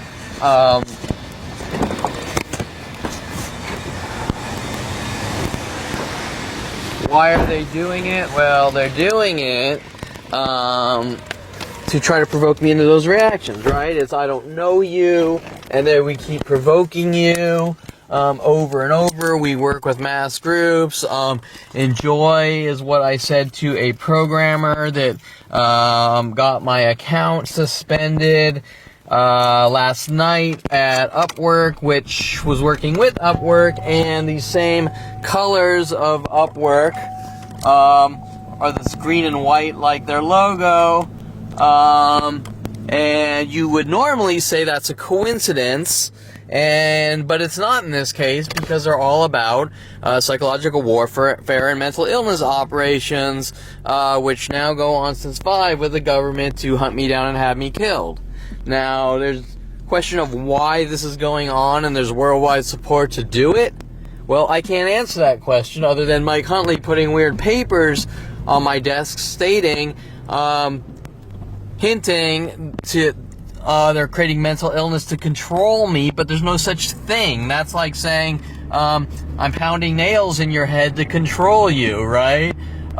There's no such thing. And what would that control be about anyways? I asked a stripper for her phone number. Well, that's not the type of thing the government would pound nails in your head, right? Okay, so you would have to have like slit like 100,000 people's throats if that level of control was around, right? And so you get the idea, right? So these people, like every business shop person on the planet, are told to keep doing these things to me until I'm dead and gone, or they can get reactions with the police to do these things until I'm dead and gone. And so you get the idea that these are murder operations, and these people worldwide are being contacted to never stop doing these things until I'm dead and gone, and they're actually taking part. That's the freaky part.